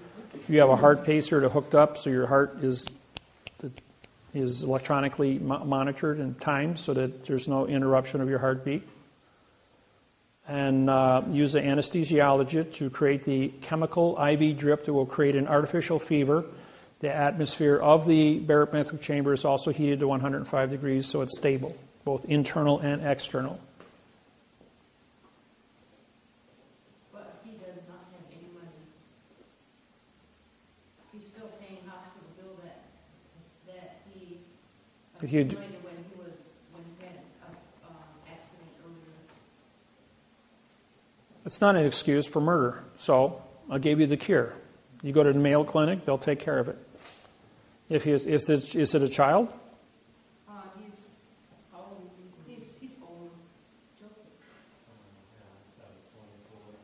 Oh, because if it happens to your children, the Shriners Hospital in Chicago will take care of that for children that have cancer or birth defects. So would they take care of him? They may if he's poor, but Mayo Clinic will probably take him in if he applies for it. He's also hemophilia. It's a 5-day cure.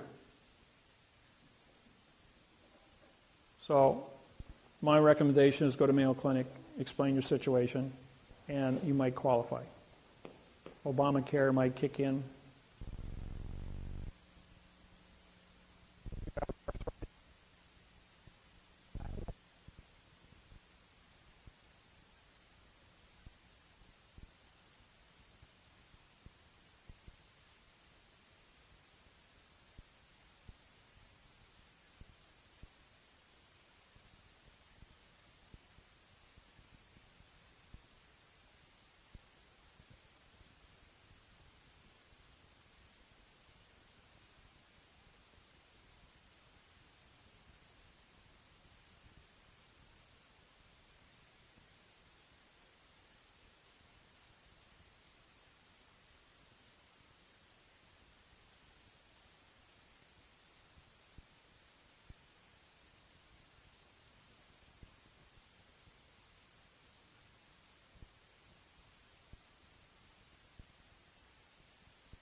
else.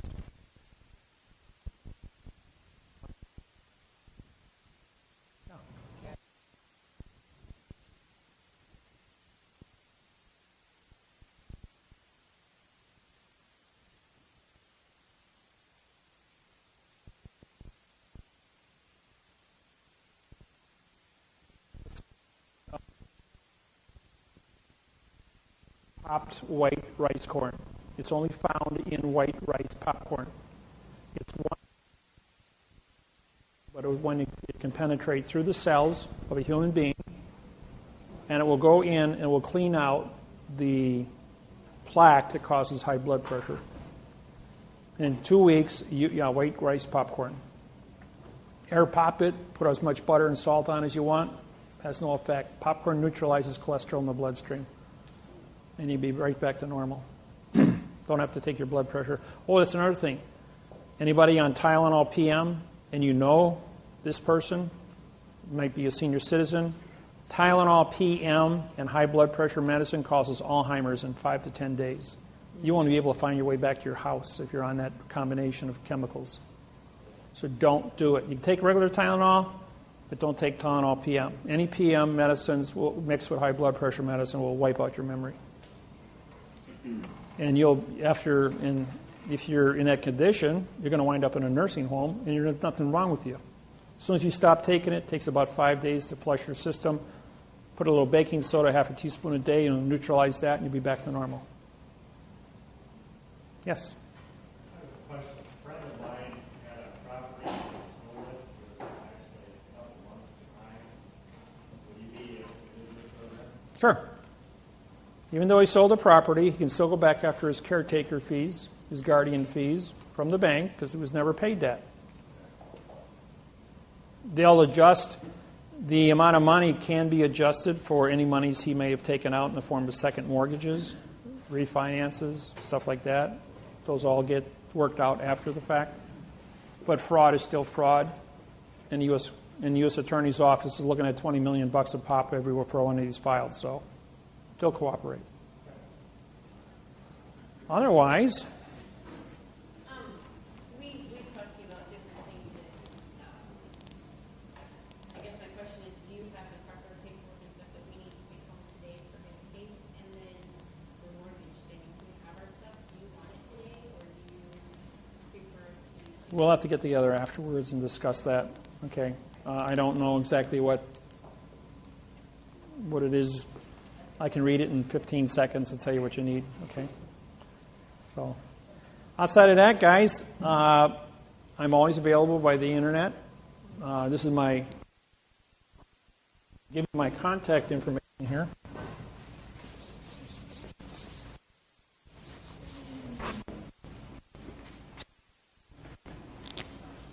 My DWAWRO.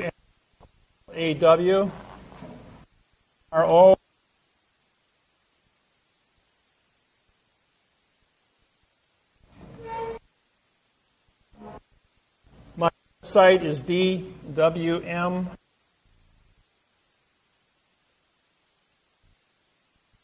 Address, all correct. And my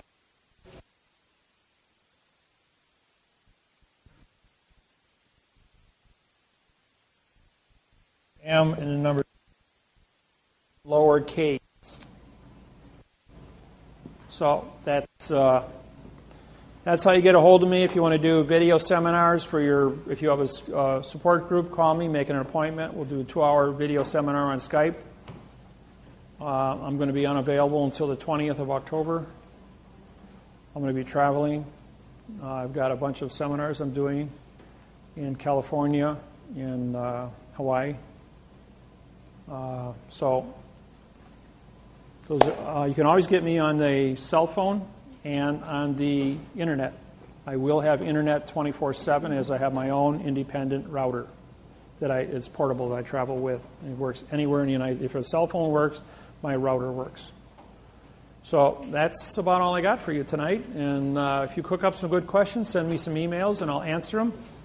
And for those that want to get involved with doing lawsuits with me, contact me. I charge a flat $3,000 for anybody that wants to do the mortgage contracts. And the syntaxing, the fault judgment, any follow-ups that would take place, the contacts with Tyrone Williams in the U.S. Attorney's Office, any court issues that come up where a judge is going to get attitude, be more than happy to participate. It'll be fun. So thank you for coming to my seminar. Thank you.